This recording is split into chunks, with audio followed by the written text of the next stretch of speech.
to me, it feels like a freaking, like, shut up, what do you mean? Oh, you, the scammer, have decided to virtuously save crypto by making it cleaned up, even though you were the guy throwing money. And one second, God, you know, like, it seems a little far-fetched. But it's kind of funny because I realized that, you know, the whole feel these guys are giving, ironically, it doesn't really apply to them, but does actually apply to us as a project in many respects, which is something that we don't harp on at all. And I'm doing it right now because we shouldn't do it. I think if those guys are doing it and finding success, and it's not even true. And I mean, it was sort of success, but still, you know, you get people do, like, if that's the case, you know, you really did take out the bad parts of crypto, that would be cool. You know, I like that. And, you know, crypto does suck because of the scams. I agree. And I think the bad actors are fucking one. And you really goof it all up for people that are trying to A, make money, and B, do something fun and interesting. Like our project. It's kind of our project. And again, it's like Steve, we wouldn't have branded it the way we do. We wouldn't be marketing it. So, it's all the clearest day to anyone with a brand. I think some people think that we love, you know, we try, like, some people, I don't know what they think. They think that we tried to make the best possible, most viable brand. And this is what we came up with, and this is like our best shot at, like, all right, guys, let's get serious. Like, a really early goes to this. It's gonna, you know, it's gonna have all the best stuff. Like, no, guys, this is all based on my backpack. Like, we're doing, you know what I'm saying? Like, we didn't try to engineer the best brand, and we're stupid for making this brand too complicated or have multifaceted or whatever. It's just totally pushing right over people's heads. Like, yeah, like, you really think this is the output of our, like, best shot at a viable global brand? We would have to be totally just mentally insane. Like, you know, this is an anti-brand, and everyone's understands that, and this is what we're looking for.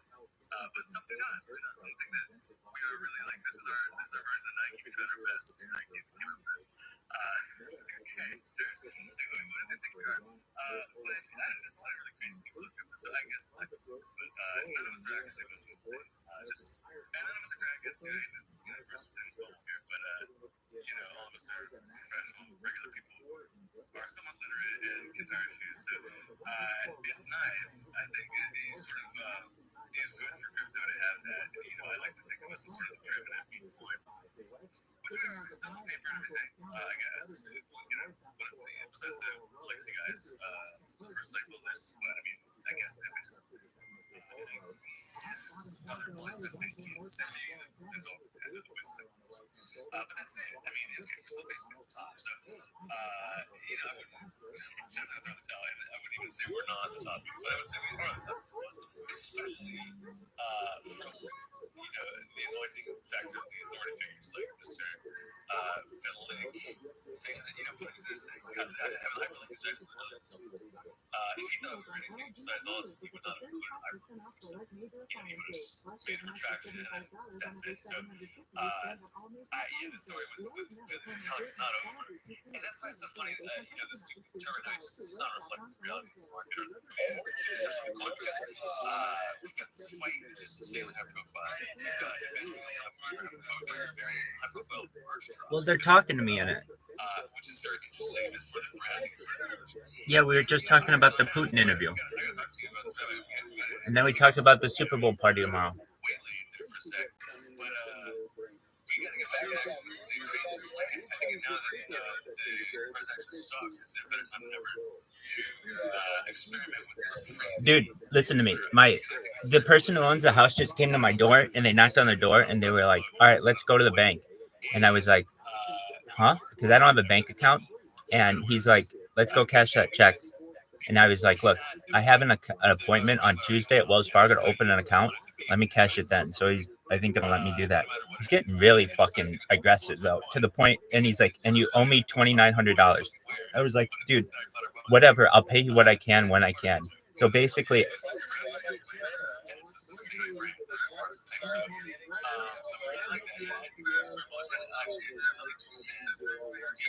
dude, I don't need it. Listen to me. I'm just going to abandon it. I'm not. Yeah. I can't take it all with me. I have to put everything in a backpack and leave. Of course. Of course, dude. You think I was bored yesterday? Come on, man.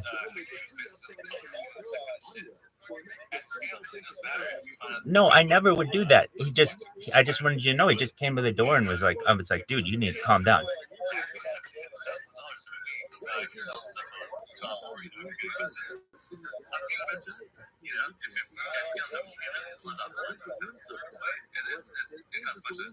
Why aren't you in this Twitter space?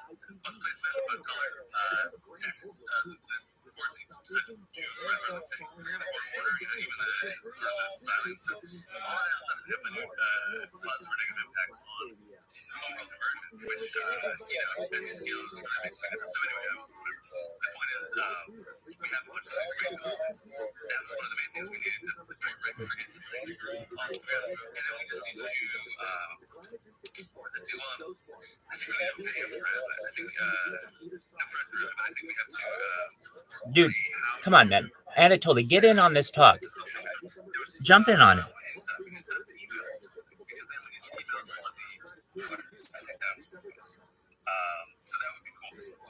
I promoted the shit out of this thing just now and told everybody when this is over, the after party's in here. So people are going to be coming in. But you got to know, like, you should know the people in the community. They're in here.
We'll never talk about it. But the ones who do not take professional steroids, but allocations, let's say, to have a lend a favorable impression to the client, because you have a lot of it. That happens all the time. But there's certain differences do not do that. Our selfie chick does not do that. Our chick does not do that. For a fact. And that's cool. I respect them as two specific. I like Ask Mommy Sue a lot. She just does other projects which I don't like because I only like one project. So, but then again, of course, everyone's free to do any of the stuff they want to do.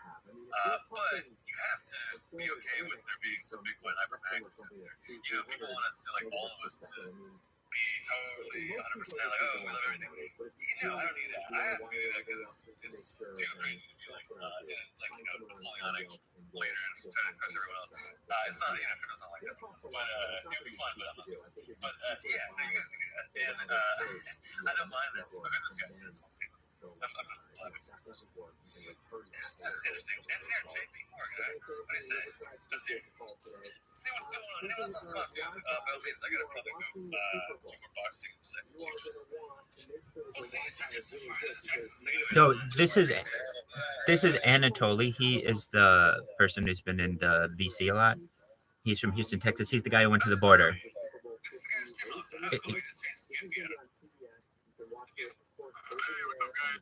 Yeah, I'm driving right now, so, but I saw you guys having a space, so I thought I'd jump in and say hi, because some of you guys haven't met, so I thought I'd introduce myself and, say what's up.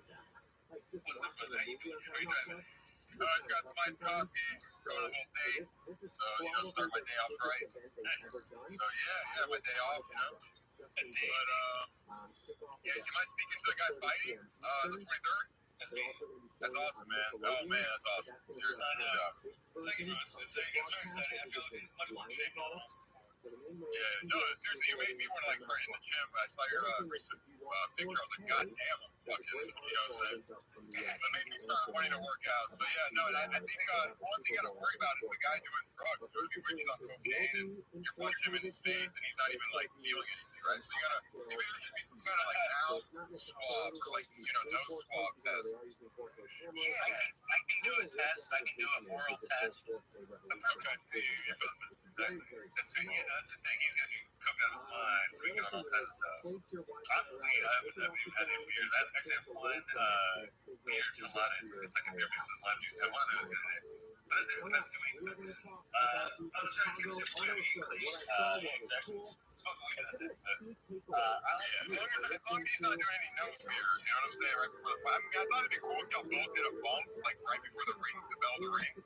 But I think that'd be a little bit, cocaine's kind of a hell of a drug, and it would look bad, I guess, for the crypto coins. I was thinking I would do a big line of ketamine and go right to the table, right when the bell rings. And then I'm out of it, covered in blood, and be like, hey, I won. Maybe in the bull market we can do that. Yeah, the exhibition fight. Let's get this million on the yacht. He's going to need to come down his mind. He's a former drinker. You can never trust a former drinker. He steals something from the drink. And that's the thing. If he goes cocaine bear mode on me, that's not good. I don't like that. I'm predicting that he's going to potentially come down this board and come at me like a rabid beast, and I'm going to have to do. I won't even say because he may have spies, but I got moves that will sort of counter that kind of an onslaught. I can see that like a big bear. So he's going to do it. He's going to tire him out. You know what I mean? So try to be pretty defensive. If you see that burst, if he's just swinging at you with everything he's got, don't let him knock you out. You know what I'm saying? So be defensive. What up, baby? Tire him out and then just go for that knockout. How are you, Skrilly? Hey, hop in the Twitter space. We have a Twitter space going right now.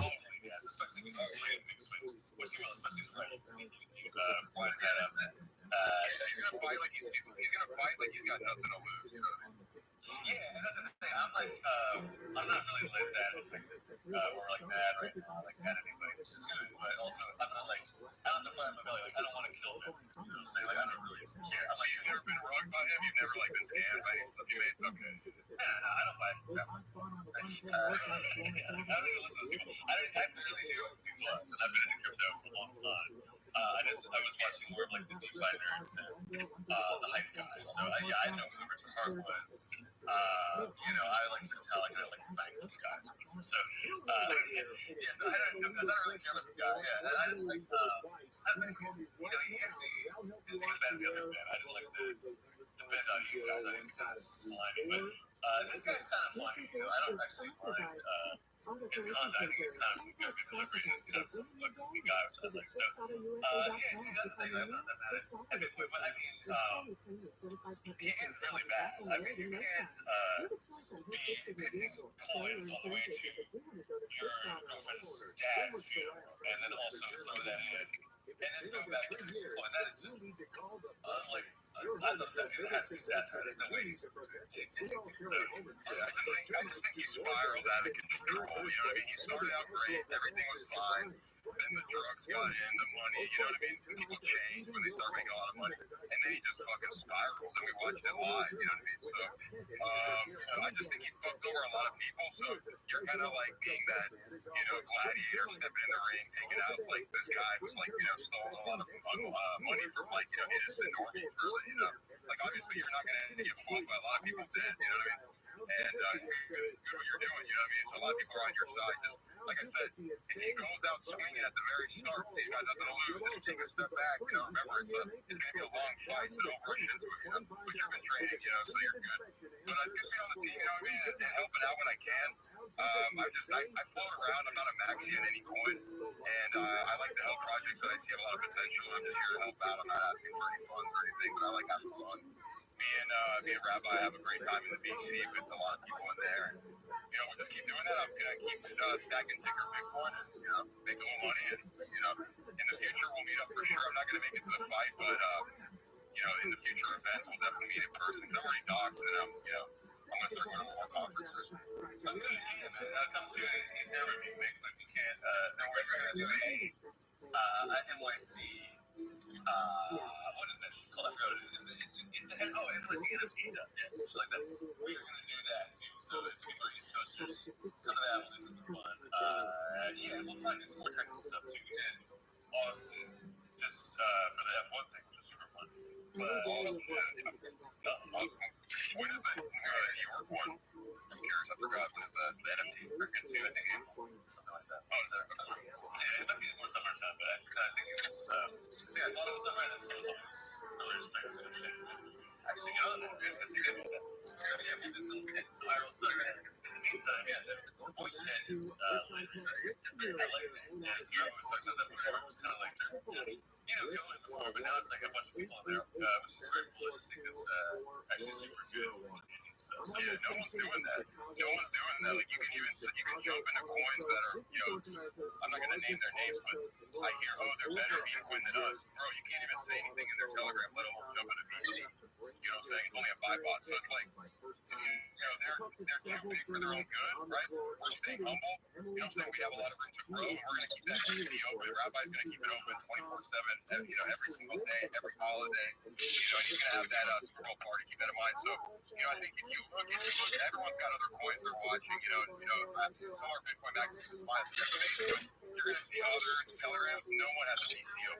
You know what I'm saying? And that's just because they're full of bots. You know what I'm saying? Here we have, at any given time, 8, 10, 12, 15 people in the VC, spending 12 hours a day just like learning about, different topics, like actual educational things. It's actually a pretty good topic. So, hop in anytime, guys.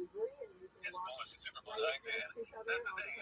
Some of the other coins, the communities are fake. They're not really. That's why they don't have, free speech in the thing. It's on spots or whatever. Because they can't do that. It'll be obvious that nobody's actually in the coins. A whole bunch of live streaming stuff. So, that's the thing. We're very hated for this. The world's loved by many people for this too. Hey, there's a Twitter space. Get in on it. It's going on right now. Oh, Jared from Subway's in here. Jared from Subway, come to our Twitter space right now and introduce yourself. We have a Twitter space going right now. Come on in. Because how many people are in here? This is a community space. It's got like 30 people. Yeah, but it's got the leader of this coin in it. And you can go in there and be like, ask me anything you want about MevBots. I'm Jared from Subway. And they'll be like, oh my God, you'll shock the world. It's called The End Game, the name of it. Come on in. I'm going to tell them that you're coming. I'm going to tell them that you're coming. Okay? Don't let me down.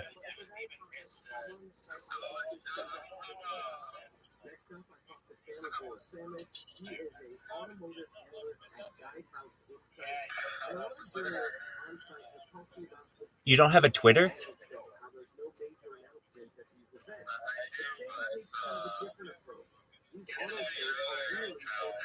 Yeah, exactly. I have 928 of them. I can give you one of them if you want.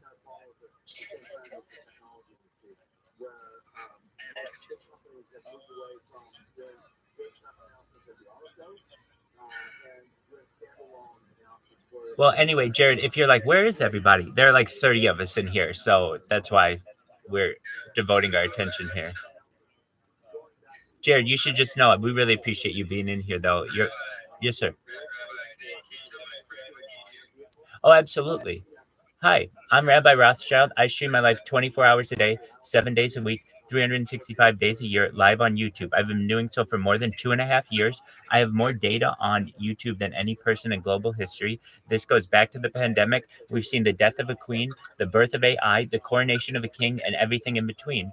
We discuss some topics on here that aren't normally discussed in society and that aren't as mainstream as others, such as cryptocurrencies, such as life extension technology, such as mind uploading technology, such as cybernetics, such as anti-gravity, such as ufology, and everything in between. We love to discuss things such as advanced propulsion and the paranormal and basically like aliens and anything, you name it, we're into it. This is a free speech area. We like to make sure that people feel comfortable being able to say whatever they would like. And I personally have learned a lot over the course of the last 2.5 years streaming my life. This is the most amount of data that one individual has ever uploaded to the internet ever. To give you some perspective of how much data this is 300,000 hours of YouTube video alone, which is more than 10 times more than PewDiePie and Mr. Beast have combined. You're live right now on not one, not two, not three, but 4 different YouTubes. You're live also on Twitter. You're live also on Instagram. And of course, you're live here on multiple Telegrams. And we're live on Twitter Spaces as well. So we've got it. We've got more data going through here than any single individual. And I do it for world peace. I don't want people to have war anymore. And in order to avoid war, I need a platform to be able to discuss world peace. And being the king of the internet, KOTI, sleeping 24/7, eating 24/7, bathing 24/7, and living 24/7 on the internet is what I do. If you ever saw the movie The Truman Show, I am like Truman Burbank in that movie, where anybody can watch my life and connect with me whenever you want, all day, every day.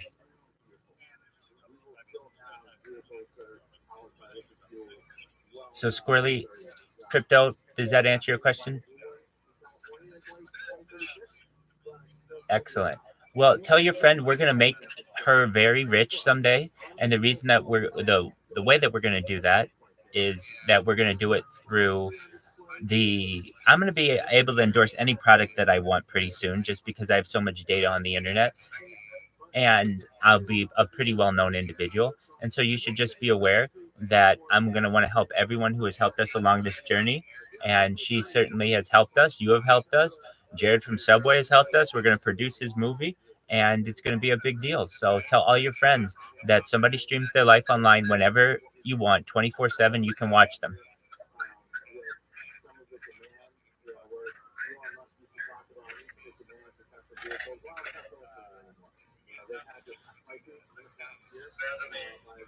Oh, I appreciate it. Thank you so much. All right. Oh, wow. That's some entertainment. Wow, Not a Lizard, welcome. Not a Lizard, if you weren't aware, we've got a Twitter space going right now. If you're like, why aren't there that many people in this Telegram like there have been recently? We've got about 30 people in the Telegram, but after the Twitter space, I'm sorry, we've got about 30 people in the Twitter space, but after the Twitter space concludes, which should be pretty soon, they're all going to be in here and we're going to have a party. Hey, Jared from Subway, what are you doing for the Super Bowl?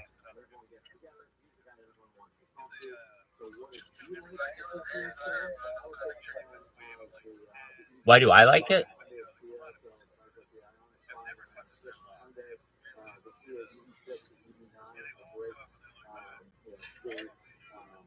Are you asking me why I like it? Am I a rabbi? Yeah, I'm a rabbi.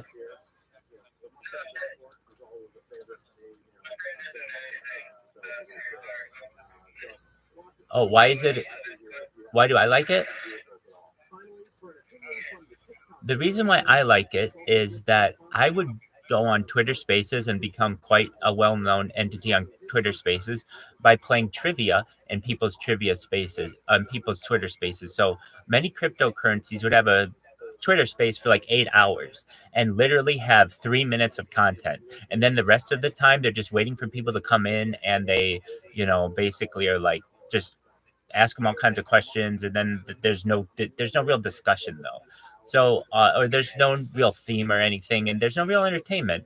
And so I found that I could go to Twitter Spaces and volunteer my services to be a trivia host for the room whenever there was any downtime. And basically every Twitter space in which I attended welcome this. And so I would especially find that cryptocurrencies were more intelligent than most Twitter spaces. And I was in a guy named Chris Harris, if you know who that is on Twitter, his one of his rooms, and I had just been in a debate actually with Adrian Dittman, if you know who that is. We were debating the electric car versus the hydrogen car, and I was an advocate for the hydrogen car. He was an advocate for the electric car, and I will just say that that debate has been recorded. People afterwards said I clearly won, and I think I clearly won as well. Nevertheless, people thought I was pretty smart after that debate, and they, in this community, they were like, "Hey, Rabbi, come to our Twitter space tomorrow, and also we've got a Telegram. We want you to join it." So I joined the Telegram and explained to them what I did. And then for the first month, it was kind of hard for me to start streaming my life in here because they weren't all that about just somebody always streaming. But after a while, people got used to it. And I should also say that I hosted trivia in their Twitter spaces, and I could tell the IQ of this group of people was higher than the other cryptocurrencies, at least when it came to knowing random trivia knowledge. And I would use a trivia a set of trivia questions from randomtriviagenerator.com. It's a really great website. You just go to it. It's got all kinds of trivia questions, all under of like you name it, they've got it. So basically, these people I could tell were very intelligent, and the community was intelligent. So I started streaming my life there about 8 months ago, and here we are.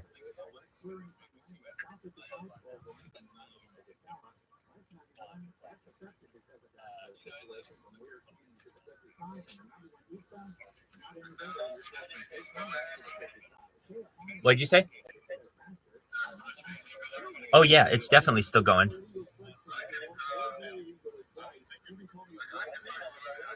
Absolutely. Hold on, I'm gonna tell him you're coming. Okay. Excellent. All right, I'm gonna tell him right now. I'm not just gonna interrupt though. I'm gonna raise my hand. So just one moment. Come on in.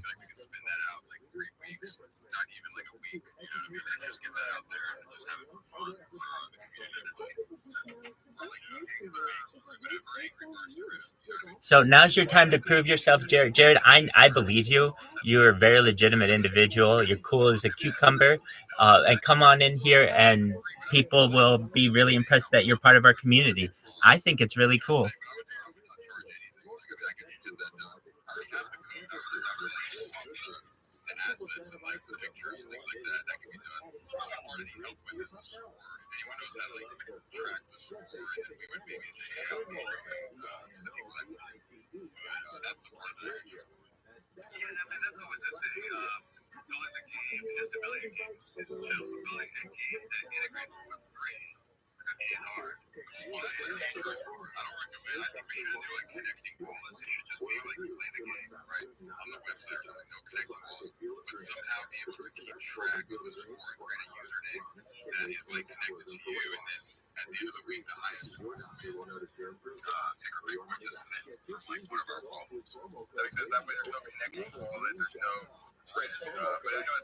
Sure. Just one moment.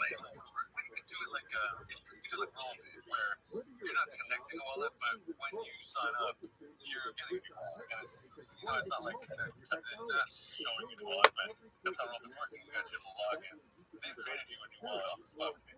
That's basically like where all the shit lives. So that's doable because then you're not connecting. It's just like, yeah, you just write down your whatever, your address, and then have your login and your password, and then do 2FA. Or not, you're not need 2FA. And yeah, that'd be cool. I mean, that's the thing. I love just a reskin.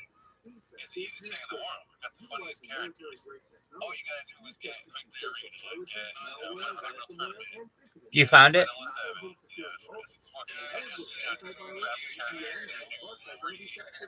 Oh wow.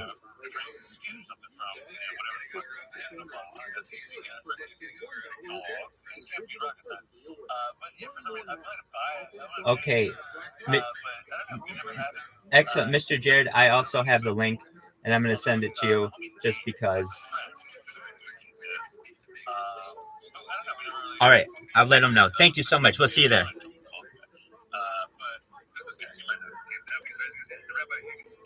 Yes, so Jared from Subway, the one and only, was in our Telegram. He's going to join our Twitter space right now. So ask him anything you want about working at Subway, about Mevbots, or anything in between, just in case you're not aware of this person's story.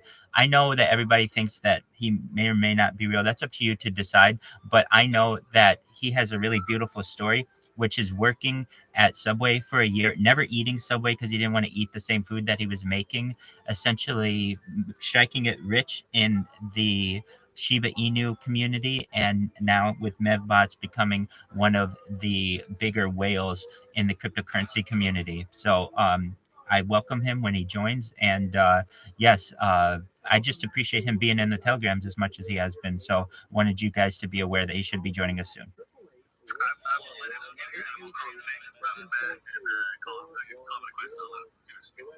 I appreciate that, more like.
the chain other than to make the guys who started arranged. It's like, doesn't make sense. So, yeah, don't tell me that. I didn't like it 2021. I don't like it now.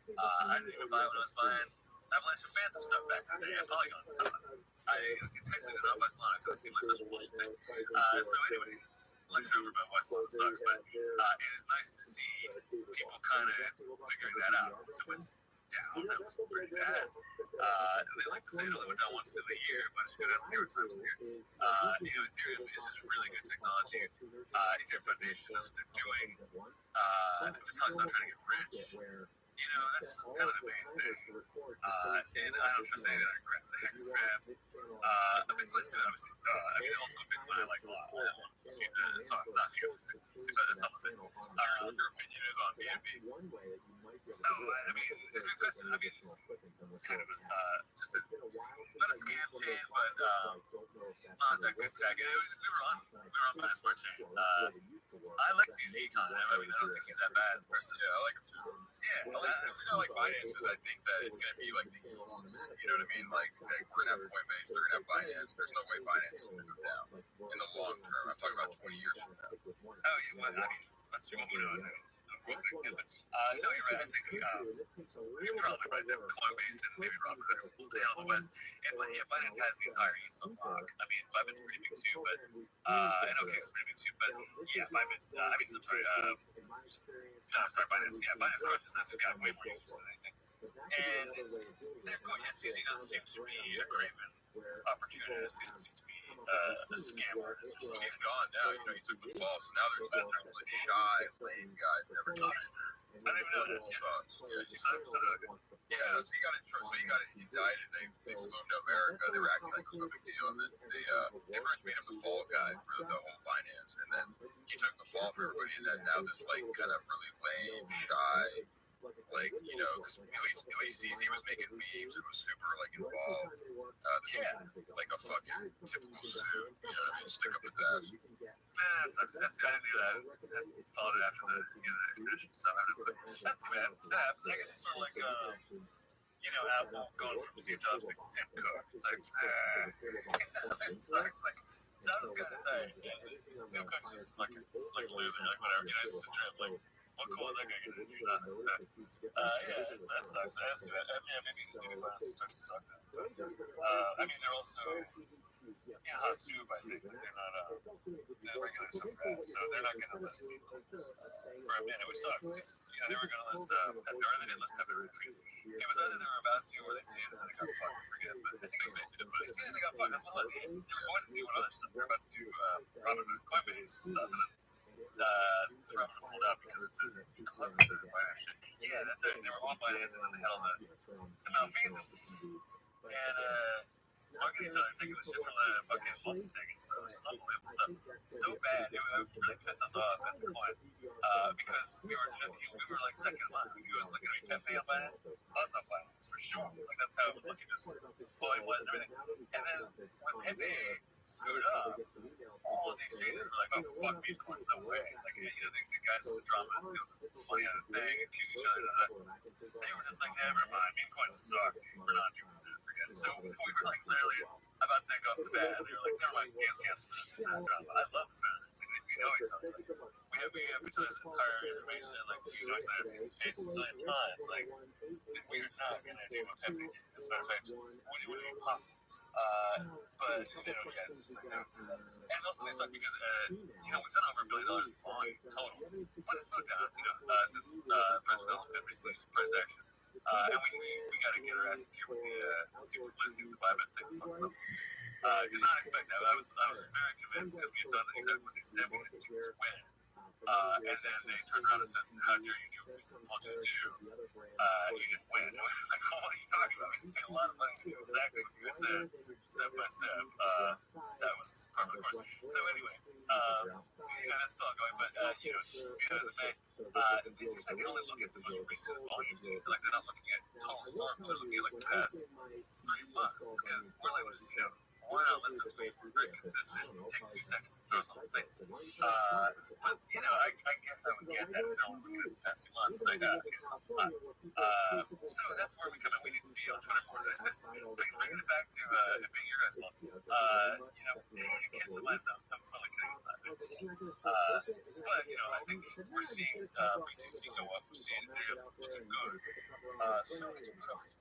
Vila on Twitter, and yeah, hitting up your guys' ass about stuff. It's more boring for sure to hear me screaming at you to get in lines than just to have fun with you guys and stuff. But you know, it's stuff people. Nobody has fun if the price goes down. You know, so that's the thing. And we know what works. I hate to say it, but the one thing we know works: direct correlation between market cap and Twitter output, you know, effort on Twitter. For whatever reason, it's just how it works these days. The more tweets that come out about Bitcoin, the higher the price goes up, and we see it every time. The enthusiasm for tweets going up versus the number of buys coming in, it's nuts. Like, especially when we get the hashtag trending on business and finance, which we pretty much can do at will.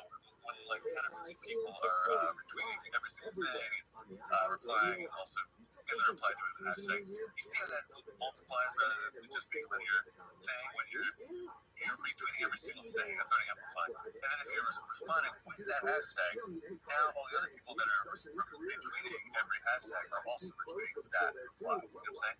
So it's much more cumulative, exponential effect than a linear effect. So that's what we want to be doing. This super effective tactic. We kind of do it intuitively when we do the copy pasta retweets too.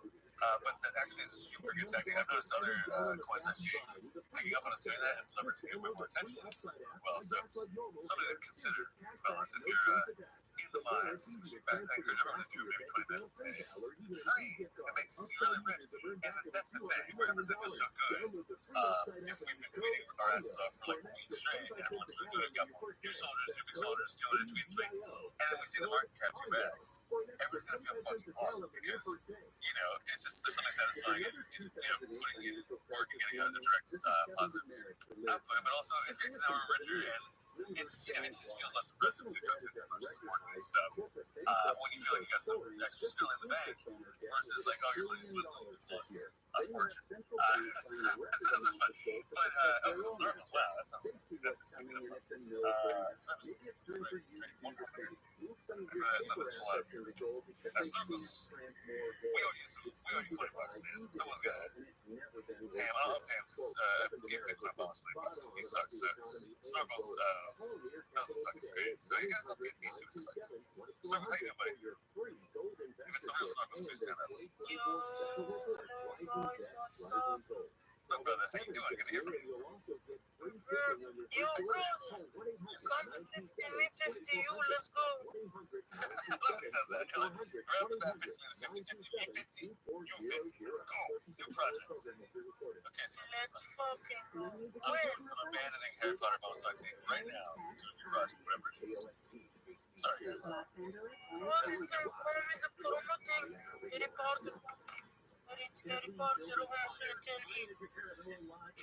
I love it. When you promote Harry Potter Obama's 19, it puts a huge smile on my face. I love when you promote it. Your songs are good about it, your videos are great about it, and your freestyles are legendary about it. So anything you want to do for Harry Potter Obama's 19, you do, I will be thrilled, and I will give you $20. How about that?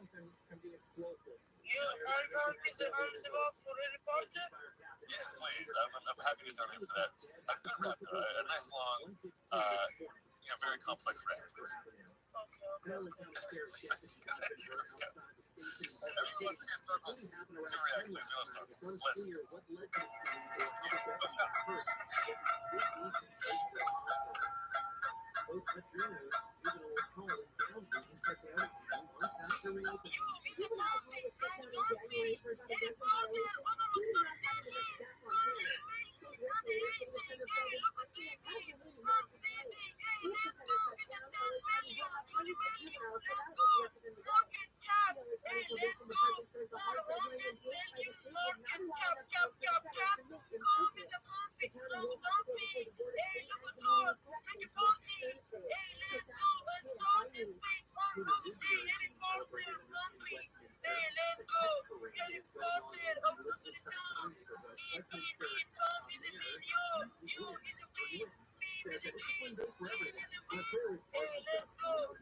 this space. This space is a god in the throne, is a boy. Hey, let's go. Teleport there is a we number on top. OG is a next move. Let's fucking go, yo, yo, yo, yo, yo, yo, yo.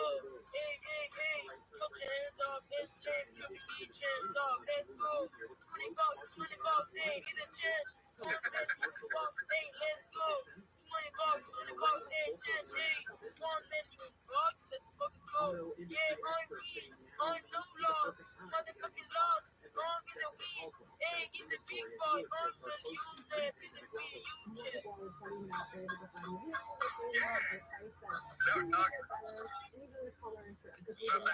Fucking ass. Let's fucking go.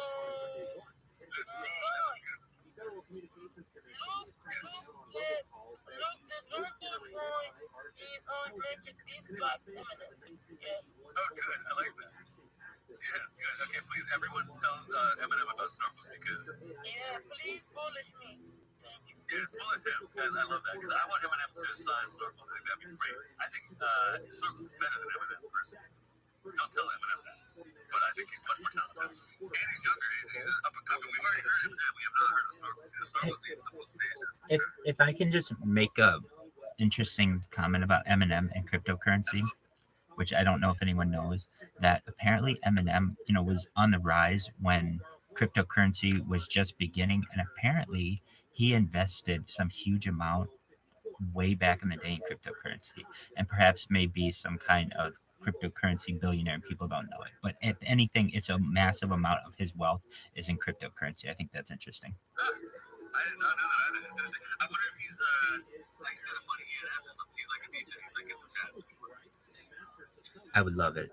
I know deep down he is basically like, he doesn't want to do all that rapping stuff. After a certain time, he just wants to probably kick his shoes off and relax and learn, probably just like us all. I think you're right. He was probably on a ton of pills like 10 years ago or 7 years ago. It was like on the internet, and he got tired of chatting with babes, him and his thing, whatever. And he was like, all right, let's give the thing back. I'm like, what is this? So what is this? Okay, anyway. Apparently the way now this, I don't know, this is just a rumor that I've read and heard as well, so I've heard from several different sources that there were some shows that came to him and said, look, we could pay you in Bitcoin or we could pay you in cash, but we can give you more Bitcoin essentially, and this is going to be worth a lot. And he went to some people and they're like, well, you already have a lot of cash. This is when he was doing that whole D12 thing and really expanding. And he was like, okay, well, then let's just try it in Bitcoin. So apparently he did some shows for Bitcoin instead of cash in exchange and just held on to it. And apparently it's like 100,000 Bitcoin or something like that from back in the day, which is worth, huge amounts now.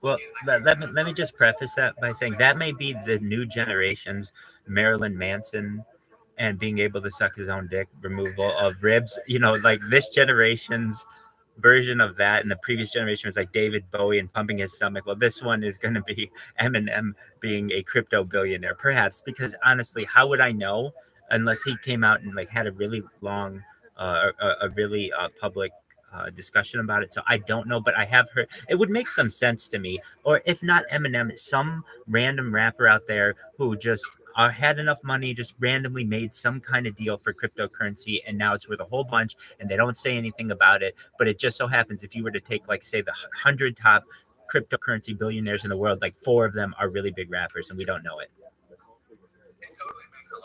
it was super funny. I'm sure they would be. They want to stay honest with that too. So how would you ever know? Yeah, these guys are super deep into researching blockchain tech and things like. I heard that about one of the top ETH wallets in the world is this escort lady who was taking Ethereum for escorting in like really early, like 2015 or 2016, like really early. And I forget, I don't know how she was pulling that off, but when somebody was telling me that, they were like, yeah, like they knew the lady, and she was just like a hot blonde, like escort or something, but she's forever just let this guy's parent in ease, and she's sitting on like so like tens of millions of dollars, hundreds of millions of dollars now of Ethereum, because back then it was like $50 or whatever. So kind of funny to think about. I mean, just to look back historically, like the bigger users earlier on, people would say this for the Silk Road guys. So it's likely that a bunch of degenerate acid and crack dealers who were crazy enough to be mailing drugs all over the world, or the people that are now 100 millionaires and millionaires in Ethereum because they were just transacting ETH back in 2014 for some crack and stuff like that. You're 100% right. I mean, that's how I not for crack and meth, but for LSD. That's how I got into cryptocurrencies. And I mean, I have wallets out there that are worth like tens of thousands of dollars to which I don't have any access. But yeah, I'm sure that there are some people out there who. I mean, I was very small. I mean, I wasn't a dealer. I just wanted to try it and get it from Amsterdam. This is a way you could do it on the dark web and everything. So and it worked amazingly. Let me just say. But basically, there are some people out there who are just like, oh yeah, I forgot, and it's on some computer somewhere now, and literally it's worth tens, if not hundreds of millions of dollars. Now, the ones for whom I really feel somewhat sorry is they have no access to that or whatever it may be. But there are a lot of people out there who it was, I'm sure, their best investment, even though they may have made millions of dollars on drugs, selling drugs and purveying drugs. They probably made tens of millions, if not hundreds of millions of dollars on cryptocurrencies if they were involved in them 10 years ago.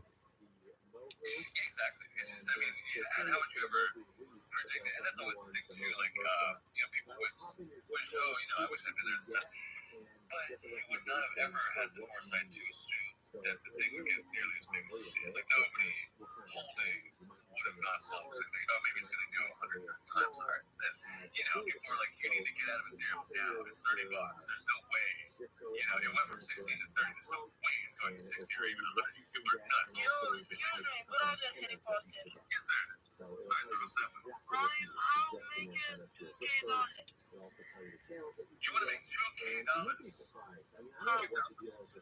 Have sex with 10 men. Yeah, it's $200. I know he's somewhere around. Sell a bunch of fake Yeezys online. Sell fake sneakers. Sell fake handbags or something to people on eBay. Sure. I mean, I'd like to make $2,000 too, personally. And as well as figure out we can both make $2,000. Sounds crazy.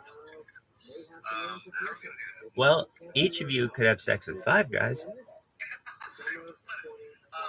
actually, you're right, Rabbi. I think we could probably get a premium for me and circles together. I think it's going to be, instead of 500, it's probably worth more. It's like, you get double access. So, say $1,200 or with us. You don't get a deal for that. You get some penny. How do the other bank? I know. Question of the century. I don't know. Ridiculous thing. I mean, you have to sell goods and services, that are valuable to people in exchange for currency. So I'm not sure what goods and services. Dog, I've got one. Okay, this is an unethical life pro hack. Okay, so I don't know, Snorkels, do you have access to a bank?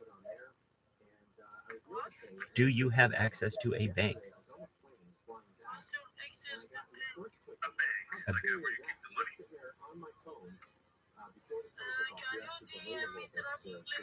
No, dog. If you don't get bank, there is no way you're pulling off this scam. You gotta be able to understand bank. I'm sorry, Dad. I don't know if they have even 2 banks in Iran. Yeah, dog. It's guaranteed, but you got to know what a bank is, son.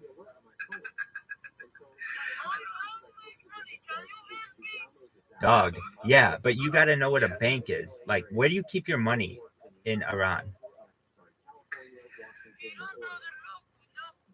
No good. Dog. I tried. Okay, well, okay. Well, I mean, you're good at making content. You're good at being like, you're very social. You're good at going from place to place. You should be like an ambassador for a product. You know, like a social ambassador for some larger L2 or something, and you go get people to like show up to the Tucker or something. You know, I mean, that'd be good for you. You work with like maybe headlines because they seem to be wanting to throw money at meme stuff. I mean, I don't know anyone at these places. I'm sorry, but that would be cool if we could hook the guy for some kind of gig. But why don't they have live people circles? That's my best thought because I know they have this new thing that's like a grid for meme coins. They're trying to like pay meme coins to come do stuff culturally on Avalanche, which I get. It makes sense. Smart, actually. But things about it is that they're just spreading money out of thin air, making up AMXs. Or they had a bunch of AMXs from before, so years ago, big bucks for nothing. And then they're throwing it out to people. Yeah, you can go grab some. I don't know if they have listings in the group or anything. But we can't hire you. Sorry, people keep trying to get us to hire them. We don't get paid. Jack doesn't get paid. I don't get paid. Rabbi doesn't get paid. Nobody gets paid. I'm sorry. It's not the way our one works. It's zero tax. We didn't do any allocations. How do we get paid? The only income we have is the casino. Nobody's the casino. The casino sucks. So, what they do is okay. But no one uses it. They used to use it even a little bit more than they do currently. So, yeah, no income. You know, we can hire people. I mean, the worst are making like $100 a week. So that's, but you can't pay someone $100 a week. So, Jason's back. Hey, somebody. Circles does not pay you $20 for small towns for rent. But then, say to a gig. What else could you do? I think you gotta be like a ambassador for a brand or a Telegram group or even a crazy calls guy should be maybe paying you like if you do calls or something, maybe something like that. Maybe that's a little more likely than like other amendment. No offense to them, just because it can't, you know. But if we want to hook them up, yeah, but yeah, it's, I like his influence. Can we hire me for a good job? I want $2,000, not send me $2,000 for a raise in the world. To explain to me, I much prefer that tactic for negotiations than the Bitcoin development tactic. So we lost our host. If anyone wants to give out some bucks, how do we donate to Circles? What's your address? Do you have any ads or something? Let's go. Circles was the ENS. What's your what is your well, if I want to send you $20.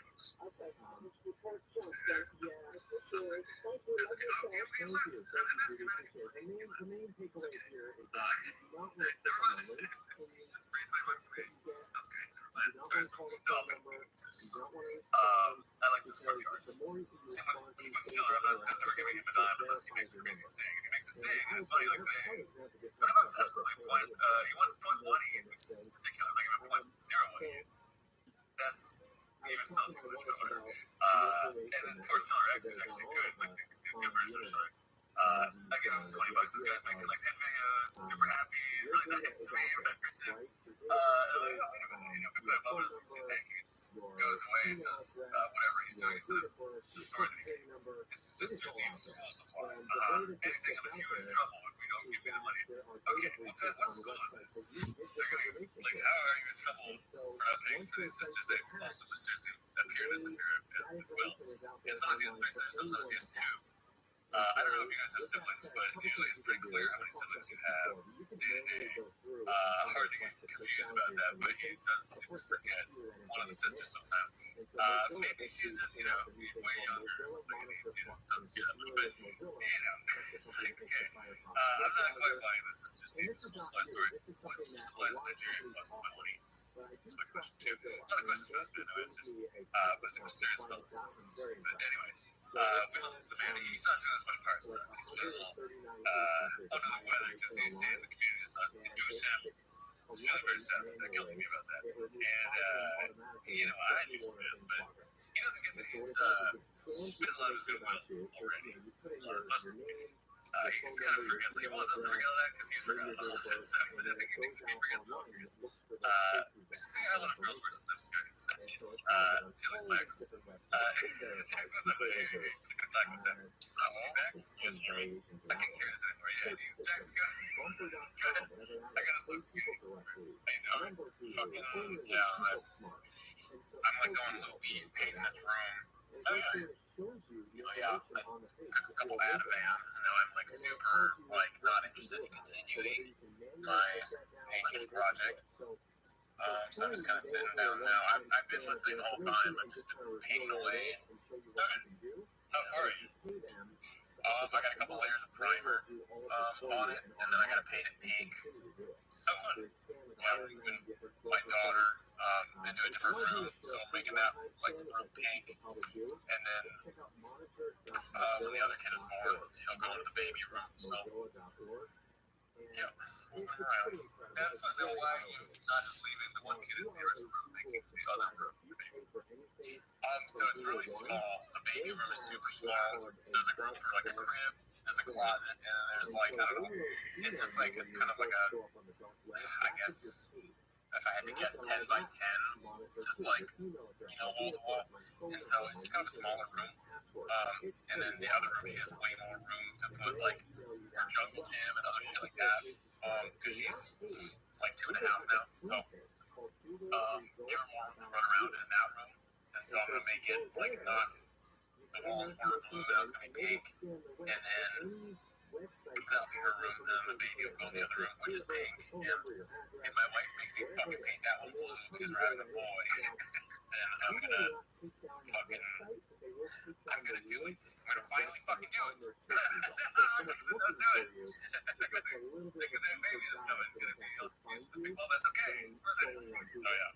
Okay. That's really funny. But I mean, have you ever considered you might want to give the new baby the bigger room so that way the older kid gets jealous of the younger one and you can punish the older one that way for existing? That sounds good. That's not a bad idea. Yeah, right? Very good. Yeah, I'm Rico. That way, the third one will fucking stick him in the basement. Like, oh, man. That's right. No, you gotta make you have to make the oldest one go even into the forest and dungeon, and then you gotta buy a house. Like, buy the third one just really go, buy a whole new house. Like, well, that's one good thing that you're actually getting properly too, because I suck at anything like that. One time I was in my apartment in LA, and it was like, yeah, I think 2 layers of just paint, and I called it a day. That's not how you're supposed to do it. You got primer. 3 primers, you said? I'm just doing 2 layers of primer, and then I'll do the paint. Which I'm like, yeah, you should do primer no matter what, but the other paint, like primer and paint at the same time. I'm gonna do it right. Like, we gotta show us the primer. Can I tell you guys a $1 billion idea, and it's really going to revolutionize people in the future? Okay, so my first managerial position out of college was working for the Sherwin-Williams company, and if you're familiar, this is America's largest paint company. And one of the ideas that I had there, and I really think will take off in the future, is something called flamboyance paints. Now, what is flamboyance paints? It is flame resistant or flame retardant paint, particularly good for nurseries and kitchens. Basically, imagine that your entire house could be flame retardant by just the same thing that you have within your paint, but it has a level of protection with it. I think it's a very good idea. They do currently make it for industrial applications, but I dream of a world where it's a residential application, particularly to help people for house fires. Essentially, if you put this paint on something, it will not burn. This type of paint will essentially mitigate and perhaps one day obliterate any type of risk of major house fires because it would be contained to one room, and that would be just anything flammable in that room. This type of paint creates a protective barrier that essentially would allow any kind of fire department to be able to come in and clean up the remainder of the incident. I just think it's a really good idea, and I wanted to pitch it. I mean, obviously, nobody here has any connections to that, but one day, I know there was discussion about it then, but that was like 15 years ago. I think there will be again, and I look forward to that day because I think it could make people's houses a lot safer. What's the barrier to entry with that? Yeah, so there's some insurance issues with it. Essentially, like insurance is kind of a scam, and if you're able to preserve all of these types of structures, that goes away a lot of arson. It goes a lot of fire damage that costs obviously a lot to the consumer, but is made up by the insurance companies and then some. Additionally, as you know, that just these types of safety enhancements do cost a little bit more. So, as I said, you can currently paint your house in fireproof paint. It is just it's more expensive than the common person knows, but really, or the common person is willing to pay. But really, most people don't know that fireproof paint is a thing. I mean, maybe most people in here probably didn't even know it was a thing, but fireproof paint is a thing. If you do have the funds to be able to do it, I definitely recommend it for a kitchen, certainly. But additionally, children's rooms, bedrooms, those kind of places that you want to insulate from any kind of fire. Uh, and I know that at least in the industrial application, it was always seen as the barrier of entry was the price. And I think it still probably is. However, if you were to market this in the correct way to every stay-at-home mom saying that, hey, when you raise your child, there's a way to protect them. Of course, there's a way to do it with like low viscosity, environmentally friendly paints, and all these other things that these companies want to promote. But one that I really think would connect with the consumer is, imagine if you could put a barrier around them that would protect them from fire. You could sleep a little better at night. And also, think about it for the long term of your home. It's an investment. You no longer necessarily have to worry about fire or arson as much as you once perhaps did. So I would say probably at this point, it's still price is the barrier to entry, but I think that barrier bridge perhaps could be gapped with the right amount of advertising and certainly the right amount of spokespeople to say that this is a new advancement that we have in society where you can make your home a safer place. I like that. I like that. Well, that's the thing. I guess how many orders of magnitude more expensive is it to paint just a residential room with this fire retardant paint It, versus? it might be double. It's not crazy. Oh, that's not crazy. Yeah. Okay. Cool. That's the thing. I was thinking if it's gonna be like 4x, then you know what's gonna do. This is gonna be too tough to sell anyone on that. But yeah, that's the thing. It was only like it's not fucking expensive, but it was it's like a residential thing. It's not like super scale, humongous order of magnitude. You figure in terms of like how many things you're painting. Yeah. Okay. You can talk some into that. You can say look the benefits of this thing not catching fire outweighs the initial cost of like creating this way. I like it. All right, all right. How do we market the post-product paint that saves the kids? I like that. Well, we use the primary colors essentially, so everything would be based on our paint system. I like that. That's good. We Meaning, have to somehow get the IP on this, though. Do we have to sort of slightly modify the chemical process to make this paint or something like that? That's that we can patent it and we're not infringing. The guys that are already making it for industrial applications, because we don't know. I mean, what do we know is going on this day by suspect. well, that's the thing. I mean, it's generally proprietary, but really, it's something that we would just have to take their blend and literally just add a little bit of water or a little bit of another chemical to it, and then market it as our own. That's all you have to do with a chemical, because you just have to create your own formula, and then that's proprietary to your company. So we wouldn't have to do too much regarding R&D. I mean, this is very serious for a cryptocurrency uh, to perhaps uh, make their main goal, certainly. But I do think perhaps in the next 20, 30 years, this may be something that you may see in the home application realm, particularly as people are trying to make their families safer. I think one of the issues when it comes to the chemicals, I don't think you can get as many different at the time. This is 15 years ago. You couldn't get the wide array of the color wheel with all of these different applications. Usually, when you're painting an industrial furnace or an industrial oven, you don't care what color it is on the inside. So, really, whatever the cheapest color is usually satisfactory to you. So, there would, I'm sure, need to be some perhaps tinkering with the formulas in order to get it in a residential setting. But in my opinion, this is something that we should be doing. I mean, really, I could see it mandated eventually if it really does work. And we'd have to see over the course of some years, but um, to have to be able to take a combustible piece of material like a piece of wood, like most houses in America use, and just take one layer of paint, perhaps a primer and paint, over that wood, and now it is essentially as retardant to fire as steel is. That is a game changer in society. Totally. I like that. And we do that because that's the thing. The fireproof materials are relatively expensive to build with stone. Brick is very expensive too. Not gonna burn, but right, the cost of labor to move in there and build it, etc. Very high. Right. The nice thing about these lighter materials, like whatever fiber part and all the bullshit they use these days, is that super cheap, light, easy to set up, easy to build. Don't need to have specialist skills to do it. But right, the risk is that it's flimsy, A, and then B, the risk of it being caught on fire and burning out in 2 seconds, or blown away by whatever. But if it cooks on fire right now, I think you're right. The value all of a sudden is that once shooting material is made much better by virtue of this coating that's making it super fireproof. I like that. I wonder what the heck is going on with this paint, like what it is that lets it do that. I'm very curious. I have to look into what this stuff is. Never this in my life. This kind of paint.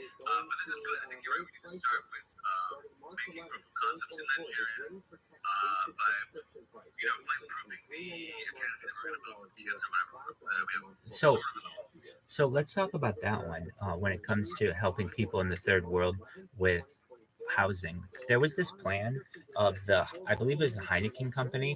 They developed this certain kind of bottle, this Heineken bottle. I don't know if anybody's aware of this, but it was in the late 1960s and 1970s. That was quite a large bottle, but essentially all you would have to do is take these bottles and stack them on each other. They were like bricks. They were fully interchangeable bricks. They were like big Legos. So you would drink a 12 pack of beer, and instead of just throwing out round bottles, these were square bottles, and you could use them to create homes. And many people had homes that way. And these homes were actually, they are still lasting because glass lasts a long time. Now you can't use these homes in any conditions, but they're very beneficial for tropical conditions. And so, I mean, I know there are definitely ways that we could probably help build villages in Africa much more efficiently than this. But I've always thought it was kind of one of those good ideas that we had in the past that no one with which no one really ran. Imagine all of the glass bottles that are in the world. If you just change those from a circular shape to a square shape or a rectangular shape, you could then essentially make those into bricks and then build with them. And this was at one time a plan and was being utilized for about 2 years by the Heineken company. I think that's a really cool idea. It's a really cool idea. I never heard that in my life. And Rabbi, you got my wheels turning. I'm seeing it now. Let's think about this. We got the super roto sports slash square version filter. Healthy drink. And it's our proprietary drink, blue drink, obviously. Very healthy, electrolytes, everything. No Gatorade, more like the electrolyte version. Obviously fun. And every bottle is just our bottle, just like you're describing. We can tie it in with our own drink brand. Obviously, just as of now. And we have the glass bottles, like you're saying. I think that's very cool. Like, it's very thinking of the volume of just glass bottles that we have all the time. Not all of them get recycled. Big consume, fully functional, interchangeable, sort of like modular glass bricks that you can just throw into a little baby pot or something.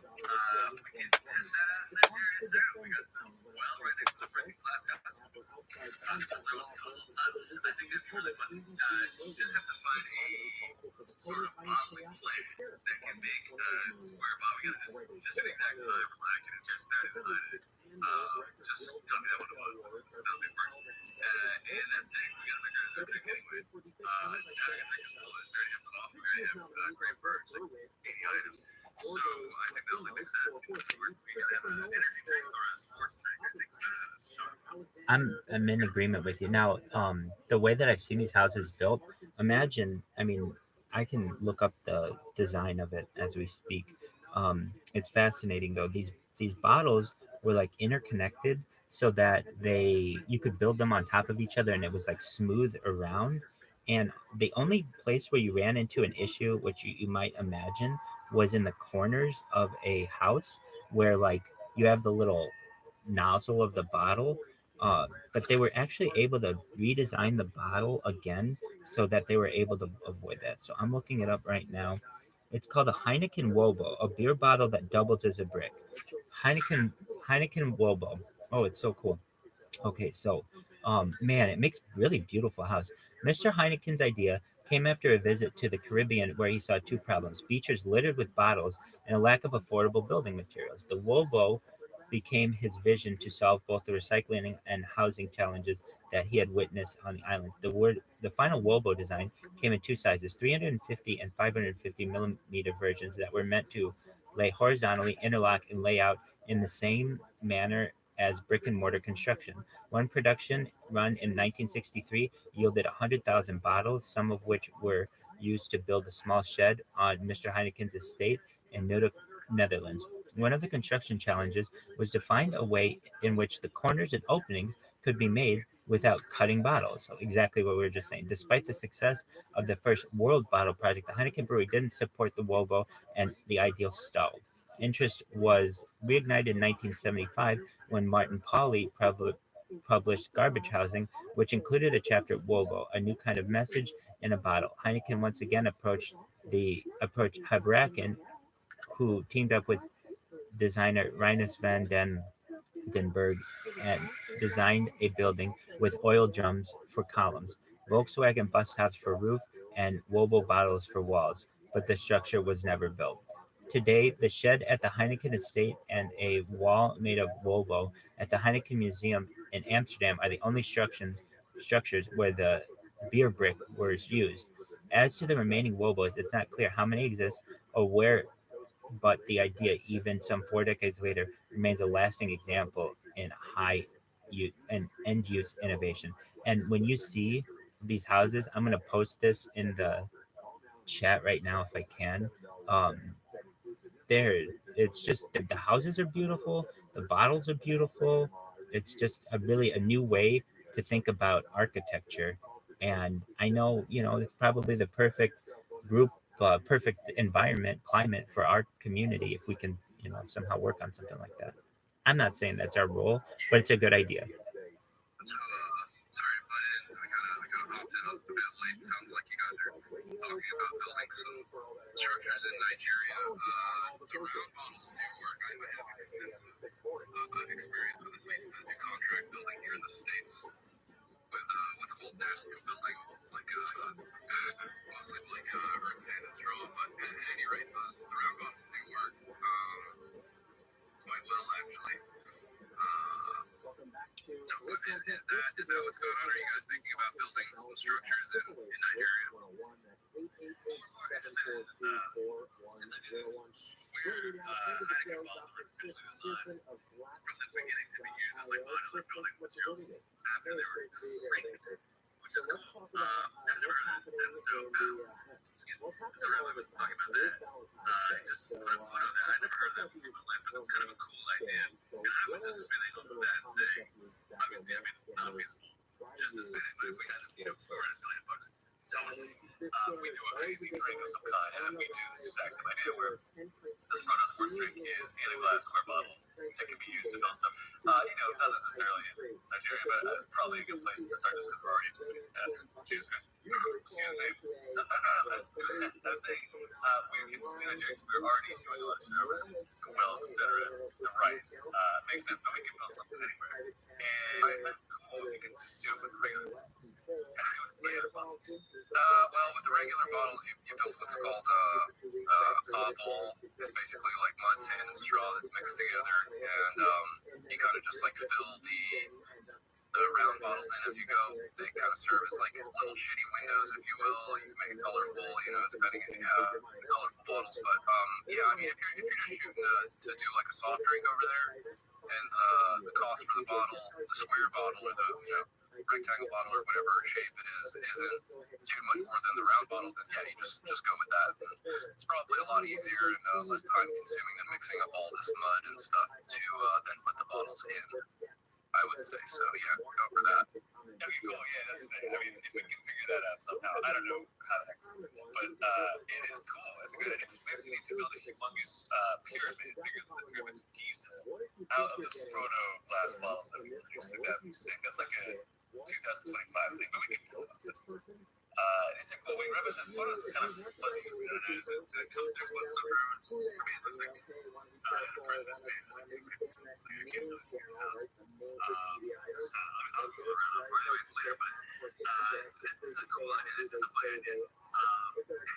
I never heard of it, but it's kind of interesting. They sort of let some of the ways that like software is designed end to end for the products like actually be like net positive, like not using our resources, actually turning resources into something more valuable.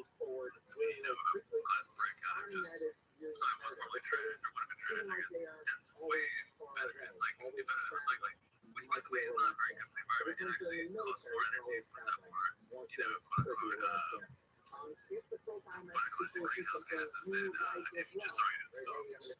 Create zeros if the trucks drive it. So, yeah, I mean, there's some people think that recycling's the answer. It sounds like right now, even the best tech, it's like a net negative. Like you're still pulling out more resources to actually do the recycling work than it's putting back in by having your product recycled. Let's bring up Mr. James T. Who's going on this guy. Big celebrities. What's going on? Any ideas like that? Any crazy schemes and dreams anyone has about sort of stuff? Go for it because we like it. That's how we got the wells. That's how we got those photos to begin with. That's how we got all kinds of stuff. So just look through there. I can get inspired and let the ideas flow because most of them are bad, some of them are good, and the ones that are good are totally worth exploring. Even the bad ones are worth exploring. I'll hear any idea. I don't care if it's bad. As long as it's not mean or derivative or so stupid or just like counterproductive. Like you did this wrong, admit that you did this wrong, and say that I'm the best. I don't need to hear that. We have enough of that every I have something. So I think that the term "I can neither confirm nor deny that information at this time" is very, very powerful. And if the mainstream or like the government started just using that at random intervals, it would be a very good disinformation campaign to people. Like, even if they knew the answer was obvious, like, oh, what was the weather in Washington, D.C. today? They can say, I can neither confirm nor deny that information. They could very much, like, basically never have to answer another question again. It's a very powerful phrase if you really realize it, because it allows you to answer a question but not provide any information regarding it. And then it's on the other party to be able to respond, and they can just keep asking you that question. You just can confidently keep saying that to them. So if you start to use that, of course, during the very let's say classified conversations, but you also use it in declassified conversations, just run of the mill everyday kind of conversation, then essentially you can um, always deny everything, because they don't know if you're using that phrase because this is a classified topic or a declassified topic. One last point to that, I think it's I think it's very interesting as well, the idea of the question, and the one question in particular. So, do you still beat your wife? Is an unfair question, because if you answer that as yes, I do, well, then you're seen as a wife beater. And if you say, no, I don't, then you are seen as a former wife beater. So I think even the idea of being able to ask an objective question is impossible. The fact that questions by like inherently, there is no perfect question. There's no perfectly objective question. So those are just some ideas that I had going in through that. If the government particularly, but if people just in general started using the phrase, I can neither confirm nor deny that information. Like, imagine you were dating someone and then you just had to be okay with that kind of answer. I mean, I don't know if that would make for the best kind of relationship, but essentially there's nothing more you can do about it. It's a brilliant phrase. And I believe the first time it was used was there was a Russian submarine that had sunk, and the US government was asking about it. And basically, if the government had said that they knew that the Russian submarine had sunk, then they would be confirming that they were aware that they were spying on them or something along these lines. So that's where the phrase emerged that we can neither confirm nor deny that information. It was birthed there, and I think it's a brilliant phrase. Thank you for letting me contribute.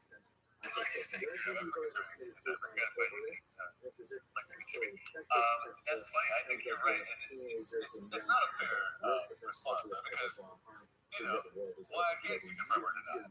What's preventing you from doing so? To me, that always seems to imply that the allegations, whatever they are indeed the case, because if they weren't, you just say no until the day. You're absolutely right. You're absolutely right. So if they start using that phrase in everyday usage, then you will no longer have that assumption. Do you understand what I'm saying? Then you'll just think it's the run-of-the-mill answer that they give for everything.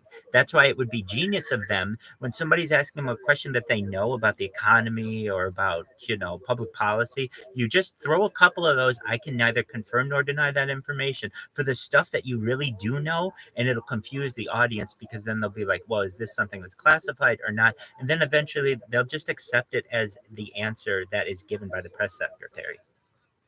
Okay, all right. I'm not just for you, just using that day-to-day conversation about the most mundane things.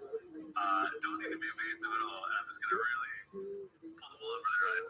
Absolutely, 100%. I like that. I can confirm another really good one that they love to use, government in particular, which totally does not need any further conversation. That's part of an ongoing investigation.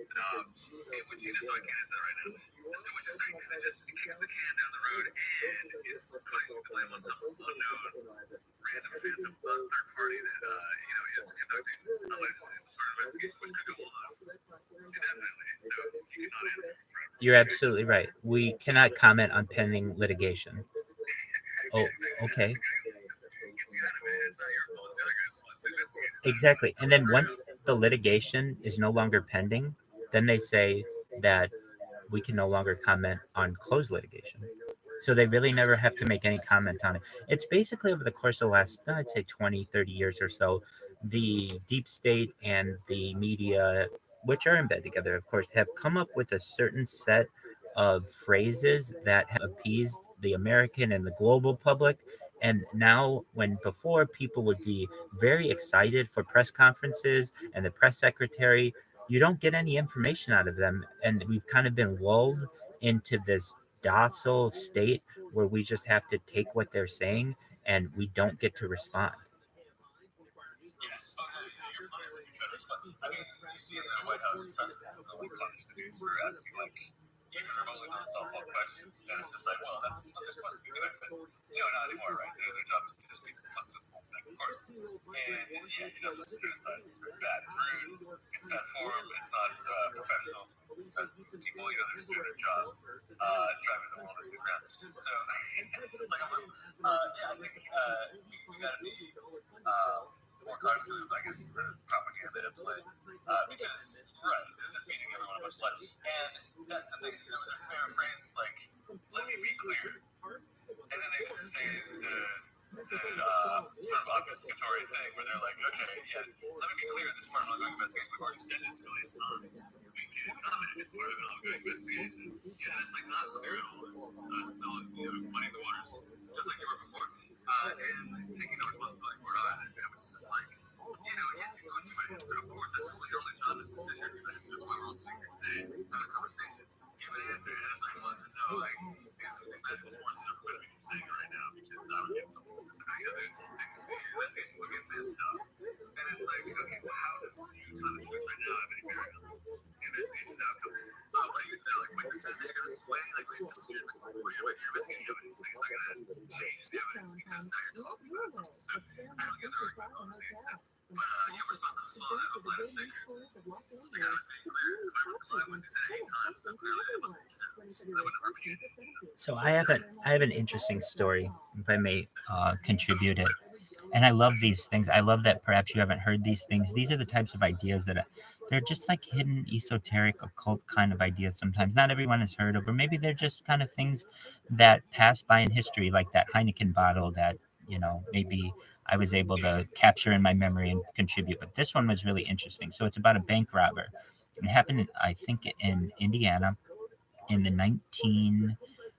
late 1970s, early 1980s. And what this guy did is he attached a dead man switch to the loan officer's head, basically. And he was able to go on television and say all this bad stuff about banks.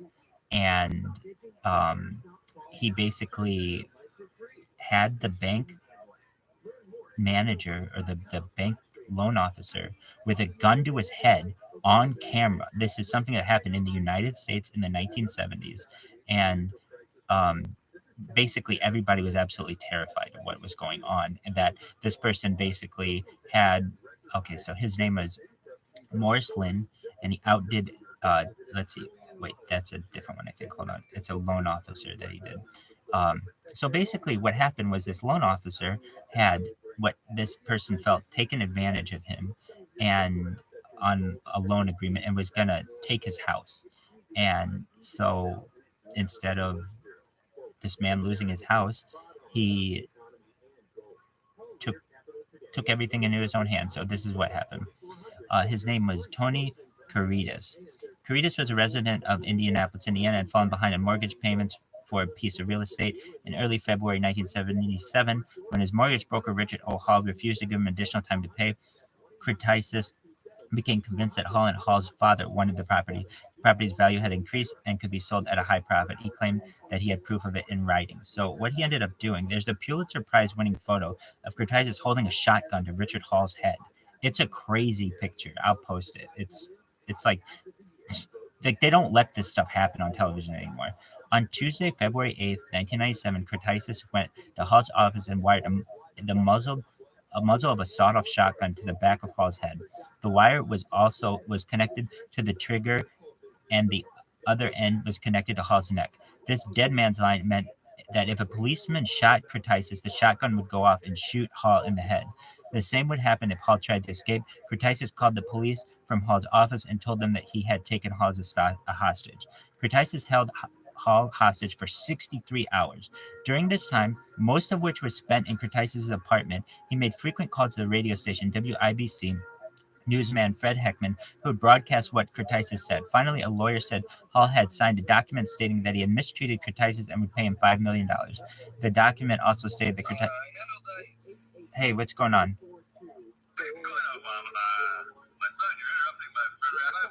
You okay? Go ahead. Welcome, Bitcoin Obama.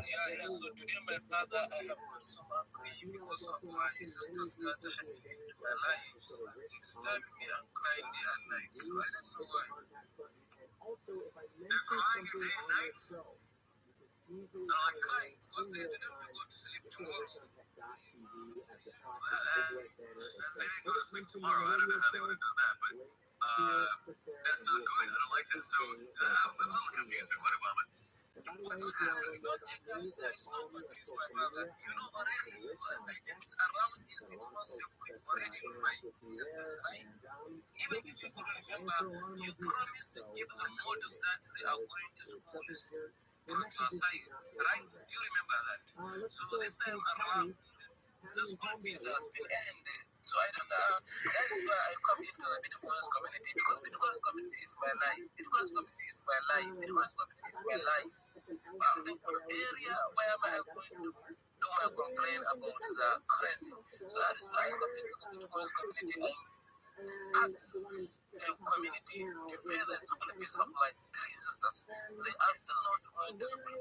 Please, if you help them, they will be educated. Education is very important. If you could remember my blueprint of my election campaign, I have mentioned that education is a life. Without education, there is no success in our life. That is why I want to make my sisters to be educated sisters in order to be educated one day, one time. Please support me in order to give them the school fees. Oh, wow. Okay, that was a great speech, Obama. Very inspiring. We agree. We love education. Education is a light. We got to get the kids smart. They're your sisters, three sisters. That's the thing. The community may not feel like it.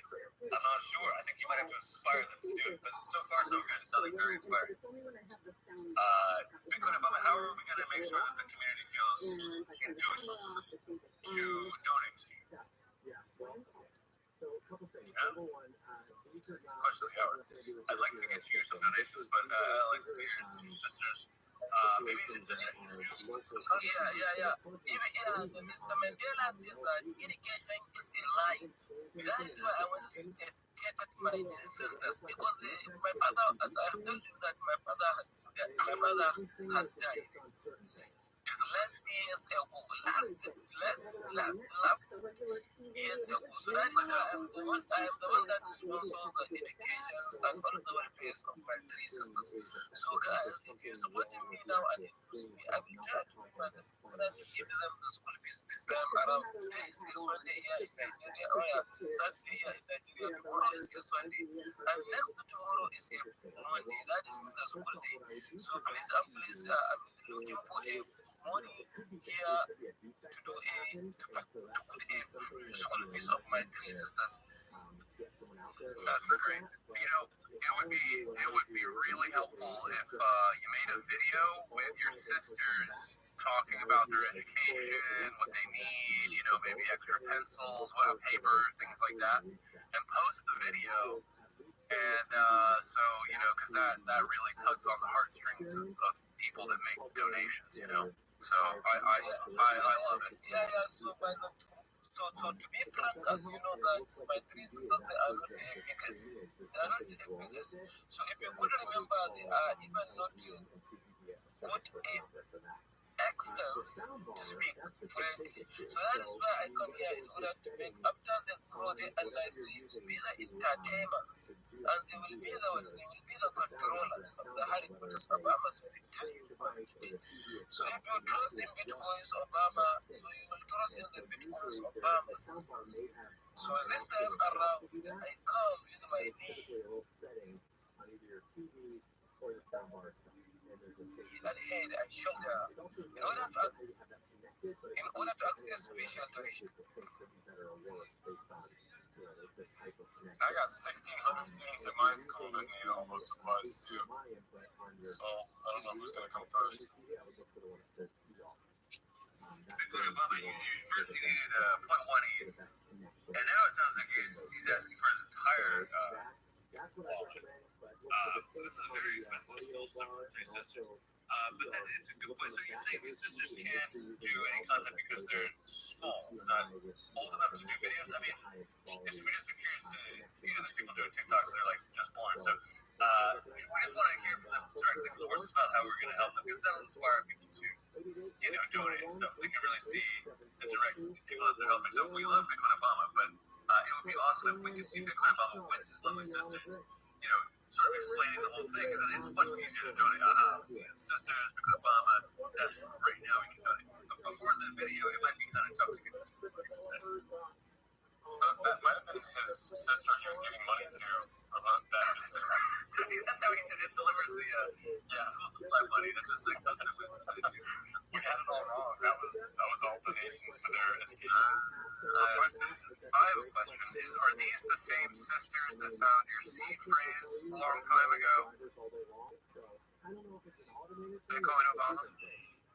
I do remember that story. Yeah.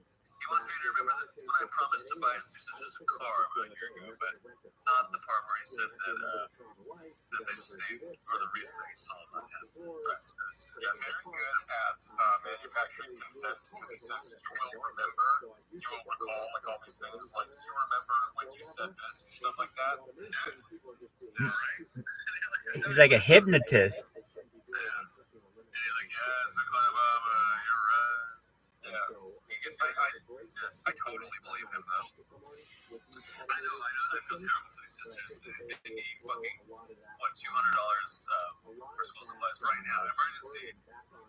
But no reason why. Yeah, you're right. He needs the entire volume once right now. I mean, this was the master's program over there, $200. I know, yeah, it's like 4 months of rent. So, I mean, I saw this TikTok where some guy was walking around Nigeria and giving, I forget, it was like a goofy quiz show or something. And he just used a house, this house, not so hot, but then he's like, here's, 700 naira or something. And they're like, oh my god, and it's like 700 naira.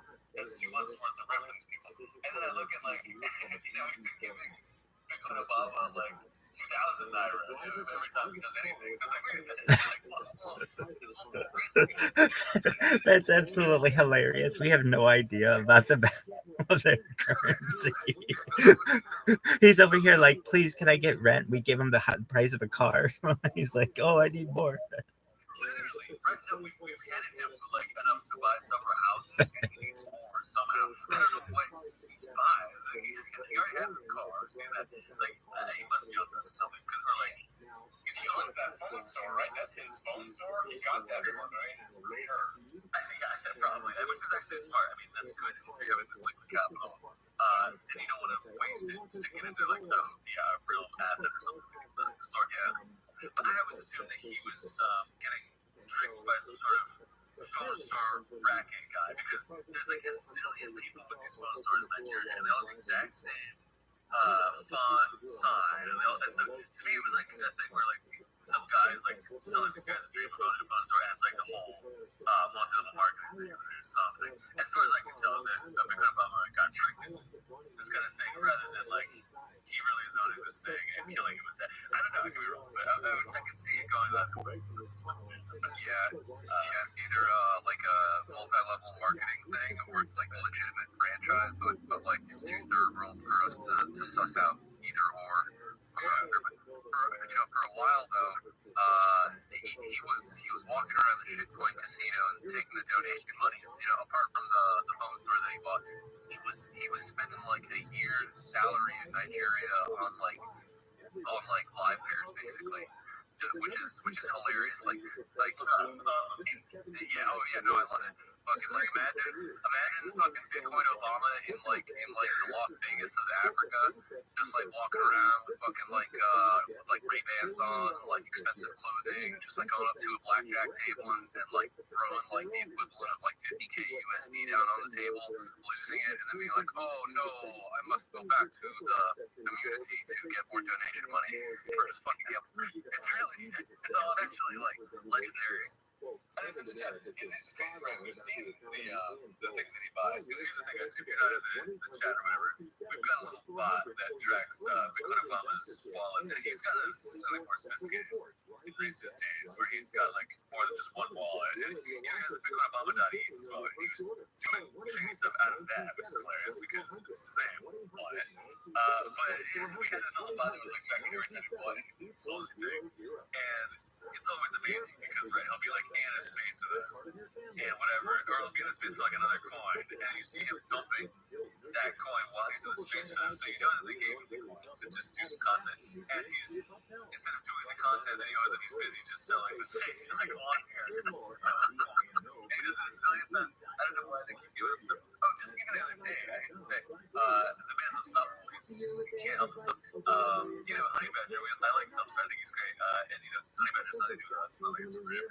So whatever. Dumpster, go for me. I don't care. I like his art. Anyway,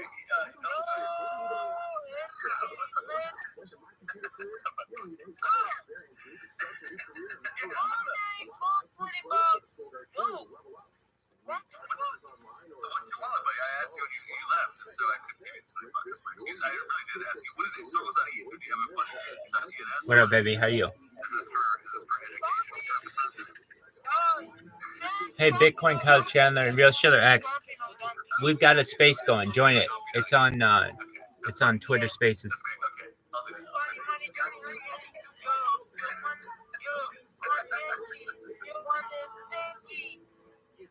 Wow, put on a beat, bro. Here, well, give me a beat to inspire me to go into my wallet and give me 21 seconds. Pumpy no dumpy no heat. Let's go. 120, 220, 320. Let's go. Good work. Call me the two. Oh my God, go to the beat. Oh my God, oh shit. Let's go. Pumpy no dumpy. He's spamming like emojis while he's rapping, like hyping himself up. Like that's amazing. That's awesome. It's like, sorry, but he's giving me exclamation points. Like, the way it's saying it is. That works or not? It doesn't work. I'm trying to dump you. What the fuck? We got dumping you now. Okay, oh, dump, eat. It's gotta be right. But I also like that, like Obama he comes in and he does this spiel and like has his like bit that he does, and then he's like, my 2 minutes are up, I'm not getting like the response I wanted, and I feel like he just jumps into a different telegram. Oh yeah, he's back in the space right now. He's just off speaker.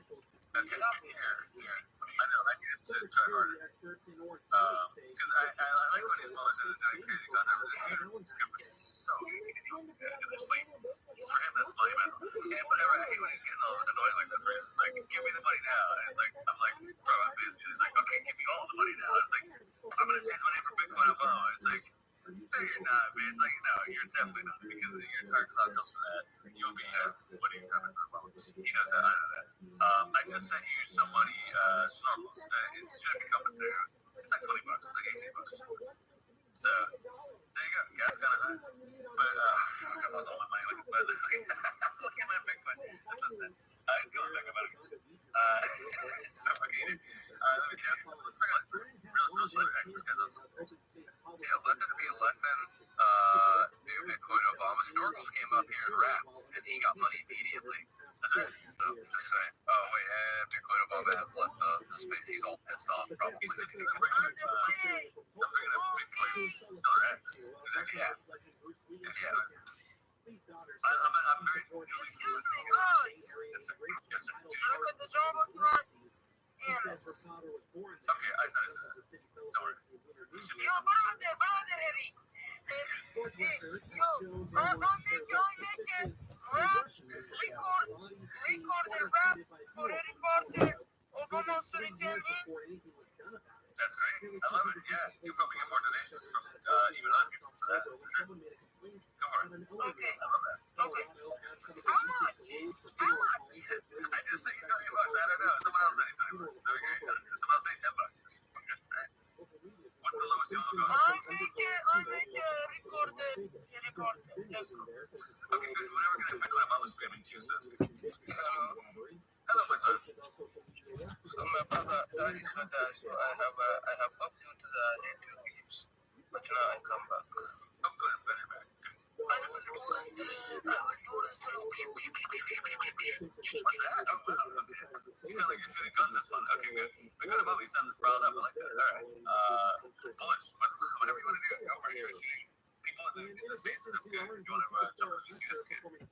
Everyone, Bitcoin Obama is a better rapper than Snorkels? Who knows? Let's see. Only one time will tell. Wait, hang on. How come Bitcoin, I'm on James on that. Hang on, let's come back. Bitcoin Obama, why should we give you money? What? I said, why should we give you money right now? Give us a good answer. Why should we do that? Why should we donate? Because I went to get the space of my three sisters. Once the station is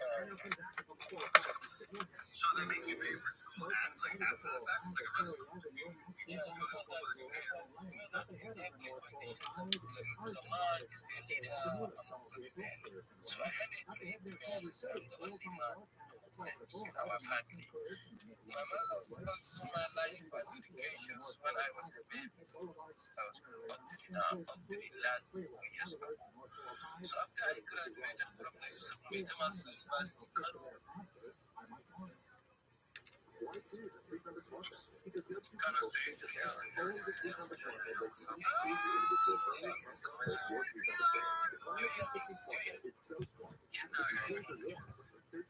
So this time around, I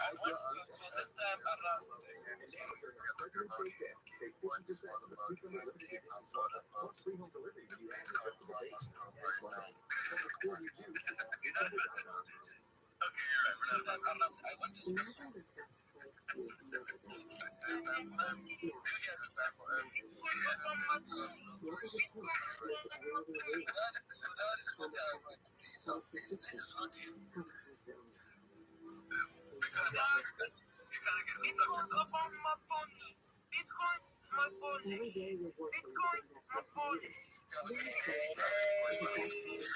What up, baby? Hey, Spurtle Gremlin. Hey, we've got a community space going. Join it on Twitter. We're on Twitter, and then everybody's gonna come in here.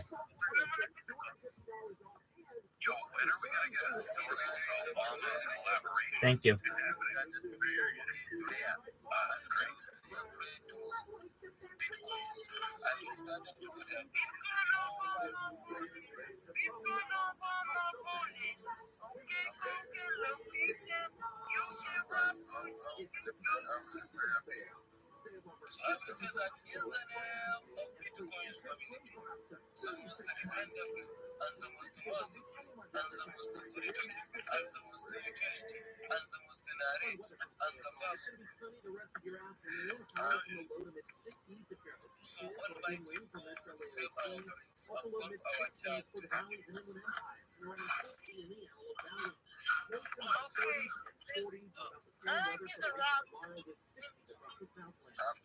After you know, after praying, you know what is next.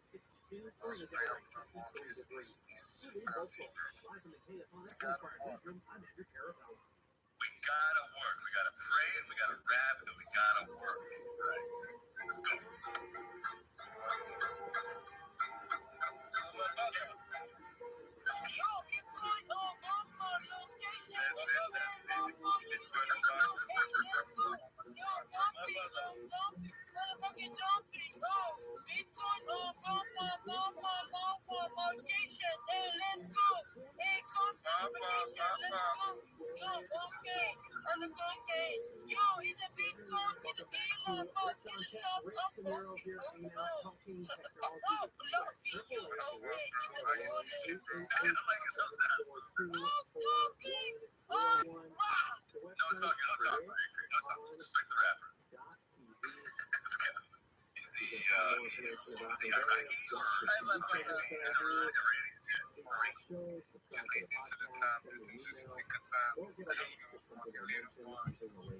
I gotta smudge your eyes.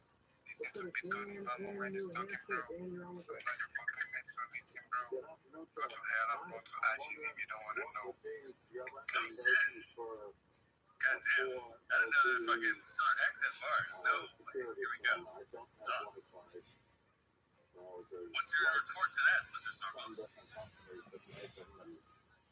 Bitcoin Mama, where's your first, buddy? I've never heard him drop any bars. He just, his things though be like beautiful. You know, it should be, I guess, these two guys rapping and Bitcoin Mama singing the hook. Let's get up. What have we been doing this whole time? You are the friend, man. Bitcoin Mama, smoking. Wow. Yeah, let's hear my eyes right now. So, wait, my brother. I am here, my friend. I'm chatting with all the boys, the girls, is your father. That's right. I love my son very much, even though he's very annoying, asking for money all the time, but I still love him. And he does very pirate content, and he makes great things. I don't think anyone can make a better sing than Bitcoin Mama. Even after all this time, who has made a more glorious thing than Bitcoin Mama? He makes them just out of thin air, he spins them out. The beautiful Chinese song honoring the history and culture of China, which is very bullish. Oh, he's still not listening. That's not good. But son, I'm just singing your praises and he leaves. He's such a prima donna. He's such a demon. That's how it goes with geniuses. You know, they're very temperamental sometimes. But anyway, Bitcoin Solar X is actually nice, and actually it's trying very hard, and I like Solar X very much. So you're doing good work here, buddy. I like all the stuff you're painting, and you're making bullish videos now too. So Circles is also very bullish. I love your raps, and I think you're very enthusiastic for the community. Very bullish indeed. As a matter of fact, both of you guys are much better than Bitcoin Mama in every respect. But we love it. Cool. It is what it is. It's not that I hate it. A modern enabled story. My son has forsaken me, and I have to forsake him too. It's been long enough to throw me the bus. So thank you for anything. Disrespect me, take me for granted. The whole nine, the whole gamut. He really does not pay our community as much due respect as you might assume he would owe us, given the fact we've given him millions and millions of dollars. Whatever Naira. I think he's over some harassment by me because I'm doing one of those things. And everyone lives on the shoulder actually. Yes, I thought you got the Elon Musk to this. I can confuse a million new guys. You're not a new guy. Shoulder X has been around since the BSC days. We love him. So, much longer than my various son. Bitcoin Mama. Let's get way longer. So historicals we've known about the same amount of time as Bitcoin Obama. He's been around since the beginning of this whole. So we love historicals too. Give him some money. Don't be these guys. He's in Iran. It's cool that he even is able to sort of sneak around and do this kind of stuff because Iran does not let you go Telegram or do crypto stuff. So he's going like this. So the guy absolutely is waiting for us. We got to jump on the phone and problem. So like that. And he's creative. So we love that. Who else is going to jump into random spaces and freestyling in a funny way about the coin? It's sick. Not everyone can do that. So you gotta support that kind of stuff. I love that stuff. So let me talk to you. Good man. Just shout out to all the people. Everyone should push your mouth. Yeah, she'll look to everything at the top, and she'll look to the Harry Potter Obama community too, because it is the best community. I don't say that. Other people are better at reiterating that and reminding people that it is the best community. The most fun, most playing, smartest, the most goofy, and I think the most entertaining by far. So that's why I like hanging out with you guys. Everyone else in crypto is annoying and boring and self-serving and full of shit. So not necessarily, but you know what I mean. A lot of the people for a long time. So here's the thing. I love those brothers. I love those people, especially the big soldiers who are clearly in it to win it and have not sort of abandoned ship as the price actually looks kind of droopy. So we love that because we've seen this before. We've been here before. Most of my numbers are freaking out. As though the actual whales are ditching anything. If anything, we're acquiring more because it's a great price. It's crazy. I was annoyed that I wasn't getting that much for ice even a few weeks ago because I was like, well, I should have fucking went for it way earlier. I was busy doing stuff. I don't know. Just like you guys, probably same feel, honestly. But yeah, this is kind of crazy. It's a good deal. So happy to be supporting the way I can, and I think that's a testament to you guys that people are still psyched and are still doing it just like we always do because it shows that you guys are still spending. Like we've seen this happen before. If there was no precedent, I would get it being skinny, of course. Like if the coin had never rebounded before and it was just been, up and up steadily, and then now we've dropped off the cliff and with no end in sight, I would totally get it. But the fact of the matter is, this is baby food compared to what this coin has been through in multiple iterations.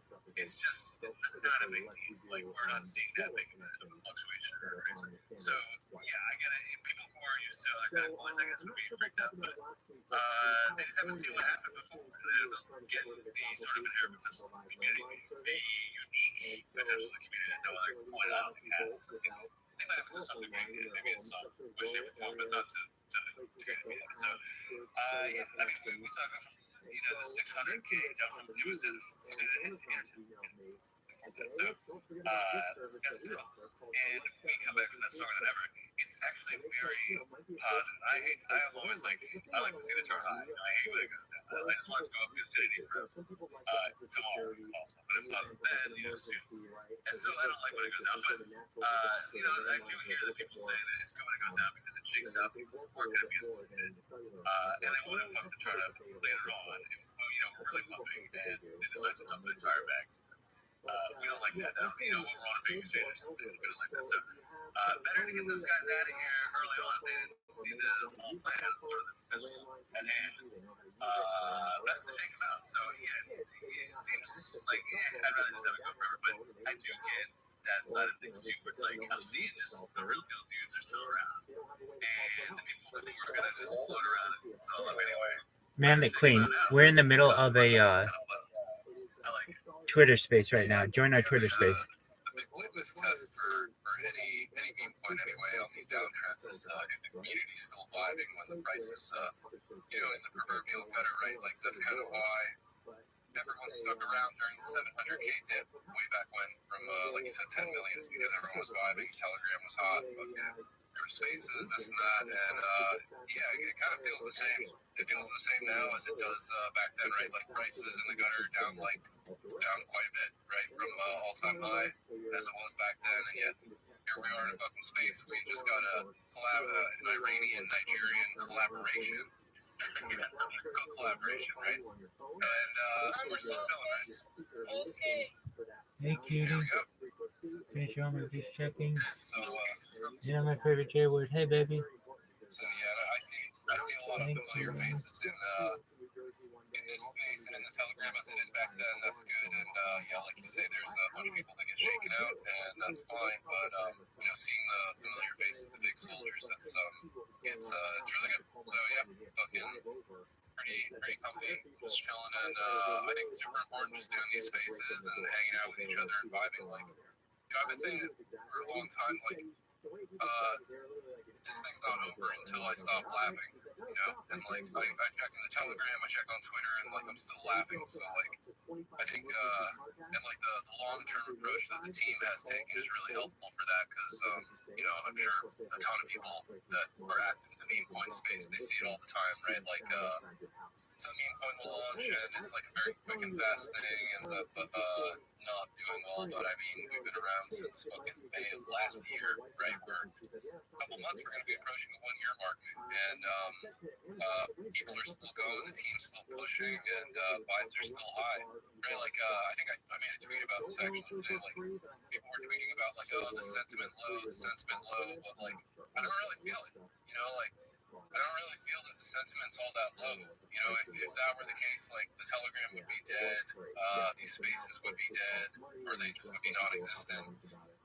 You know, I think sentiment, like what people call sentiment anyway, really is just a reflection of price and like the psychology that they feel. And you know, I don't know. I still feel like this project's in good hands, competent hands. You know, we got Graham in our corner. I don't know if he's here right now, but you know, he's pushing on the institutional side or what have you.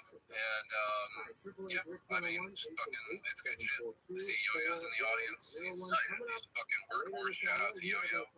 And of course, more like, you know, you're fighting Big Boy for fuck's sake. You know, it's like, so someone was actually, they made a really good point earlier in the space when I was just listening. They were saying that like Big Boy like represents like this guy that like has fucking rubbed so many people. So like seeing that he's gonna fight someone and it's and like potentially get his ass kicked, it's like, I don't know. It might be a little bit cathartic for a lot of people that you know have fallen victim to some of his projects in the past. You know, so I don't know. Yeah, it's good stuff, man. Like it's still like the having's still like a couple months away, and I don't know, but it just yeah, just fucking having a good time, still laughing. So yeah, good shit. Thank you for coming to my TED Talk. I appreciate that, and you're right. I think the second that this gets boring or underused, that would be the sign of like, all right, fuck, you know, let's cue the band, you know, all right, you know, let's wrap it up. It definitely isn't the case, and I think you're right. The sentiment isn't. I think maybe like 2 or 3 days ago, I could see the argument of like, yeah, it's getting a little droopy. That's a little bit. But that was just because, like, I don't know, I just wasn't looking as much, maybe before the Metallica stuff was looking a little droopy. But right now, things feel good. I totally 100% agree. I think that you're right, that sentiment is good right now. And people are just using sort of sentiment as a surrogate for price. You know, sentiment is low equals price is low. And that's how it works. I mean, nobody's psyched when the shit's going down. Everyone's psyched automatically when it's going up. So it's not really that revolutionary to say, like, you know, sentiment is low right now. Yeah, I mean, you know, if market cap for 200 million, that would be the reason it's not. So, direct correlation, obviously. So, yeah, it's kind of nice that our sentiment isn't low. It's actually good. I think that's the sign of a very healthy coin. Despite price action, I think the market's wrong. Most people are sort of been in crypto for a minute or have perspective or are whales in some way, shape, or form think that, because otherwise we'd see a bunch of people just throw it in the towel or something. You know, like a lot of people running a coin like this, if it had been so high and gone to this level, they would just taking a high because something got hacked or something. You know, they would like, fuck this shit. Done. It's still 8 billion %. It's never going to happen with Bitcoin. I'm 100% confident in that, just myself, and then also in the main dudes running the show. It's just not even necessary. Like, nobody's like needs to do that. MBA's not in this guy's ever super sweet, like a nice guy. So, yeah, none of the dudes are in crypto to like get one over or get loaded. Like, you know, we're doing this for fun. And I think that's something that people forget kind of too, maybe. Like, you know, I'm not pro crypto. I'm not a pro crypto guy. You know, it's not guy run. Like, we don't do just crypto our entire lives, and we're not like desperate to get like tens of millions of bucks out of crypto. No, really. It's just like a fun ass thing to do with friends. And it's, I mean, of course, the goal is to make it multi-millions, but it's not like because like we're desperate to like have hundreds of my dogs for whatever I need to own on.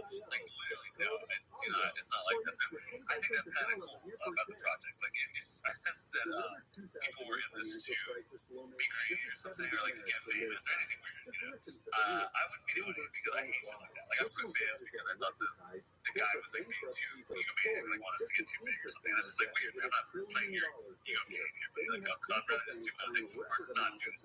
So I would have walked, and I think everyone would have walked if this was in any way, shape, or form like a project that wasn't necessarily super great. It's like had any sort of liability, like maybe it's like gonna get fucked up. So I mean, I'm funny. 9% of my net worth is in school. So maybe something like that. But it's not getting retarded. Like that's what it is. But I don't care. I think this is the best. We all just started as a community member, so it's not like anyone has like a personal. You know what I mean? Like none of us have like 5% of this shit. You guys don't understand if you're not in like deep into like running crypto stuff. Like most of these coins, go look at the bubble map. The people who launched it have a fuck ton. It's just an insane amount. Like, Paulie always has so much pork or whatever the super caps, pawn, whatever the caps. The dude's got like, 5%, 4%, which is insane. He can totally ruin the whole project by dumping. And why would he suck as well as that big unless he plans to do that at some point? It's not good for the project. And, here comes this guy, great. Here comes Halloween to tell me to stop talking about what we're talking about. Which is great. I love Halloween, man. This is great. I love wisdom here at Space. Space is going great. So thank you guys for tuning in, and thank you for supporting the ticker. The thing is, as we've been saying, the big floaters are amazing, and they're really the core of the entire success of the project. And the people that are showing up every day, consistently, not asking for anything. There's a lot. It's what's going to be layered. And are awesome. They're funny people. Have good taste in what's funny and like on brand and stuff, thinking stuff, and are cool. I like that. So there's no other community in any of our commitments to it. So I like that. And it's a testament to how sick we are, and it proves that the thing is going to be fun. Like, I'm not really stressed at all. And I've been more stressed about the coin before. Like, I was way more stressed Fish Brother with the 600K. I was like, oh, fuck. Like, I was like, no, I can't believe the project's going to work. And, now it's like, it's working. So, don't even stress. What's up, Holly? How you doing? I was just going to say that I can attest that you definitely written to me being like, all right, what do we need to do to save everything? Like, what? And which is always like the best like proposition to have, what fixes everything in the situation. So, but hey, always trying to employ that solution, I guess. Yeah, I mean, I really do. Sometimes I do panic, and I'm like, what the fuck do we have to do, guys, to save this bullshit? Like, I want this shit to go to, what do we have to do to make it go to infinity today? And it's like, well, it doesn't work like that, but if it existed, I would do it for a project. Just to say, that's the thing. Yeah, no, it's good that you think like that, And I find it such an interesting like embodiment of crypto as you compare it to like other forms of capitalism in the market, where like crypto is, there's like no earnings and it's just constant, like no dividends, but just a constant asset.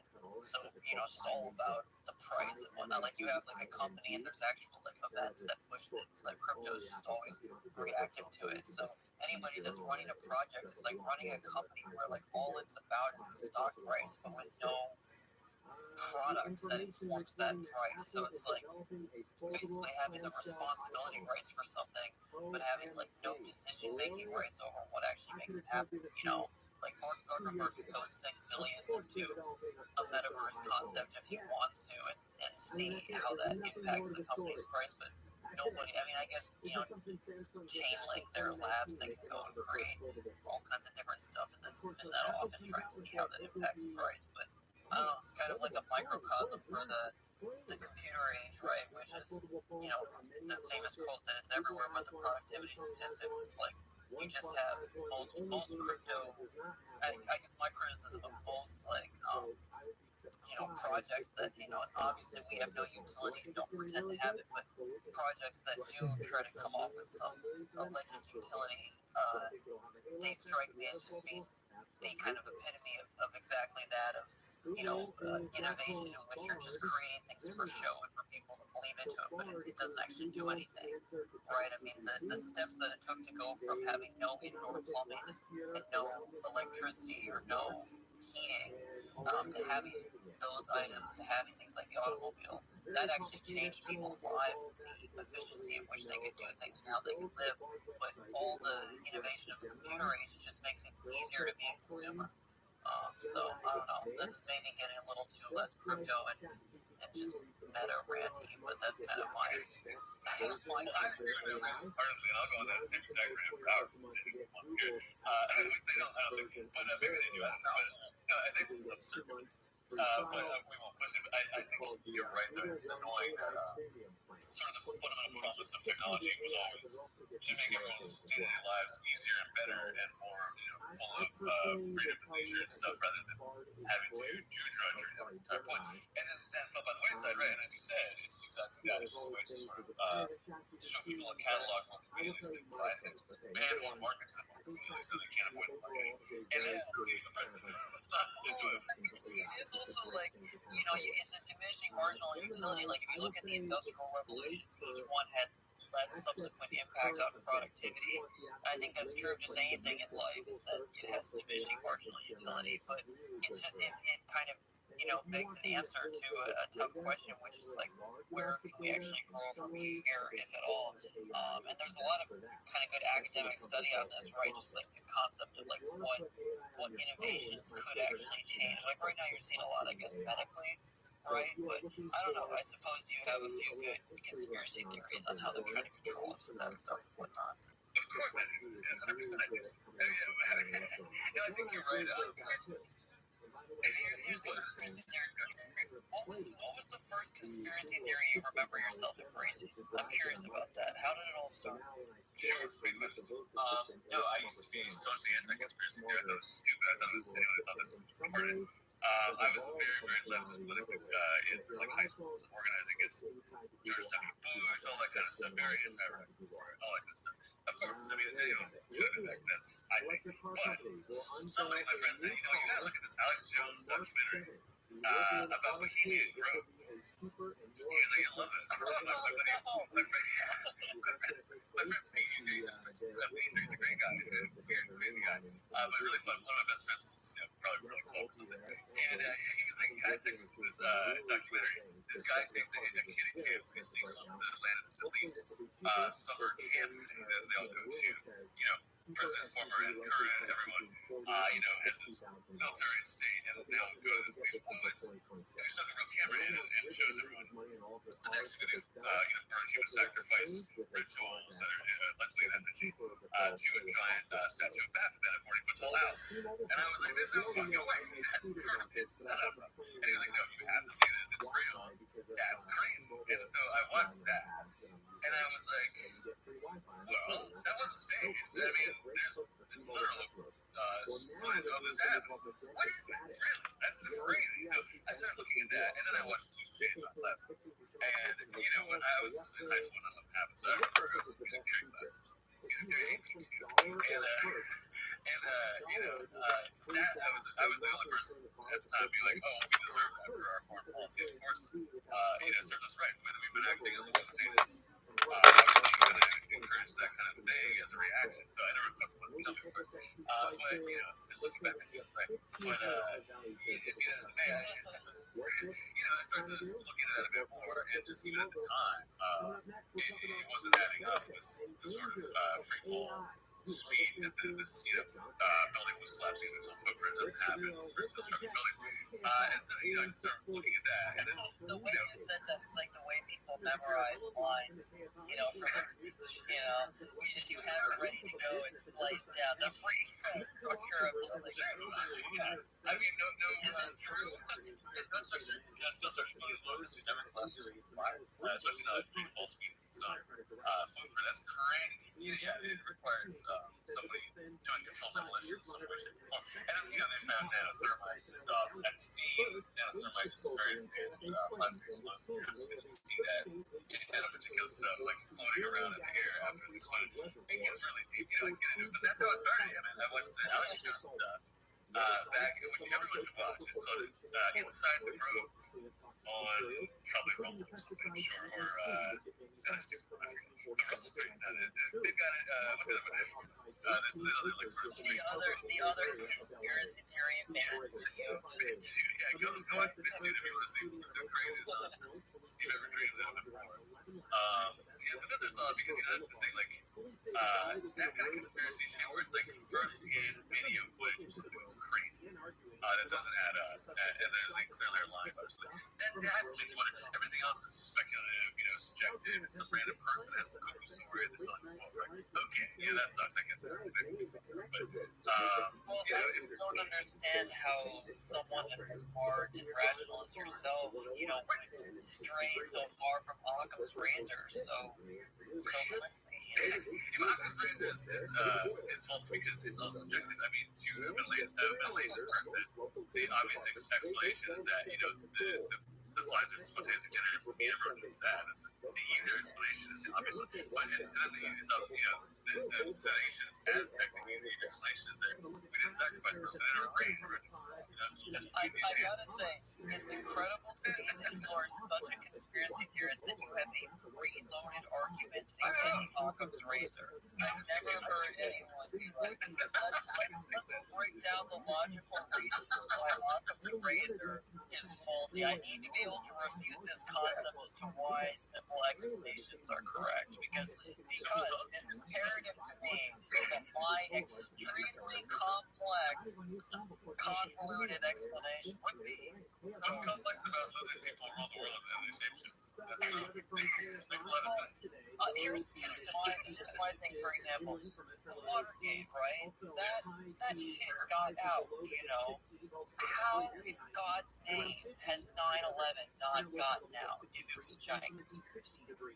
I mean, it hasn't gotten out. It hasn't gotten out. Watergate got out and then they fucking reported on it. It was like proven, and then people were like, Richard Nixon be like pardoned by like 04.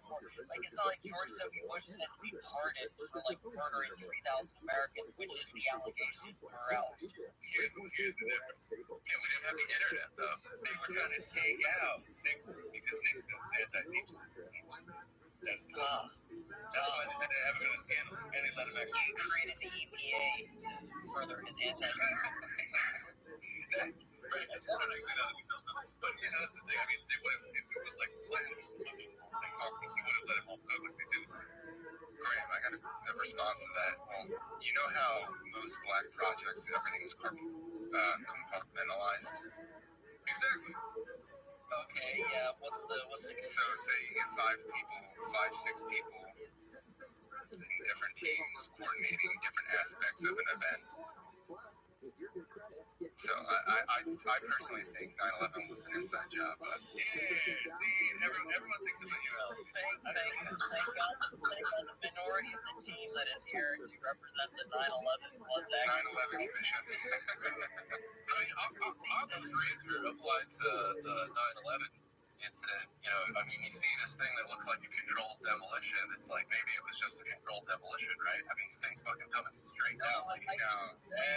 Going into the fucking towers. But that's obviously. Building 7. Let's get real here. Look at Building 7. Yeah. There we go, folks. 4 minutes to Building 7. No, stop.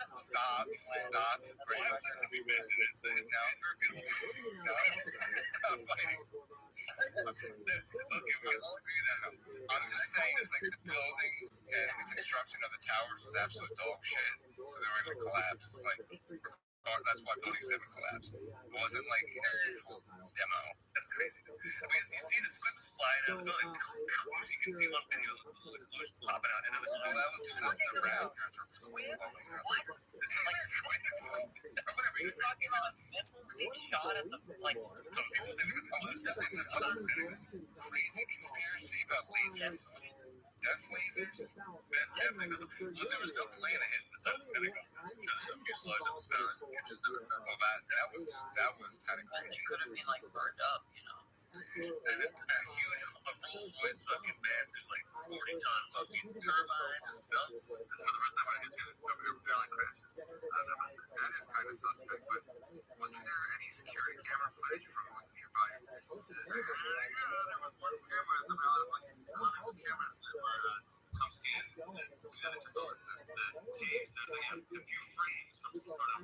Dog, it's the most dog shit situation in the history of all time. There were 27 individual businesses there that had their security footage confiscated, in addition to all of the Pentagon pictures and surveillance footage that they have. Hold on. You got to say your point. Now I'm saying mine. So for us to be able to get 3 frames out of it, none of which look like a plane and sort of look like a missile, is dog shit. And they're still holding that from the American people. And this is a very touchy subject to a lot of Americans out there. For anyone out there who thinks that you are in a minority to think that this was an inside job, you are definitely the majority of Americans. More people talking about this. I'm the only one that thinks that. I completely endorse view of this. I think that's the bullish take of this space. We don't trust anything. We don't trust anything, exactly. Yeah, I know, yeah. We're not going to put it. What happened on 9/11? We know what happened. What I learned from this space is that Halloween is clearly a federal agent. Yes. Halloween, what are you doing, brother? Oh, yeah, no, it's not. Is this inside job to getting like VC funded by the CIA? Oh, yeah. Please, I'm going to the fucking crypto roll through us now that we have exactly. All of a sudden, we got these like new Chinese coworkers. They're really friendly, very smart. They're building us stuff. They're offering lots of services, and they're all from MIT. What's going on here, guys? Wait a minute. Hang on. I'll take the Chinese spy money. I can just say like crazy. Why not? No, we won't take the Chinese spy money. I'll represent that. I'll be CCP agent. America's telling us. America's telling peanuts. Thanks, Biden. So yeah, exactly. I think we're on the winning team here. Let's go. Yeah, there's no better way to get back at Joe Biden than collaborating with the Chinese. You would never do that. Did you hear about Chinese?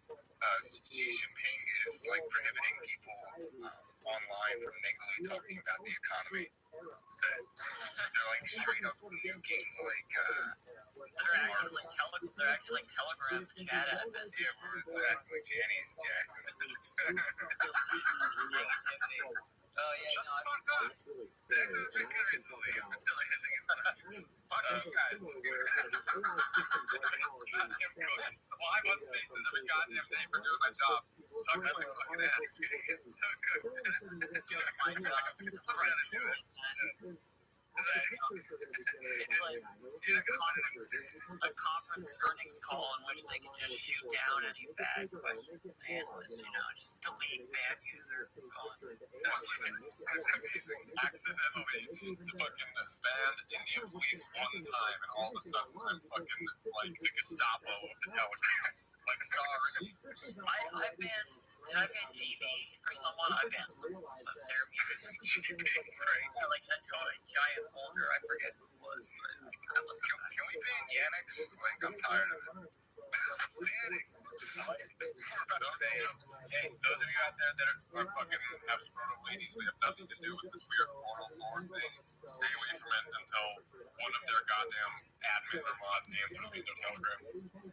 Yes, thank you. I mean, yes, and we were telling everyone before, do not interact. And also, furthermore, there was somebody trying to honeypot you, so there was a fake link going around. Fake, pretending. So do not think that, please. It was a fake, maybe not, it wasn't a fake contract. I just looked at it. It was pretty basic. I just trying to fucking rob them. It's so gnarly. And that's the thing. It makes us next week. We like sort of ladies, but like it sounds like they've then gone and done another third party thing. It's like someone else didn't ask us first. But that's okay. It's a project. How did they fuck up the name so much though? It's chaos emerald. That's my thing. It's because it's live, man. That's my thing. I think if we go with Google real quick, just Google Chaos 10 and nothing pops up, and you're gonna be like, did you make Chaos Emeralds? And you're like, oh, fuck yeah, good thing. Dude, someone was trying to argue with me on Twitter. I made this point. They're like, oh, well, if they said Chaos Emeralds, they would have been sued by Sega, and it would have been taken down by OpenSea. I'm like, look, Sega's totally gonna sue you. Bro, that's what I said. I'm like, look, I know that you will not get DMCA for this shit. And the source that I'm on the team for a project that's called fucking Harry Potter Obama Sonic 10 Like, it's not like I don't have experience, Like, at Sega, especially, they're actually the more So with Nintendo, we'd be fucked. Like some like fan will make like a beautiful game that's like just vaguely like different, like referencing how great Nintendo is, and they'll be like, boom, can't live guy, like find his face next to his game. I used to play, there was this Super Smash Brothers Brawl mod called Project M. They hated it so much, Nintendo, they banned it from being Twitch streamed to tournaments.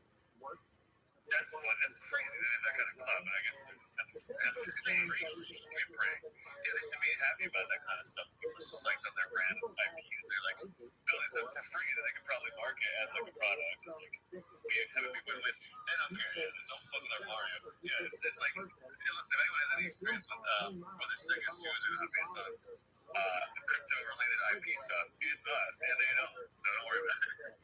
Yeah, I was just so annoyed. It's like motherfuckers have not played Sonic Adventure 2 Battle, and it definitely shows. Like, you gotta understand. Like, yes, like, I don't mind if you want to do experimental things. And, like, to their credit, by the way, like, you get the sense that they are, like, actually trying something. Like, they, like, you know, they messed it up yesterday, and now they're trying again today. It's, like, not, like, just kind of, like, ultra shady. Like, it's whatever the results are, I can't speak to what the results are. Over 4 EVE whitelisting yesterday.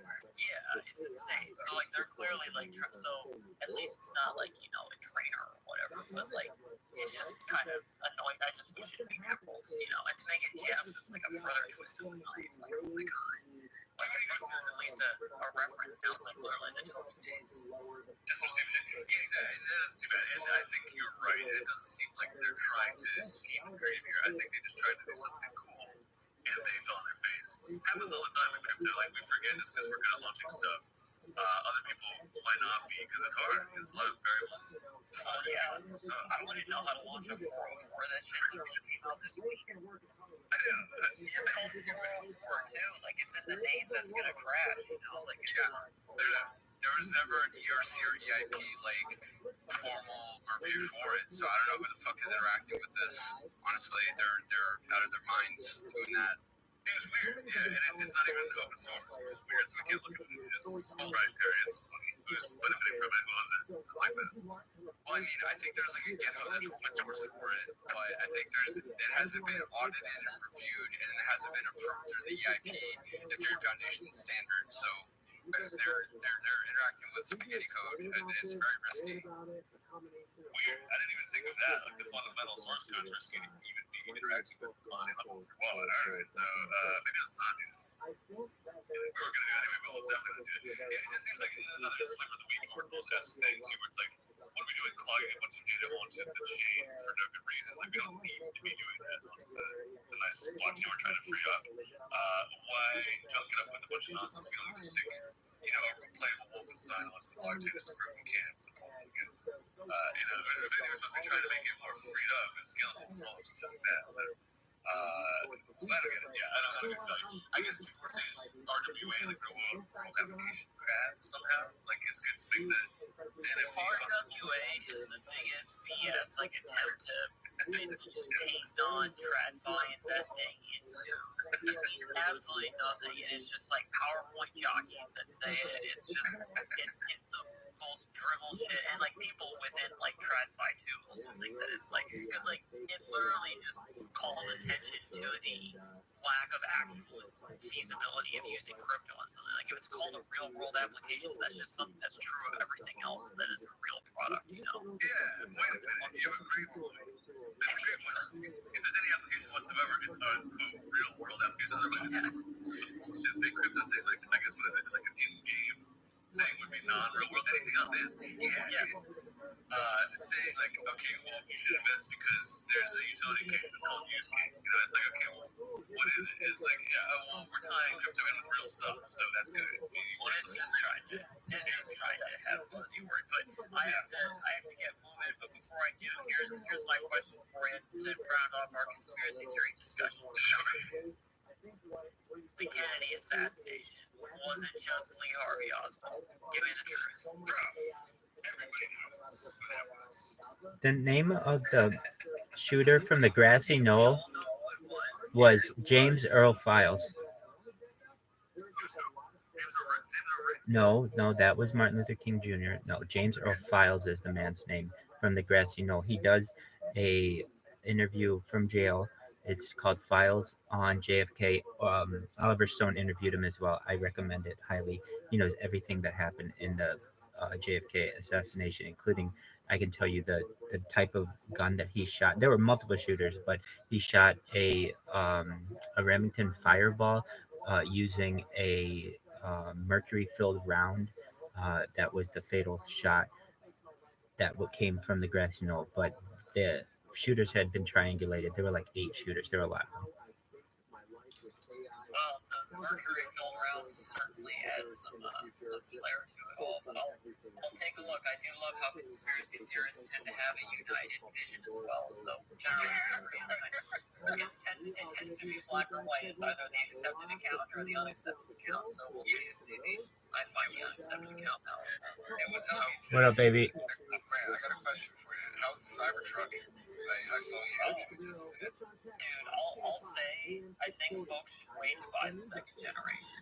It's got like a lot of it's cool and whatnot, but I much prefer my Model Y to it because it's really sick, but you can't see out the back, so you have a camera that's just eternally on, and that's Hey, we're in the middle of this, so I can't talk with you right now. I'm sorry, but come in here and chat. It has this cracked area from it already because it's just not correctly made, and they have to fix that. The wheel, basically the equivalent of the hubcaps, they kind of get centrifugal force will force them into the tire and kind of eat at the tire.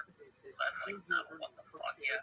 A lot of them have weird battery ranges, and Tesla also made it so you have to use either a level 2 charger they made or one of their superchargers, which is level 3 charger, because if you go anywhere else, you're going to be using what's called a CCS charger, and you need a converter to an AX charger, which AX is what Tesla uses, and the converter, the charging port on the Cybertruck is too small for any kind of converter to place into it, and they definitely did that on purpose to make it harder to use there. So it's got great kick though. I mean, it's unbelievable. It's 7,000 pounds, and it just it accelerates so well. Oh, it's insane. It just looks so sick, and I'll be honest, everywhere you go, people treat you as if you are the biggest celebrity ever. I have women this, they slow down, they'll be everybody, they'll slow down, stop, take a photo. This guy came up to me, shook my hand, and was just crazy, they shook her. He's honoring me and shit. And, everybody stops what they're doing. You can park at some kind, that's not a problem. When you park at the it's true though, when you park on somewhere, everybody just they just stop what they'll go by and take photos of it. It attracts way too much attention. But it's so crazy. It's pretty sick. I can post some photos of it. Even if it's you gotta take the video. If you're ultra bullish, you gotta put a sticker, just slap it on. Yeah. The magnets. Yeah. Or a charger for it. Yeah, that's a good idea. Yeah, do more Cybertruck content, I suppose. But and then we should leverage that into baiting Elon into a response. Right? Yeah. No, it was made in Texas. Maybe he put some of the plates on himself, but no, I mean it's got some cool stuff. It has a screen in the back too, which the other models haven't had. So that's nice, and it does have pretty. I mean the tow capacity isn't amazing. Dude, hop in this. It's a good conversation. We're talking about Cybertruck. Did you see Pharrell Williams be unable to park it in Miami? It's so hard to park. It is so hard to park. It's difficult, but it doesn't have automatic parallel parking for it. I think that you could possibly, because all those things you tend to be able to buy it and put it on. I'll look in to see if it has that, because there's I guess you got the. Yeah, I don't know if it would be the autopilot package or because there's the one that lets you just summon stuff like that. I truly don't even know, but they have all kinds of issues. This other one that I saw I've actually seen a few because where I live there's people that actually own them, and somebody had basically their camera system worked, but their ultrasonic sensors were fritzed out, so they couldn't use full self-driving or any of the autopilot, and it always thought there was a blind spot even though there wasn't. So I would say wait for the second generation, especially don't spend 130. It's not worth 130. It's It's worth that much in that there is that much, like, technically, like they're losing money selling it at that price, but, like, I don't think you should pay more than, like, $60K for it, I don't know, especially if you're not, like, actually going to get use out of it, because it would be impossible to drive, or, like, you could never have it in, like, New York, or even LA. It would be, like, very tough in LA. I think, like, you need to make kind of a stretch your legs out type of thing to make it feasible, or the country, ideally. I mean, that's what it's supposed to be for, right? They put a big ass slap in the back and everything, so you can. Dude, no, it's supposed to be for it's guys who have been in sales and trading for like 25 years and they need to overcompensate for something. Like, it is not for actually using. Oh, you gotta come out now. You have this small penis. It's okay, brother. I'm with you. I am very thankful to be in the market. That's Exactly. So, yeah, no, I don't think it's, I mean, maybe who knows, but I would say, yeah, wait for, it's like with the 2013 Teslas, like, you know, it's not there yet. You know, just wait for them to, like, fix everything. And then, so now that you have it, do you feel more confident in standing up, or do you still be sitting down like I do? oh, dude, of course I can't be standing up. I mean, I'm not there, but maybe. Okay, I bought one of those Ford Raptors, you know, when they came out. They're like trophy truck one to be. And I tell you, I started being standing up. I was talking to women, and then the first one I put my hands down in front of, she was like, yeah, that's not going to work. And then I sold the car and bought a scooter. I'll let that be my exit, because I don't think I can top that. I love y'all. No, sir, Dennis, I have a serious question about the cyber truck. Oh, yes, yeah. Have you tested if it is bulletproof?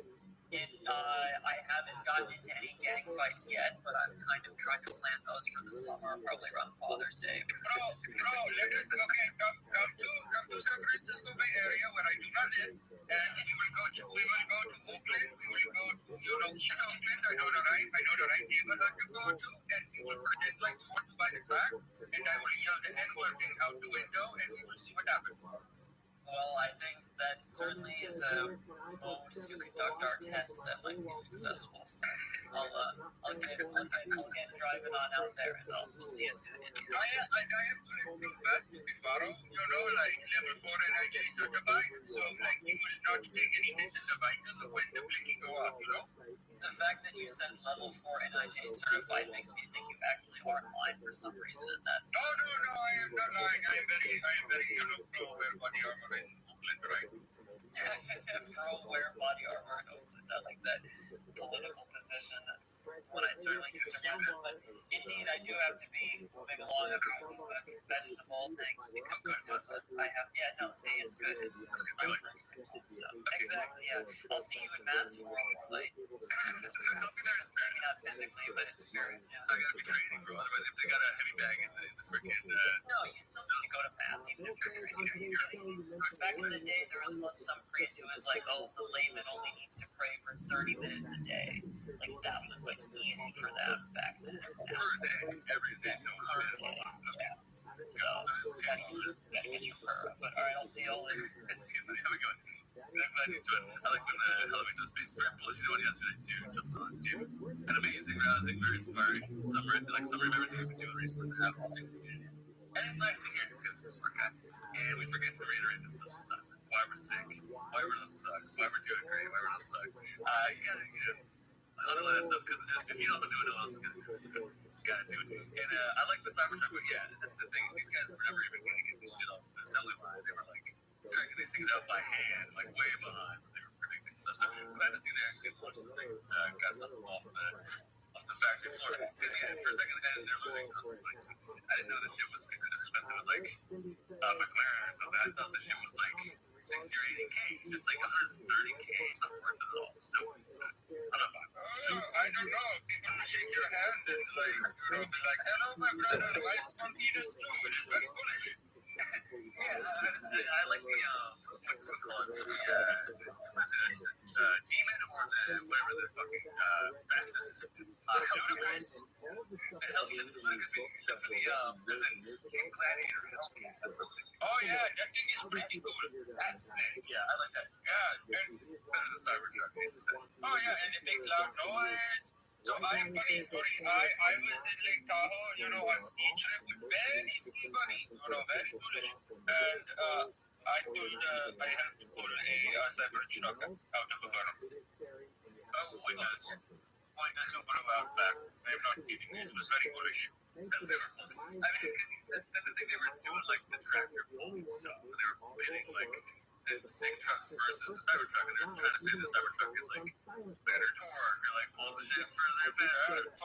Torque is great in the snow. You just get stuck. In the middle of it's really bad. It's like, yeah, I guess when you have to get like 6 tires for the thing or put chains on the tire, like not meant for snow.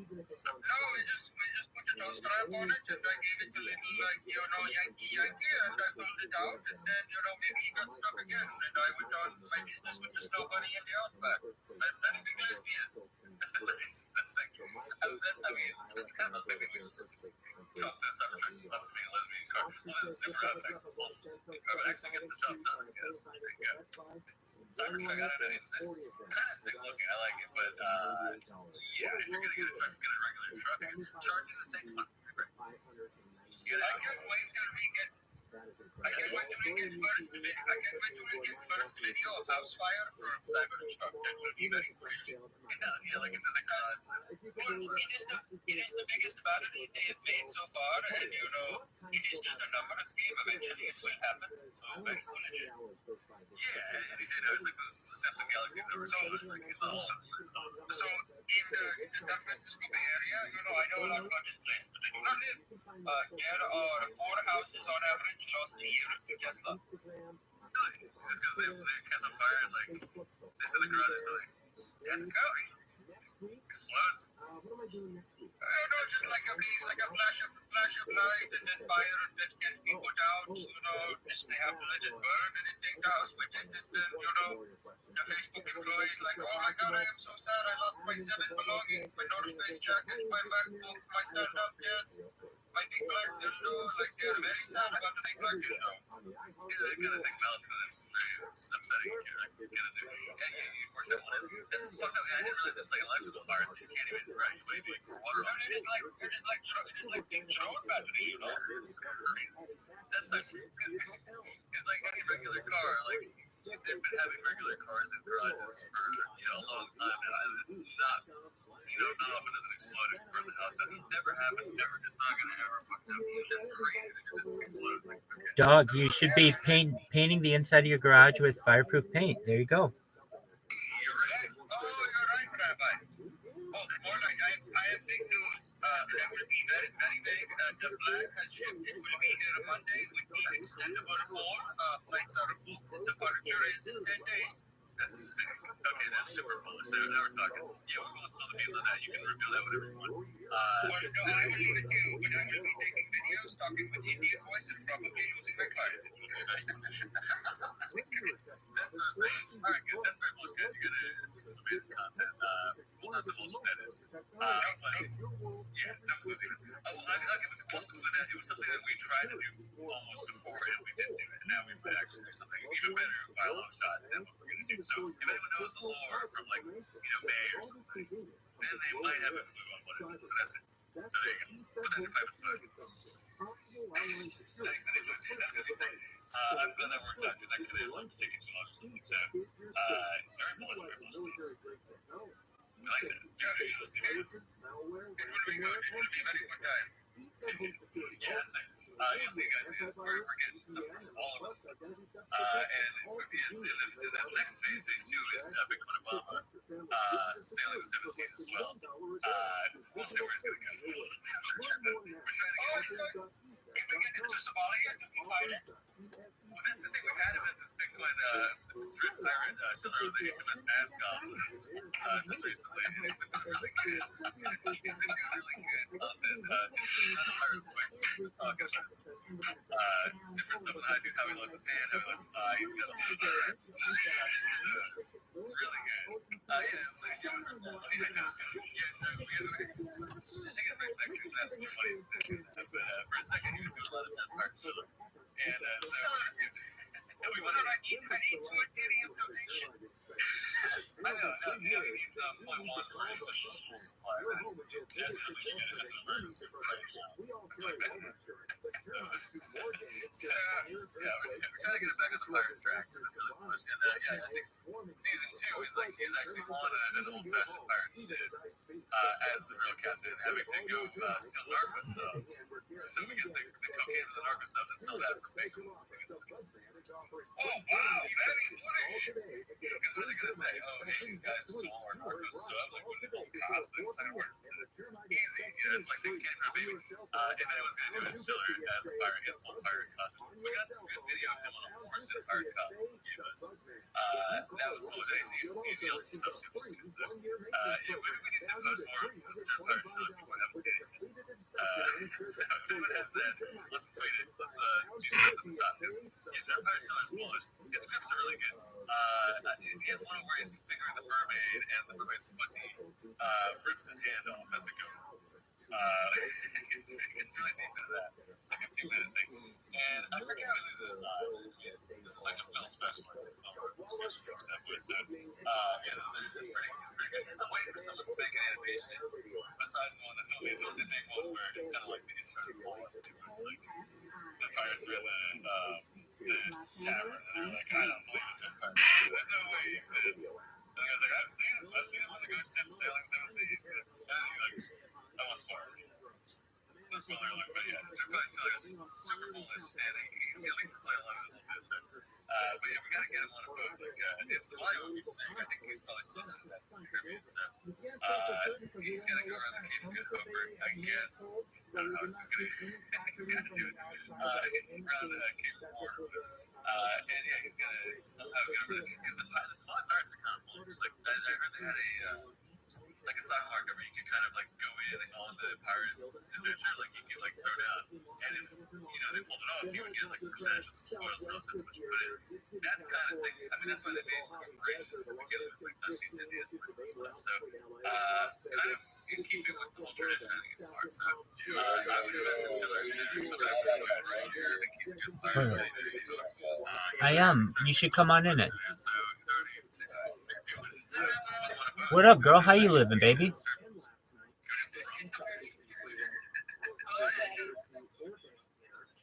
Are you enjoying life? Excellent. Well, it's a pleasure to meet you. I stream my life 24 hours a day, 7 days a week, 365 days a year for world peace. I've been doing so for more than 2 years now. You can watch me on 4 different YouTubes. You can watch me on Instagram. You can watch me on Twitter. You can watch me on Telegram whenever you want. If you ever need anything, I'm here for you.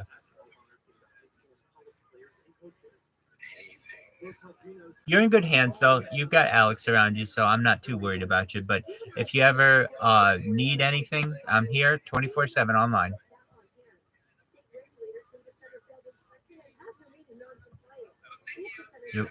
You're welcome. You take care, kiddo.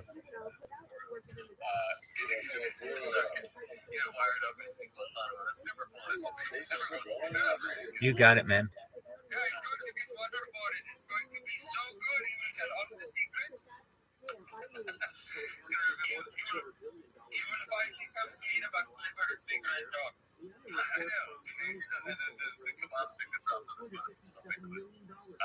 want to know the truth. I've been dying to actually hear him say, but he's never gonna. He's a tough nut to crack. That big fun of me. He sticks to his script, sticks to the story. But I think you're right. It's just waterboard enough times. The fan's gonna give. I hope so. So far, we can't get him to say anything. You won't even admit how many sisters he really has. You would get these full splits.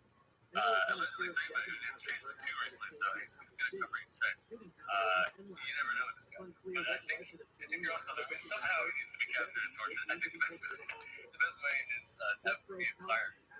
Which he likes anyway, so it's kind of win-win. But yeah, I know that's the thing. We've been streaming and it was stuff. We had like 2 seconds of him streaming him driving his girlfriend around. That was good. Just terrific with Sonic 80. But that was it. I wanted to see him on the Pirates. How hard, like, I remember when he bought the hop cart to the horse, how hard would it be to buy him a canoe? I know. Well, right. He says he's down to 2 horses now, by the way. One of them died, he said. One of them just died. They died or something. Somebody probably paid him to paint it or something, you know?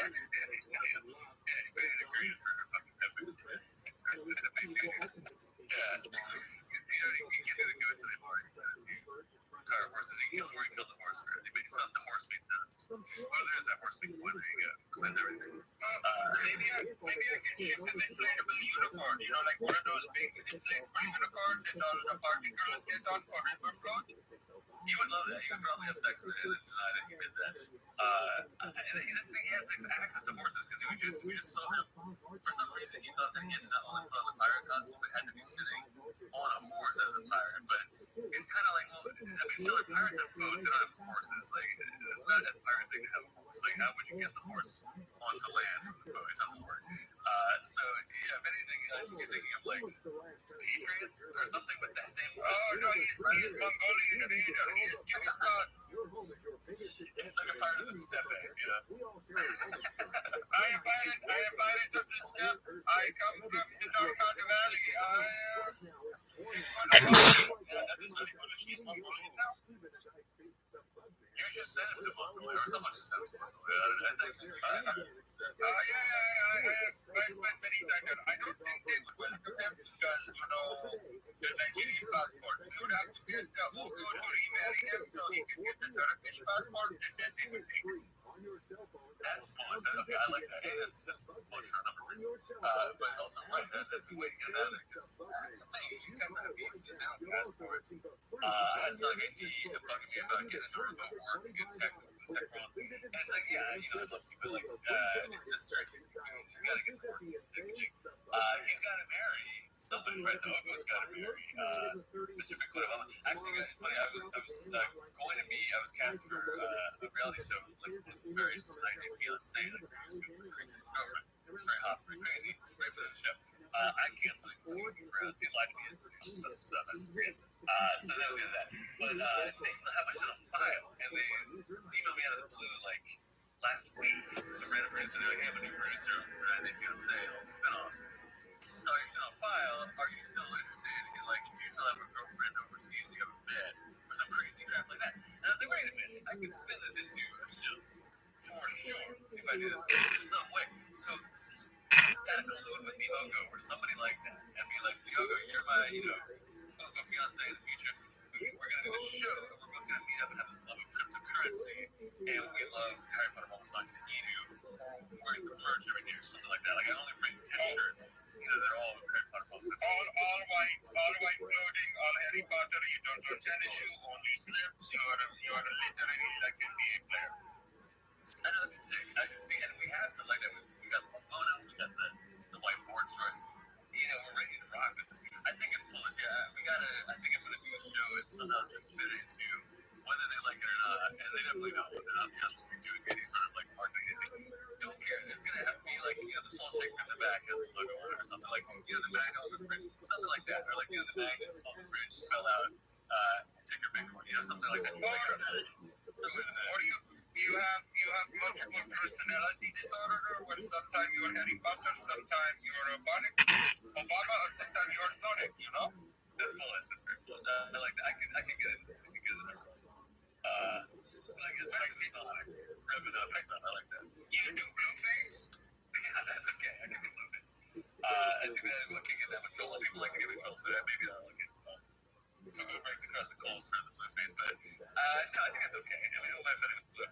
Yeah, let's go for it. I think that's fine. Yeah, the producers are like, "Okay, come out, we got it roll tape," and I'm like covered head to toe through the bathroom. All right. Well, we are late. We got it. Make it fast. Have some respect. I think that'd be reasonable. Yeah, kind of Obama half the time. It's the thing they want you to fuck around and play along, and I think they try to get you stuff so you're gonna be inflammatory, which I'm great at. So that was fun. Are you familiar? Sadly, I have worked on reality TV in India, you know, not in LA. And are you familiar with the term Frankenbite? No, I don't know what that is. So what happened is they take like everything you say, right? And people you say I know, but basically you get like every clip ever shot, you get a script from like what you said, a timestamp, right? And so when you're watching the show, it like, you know, it cuts away to the couple like holding hands, or like, you know, like a slow-mo shot of the guy looking at the camera, and he's saying something. Typically they have clipped it up to make him say whatever they want. See, that's crazy. Like, they're taking individual words and stitching them together. That's why. Yeah, to create sentences, to create drama, and it's just not real. They do that a lot. Like, I have seen it on the cutting room floor. It's very foolish. I have done it myself. In documentary, where a guy made doctors say that he put in instead of packing, you know? That's so funny. It's not disingenuous and like crazy, but it's all kind of awesome. I guess you have to, because otherwise it can be really boring. Like people just get like sick. It's super boring. Like nobody is that interesting.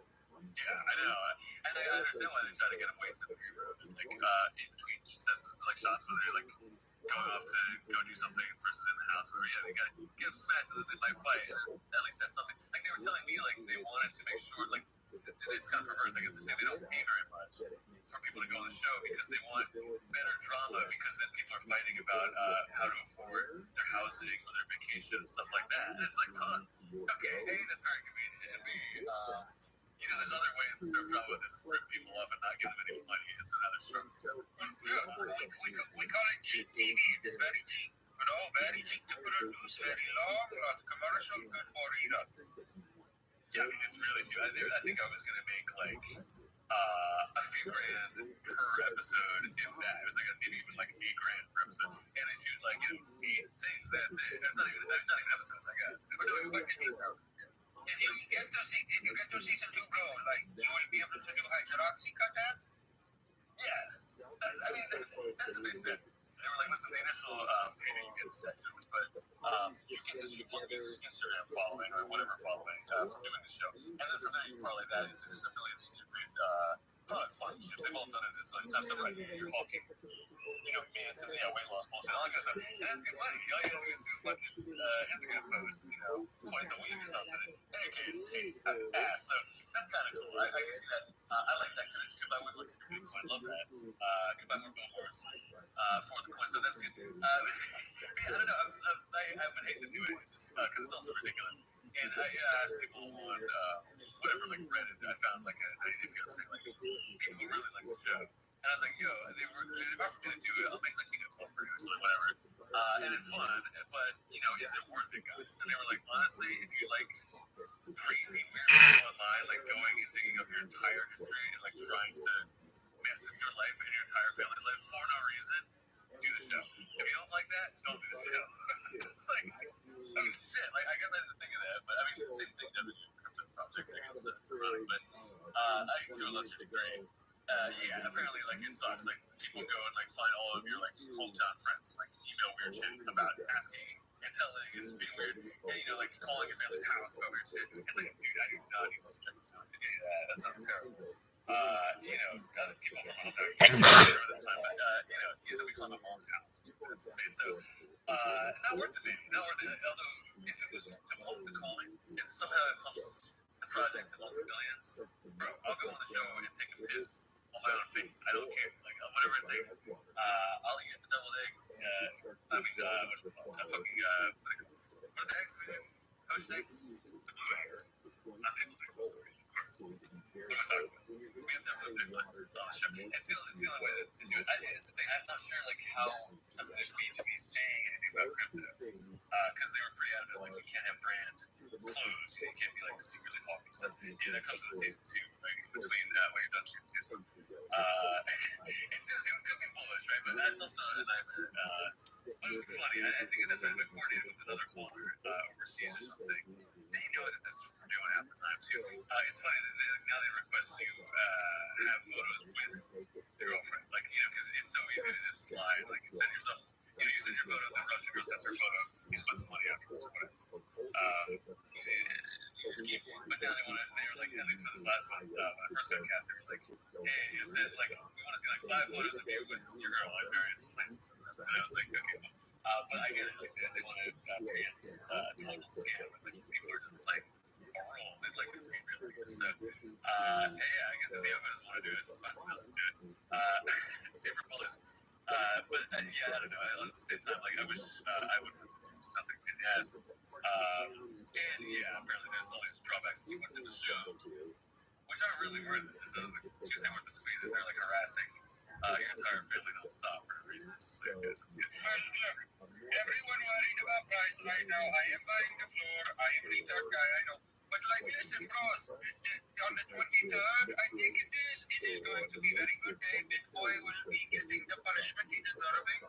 And then some, and everyone who don't like him will see who did it, and they will be like, that might be a good investment. They are stupid enough to listen to Bitcoin in the past. They are definitely not good enough to join us. That's a great point. Yeah, anyone who's fucking retarded enough to ever listen to Bitcoin, given him any credibility, is going to be watching this thing, maybe because they like him so, which is insane and stupid, and maybe because they don't like him so, which makes a lot of sense, but, I think it's part of the course at this point. And, yeah, I think you're right. Like, I am happy to be the heel, because it's kind of fun, but I think this is mostly the point that I'm, like, the de facto good guy here, and everyone sort of wants to see him get his ass kicked for various reasons, which is great. I think that's so good. If I was fighting any random dude, it's whatever, but the fact that I'm, like, potentially knocking out Bitcoin like a wood, that's cool. I think all of crypto Twitter can rally behind that, which is cool. I'm happy to bear the banner of sort of fuck Bitcoin.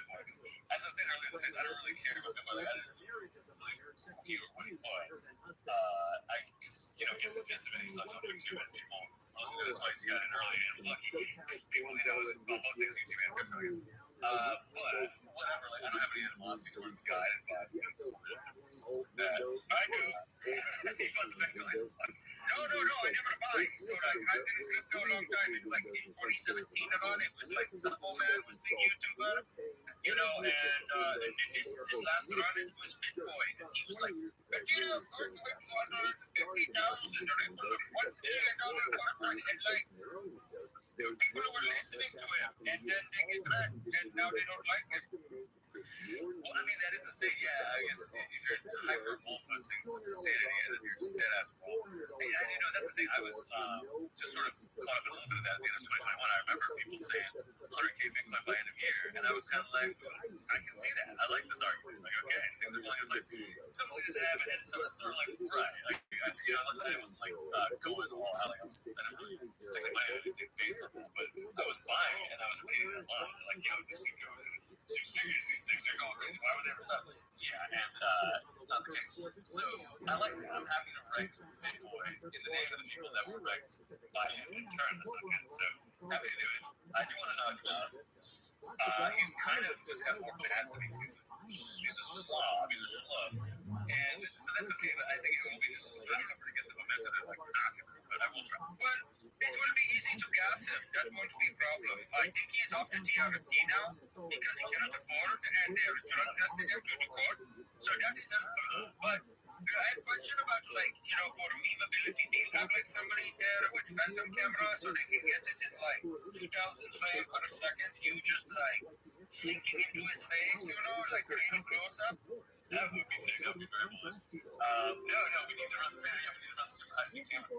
Get the ripples of his gut, like a magma emerging from a volcano. Just like undulating, rippling, like a pool, like a pond. Stone dropped in. I think it would be beautiful. Yeah, I'd like to sort of see his head getting pushed up to someone. So yeah, if you want to do anything to this, anyone wants to do that, I will be on the top secret project. I will be watching. I will be watching from middle of nowhere. But it will be. I will be there, and my dick will be in my hand, and I will be very bullish. No, and never go. Exactly. Never retain. I've been trying to retain.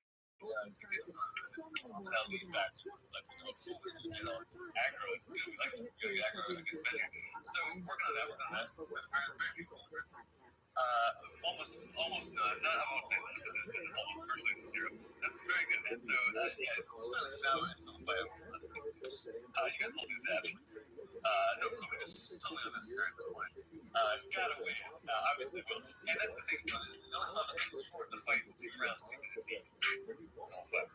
So I don't know, so it might be a little tougher to gas guys. I don't know how to do it. But they are saying it's sort of looking like a draw, and they're going to do 3 rounds. And chances are, like, ours is the biggest fight by far. The other guys just like the guys, but it's not like a Bitcoin thing. And so where the headliner's saying, so I would imagine maybe they want that to go longer, not 1 round. Like if there's 2-minute rounds is so short, 3 2-minute rounds would be cool. And by then he's totally, he'll be coached. There's no way. If you guys saw his YouTube, he was like quote unquote sparring for the first time, I think, his entire training career. And the guy like wasn't really, he was barely punching it. You know, so he was like sparring, and he was couldn't pick his arms up like by round 3. So I love that. so The only fight he's ever had in his life is deciding internally what to eat in front of the refrigerator. exactly.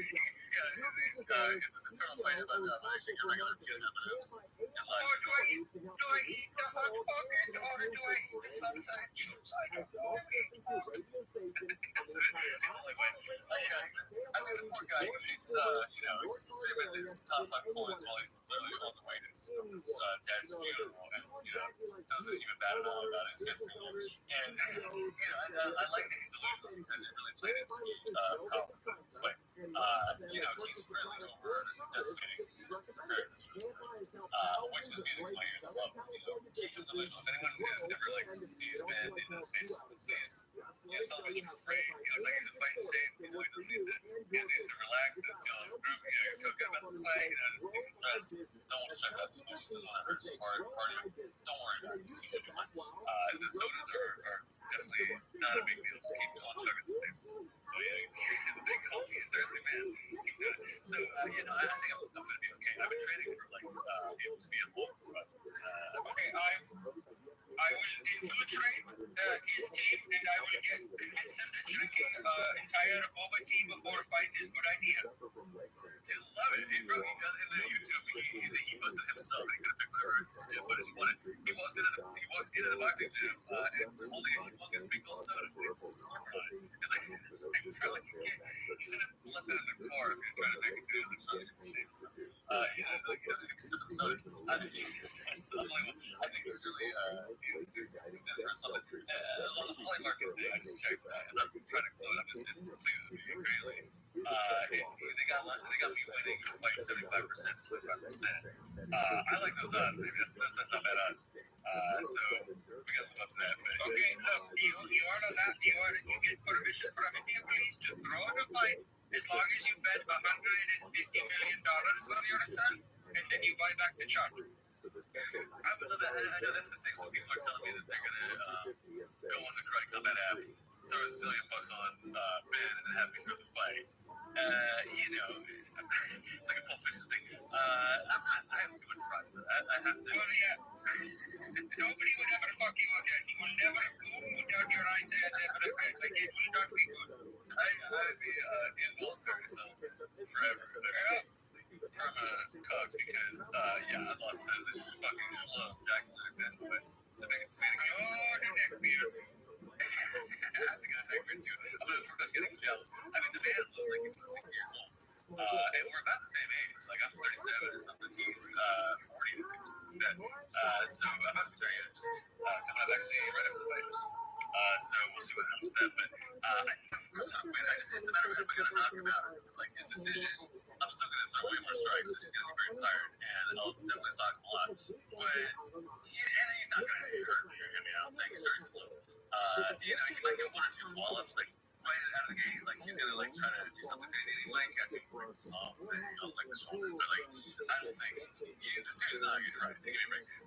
He's not fast. You know, and I'm pretty strong. And I've been training for like that. So there you go. As a matter of fact, I trained earlier today in the morning at 10 a.m. For an hour, and I'm going in like an hour. Actually, no, shit. I gotta like have a for kickboxing with the team action. So there you go, guys. I'm really trying to go for the distinct KO, you know, with a knockout. I think it's got to be like an uppercut, or he just gives up from a bunch of body shots, or head kick. But that's crazy. Like head kick is intense. I'm also way from some boxing than kickboxing stuff. Like I do way more than just knocking. But it's going to combat, baby. So I don't know. I heard Anton was like he just does not want to get kicked. He doesn't like the idea of kicking. Like he's almost scared of getting kicked. So of course I wouldn't ever kick like that.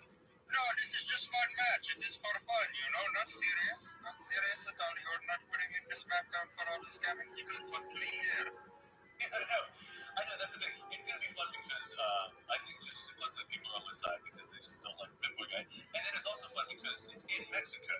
And I'm doing it where I'm like, you know, I'm a U.S. fighter, but I'm fighting out of Mexico. And I want to, like, do that. I'm going to be bunch of stupid things that could be, but like that's going for sort of getting the hometown crowd. Kind of like, all right, I just want to. It's probably not going to come sometimes, like Amazon, whatever. But it's like a bandana that's like half Mexican flag, half U.S. flag. Or it's like the one that's like the blue line fucking flag, but like it says blue. It's Mexican, so that's sick. I'm definitely gonna wear something like that. I think we gotta get like a photo flag or like a logo flag or something, like a big ass, just the logo. Whatever, humongous flag for something like that. I don't know. I got the merch obviously, but like we gotta do more. We gotta do more. So we need celebratory. Oh no, I'm sorry. We need celebratory merch. I need to be able to buy black belt with HPOS 10 I embroidered with the Sonic logo. That's it. On the end. Okay, I like that. You know, it's actually I ordered a bunch of karate belts because they sent me like a key, I guess, like the things like they said the jacket and the pants. Oh yeah. It's supposed to have a cool belt, a original belt. So I got a Sproto blue belt, custom belt. Okay, fine embroider lady. So on the back, above your butt, it's HPOS tonight. That's it. Yeah, I like that. Okay, cool. That's easy enough. You can find a nice Hispanic lady to make you empanadas and do that at the same time. I think that sounds like a good girlfriend. She is going to, if she can embroider, she is going to be very short, very round, and then very old. That's not quite my type. Actually, maybe none of those three things, I guess, but as far as okay. So, okay, this guy's said, but, at least I'll be doing something for you. I'm waiting for that. I don't know if it's going to come, but I came with all of the different colors because, you work for like the students or whatever. So, yeah, I came with all the shit, including black belt. I'm going to see if it works for the shit, but yeah, you're right. I got to make a custom. I think we got to get like a custom sombrero, like a blue red hill sombrero, some sort of poncho, like do it up like that. I already got a mustache, gonna go with that. Might need a cold food because I chipped my fucking tooth, and I forgot that you're supposed to fix that quickly, I guess, because I've chipped my teeth before, just go for it or whatever. And it's not been a big deal, but it's actually a pretty big shit front tooth. I've never had in my life, so don't know what you're supposed to do. I guess, it seems fine to me, it's wrong, but it's annoying because your tongue always wants to fuck around because it's wet, it's not very sharp. So I may need to get a golden cap over that, which I think would be cool. So just go with the Mexican bendito thing. I might as well go all the way. Lean into it. Very foolish. So, yeah, I was going to get a tattoo of the logo too. Because I was going to get it anyway, but that's supposed to be like a, hey, if we hit 300 million or whatever, but whatever. If not, it's the fight. We will. Oh, yeah, never mind.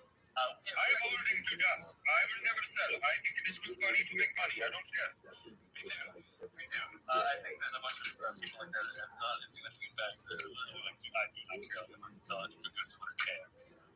So, my first got that at one, which is nice. There's dudes that have like 50 million multiple watches. They've never sold any of them. You can see that. So, it's not that many people, but there's a few super, it's nice. Nobody's going to flip on this bad boy. It's fun. So that's your thing. Me too. Yeah, I'm not going to sell. When we multi-millions, definitely sell for me. It's totally fine. I get that. Want to dump a little bit at that point, but don't dump your entire bag. Look, when we get to multi-millions, I am going to sell, and I am going to buy Epstein Island, and I will rename it Harry Potter Obama Sonic Tornado Island, no rain zone. That's good. Okay, good. That's very clear. That it's just a different log. Yeah. We check IDs on more like Pride and Jet. Good. And we have a rule of 41, just so it is not, weird. That's fine. Carnival Cruise Line is named Fingertip Stefani as the godmother of their newest cruise ship, the Carnival Jubilee. Stefani will be officially named godmother during a ceremony in celebration of Galveston, Texas on Saturday, February 24th. Three-time Grammy Award winner Gwen Stefani has achieved global success.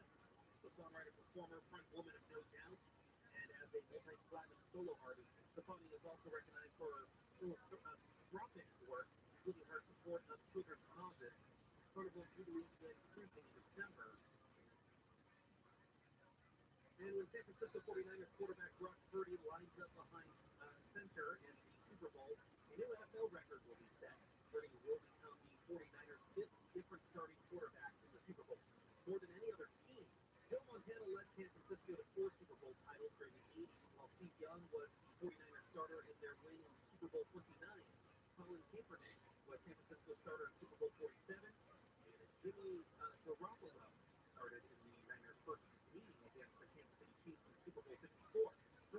will break a tie with 5 other teams.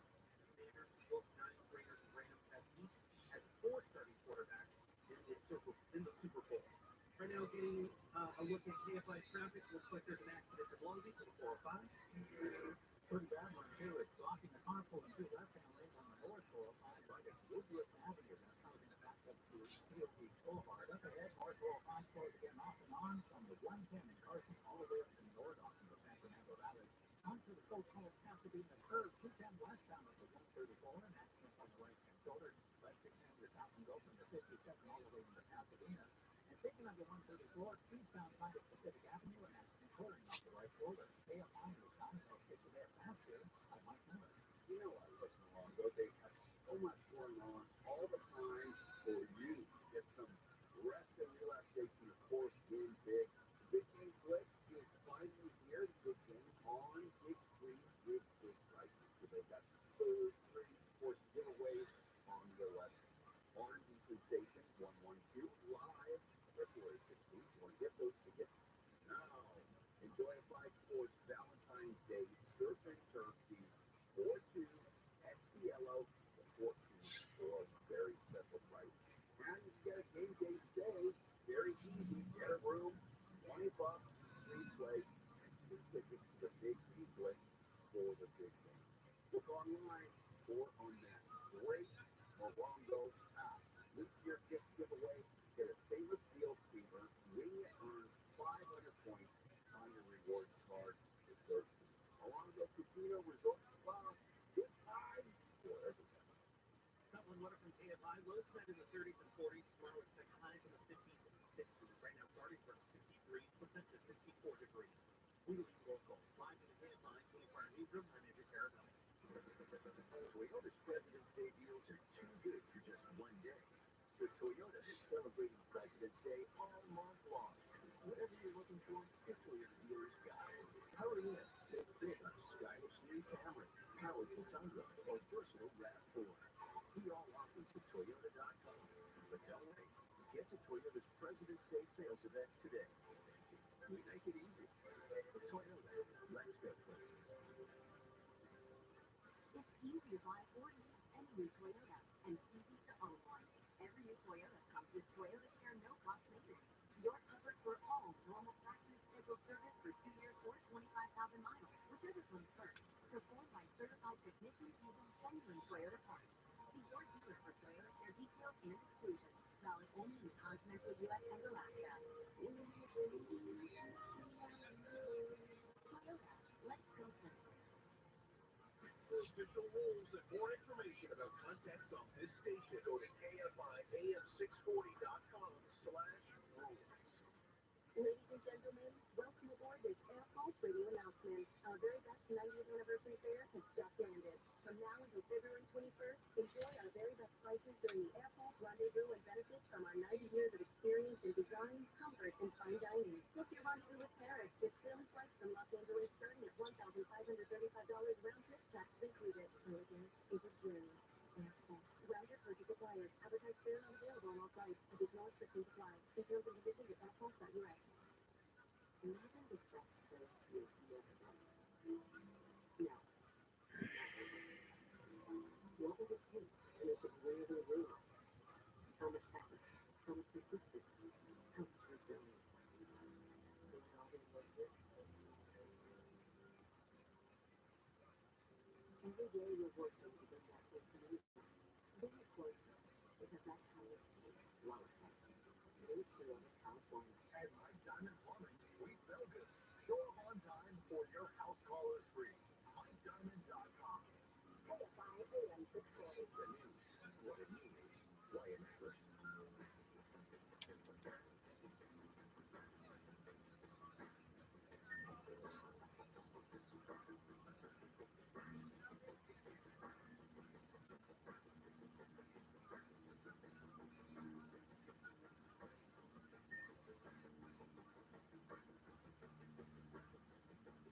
Happy Saturday to you.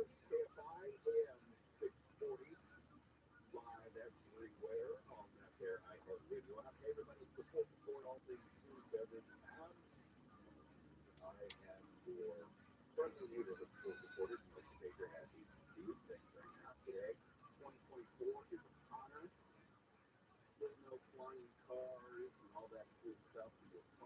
all those movies that we watch for the time where 2024 is up y'all station. There are some trends though that are changing, of course, that will with AI that will hit us in the culinary world and food. If you're not familiar with the show, we gather for 3 hours every single Saturday. No other program like this does that. And we just celebrate food. The people that make it, the culture behind it, and the cool things we get to do. And there is always been a look through all the food trends, thinking about what we're going to do now. Usually they're not something new. So fish eyes and you go today. What happens with trends, and this happens in fashion, right, is that an old trend or something old mixes with something new, and you get this kind of combination of new and old. That's pretty typical of us. Little look back or a little to a different culture, not a this culture, a modern twist. It's an old twist and you mix them together. So I pulled through a lot of these lists. I have my own too, but I gotta tell you, I didn't really have anything on my list that was that crazy. I don't know if it was if the year got hold of me different. Usually I just here's the trend that's going on with a particular vegetable or flavor and there's going to be more of that. And there's that, but nothing really caught me in such a way that I felt like, no, this is something I gotta share. But I just looked through a lot of lists. The one that I thought was really good and had a great focus on some of the things that I'm looking forward to, but also Dude, they got me. as well was the predictions from the New York Times. I'm gonna break down through some of these and I'll give my commentary on them as well. One of the things that we're gonna see is snacks. And I'm a big fan of this. So we've seen a couple of trends that have gotten mixed and turned and twisted. Things like, what is it, Earl lunch, Earl dinner, those snacks here, snacks there. We saw that last year was, I would say the big thing. I don't even think it's new. My wife's been using that for a long time. I know many other people, male and female, that are like that and focus on snacks. We, of course, we've seen the raisin boards for a while, the charcuterie boards, very popular. I'm still looking for soup boards. I just think that's great. Or soup over a board. People can just lick it up and they're right next to something like a truck. Those are really Wow, they got them all.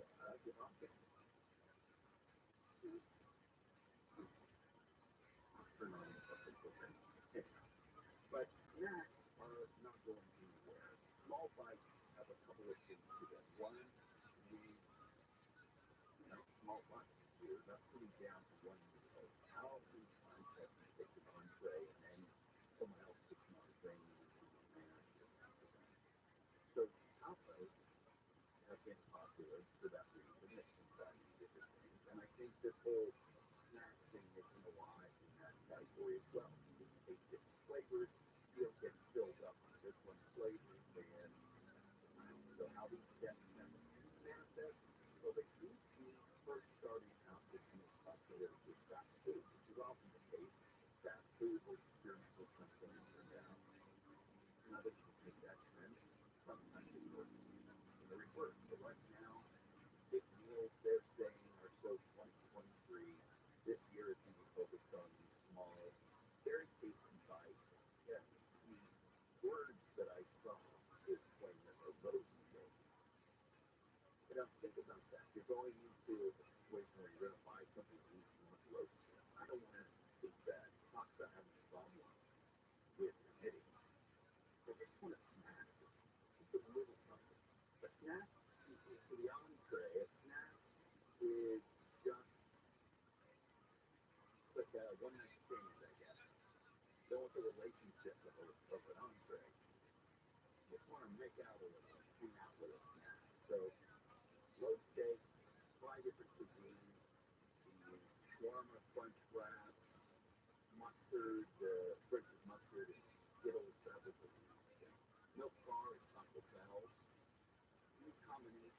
branding or cross-branding are fun because you combine two flavors that make you looking for. I'm looking forward to that. The one that gets a lot of laughs and a lot of eye rolls is hydration. So water is important. I've learned more than anything, obviously, with a kidney transplant. I'm very focused on drinking water, being hydrated. I know it's funny, only like famous singers and actors and the like would be hydrated. You gotta remind yourself to hydrate. Hashtag water talk.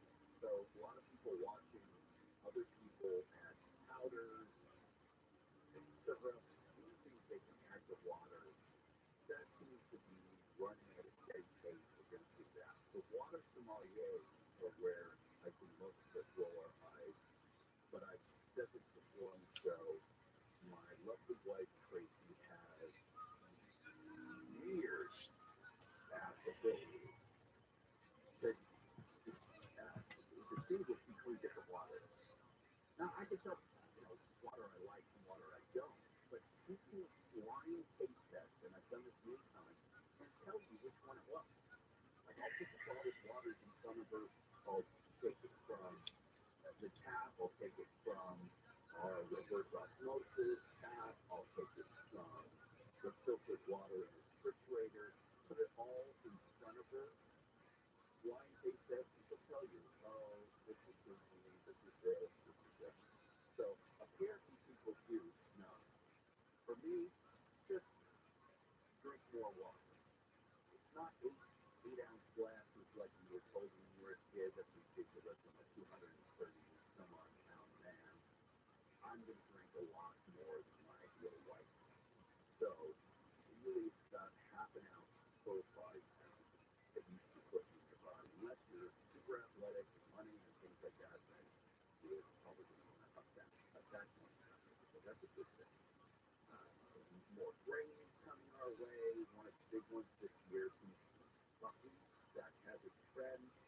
I like the flavor of buckwheat, but one of the trends that I thought was really interesting has to deal with food. This is what we call a cheese. We're going to get the news, and we're going to come back on the fourth quarter on Wilson Baker. Let's get the latest news now in the KFI 24 hours. Mr. Carabello live from the KFI 24-hour newsroom. Helicopter carrying 6 people is crashed in California-Nevada border of San Bernardino County. The crash happened last night around 10 p.m. on the edge of Mojave Desert Reserve. The Director General of the World Trade Organization now identified one of the victims of the crash as Herbert Beatway, a top Nigerian banker entrepreneur. She says his family was also in the helicopter crash. A 15-year-old migrant wanted for allegedly shooting a gun at cops in New York's Times Square last night has been arrested. Police say he's been staying at a temporary shelter since entering the country last September. And President Biden has been urging Congress to pass a $95 billion funding bill that would include aid for Ukraine. The Senate voted last night to approve amendments to the massive bipartisan aid package, moving it closer to passing. We'll take a look right now. Let's head on over to traffic. Looks like an accident in Pasadena on the 210. That was the eastbound side of the 210, right at Lake Avenue. It's an accident. It's in the right-hand lane. Traffic stop and go between Howard Street to Foothill Boulevard to head toward the Inland Empire on the East Foothill Freeway. Westbound side of the 210 at the 134, and accidents over on the right-hand shoulder. That's causing slowing too. You have the backup from San Dimas Avenue. And the problems continue in Longview from the North 405 to Woodruff Avenue. It's an accident clearing out of the carpool and 2 left-hand lanes. You're back up to this 1-2. KFI is on. Let's get to there faster. I'm up north. Homeowners, when was the last time you had a termite inspection? If it's been over 3 years, then you need to call the Bugman. Your home is your biggest investment, and you need to protect it. We all carry home insurance, but termites do more damage than fire, earthquakes, and other natural disasters combined. Right now, it's swarming season. Most likely, termites are eating your home, even as I speak. The Bugman can get rid of all your termites without tenting and repair any damage that they have caused. Here is a special offer. The Bugman is offering free termite inspection. Call today and get a free termite inspection next week. You heard right. Call today before 4 p.m. and the termite inspection is free. On your cell phone, dial pound 250 and say the Bugman. On your cell phone, dial pound 250 and say the Bugman. If you call right now, you'll also also receive a free 1-year maintenance program valued at $325 with a completed inspection and service. For your free termite inspection, dial pound 250 and say the Buzzman. Some people just know the best rate for you is a rate based on you with Allstate, not one based on anyone else. So if you drive safely, you could save money. Good to know.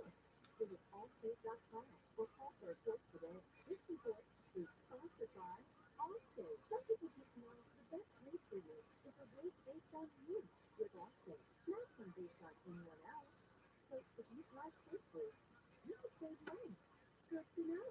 Visit allstate.com or call for a quote today. Are you suffering with knee pain? Have you tried shots, pills, yet you're still suffering with chronic knee pain caused by bone-on-bone osteoarthritis, a torn meniscus, or a fall or accident? If you've been told that you need a knee replacement, here is good news from Laser Regen Pain Institute. There's now hope of reducing or eliminating your pain with a new non-surgical painless laser stem cell treatment. The West Coast's only laser-guided stem cell therapy. This new treatment may reduce or eliminate your knee pain in minutes and is used in treating NFL alumni players with their knee injuries.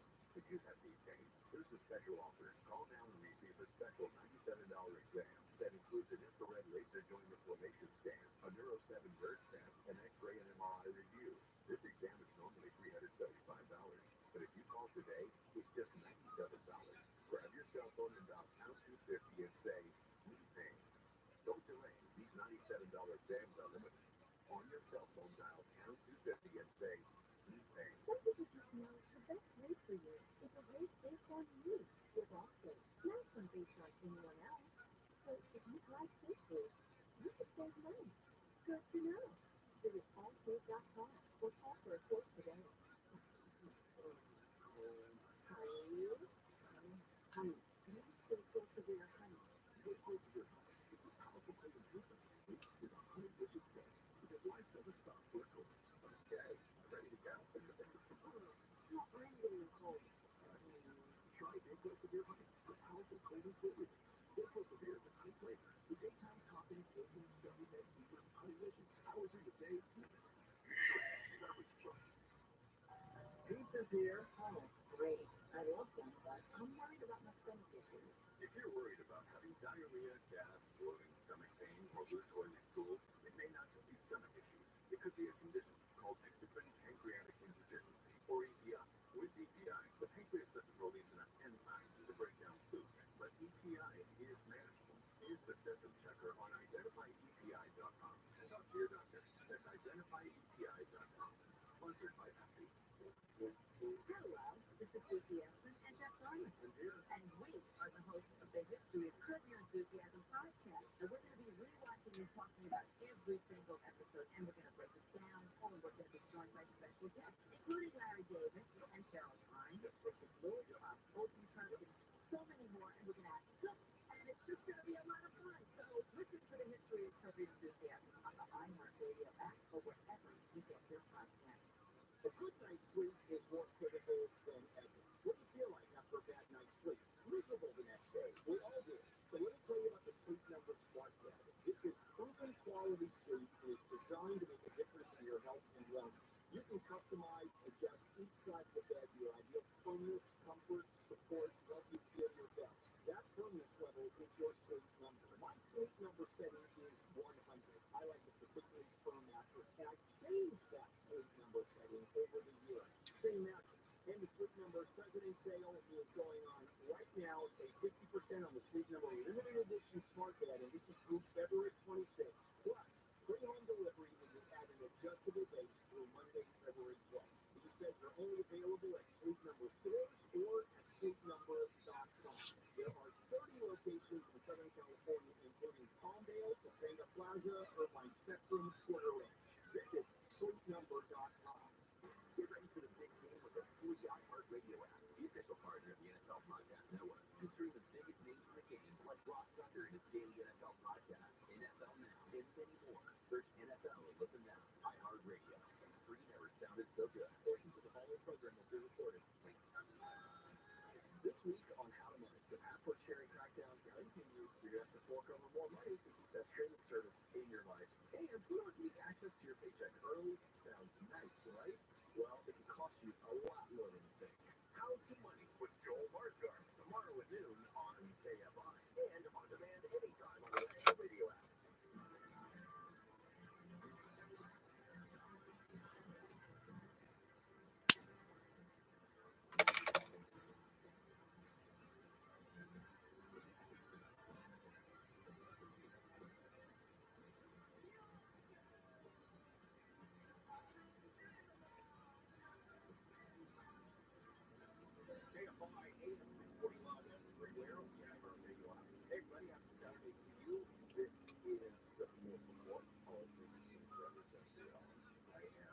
love that most and most of the house you do. Stick around for our buddy ViralRabbi coming up with SoCal Saturday at 5, and then at 7 o'clock you have Unsolved with Gregory. Always informative and interesting. Stick around for that, and then you have a full post. Post to post. Start all over again. All right, so stick around for that. Another reminder that I'm now a permanent fixture on the morning show with Bill Handel. So I'll see you Monday through Friday there from 6 a.m. to 9 a.m. Just before and come on the air just after our buddy finishes wake up call from 5 to 6. We're talking about trends for the new year. So one of the trends, as I'm going to the New York Times, I really like their list. I thought had great insight to things. I don't know, maybe some of them I'm incredibly hopeful for when I look like. So in this particular case, we're talking about sipping your supplements ahead of your smile. So what this is very savory cocktails. So the espresso martini was a big hit last year, and it's not like it's the first time they ever was. Right? If you remember the early 2000s,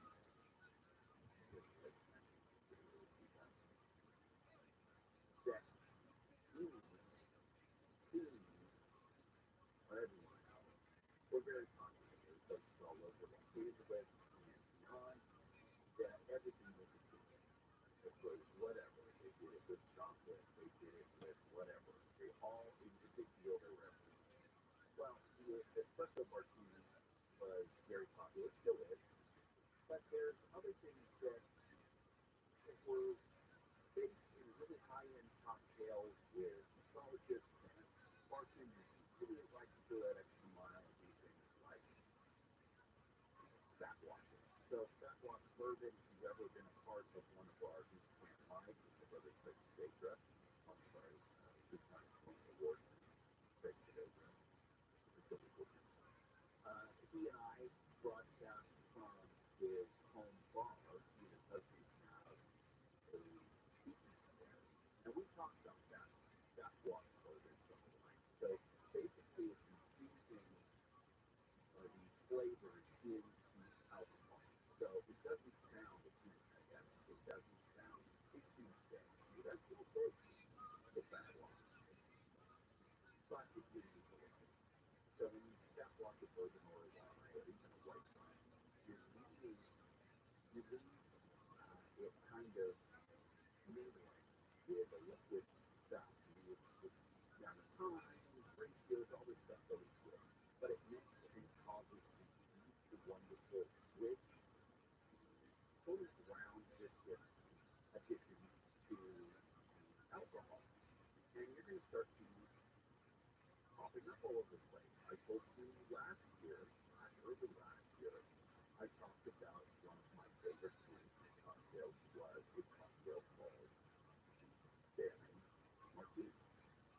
And unfortunately, Bar Melinda, there was in Silver Lake was a casualty this past year. One of the places was casualty, but it was there. It was fantastic. It was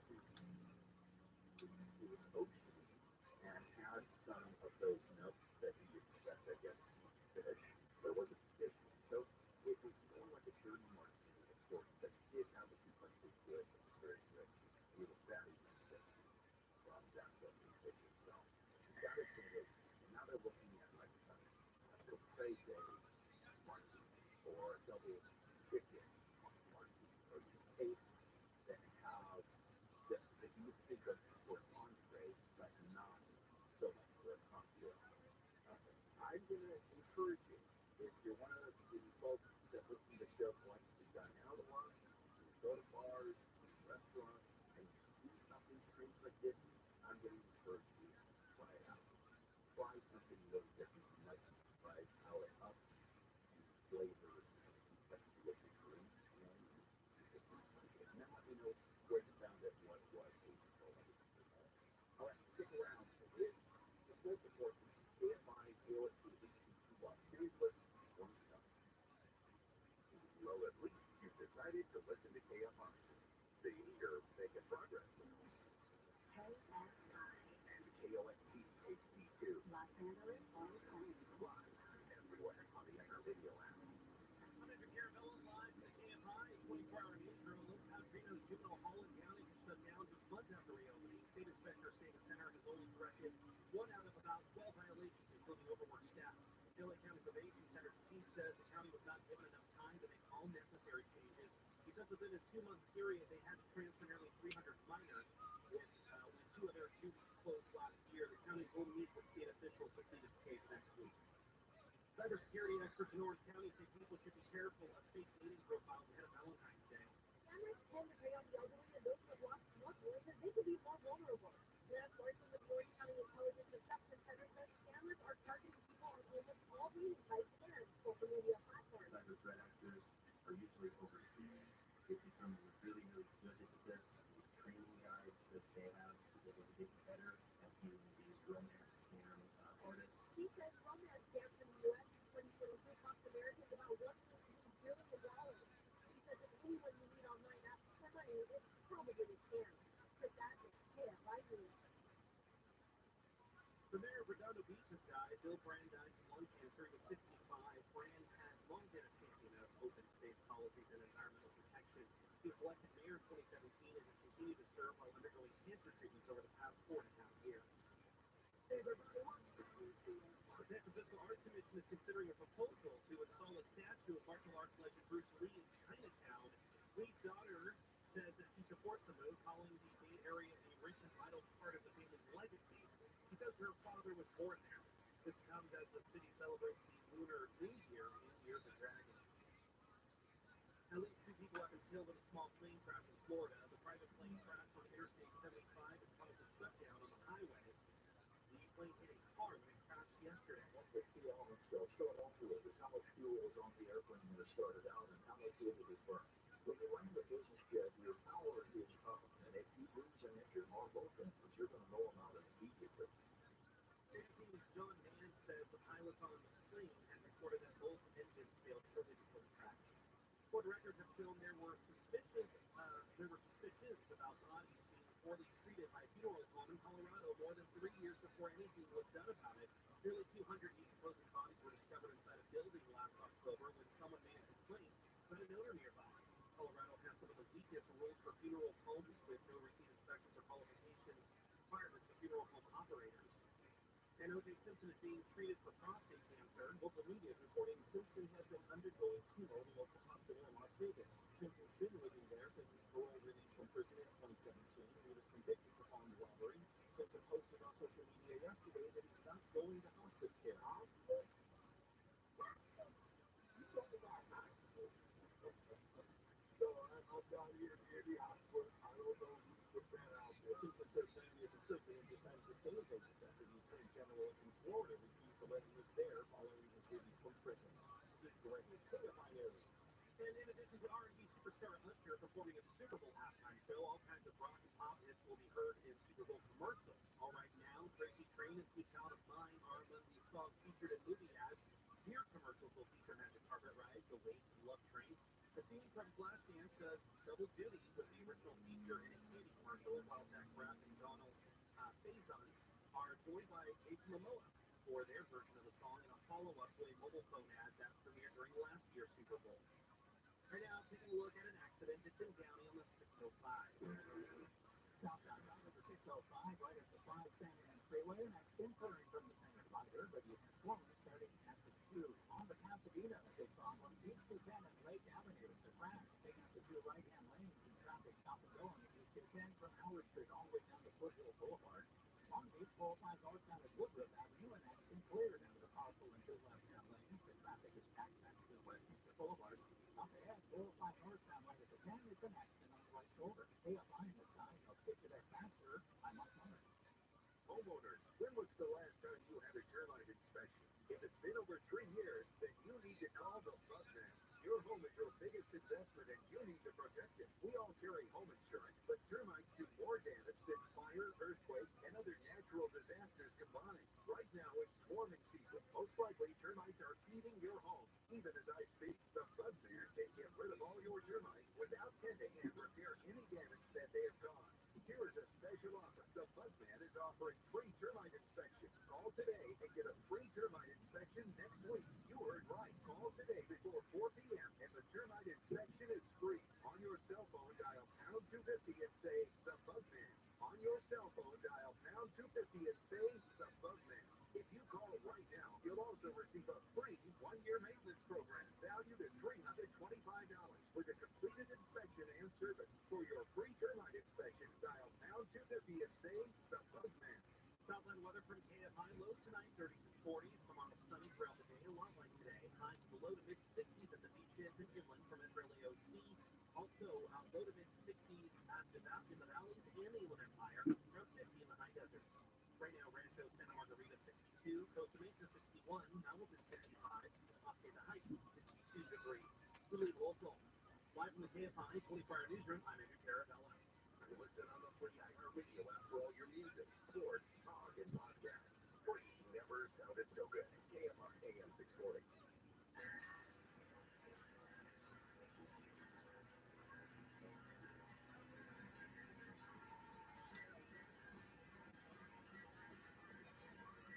Let me teach you how to eat. Let me teach you how to eat.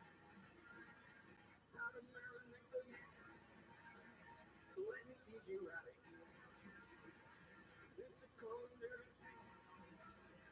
Let me teach you how to eat. Let me teach you how to make. Let me teach you how to make. Let me teach you how to make. KFI AM 640 live everywhere on the iHeartRadio app. Hey everybody, it's the Sport Report. Sport Report is the sanctuary. It is the time for us to kind of shake off the heaviness of the week, whatever's going on in the news, whatever stress we have, and come together and celebrate food. Because it makes it the culture behind it. We talk about everything from, cooking things at home, baking at home, to cocktails, little, like, you know what I'm saying, little, I just thought, and everything in between, going out to eat, you gotta celebrate food, you gotta focus on local places. If we don't go out to eat, the local economy dies. Hospitality is the cornerstone. It's the cornerstone of the local economy. And that's why we always talk about local places. We get a chance to do that. It's always a good thing. One of the parts we celebrate about food is global food and different drinks and food trends all over the planet and how they affect us here, how they make their way to here more and more with the technology we have to use food, ingredients from one part of the world to the next. We get to enjoy more food with different flavors, different profiles from all over the world. And we find out about these things a lot of times when it comes to travel. And there are entire networks that their focus is to take us to places that we've never been to before and learn about these places. One of my favorites is when they combine traveling with food, and a great way to see that happen is on a show called Relay. The host is with us now. She's a comedian, she's an actress, she's a chef, and she's the host of Relay on Show Traveler. Her name is Kate Murtaugh. Kate, welcome to the Sport Report. Hey there. Hello, everyone. Thank you so much for having me. I'm doing wonderful. How are you? Well, you were born out here, right? You're in LA. I'm right. Yeah, West LA, UCLA Hospital. Oh, wow. Look at that. And then you moved to Arizona and then came back here. Yeah, so I moved to Arizona shortly after I was born, and then moved back to LA. I moved a lot for kids. I'm the daughter of a single mother, so we moved around a lot. And I think that was one thing that gave me the capacity to travel was moving so much in my life. So, being young, it was hard moving a lot, but now as you go, I see it for the blessing that it was. Well, it sure gave you the bug. Oh, yeah. Yeah, it probably does that, once you find your groove with it and how you like to travel, you can't help but do that snowball effect. Yeah, Yeah, you know, it's funny is you have a very charming way about you, and you have this energy where is it easy for you to meet people and James, can you hear me? because it just seems like you become family. You're the first person who I have the sadness of telling they got all of my TikTok accounts. They got me. It's absolutely terrible. I was in the middle of an HPOS space at the time. I agree. What did you say? TikTok sucks anyways. No, it was Twitter. Oh, Twitter. Oh, that's awful. Yeah. No, but so I have over 1,069 on TikTok, but I have over 900. Well, I had over 940. Sorry for the feedback. It's my fault. I had over 940 on Twitter, and they banned them all just this afternoon. That's awful. Yeah, so you know. Oh, there's no way. There's no way, dude. I'm the ultimate troll in the history of Twitter. They've never had a bigger troll, and they've never been happier to see a troll die. So I'm just gonna keep creating accounts and keep following people. You think this is gonna stop me, James? Fuck no. I already created number 941.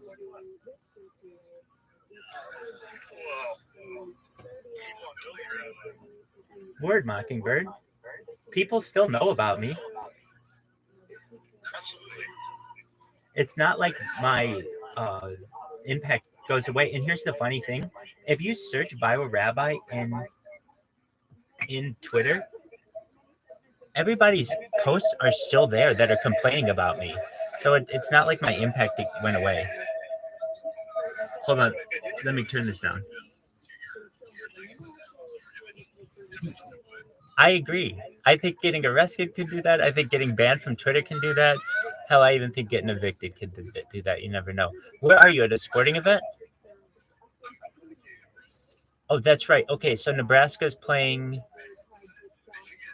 men's or women's? Oh, big game.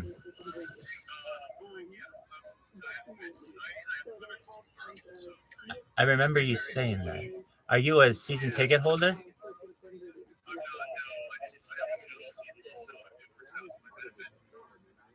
Very well.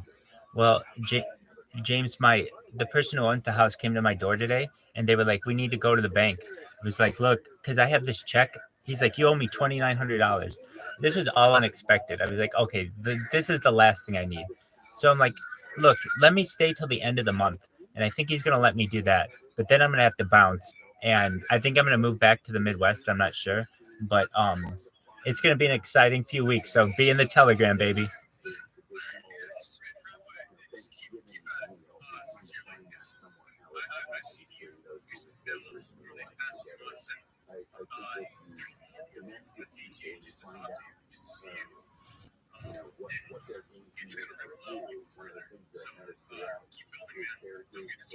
I appreciate that. Thank you, James. Will you have fun at the game? Go Huskers. And I hate Michigan. So even more reason for the Huskers to win. And I hope you have a good time and come back. Oh, dude, we're having a Super Bowl party in the Telegram tomorrow if you want to check it out. Excellent. You take care, my friend.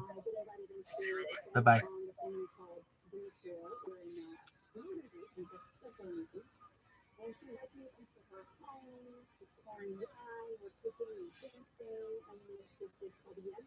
Marcus, how you doing? Can you hear me, baby?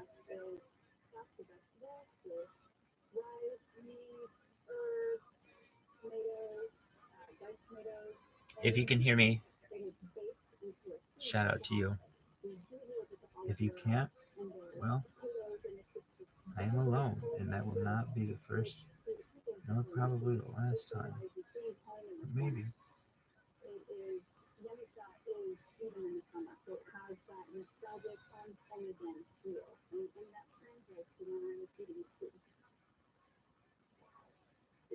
is interesting in creating those flavors and textures. Also, we celebrate food on this show, and on average, if you're looking at a radio show, food is an odd thing because you don't have those visuals, but you just there, those textures, those flavors, even the olive oil on there, bringing those pictures into people's heads. There's something I think we recognize.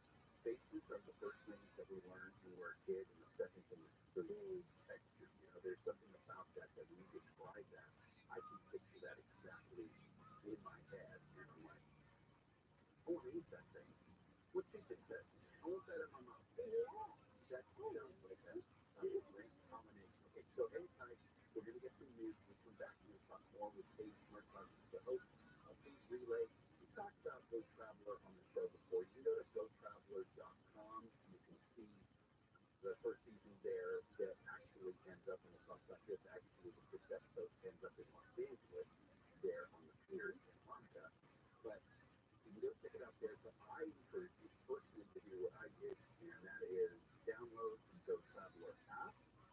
And that way, when you go into a doctor's office and the TV's on and Joanne is putting shiplap up on somebody's house again, you can go, I'll just flush Go Traveler on my own, and then I can pick what I want. So do that. I encourage you to check that out, and you can see Food Relay there, and some Paige Martin doing that. We'll come back and talk about more about the program Food Relay, but also what Paige is up to now. She's also a chef, and we'll get into that as well. So go where. Let's get the latest news now in the KFI 24-hour news. Live from the KFI 24-hour newsroom. A school administrator from Illinois Roosevelt High School in Riverside County has been arrested for allegedly failing to report allegations that a teacher was having inappropriate contact with students. The arrest on Friday was based on allegations reported in April of last year. A man has been awarded the Guinness World Record for the world's tallest structure using matchsticks.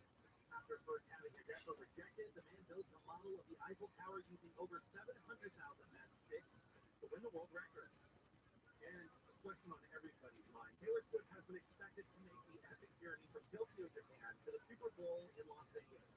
Now, in order for Swift to make it, her private jet will have to cross 9 time zones and the international date line. Will she make it? We'll take a look at the 405 next. American Vision Windows, SoCal. Dog. Real Schiller. Sproto Gremlin. Can you hear me? You'll never believe this. Twitter banned all my accounts. All 939 accounts. I know. I thought that it was too, but they banned them all. You can check them out.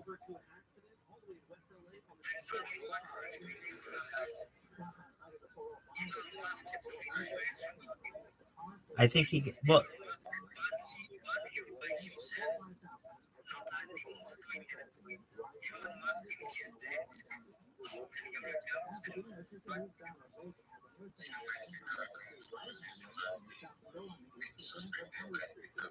No.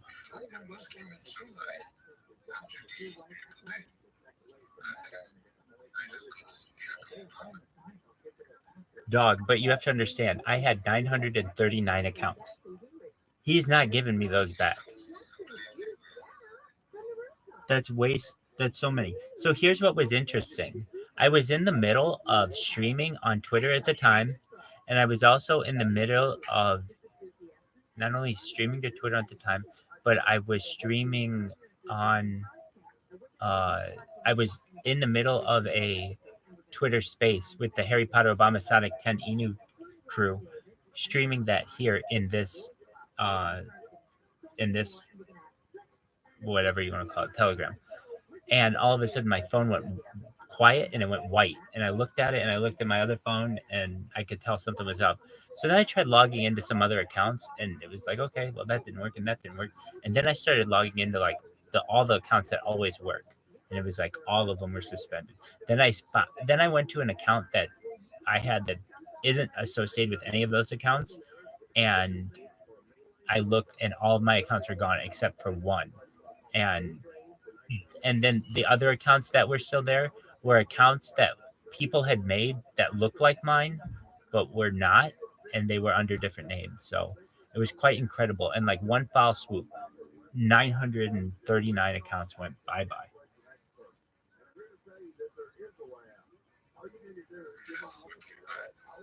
I'm not too worried about it though. Why? Because I've already created another 2 accounts, and I'm just gonna keep creating them. And once I get 8 accounts, then I can turn on my robot, and it keeps going. So unless they change their sign up process, which is a lot of work for them to do, then we're just going to keep going at it. And most of those accounts that they banned, I'm not going to say I wasn't using them. I was. And they had quite an impact of people who were going through and like, look at all this garbage that this person has spewed all over Twitter. But on top of that, it gave me quite a presence. But now I just create more and keep it up. And then, I mean, it's just a matter of time. I don't give up. So I'm not going to give up now.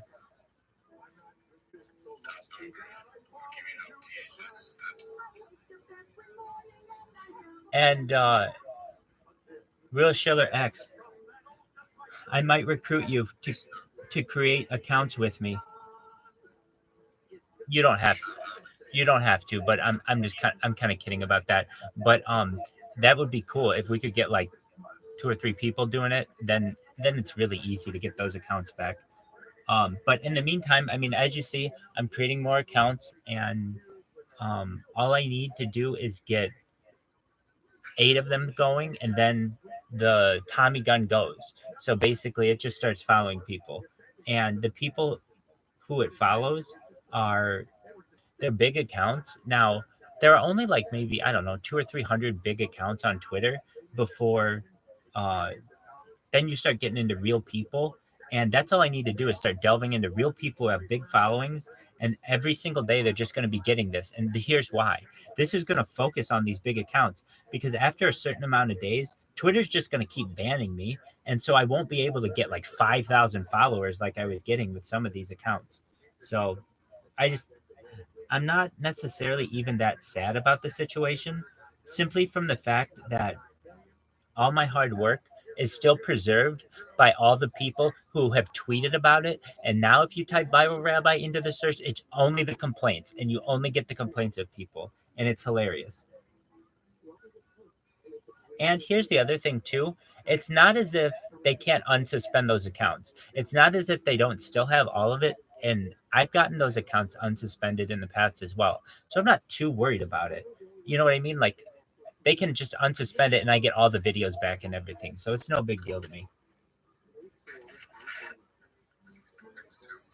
And it's a good thing, too, that this is why I have redundancies. This is why I stream on different platforms. I'm streaming on Instagram right now, and I had been just because I had a feeling. You know what? I want to make sure I'm on more than just Twitter and YouTube. I want to make sure I'm on Instagram as well. And so currently, I'm on Twitter. I'm on Telegram, which isn't recording, but YouTube is, and Instagram is.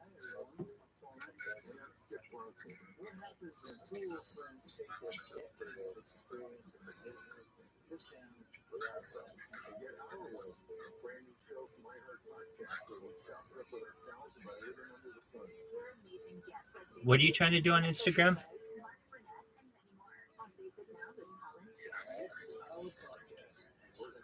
You want to create a bunch of accounts on Instagram?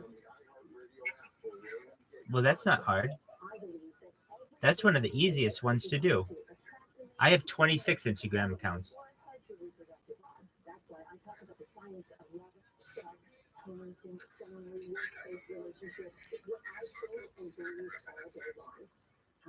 What do you say?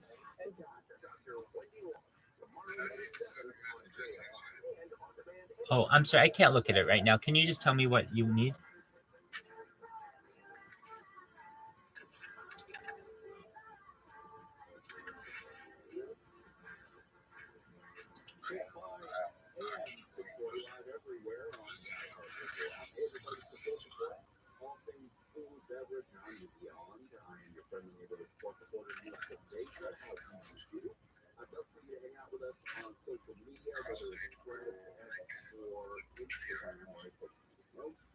You were able to create 3 Snapchat accounts? You were able to create 3 Instagram accounts? Okay.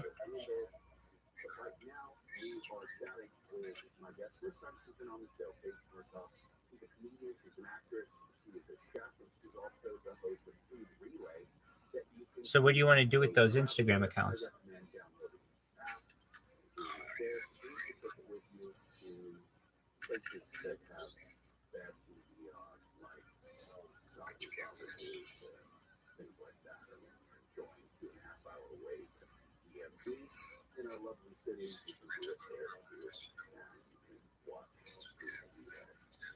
Oh, so you're saying create a bunch of Instagram accounts like I did on Twitter?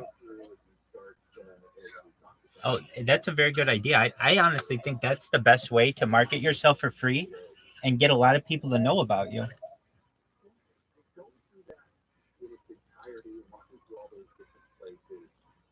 But here's the thing. It's a good thing that we did not do this with Harry Potter Obama Sonic 10 Inu, because we would have all gotten a lot of us would have gotten accounts banned. Individuals probably would have been fine, but like the group one probably would have gotten banned.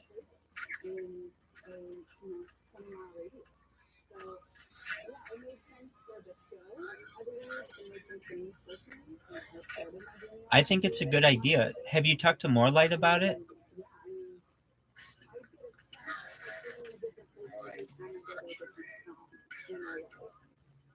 What's he doing?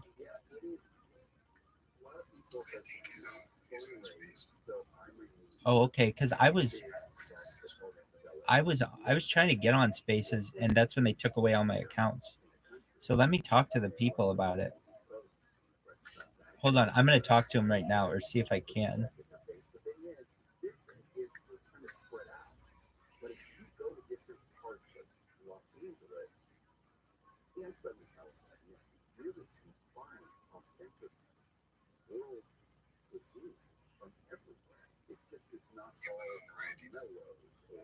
He's on Reddit?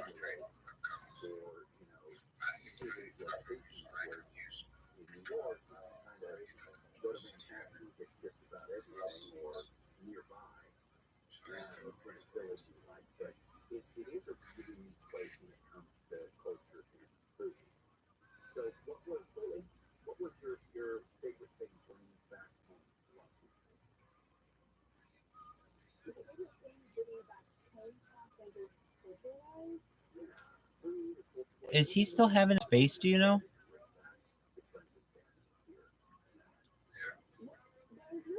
I don't see it.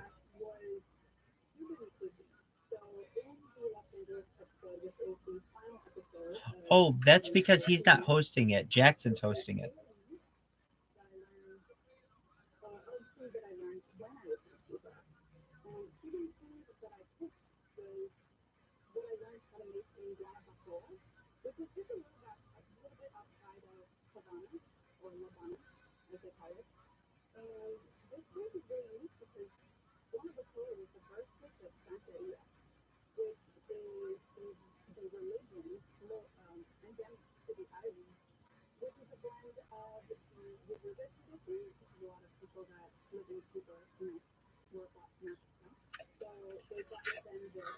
Yes, sir.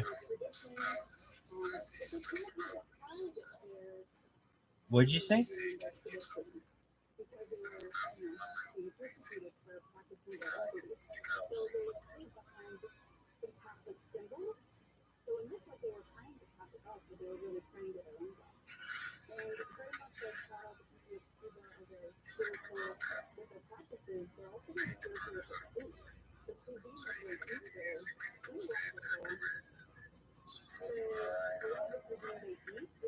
I think it's a good idea. I just don't have control over that.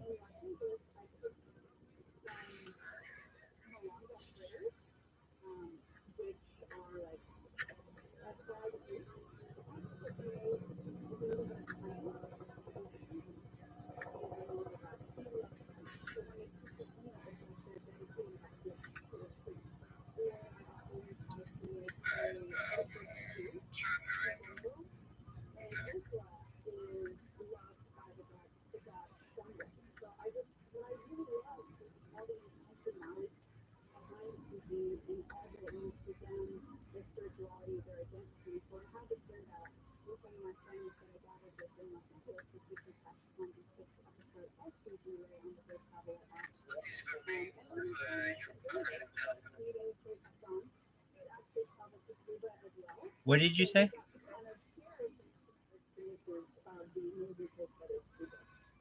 love the word you use, intentional. And there's something about that in food and throughout religious feasts, throughout all kinds of cultures. The intention that goes into the food as to what it means, what it can impart to someone else. So excellent word. We're up against the clock. It was a real pleasure. I hope you take time to come on the show again and come into the studio. Maybe we'll bring some of our tools and places that come in and you can come and talk about food with us. And of course, anytime you're going to be doing stand-up and maybe do some stand-up at Flappers here just down the street from the station and the like, anytime you do it, let us know. Just hit us up and we'll make sure people know about it. All right, Neil, I would love to share on here with you, and thank you so much for having me. And everyone, go check out Hulu and go popular. Thank you so much. Paige Murdoch. And you can find us at the website in case you want to make sure people can find us. Yeah, you can find me on Instagram at Paige Murtaugh, Paigmurtaugh, and I would love to chat with you. So just send me a message. I'm also a private chef. That's mainly what I do here in Los Angeles now. So yeah. If people could book you on your Instagram? Yeah, just shoot me a message. I do private events all around LA and meal planning. Actually, the food show was really what catalyzed me to do stuff. So very grateful to see you today, and I'll be interested. And thank you. Oh, no, my pleasure. We'll talk again. I have great faith. All right, my friend. Thanks for taking the time. That is Paige Murdoch, and you can find out more about her show through Relay on GoTravelers.com and with our course in Go Traveler app. We've got some more to go to know where it is before report on News Baker at KFI 840. Let's get the latest news now. It's the KFI 24 hour news. I'm Andrew Carabella, live from the KFI 24 hour newsroom. The new tiny house village is open for homeless people in Boyle Heights. The village is located on North Mission Road and has 72 tiny homes, restrooms, and laundry amenities. Philly City Councilman Kevin DeLeon said on Thursday homeless people should be able to access safe housing, showers, bathrooms, and meals.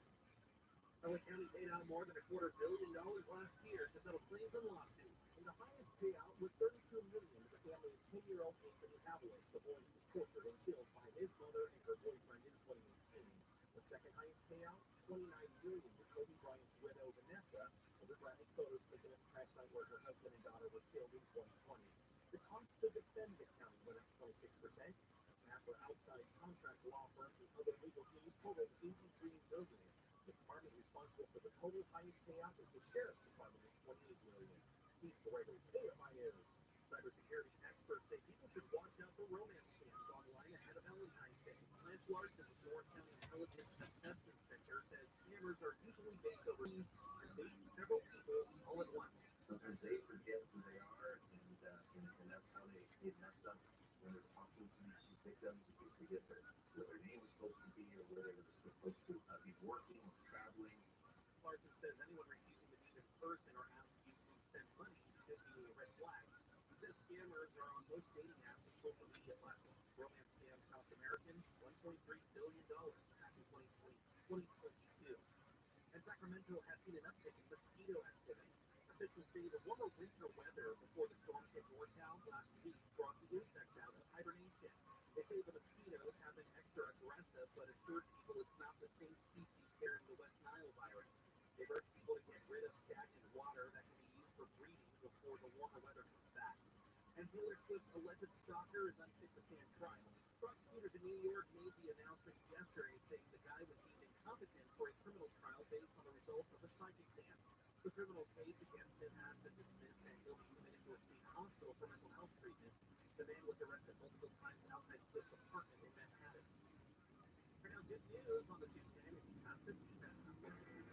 That's a perfect crash where today, right now, land on the description of Lake Avenue by Robin Farley on the 210 near Irwindale, 210 eastbound as 20 to 50 have a broken down Go to ootd, your top and go from Howard Street in Pasadena to the 605-year warning. Go find southbound at Santa Monica Boulevard, now extending east over from the right lane to the right shoulder. This will find off along the ways on the South 405, from the 101 down to the 605. Stay at line this time, or get you there faster. I might want it. You know what, Lorenzo? They have so much going on all the time for you to get some rest and relaxation, of course, in big. Big East West is finally here. The big game on Big Street with good prices. So they've got 2 free sports giveaways on the 11th. Orange and Sensation 112 live February 16th. And get those tickets now. Enjoy a 5-course Valentine's Day surf and turf feast for 2 at Cielo the 14th for a very special price. And you can get a game day stay. Very easy. Get a room, $20, free play, and 2 tickets to the Big East West for the big game. Book online or on that great Morongo app. Look your gift giveaway to the Stainless Steel Steamer. We earn 500 points on the rewards card in 30 minutes. Morongo Casino Resort and Spa. Get live for everyone. Southland weather from KFI. Your lows tonight creeping down into the 30s and 40s. Tomorrow, though, for Super Bowl Sunday, expect highs 50s and 50s across Southern California. Ranella Hopper, 63. Miller Park, 64 degrees. We leave local. Live from the KFI 24-hour newsroom. My name is Rabbi. It's the marketer's report today. Capital One's chief brand officer, Mark Ventry, weighs in on building loyalty with customers. Capital One has really worked to create amazing access moments for our customers. Anywhere from when we have a live event, there's the customer event ahead of that. We will do sound check parties that only Capital One cardholders can get access to, and we can't pull that off without the relationship iHeart has with the artists, with venues to create these really exclusive events. Festivals that iHeart puts on give Capital One the ability to create those moments. People are passionate about their favorite artists, and so we try to tap into that together. As the number one audio company, iHeartMedia gives marketers access to all, from national to local. Every audience, live conversations, trusted influencers, and the insights and data you need to grow. Not just a media company, iHeartMedia is your access company. If you're a marketer, go to iHeartResults.com. Ladies and gentlemen, welcome aboard this Air Pulse radio announcement. Our very best 90th anniversary fair has just landed. From now until February 21st, enjoy our very best prices during the Air Pulse rendezvous and benefit from our 90 years of experience in design, comfort, and fine dining. Book your rendezvous with parents with daily flights from Los Angeles starting at $1,535 round trip, taxes included. And again, is it your Air Pulse? Round trip purchase suppliers. Advertised fare not available on all flights. Additional restrictions apply. See terms and conditions at airpulse.us. Shopping for a car? Economy financing your car is smooth as can be. I got pre-qualified instruments. Everything is smoother than that. Actually, I got thousands of car options and found the perfect one. It isn't what I think for the car. Visit Carvana.com to get pre-qualified today. Are you still tired? Or are you actually desperate? Rabbi wants friends to help migrate feel energized. To help you. Voted by USA Tech and equal opportunity provider employer. Go home victories at southwesthellywedding.org. Get more RV for your go at Mike Thompson's RV in Gazebo City at MikeThompson.com. More stimulating talk.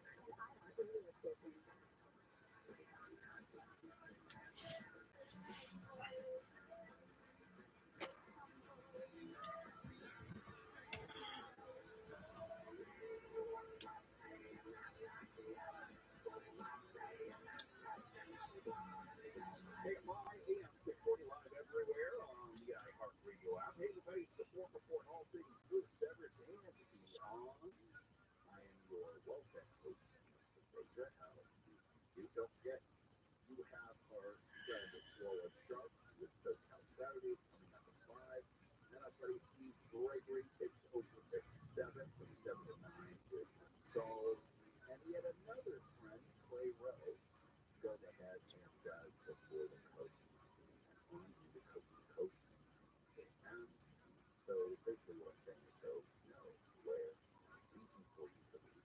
All right, this is going to be a shorter segment, so I'll pick this one so that I don't belabor the issue. But many of you were very kind to ask me about my health when I saw you during the holidays. It was really fun because you popped the phone and the lights. I was out quite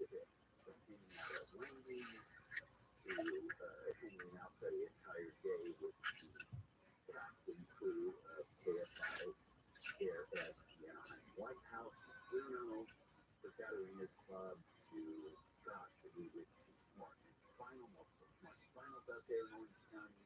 So it's really nice to see everybody, but you all are just very kind to ask about it. So I thought I'd give you an update for 2024. I'm feeling great. I'm in a good place. All my numbers are wonderful, whether it is blood pressure, which is something that you have to battle when you are dealing with my particular disease, which was, and is, I suppose, is polycystic renal disease. So it's genetic. There's 7 kids in my family, 5 of us have it. So 5 out of the 7 kids got it. My dad had it. I have nephews and nieces that have it. And you go on dialysis first while you're waiting for kidneys. Thankfully, I was on dialysis only for 10 months because a very sweet human by the name of Julie helped me out and donated a kidney. And I have since become friends. I adore her because she's an amazing person. That put me in a great place. It was just before the pandemic, and it was December 13th of 2019. I got the kidney transplant, and then of course the pandemic hit. So I've been indoors already. When I was ready to go back, they said, bosses said, I'm going to stay home until we figure out what this is going to be. And it turned out to be a pandemic. So all of those things put me on the road to healing, and I was doing great. I had lost weight and then started to put it back on. And one of the things that I found out most recently in July was that I had something by the name of hypothyroidism. And normally that causes me to gain weight. So that was corrected, and then I was diagnosed with new onset diabetes. About, I don't know what the percentage is, but when you get a new kidney, when you get an organ, solid organ transplant, your body wants to reject it because people are poor, even if it's a man, even if it's from family. And so they give you pills that are anti-rejection. One of them is Progress. And I take Progress. Another one is on steroids. So those two things mess with your sugar levels. And although I don't have diabetes in my family and have been diagnosed with it, African Americans and Latinos are at a higher risk for this when you get a transplant. So I've seen other family members go through it, and especially if it happens sometime, I hope that it would have been.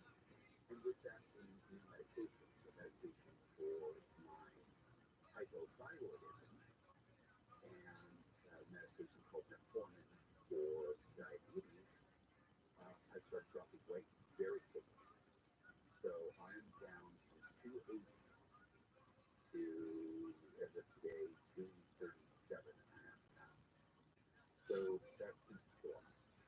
Then recently they put me on something called Mounjaro, and that is one of those drugs that you've been hearing talked about a lot, like Ozempic, that are for diabetes, but also help with weight loss. I've been on it for 2 months, maybe lost a few pounds on it, but that's majority came from the maybe the metformin or whatever. Some doctors say, no, you probably would not have lost that amount of weight, but whatever it did, you maintain it. Now it's back to a more normal high weight for me, which is 250 or below. And that's what's happening. So if you see me looking thinner, I hope it's a healthier thinner. I didn't want anybody worried because we all are so amazing and way too generous sometimes with your prayers and thoughts. And I feel great. It took a little while to get balanced through all those things and new meds, but I wanted you to know if you're on the path of diabetes or if anything like that, if I can help you or talk to you or anything like that, I'm happy to share whatever I know. But I just want to thank you to those who were asking me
doing some way, great. If you just are cheering me on, I appreciate that. Just to do that for other people, to root for other people for success. So thanks for the love and support. Happy New Year to you. A bit of news that's a little sad when we come back about one of my favorite stores. I'll explain that, so go nowhere. It is the fourth quarter. I'm Mr. Baker, KFI AM 640. Let's get the latest news now from the KFI 24-hour news. Live from the KFI 24-hour newsroom. The CEO of one of Nigeria's largest banks has been killed in a helicopter crash Friday night in the Mojave Desert. 5 others were also on board. The Director General of the World Trade Organization says the CEO's family was also on board the helicopter when it crashed.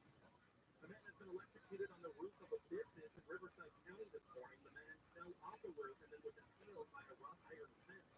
And Meta has removed Instagram and Facebook accounts managed on behalf of Iran's supreme leader, following criticism over his support for Hamas after its October 7th attack on Israel that sparked a month-long war still happening in the Gaza Strip. We'll take a look at freeways next.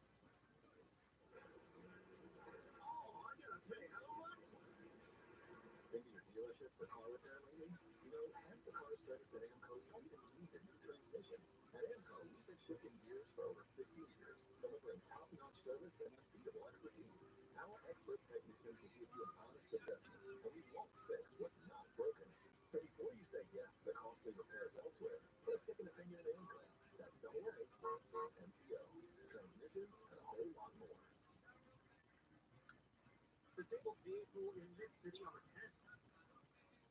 On the freeway, eastbound side of the 10 at West County Avenue, a car broke down in the left-hand lane, leaving Santa Monica. You're slow on this end from Cloverfield to the East LA interchange.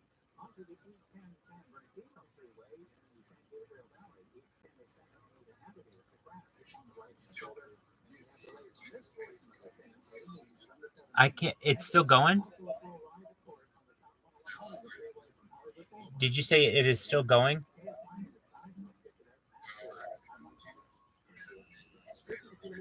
It's not going.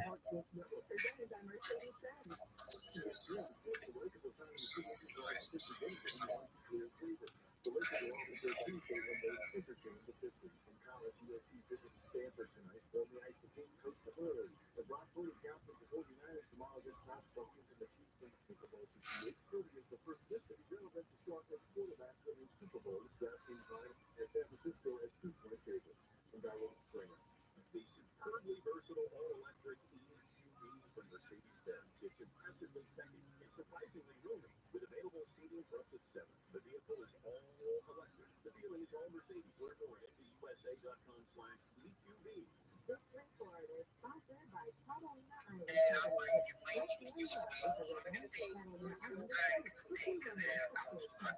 No, I'm making new accounts.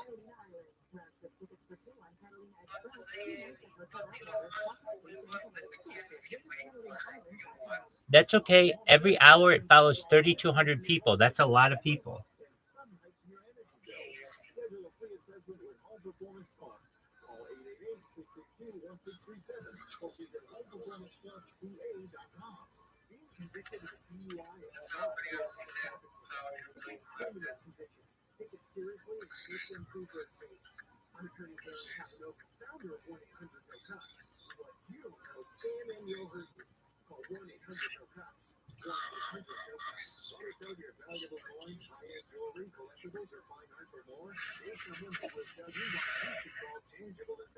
Hi, my name is Alex Eastring, and I'm the founder of With This Ring. With this ring is Alex Story. About 11 years ago, I realized that the ring on my finger could literally save an entire village in Africa.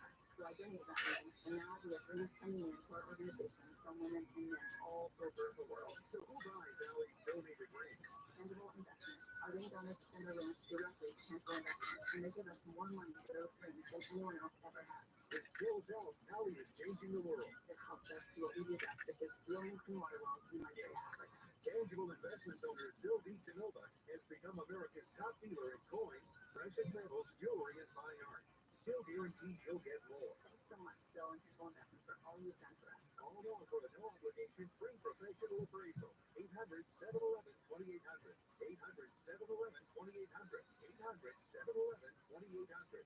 On game day, you want to focus on 3 things. What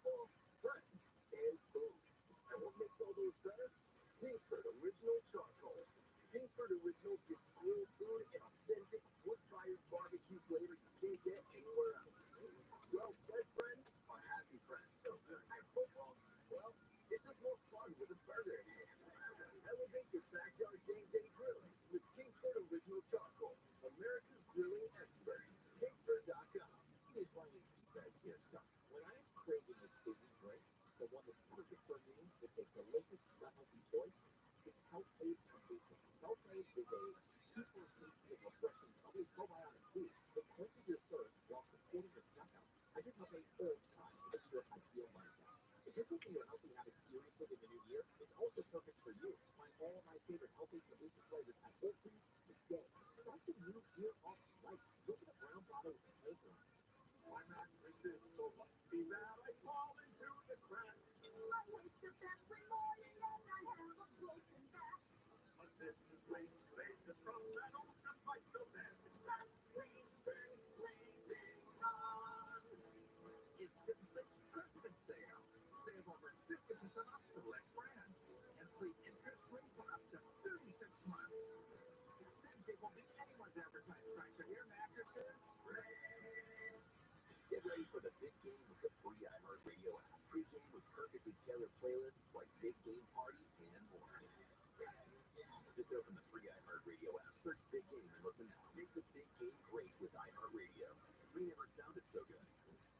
Hello, this is Susie Esmond and Jeff Ryan. And we are the hosts of the History of Curb Your Enthusiasm podcast. And we're going to be rewatching and talking about every single episode, and we're going to break it down. And we're going to be joined by special guests, including Larry David and Cheryl Klein, Richard Lewis, O.T. Person, so many more, and we're going to have tricks, and it's just going to be a lot of fun. So listen to the History of Curb Your Enthusiasm on the iHeartRadio app or wherever you get your podcasts.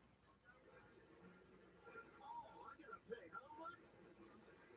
Changing a dealership for car repair lending? You know, ask the car service at AMCO how you can use a new transmission.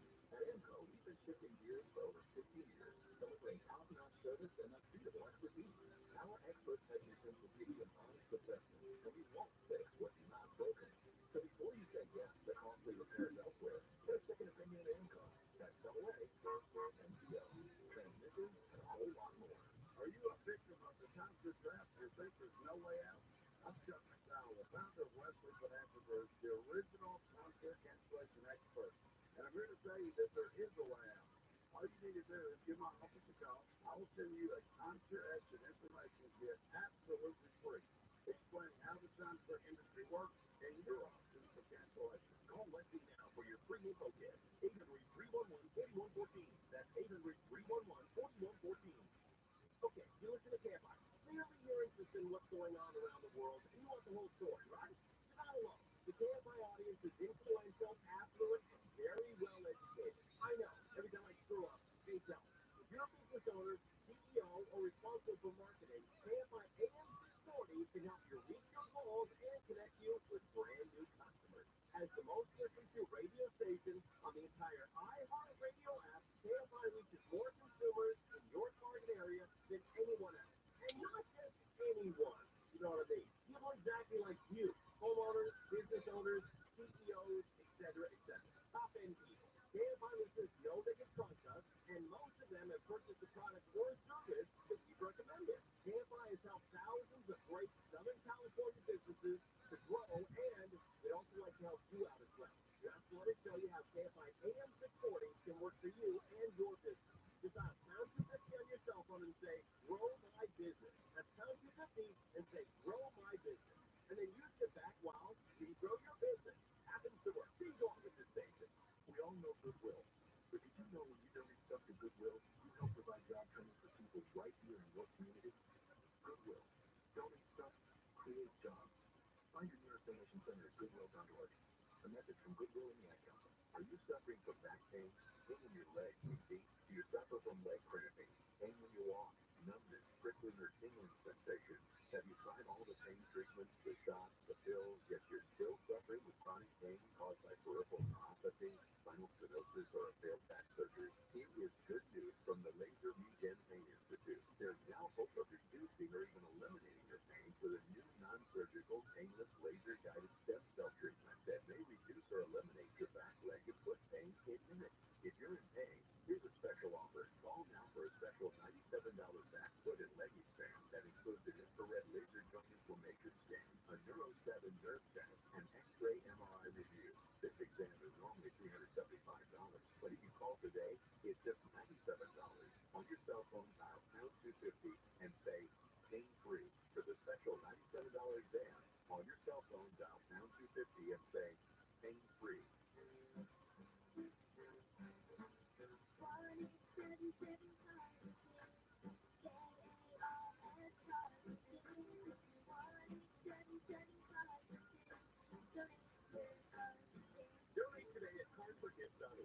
Cars with a K. Your car can be picked up as soon as the next day. Receive a tax deduction and vacation voucher. Now sending donations of land, homes, buildings, or any kind of real estate. Lately, our homes have experienced more of that. More dishes, more flushing, and more shower tax concerts. After 50 years of on-board, Mr. Rooter Plumbing Service Professionals are equipped to handle anything. We're your neighbor you can call anytime, and we'll be there because we've been here all along. Mr. Rooter Plumbing, a neighborly company. Visit MrRooter.com today. Small Business Saturday Spotlight. Featuring a different small business every Saturday. From now until our next Small Business Saturday in November this year. So follow Sharp this evening at 5 on KFI and on demand anytime on the iHeartRadio app.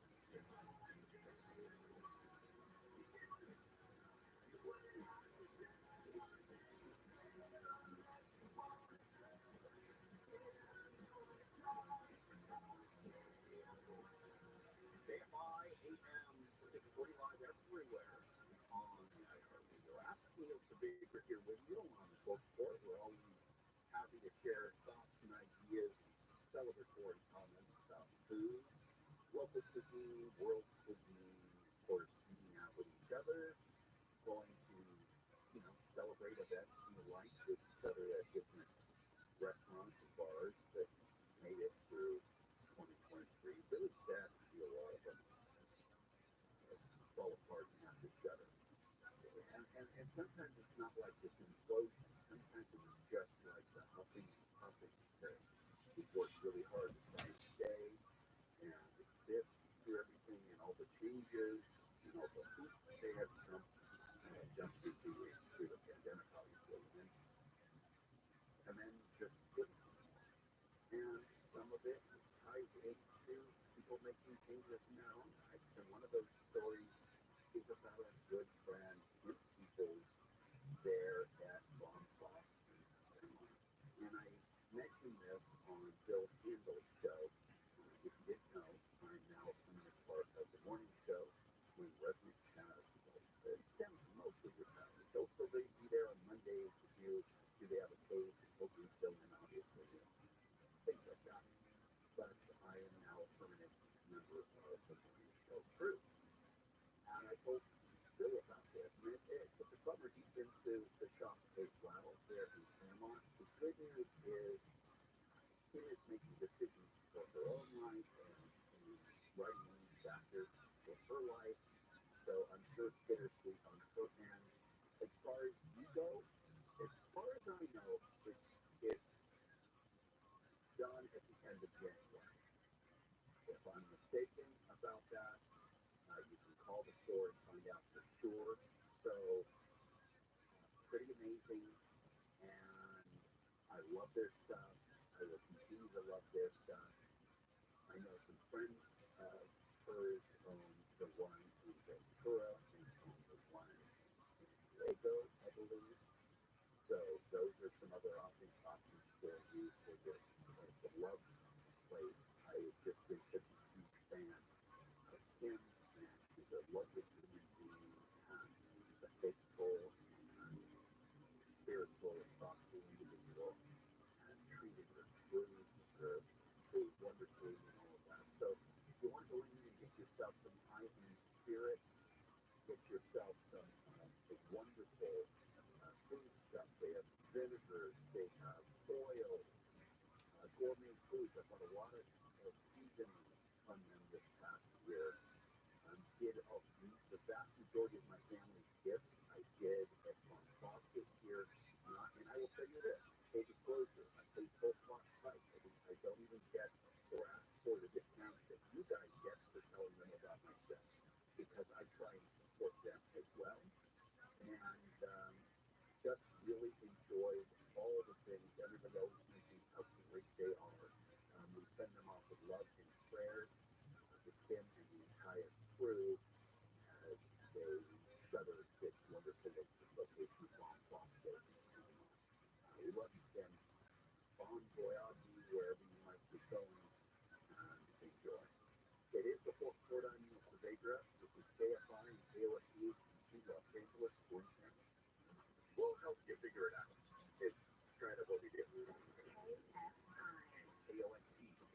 to Los Angeles, Orange County. live everywhere on the iHeartRadio app. Very dangerous accident. I'm Andrew Carabello, live from the KFI 24-hour newsroom. A man has been electrocuted on the roof of a business in Riverside County. The man fell off the roof and was impaled by a wrought iron fence. This happened on Friday afternoon. Fire crews say that the man had suffered severe burns and traumatic injuries. The man was breathing and was conscious when firefighters arrived on scene. The Environment Protection Agency says it will spend the next 5 years monitoring and inspecting 2 toxic waste sites in LA County. First, waste disposal in Santa Fe Springs, and it's currently at a 38-acre site containing a 42 million gallon concrete-lined reservoir which stored crude petroleum products, including chemicals and solvents. The other site is the Montes Chemical Corporation in Torrance, where its work contains toxic materials, including the pesticide EDT, which it manufactured from 1947 to 1982. The Montes site occupies 18 acres within the Harbor Gateway area of LA. Steve Gregory, KFI News. Lunar New Year's being celebrated in Westminster. The Tech Parade is going on in the Little Saigon neighborhood. Westminster Mayor Chi Nguyen says that it's a fun day for everyone. It's really important that, this is a celebration for all of the communities. They come out and join the event. It's a 2D event. It's a 2D event, and then, people enjoy it. It's just a media, and people come out with smiles and happy about it. But forget everything, enjoy the day. The parade celebrates Vietnamese culture in addition to the beginning of the Lunar New Year with floats, marching bands, line dances, color guards, martial arts exhibitions, and an array of local and international businesses. A man has been hurt during a shooting at a motel in Woodland Hills. Police say the man was robbed around 11 last night at the Best Western on Ventura Boulevard. Police say the guy was in a room at the motel with a woman when another man broke into the room, began arguing, and then robbed him. The suspect then shot the guy, took stuff from his room, and sped off in the car. Los Padrinos Juvenile Hall in Downey may shut down again months after reopening. The juvenile hall was shut down in January for about a dozen violations, including not having enough staff on hand. State regulators say the center failed inspection and has remained non-compliant. If the center shuts down, LA County will have hundreds of juveniles without anywhere for them to go. The LA County Probation Department says the hard deadline imposed by the state did not allow enough time for the center to make improvements. The county will have to go before the Board of State and Community Corrections next Thursday. With that, KFI News. Governor Newsom has touched down in Vegas for the big game. He got there yesterday and says he's cheering on his hometown team, the 49ers. Newsom says he and Missouri Governor Mike Parson are teaming up for charity tomorrow. They'll be signing Super Bowl merch and memorabilia to be donated to the Special Olympics. Auto industry experts say now may be the perfect time to get a new car. Edmonds Jessica Colpa says inventory at dealerships are close to pre-pandemic levels. More people are starting that they're able to find a vehicle that they want at a price that is a little bit better, even with color and trim, because we did not see a lot of that over the past few years. A lot of people have been compromises. He says car buyers who are willing to shop around are more likely to find what they want and get a good deal.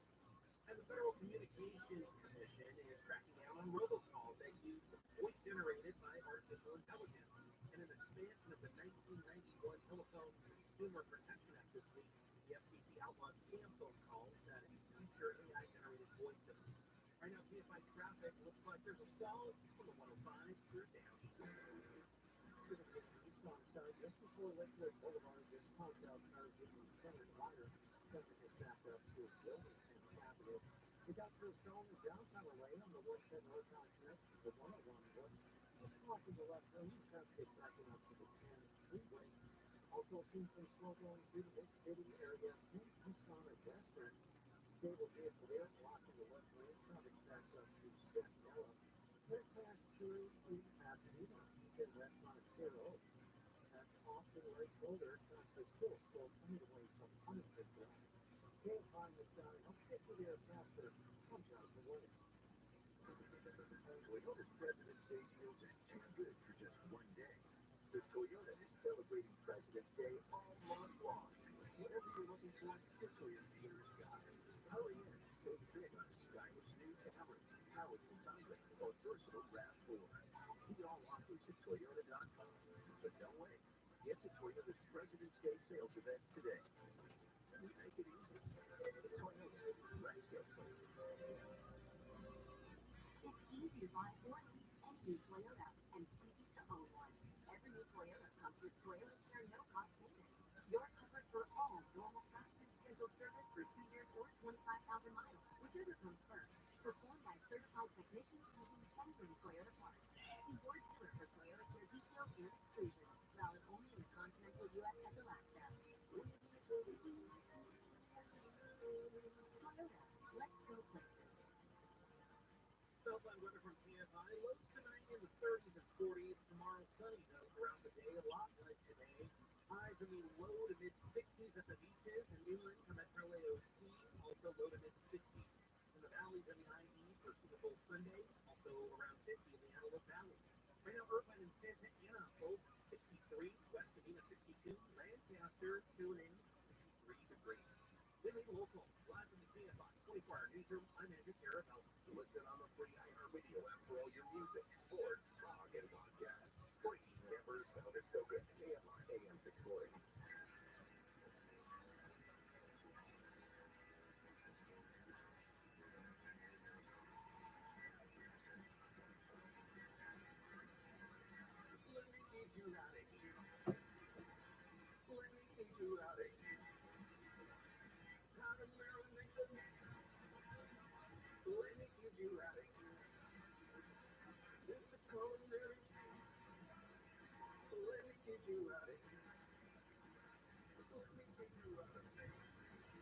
KFI AM 640 live everywhere on the iHeartRadio app. Hey everybody, happy Saturday to you. It is 4 for 4. I am your well-fed host, the Baker.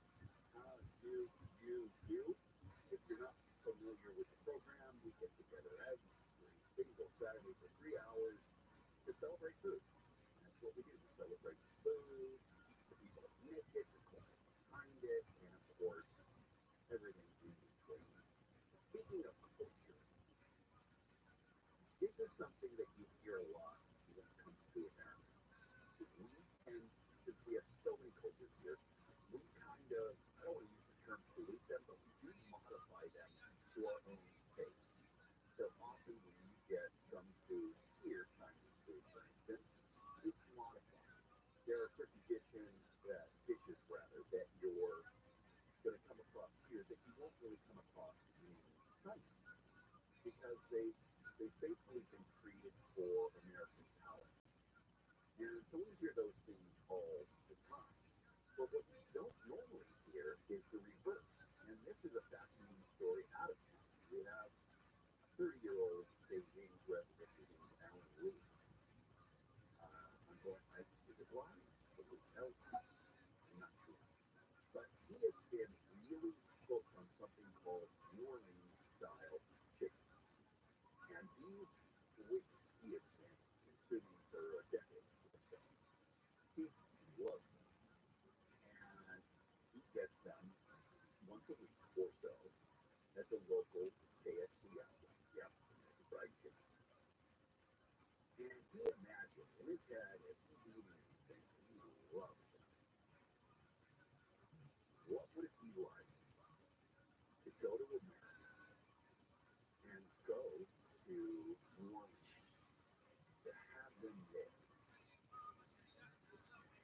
And so one of his friends had taken some time on a vacation to come out to the United States, and he informed his buddy, you can't find them anywhere really.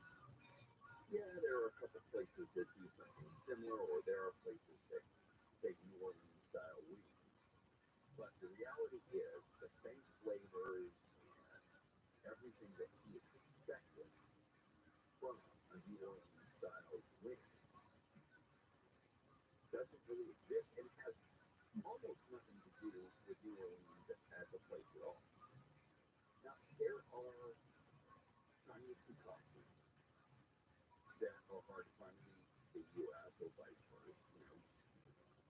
General Tso's chicken, for instance, sold virtually in every Chinese steakhouse in America. It's super hard to find in China.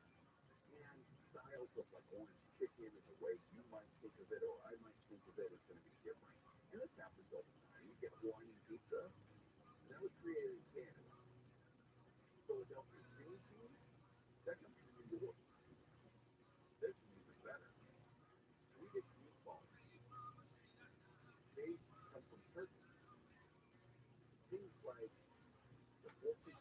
did create here in the United States, not something in China.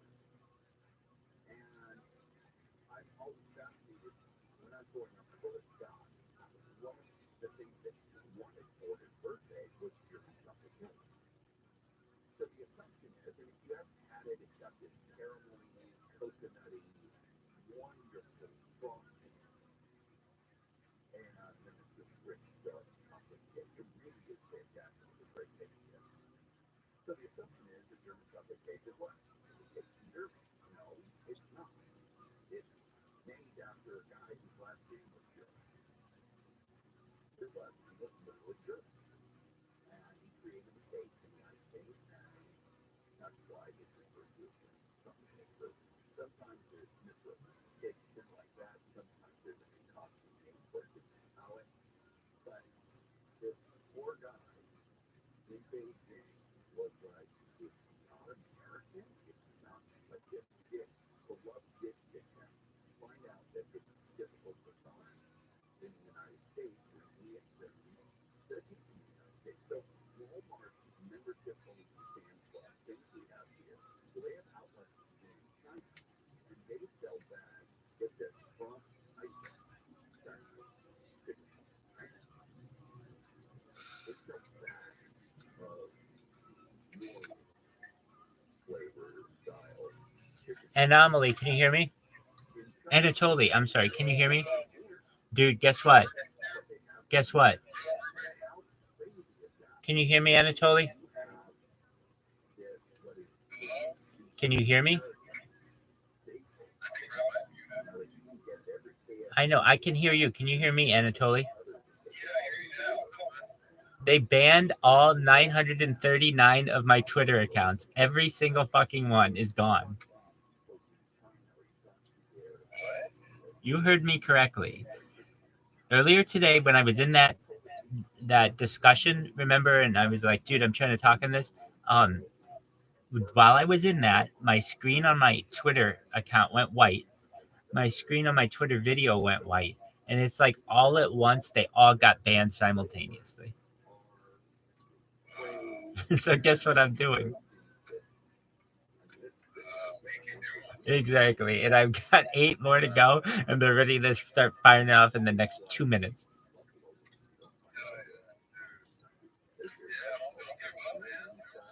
No, absolutely not. And see, here's the thing. Once I become big, I can always appeal it and get all the video back and all the other stuff back. But that I didn't really have that much video on it, or really anything of content that was really that great. It was more my tool to get people to know about my YouTube account. Like if they took my YouTube accounts down, I would be really sad. I have more than a year of footage on Instagram as well. If they took everything down, okay, well then I tried. What do you want me to do?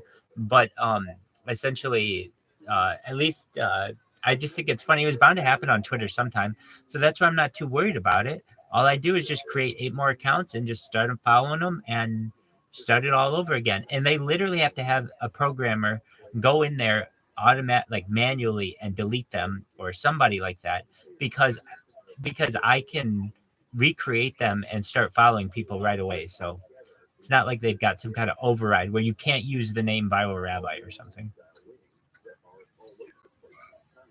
While on TikTok, you cannot use the name Rabbi Rothschild, or you can't use the name Rothschild. It's a banned word. Yeah, it's a banned word. That's how I got to be ViralRabbi. It's like, well, why don't you go with just Rabbi Rothschild? That's your name. That's your rabbi, and your last name's Rothschild. Why don't you just use that? Well, I was on Instagram and on Facebook and on YouTube, but then when I got on TikTok, TikTok would not allow the word Rothschild on there. So I had to change it. And I owned RabbiRothschild.com, but that was more my religious website. And I had ViralRabbi, so that's when I came up with ViralRabbi, which was a little shorter than Rabbi Rothschild and allowed me to basically take over that as a hashtag. It's amazing to me that they banned them all, though. But you know what? It tells me that I'm getting to them. Like, oh, no way, they just banned another account. No way. So there's somebody like literally who is on at Twitter right now watching my accounts and just banning them. Dude, their job right now, they had to hire somebody. Like on their fucking resume, it was like Rabbi Rothschild. Heat-seeking missile. Yeah, just like Rabbi, that's my job. Continue for the last 3 years. For that, my job was to follow this guy, Rabbi Rothschild. And save the internet from him. Yeah, save the internet. It's like a battle right now. It's like Dragon Ball Z battle. It is. In cyberspace. Man, it's like an example. I agree. They're gonna make a movie about this. I hope so. It's gonna be you and Jared from Subway. Dude, Jared from Subway let me down. You did? Yeah, I'm not saying it's that he's not Jared from Subway, but I invited him into that space, and he came, and I talked him up and hyped him, and then he didn't talk. So I was like, okay, well, I still think it's him, but I just think he was like, okay, well, I don't need to talk necessarily. Yeah, 'cause you don't fucking work, probably. No, I didn't. I didn't. I just said, hey, basically, more light. Don't go out and attack this person like you did before. Give him a chance to speak. Yeah, 'cause he's gonna break your wall like you did the other guy. That's not very nice. Dog. So here's the funny thing. I think he's the one, because literally all my accounts got banned right when I talked to him. I think he's the source of it. Do you get what I'm saying? Well, no. See, here's what I think he did. Is he saw what I was doing and he got jealous of it and was like, you know what? I know someone in the inside of Twitter. I'm going to sabotage this rabbi and take it over.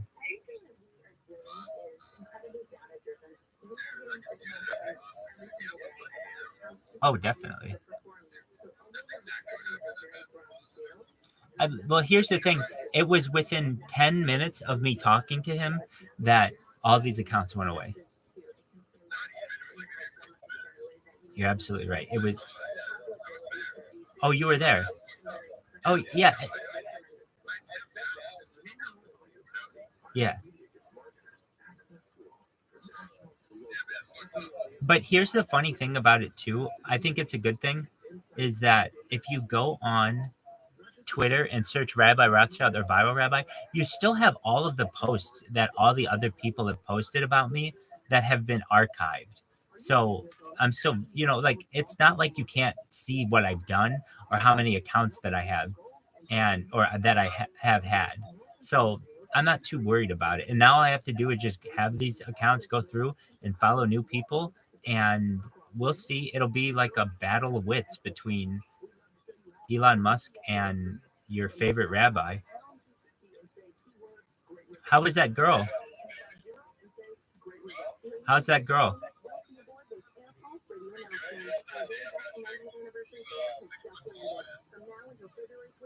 You could have some volleyball children.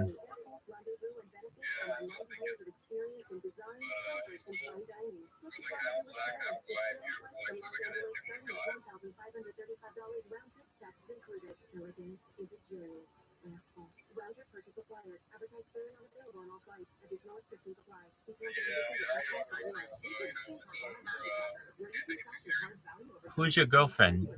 Ducky?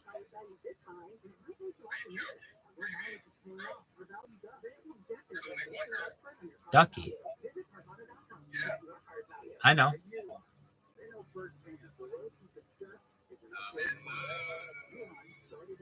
Ducky better be super hot. I know you stalk the shit out of her, and you're creepy about how you stalk. You are really creepy about how you stalk. You're like, hey, dude, hey, can I also get your Twitter handle? Hey, is that cool? That's what you said.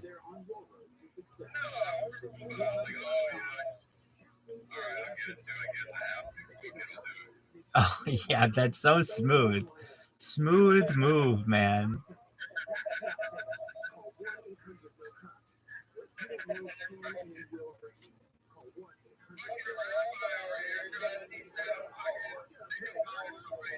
I'm not trying to teach you anything. I'm just trying to make you look a little natural.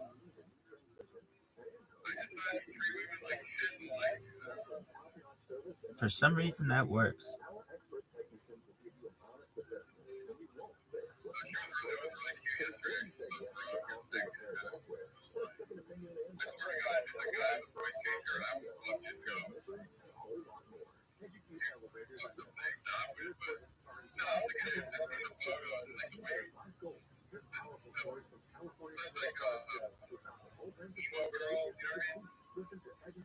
Yeah.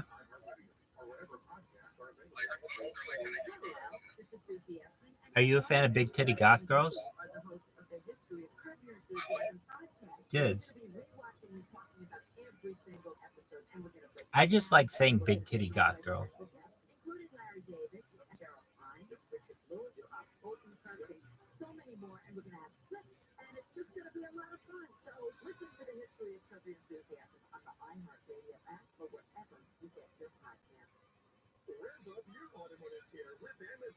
For DIY projects and regular vehicle maintenance, Amazon Automotive makes finding the right parts for your car easy. You can use your garage to easily view, manage, and use the automotive parts finder to find parts for your saved vehicles. Just add your vehicle's details to your Amazon garage. Then shop with confidence using Amazon's part finder to explore compatible parts and accessories and receive customized recommendations. Get started today at Amazon.com. Hi everyone, I'm Paul Anka, and I'm Skip Bronson. What happens when two old friends take their decades of experience in the business and sit down without budget? Anatoly. They think they can. They think Anatoly. What are you doing tonight? What are you doing tonight? What are your plans for the? What's his name? Oh, dude, she's cool. Are you buying her something?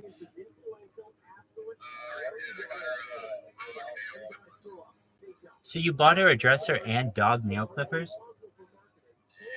You crazy. You crazy, dude. So that's how it's done nowadays. You just go to a girl's Amazon wish list and buy shit for her, and therefore it's not prostitution. Wow. That's not really dating. You realize that. That is a fine line between prostitution and I mean, I like it. I think it's a good gig.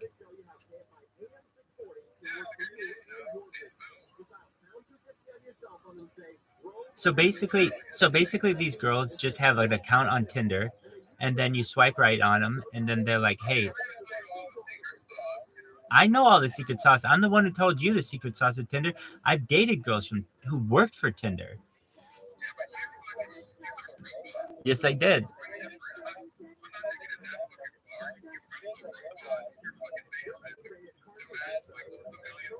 Exactly. Exactly. I was going for number, kid. You got to pump those numbers up. Quantity over quality.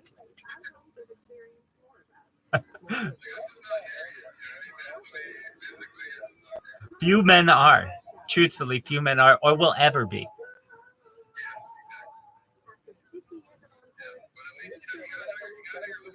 That's absolutely right. Is it raining there?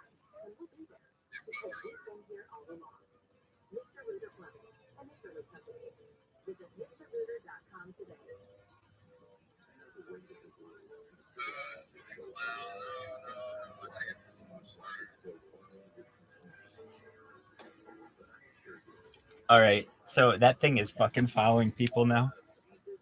Just doing its thing. Now, I bet some accounts get banned on it, but I don't really care.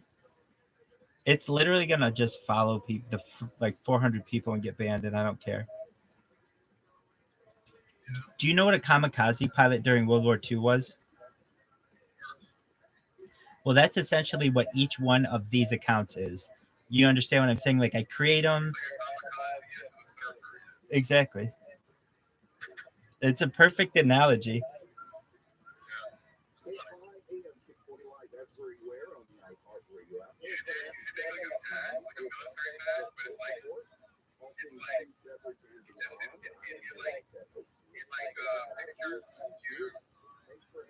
kamikaze like server. The server room at Twitter. Yeah, just make like a fucking kamikaze pass, but like against servers, like planes flying into a server rack. I like it. Are you staying in tonight? Or are you guys going out? You know, I really want to hang out with anyone, but schedule is assisting, so it's just like whatever. Stay in, actually my place, play some video games, relax, get a day off. What video game? I got this one,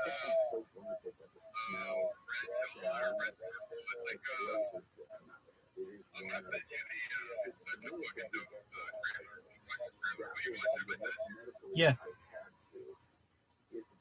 I'll send it right now. It's based in like the 80s, but in Russia became extremely technically advanced. Oh, so it's like a alternate world. Yeah. So that's your shit. I like it. It's based in Russia, so the music, the language, it's all Russian. It was Russian developers that made it. Very cool.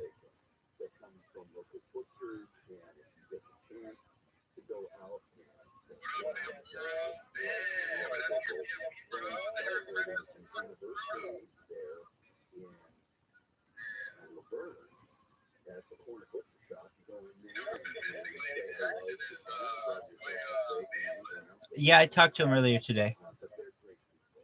He's here. He was he jumped in the VC, and everyone who came in the VC, I put him in that chat. Just about everyone, and a bunch of people headed over there. I personally was in that chat for, I don't know, like 2.5 hours, and then I got torpedoed somehow by, and it's interesting to me when they did this, like they got me during a Saturday, which tells me it wasn't like their A team doing it. Either that, or more than likely it's just done by a bunch of contractors who work round the clock. But just torpedoing 939 accounts at once wasn't done by a bot. That was a manual process that some engineer completed. I'm not saying they couldn't do.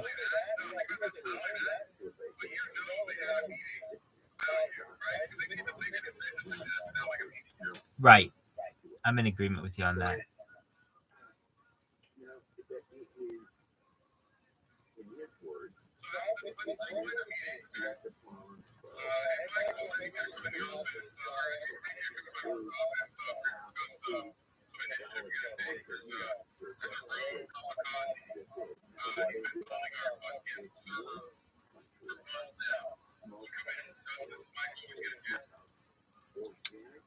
Yeah, I mean, that's essentially what they had to do.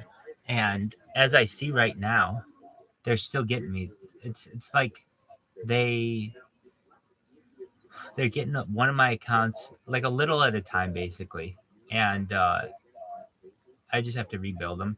And I have alternate strategies too. I mean, I kind of did it in a stupid way so that they were all like not ViralRabbi 1, 001, 002, 003. So they're really easy to find. I can make them so that they're difficult to find. And if I make them difficult to find, it may have a little more opportunity to send these out.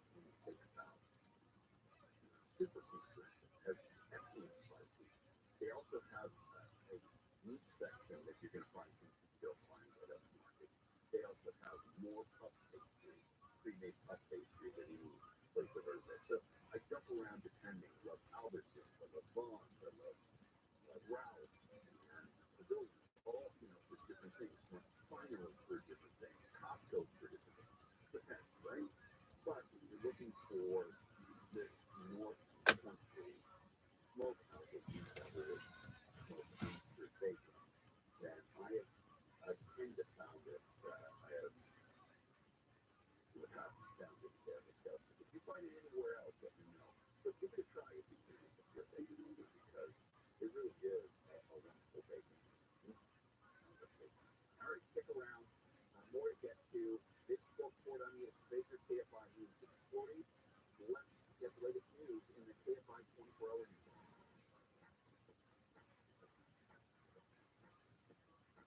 I'm Mr. Carabello, live from the KFI 24-hour newsroom.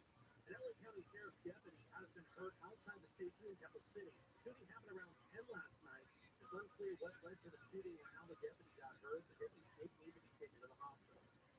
O.J. Simpson has been going through chemotherapy for prostate cancer. 10 News in Las Vegas reports Simpson was being treated at a local hospital, but it's not known when he was first diagnosed.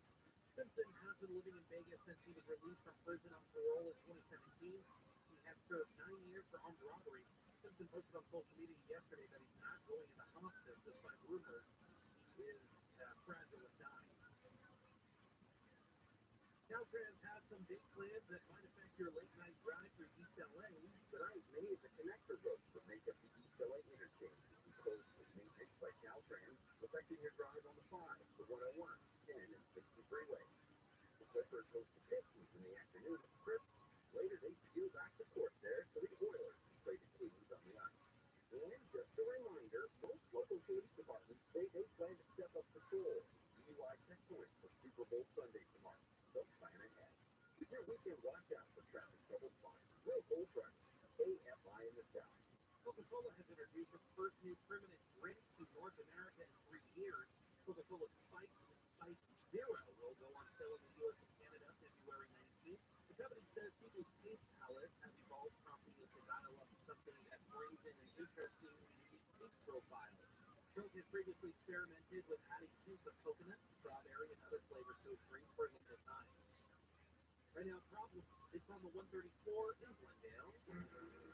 Activity on the westbound side is San Fernando Road. That 134 westbound is very heavy. Coming away from Glendale, they have only the carpool lane open due to a crash there. 2 roundabouts on the 60 eastbound to 57. Crash there has only the carpool lane open. Traffic stacked up through Lemon Avenue. And still the rest through Anaheim Hills. 91 eastbound before the 241. This one's along the west shoulder and has been slowed from Lakewood. Also, some slow traffic in Moreno Valley at 250 northbound between the 60 and Martin Luther King Boulevard. KFI in the sky, let's get you there faster. I'm Jonathan Wade.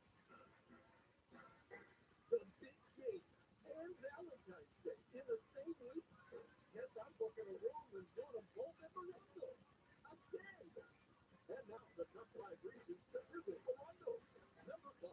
Enjoy a 5-course Valentine's Day surf and short feast for 2 at Cielo. The 14th for a special price. Number 4. Mid-year gift giveaway. Get a stainless steel steamer when you earn 500 points on your reward card. The 13th. 3. R&B Sensations 112.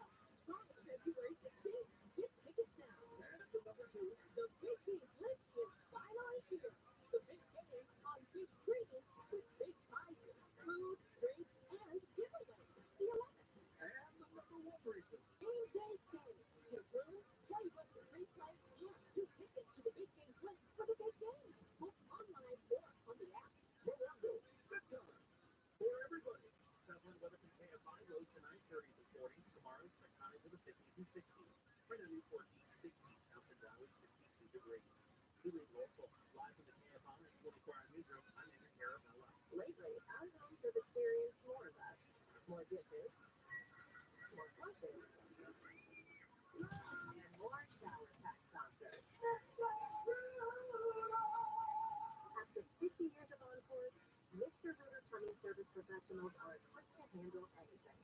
We're your neighbor you can call anytime, and we'll be there because we've been here all along. Mr. Rooter Plumbing, a neighborly company. Visit MrRooter.com today. Hey everyone, it's Joe Montana. Spreading word about pneumococcal pneumonia, a potentially serious bacterial lung disease that can be life-threatening. If you're 65 or older like me, you're at increased risk. So, what's the game plan? A strong defense. Pneumococcal pneumonia can strike at any time in any season, so you shouldn't wait to help protect yourself. Talk to your doctor or pharmacist about vaccination today and learn more at knowpneumonia.com. That's KNOW pneumonia.com. Sponsored by Pfizer. These YMC tests here are visualized, meaning it's hard to stay on top of everything. Challenge yourself to try something new this year to stay healthy. Drinking Out 8 Complete Daily, my favorite app.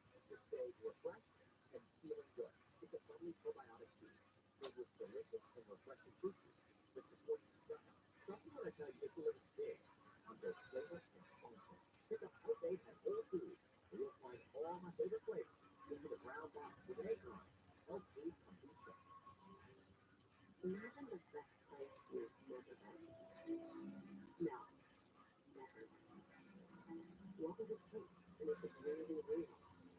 How much effort? How much persistence? How much fulfillment? Do it all be worth it? Every day we're working to bring that hope to you. Bring it closer, because that's how we make one effect. Make sure of California.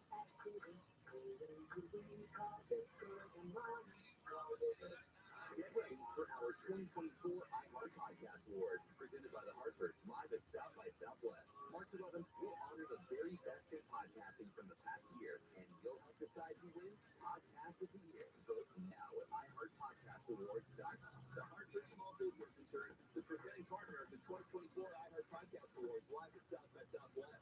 To learn more or start a quote, visit thehartford.com/smallbusiness. With insurance designed for your small business, the Bronx got your back.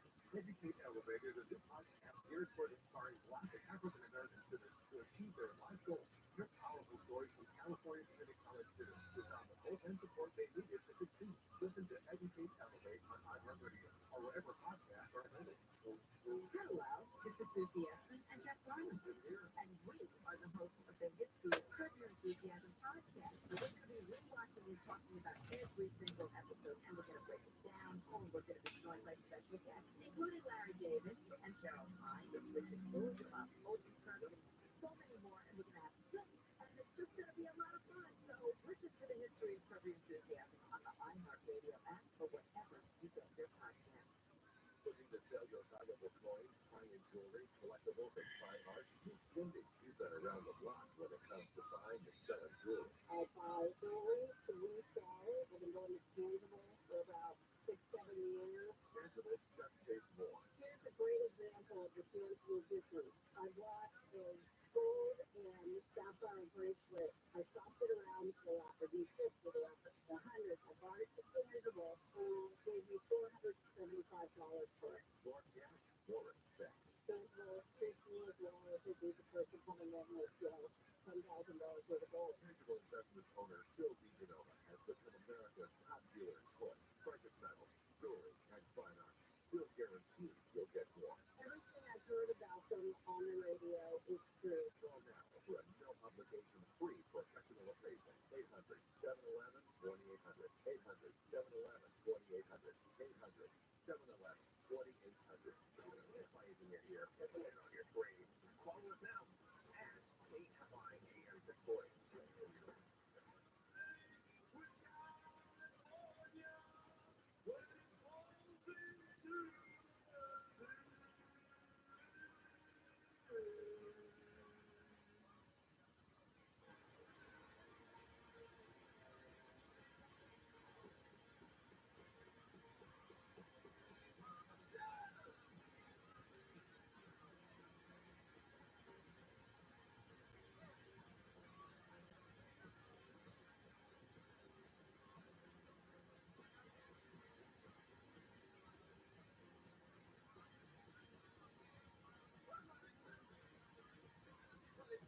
KFI AM 640 live everywhere on the iHeartRadio app. Hey, everybody, it's the followforfollow food, beverage, and beyond. I'm your well-fed host, Mr. Baker. Thanks for hanging out every Saturday, 3 hours. We just celebrate food, and we do that bring things up that are unique and important to you. Know the type foods and shows and the culture around it.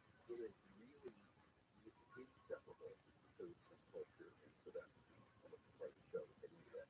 Well, I want to remind you that Sharp and his program, SoCal Saturday, is coming up at 5. He's got not only local news reported to us here in the Southland, but also great stuff to do. And because he's famous, there's always stuff and ideas for the conversation. He really did, because I'm always looking. What can we do with big conversations? So stick around for that. Okay. Racism, culture are things that pop up all the time in the news. And this is a sanctuary where we try and stay away from the heavy things to, have this place where you can go outside of the heaviness of the news. And I don't want to make this heavy. I want to hopefully make it insightful so that we, all grow through this. And we're hard-pressed. Anybody is hard-pressed. I don't care what color you are, what faith you are, where you come from, your ethnic background, whatever it is. We're hard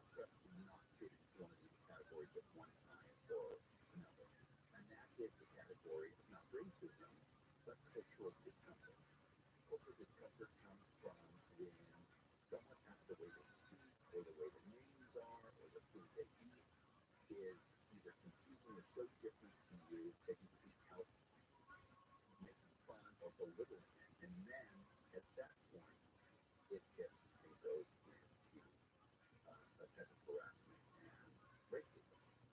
So those lines get blurred sometimes, and sometimes in a culture like the United States that has many different cultures, and I know there's lots of people that they take a pejorative to say that America's a melting pot. So what about all those cultures? How can they have to assimilate? It's not about that. It's that if you go, it's actually the reverse. You go to other countries, there isn't a multitude. There isn't a rainbow of different foods, flavors, and cultures.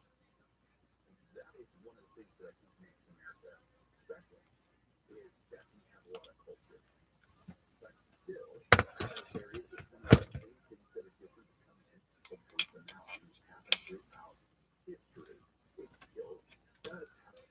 And one of those things is false claims or stereotypes that either from a long time ago or just so foreign to the American culture that they are continually pointed out. And one of those stereotypes about Asians and dog food, because in the United States, dogs are pets. They are, man's best friend. They are partners. They are part of the family. All of those things. Well, I'm not going to get into all the backstory of where these things come from, but they have come to prominence during great times of pain or breakups of different cultures, at times of war, or all of these things. And producer Kayla passed a story along to me from the OT that talks about a place in Fresno, California, a restaurant, and some of the struggles they've gone through, and how, let's say, the manure that came with that situation has brought forth and bloomed into beautiful flowers of a brand new restaurant. And what a story this is. The story is about David Rosalong, spelling it Rasabong. He stayed in front of a mural depicting his family's journey from Laos to San Francisco and then to Fresno. His new restaurant is Love and Time, and it opened up just near the end of December of last year. And interestingly enough, it came out of the ashes of a horrible situation. When you think about the freedoms we have here in the United States, I'm always weirded out by people who refer to themselves as patriots or lovers of our country that don't want people to have their own freedom. It always confuses me. Like, everybody's freedom is our own, right? So people from different cultures that come here, they succeed, they have that American dream of wanting to open anything or start an organization, a company, whatever it might be, a service. Like, we should all be rooting for them, right? But what a story that this man and his family had to go through before coming to this point. When we come back, I'll explain that story and the stereotypes that I know sometimes are funny for people who use them and say, oh, it's just a joke. But what that does to a community or other cultures, and like I said, we're all a part of this at one point or another in our lives. We all see something go, ooh, or that's a weird name, or that's hard to pronounce. I can pronounce that, or ooh, I would never do that. We all do that. I get that. But when it becomes so prevalent and it grows into something sturdier that becomes those stereotypes, and then points of racial separation or what I refer to as cultural discomfort, because everybody wants their own culture, their own tribe, their own people. That's just the way humans are. When I come back, I'll explain more about the story and the good news that came from it, and to the food scene, how being open to other cultures, flavors, and textures is part of the growth of all of these things when it comes to enjoying different cultures. So stick around. I'll explain more about that. All right, let's get the latest news now in certified 24 hours. Carabello live in the KFI 24-hour newsroom. A helicopter carrying 6 people is crashed near the California-Nevada border in San Bernardino County. The Director General of the World Trade Organization has identified one of the victims of the crash as Herbert Igwe, a top Nigerian banker and entrepreneur. She says his family was also in the helicopter crash. A 15-year-old migrant wanted for allegedly shooting a gun at a house in New York's Times Square last night has been arrested. Police say he's been staying at a temporary shelter since entering the country last September and has now been charged as an adult with attempted murder. And good news for all you Swifties, Taylor Swift's private jet has landed safely at LAX this afternoon. The singer is taking a brief pit stop before she heads out to Las Vegas for the Super Bowl to cheer on boyfriend Travis Kelce and the Kansas City Chiefs. Got it pretty quick. Let's take a look at the 60s, which is not so quick. Next. Record profits for power companies, record bills for you, SoCal. SoCal already has one of the highest rates in the country while making huge profits. Now they want even more. Announcing yet another huge rate increase. Local veteran-owned Separate Solaris is on a mission to help you achieve energy independence. The best way to do that is with solar plus battery storage. Introducing Tesla Powerwall 3, now in stock. Go solar for less with the battery you want, and best of all, you only need one battery. Let us install your very own power plant on your roof. Need a new roof? We can install that too. It gets better. We'll take care of your electric bills for 3 months. Plus, 0 down, 0 interest, and get your 30% federal tax credit. Or take the no money out of pocket option. Pay nothing at all and drastically lower your electric bills hassle-free. Call Separate Solaris now. 877-211-5591 or visit separatesolaris.com. On a group package for $500 reimbursement for standard for sale price. 30% federal tax credit based on eligibility and multi-currency package with resident adult. Some restrictions apply. See website for details. separatesolaris.com. Offered by 2924 CSW 97852. Taking a look at some trouble in Diamond Bar on the That's going to be on the eastbound side of the 57 freeway. Here has only the carpool lane open. Traffic backed up to Gorman Avenue. Here's the crash plan and on the other side of the eastbound Republic 241. Just off to the right shoulder, traffic is backing up to Lakeview Avenue. And we're down in Glendale, so the left working on the 134 westbound of Sacramento. Just going to get the carpool lane open. Traffic is backing up to Glendale Avenue. Can't find the side. Let's get you there faster. Come down to life. This is the Twitter for iHeart Sports Network. Presented by Mercedes-Benz. All George Bush begin high fantasy sports specific vehicles to visiting systems. Business and beat the 35 team of the season with one time in the live experience. And now it's UCLA the best town. USC visits Stanford tonight. All the ice team facing Oilers. And finally, the stage is set for Super Bowl 15 tomorrow in Las Vegas. The Green Packers are home for the Chiefs versus Rob 30 of the 49ers. Not too blind, but the Niners are 2-point favorites. I'm down on that plan. Owning a Mercedes-Benz EV isn't just extraordinary, it's extra easy. With full remote access to your vehicle from your phone via the Mercedes Me Connect app, the vehicles are all electric. The feeling's all Mercedes. The choice is all yours. Learn more. MDUSA.com/EQ. This report is sponsored by Allstate. Some people just know the best rate for you is a rate based on you with Allstate, not one based on anyone else. So if you drive safely, you can save money. Good to know. Visit Allstate.com or call for a quote today. Looking to sell your valuable toys, high-end jewelry, collectibles, or fine art? Use Cindy. You've been around the block when it comes to buying and selling jewelry. I buy jewelry to resell. I've been going to tangible for about 6-7 years. Tangible just takes more. Here's a great example of the tangible difference. I bought a gold and sapphire bracelet. I shopped it around. They offered me 50. They offered me 100. I bought it for tangible and gave me $475 for it. More cash, more respect. Tangible treats me as well as they do the person coming in with, $10,000 worth of gold. Tangible investment owner Phil DiGenova has become America's top dealer in coins, precious metals, jewelry, and fine art.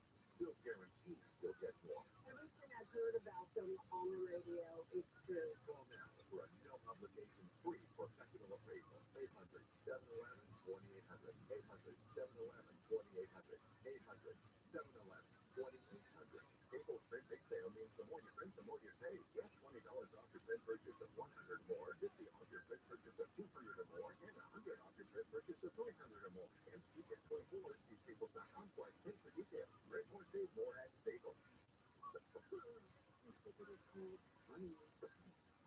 Honey, you need NyQuil to your honey. NyQuil to your honey. It's the power powerful cold food security with only ice. Even better, honey? Okay. Try Nitro Severe Honey for powerful cold and flu security. Nitro Severe with honey flavor. The nighttime sniffles, sneezing, coughing, aching, and fever. Delicious, sensitive to the cold. You gotta wait. Are you feeling tired? Or are you actually just hurting? Grandma wants friends to help hydrate, feel energized, to help you. Rabbi has just great sales. Unusual opportunity provided an employer. 400 victories at southwestliving.org. On game day, you want to focus on three things: football, friends, and food. And what makes all those better? Kingsford Original Charcoal. Kingsford Original gives grilled food an authentic wood-fired barbecue flavor you can't get anywhere else. Well-fed friends are happy friends. And football, well, it's just more fun with a burger in hand. Elevate your backyard game day grilling with Kingsford Original Charcoal, America's grilling expert. Kingsford.com. It's time to upgrade your lifestyle by managing pain. The neck and back pain that has bugged you for years is about to meet its match in the Saragem V6. The Saragem V6 is an FDA-cleared therapeutic thermal massager that will give you a customized massage tailored to the curves of your spine. And the 22 different massage modes will give you temporary relief of muscle and joint pain, promote blood circulation, and achieve simple relaxation of those tight muscles. One woman who uses the Saragem to manage pain from working out or long hours in front of the computer says she's referred it to so many people suffering from back and shoulder pain. Another happy Saragem customer says it's the best purchase she's made besides her house. The lifestyle upgrade that is your Saragem V6 comes in the form of a sleek, adjustable piece of furniture that can be placed in whatever room you choose. You can check out the Saragem V6 and other models online, SaragemUS.com, or the Saragem showroom in West Hollywood. Right now, there's a promo code specifically for KFI listeners. Here it is, get your V6. Promo code get your V6 at SaragemUS.com. Get ready for the big game of the free iHeartRadio app, the official partner of the NFL Podcast Network, featuring the biggest names in the game, like Ross Tucker and his daily NFL podcast, NFL Now, and many more. Search NFL and listen now. iHeartRadio, and free never sounded so good. But then there was another warning to stay out of the water here in Southern California because of this filled waves. Sewage filling into the water, creating not just kitty tides, but poop tides. So follow us sharp this evening at 5 on KFI and on demand anytime on the iHeartRadio app.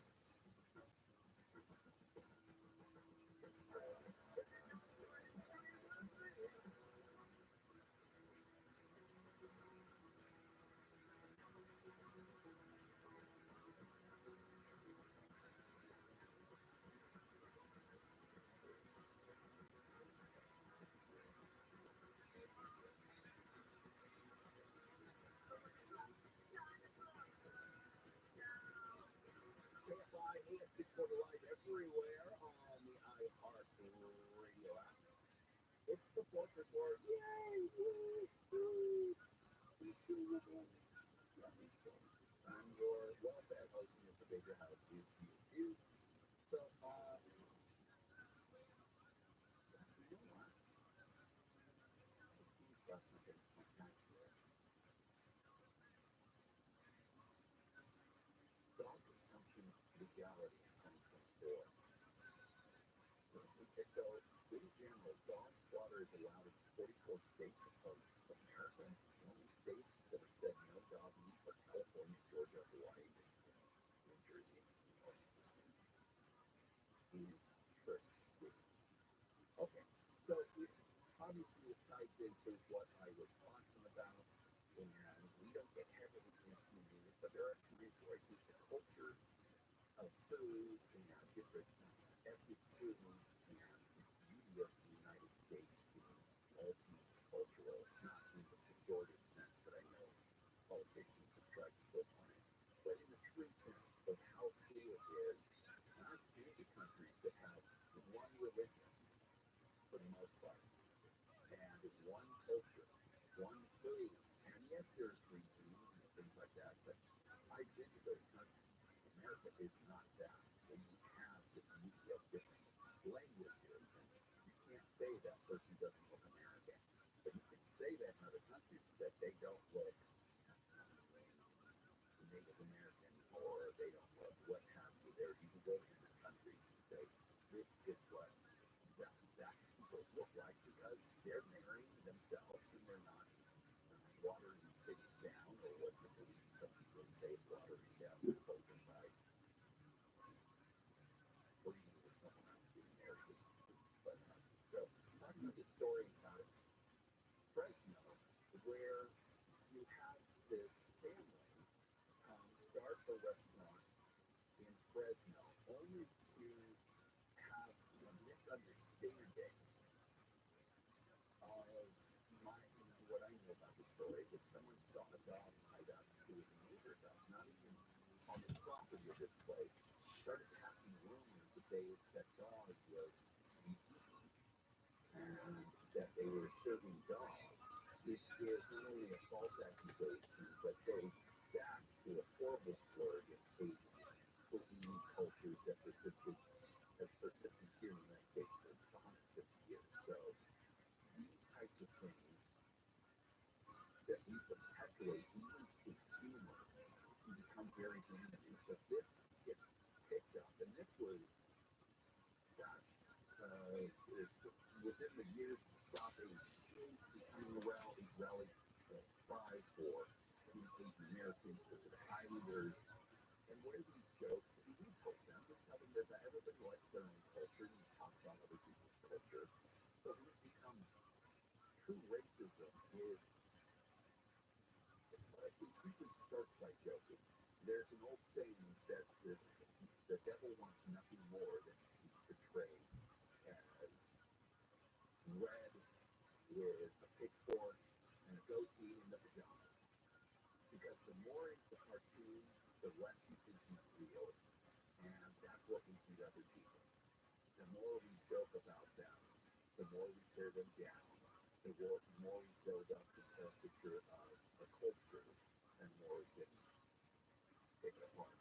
I'm not one to point the racist finger. I think racism is a very specific thing to me. Racism is somebody thinking somebody is less than being skilled, like they're tired. You technically are different makeup than a human. You are less than a human. You are like when you push somebody down to be less than someone else, or a color, a culture, or those things. That culture discomfort is when you go, oh, actually, again, that's not something I would do. Well, trust me, there are things that you do that other people think are weird too. But the taste of root beer, for instance, in some cultures, I don't know if it's Sweden, the taste of root beer is the taste of their toothpaste. Like that same flavor. So when they come here and drink a root beer and come across a root beer flavor, they think that's disgusting, that's toothpaste. So it works both ways. And I want to separate them because the finger wagging, I don't think helps either. But now you have this family that went through all these things. They had to shut down sports, throwing things, writing things, graffiti. They were receiving calls from people that were, based on lies, that they were serving God and all of these things, and that hostility and the narrative of Asian food being dirty or weird or exotic passes on to different things I said. Like I've even joked about how I look for a seat in the window when I want good Chinese food. And I never thought of it as being anything but a compliment. Like I'm going, hey, I want authentic, I want somebody focused on, when I walk into a Indian place, I want it to stink because that food should be seen. And then you say these things, and I say these things, and I think nothing of it sometimes, but then, it's exotic maybe to us, but to them it's just food. This is what I ate.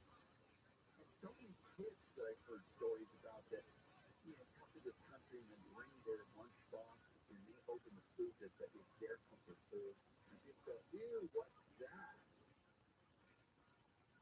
And how this can break down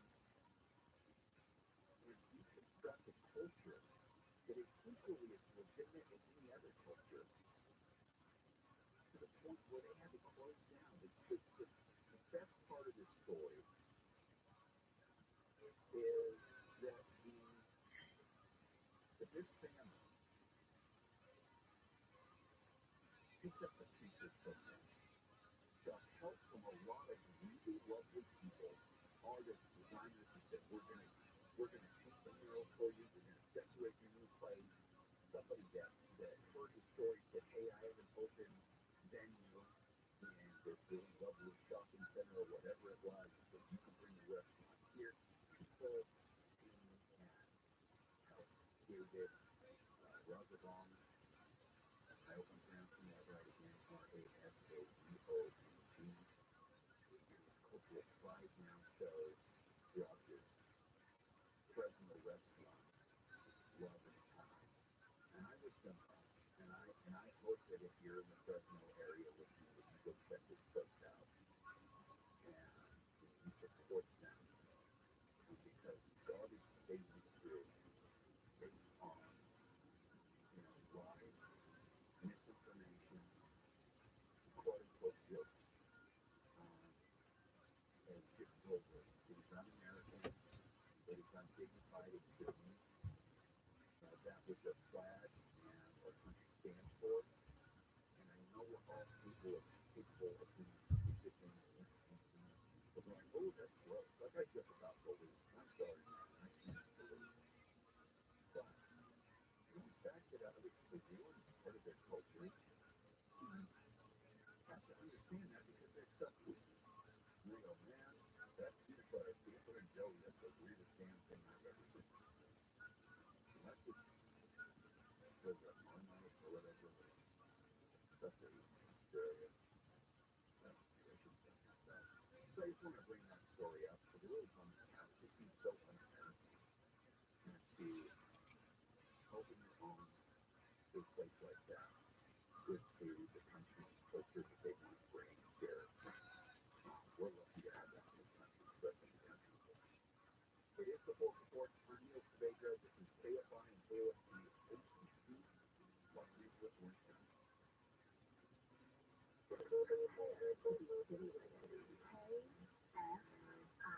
KOSP HD2, Los Angeles, Orange County. live everywhere on the iHeartRadio app. Victims identified. I'm Andrew Caravello, live from the KFI 24-hour newsroom. 6 people have been killed in a helicopter crash in the desert between LA and Las Vegas. The helicopter crashed southwest of here near Nixon, California, community of the Mojave Desert along Interstate 15, which is the main route between LA and Las Vegas. It had taken off Burbank, stopped in Palm Springs, unclear if it was to refuel or to pick up passengers. Then it continued flying in the direction of Las Vegas.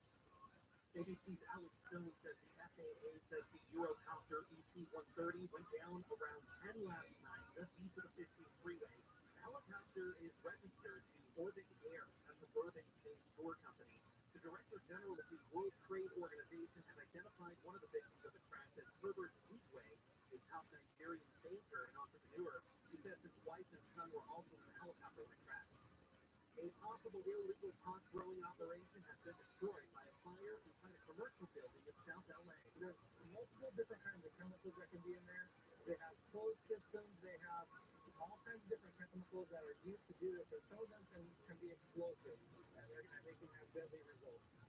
LA City Fire Captain Adam Wonderpan says a man was found dead in the commercial building around 1:15 this morning on East Manchester Avenue. Police in Long Beach are asking for the public's help finding a man who allegedly tricked his way to an elderly woman's home to sexually assault her. The alleged crime took place around 10:45 Friday morning near Temple Avenue and 3rd Street. Police say the man claimed to know the woman's son. He was described as a heavy-set man with a beard about 5 feet 8 inches tall, about 40 years old. He left the home in a 2000 dark blue or green Honda Odyssey. The mayor of Redondo Beach has died. Bill Brand died from lung cancer. He was 65. Brand has long been a champion of open space policies and environmental protection. He was elected mayor in 2017 and continues to serve while undergoing cancer treatments over the past 4.5 years. An earthquake has hit Malibu. The 4.6 quake hit around 1:47 yesterday afternoon. Several aftershocks have been felt in the area. The initial quake was felt across LA and Ventura counties. And Dutch Bros Coffee has opened its first location in Orange County. The newest spot on Magnolia Street in Johnson Valley is the first of 2 locations planned for the area. The second is set to open in La Habra. Dutch Bros was founded in 1992 in Oregon. Cybersecurity experts in Orange County say people should be careful of fake dating profiles ahead of Valentine's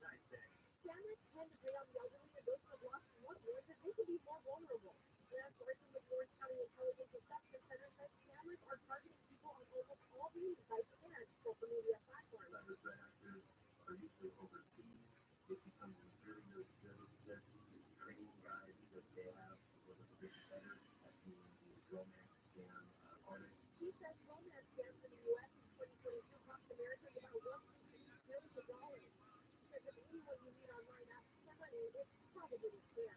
Exactly. KFIU. And Usher is getting ready for the longest halftime show in Super Bowl history this weekend. He says he put a lot of thought into what songs he'll sing during the 15-minute performance. What I did is I was very mindful of the past, celebrating my present, which was still Las Vegas, and thinking about where we're headed in the future. And that was really the idea. Usher says he wants the set to be representative of the journey that is life and love. Will John, Peter Chris, and Alicia Keys will also take the stage with him tomorrow. He's also reportedly been in talks with Justin Bieber to try and get him to join, but it has not been confirmed. Just not yet. Right now, Scott, 134 in Glendale. Osiris has 3 on the road. This one has only the carpool lane open. Traffic backed up to Glendale Boulevard. In the Azusa area, 210 eastbound of Azusa Avenue is stalled there, blocking the carpool lane. Traffic is backing up to the 134. And look down there on High Hill. It's pretty slow on that 91 eastbound between Lakeview and the 91 Expressway. And getting rid of a crash in Woodland Hills. 101 southbound of Container Canyon. It's blocking the left lane. Traffic is backing up to Caldwell Avenue. Hey, up in the sky. Hope to get you there faster. I'm glad you guys. The big cake and Valentine's Day in the same week. Guess I'm booking a room and doing them both in Morocco. Again. And now the top 5 reasons to visit Morocco. Number 5. Enjoy a 5-course Valentine's Day surf and turf feast for 2 at Cielo. The 14th for a special price. Number 4. Leave your gift giveaway. Get a stainless steel steamer when you earn 500 points on your rewards card. The 13th. 3. R&B Sensation, One Flag. Live February 16th. Get tickets now. And the number 2. The Big Game Blitz is finally here. The big game on big screens with big prizes, food, drink, and giveaways. The 11th. And the number 1 reason. Game day sales. Get a room, 20 bucks in free play, and 2 tickets to the Big Game Blitz for the big game. Book online or on the app. Morocco. Good time. For everybody.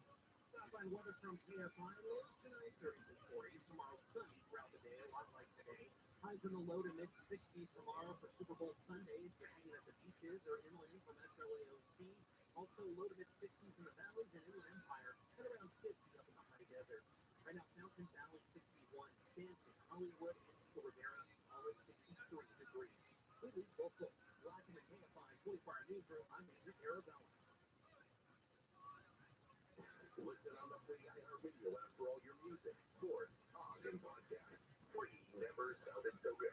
KFI AM 640.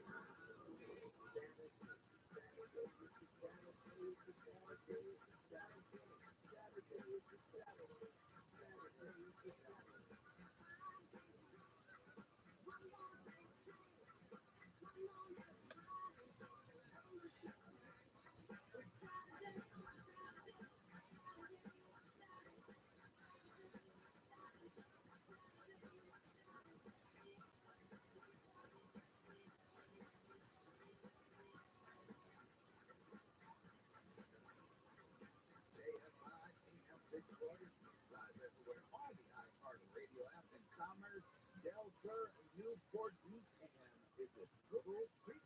Right, Hill Creek? Look, there's a creek in SoCal, and we are also there. You said where, Andrew? Lytle. Let's go with it. It's little, but it's Lytle. It's little and it's Lytle. It's a creek. It's in SoCal, and it's going down on SoCal Saturday. How are y'all doing today? Thank you for joining us on this rain-free sunny day. Little open common to the world has come to an end. The sun, it has come out tomorrow. I don't know if the sun is shining on LA City Council. And this is why I say this. LA City Council, just really the city of Los Angeles right now to me has some questions that I need to answer when it comes to crime. Okay?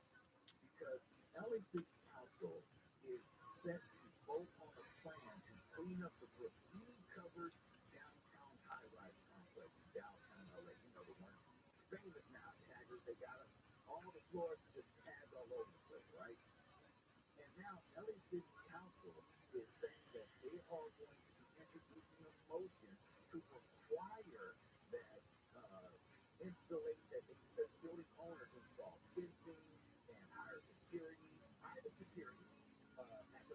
of the building owner, and they're demanding that they clean up the graffiti, or they're going to charge them for cleaning it up.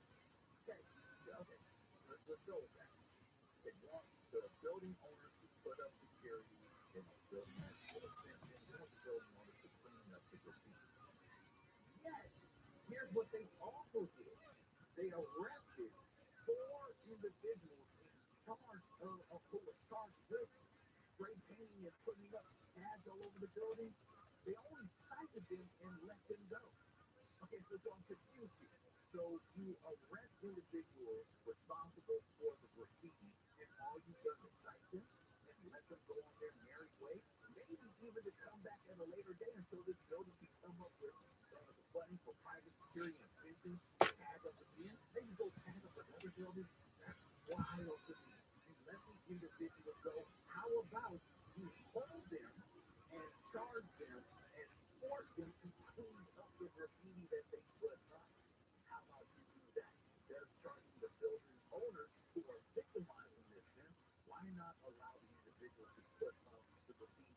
That same guy is going in and taking the graffiti down. But no, I guess that's a bridge too far. Citing them and wagging a finger and saying, no more graffiti for you, young people. That's absolute insanity. Even crazier, the notion of the police arresting the alleged head organizer, the main street takeover. They've arrested this individual, gentleman with some 70,000 followers on social media, who is said to have organized these street takeovers throughout Southern California that have resulted in numerous injuries, a few deaths, and we have seen robberies and smash and grabs and all of that come as a result of these street takeovers. LAPD has managed to arrest this individual, and then what they said is, hey, no more street takeovers for you. They cited him and they let him go. Why this individual isn't locked up and banned from social media, period, it's a mystery to me. Maybe LAPD has the answer, but it's not an answer which is helping those of us who live in Southern California. In both of these instances, when you think about our convenience for not just LAPD, but for primarily City Council, our district attorney here in Southern California, yes, I know he's on his way out, but still, these are part of the reasons why he is on his way out. Because when you can arrest individuals for crimes like tagging up major buildings, in downtown LA, this isn't just a little bit, this is all over. Where the instance of 20 feet of building was tagged up, ridiculous. 20 stories? Yes, there are stories, yes, stories. It's got me just having sitting here talking about the idea of these individuals being arrested and simply cited and sent on their merry way. When you think about the proposed crackdown on smash and grabs and all of that, and even Target, Walmart, and all the big box stores and just major retailers demanding a crackdown on it, and the city basically is saying, well, you're doing something. We're citing them. And we're going to get tough on them. If it goes up to a high enough threshold, if it goes to the point where it costs us, $900 something, we may hold it, but we're not doing enough. There isn't enough being done to actually prevent any of this madness from happening. This goes to why people are, claiming that there's this mass exodus in California, why people have so many crazy things to say about California, and it's hard to enjoy the beauty of SoCal. It's hard to, tell people, hey, come on down here, and let's go hang out. No, down for the street takeover. I don't know. It's just all of this lack of doing on the part of LA City Council and our district attorney, and even just our legal system, which we're not holding the criminal street to the fire. It's frustrating. It is frustrating, but we shall keep on blasting it here on SoCal Saturday. So I'll start, and on the other side, I want to take a look at some more things happening in SoCal, but first and foremost, we need to head on over the latest on Andrew Terrace. A school administrator from Eleanor Roosevelt High School in Riverside County has been arrested for allegedly failing to report allegations that a teacher was having inappropriate contact with students. The arrest on Friday is based on allegations reported in April of last year. A man has been awarded a Guinness World Record for the world's tallest structure using matchsticks. After first having his efforts rejected, the man built a model of the Eiffel Tower. What up, pimps? How you living, baby? 100,000 matchsticks within the world record. Container Six has made an epic journey to Tokyo Japan to the Super Bowl in Las Vegas. She just landed at LAX a couple hours ago. In order for Swift to make it, her private jet flew through 9 time zones and international dateline. Off after the flight, she begins to work. We'll take a look at the jet. At the HBOS 10 chat today.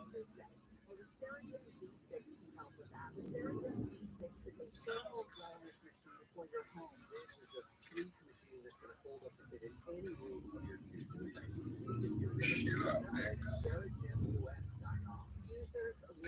People with lumbar issues, disc issues, shoulder and neck pain. One fan says he uses it every day. Says greatest buy in my life. I've had back pain, he says, because of my job, and this therapy bed is amazing. It keeps up and relax my muscles. Another fan of the beach stick says it works wonders with her sciatic pain. She's just wearing it definitely. It is nice and safe. It's the easiest way to upgrade your lifestyle is to reduce the amount of pain you deal with daily. In fact, we will help own your home with the Paragon V6.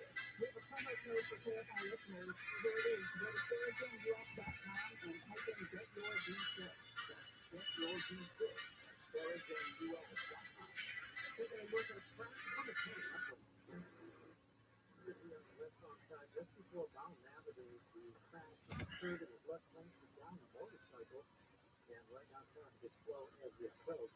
To the Glendale area, still have a rest on the 134 west side at San Fernando. This one is only a carpool lane open. It's faster stacking up at Glendale Avenue. To Riverside, look after a rest on the 60 eastbound. The off-ramp of Main Street is partially blocked there, and CHPSI soon. KFI in the sky helps get you there faster. One drop to one.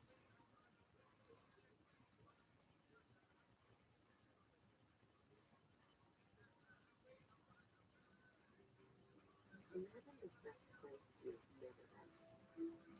No, never. What would it take to make it really real? How much effort? How much persistence? How much resilience? Will it all be worth it?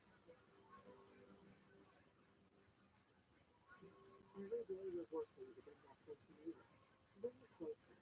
Because that's how it feels well ahead. We're still California. Oh, I gotta pay. How much? Been to your dealership for car repair lately? You know, at the car service at AMCO, don't even need a new transmission. At AMCO, we've been shipping gears for over 15 years, delivering top-notch service and unbeatable expertise. Our expert technicians will give you an honest assessment, and we won't fix what's not broken. So before you say yes to costly repairs elsewhere, get a second opinion at AMCO. That's AA, MCO, transmissions, and a whole lot more. Selling a car from Armada is as easy as easy time.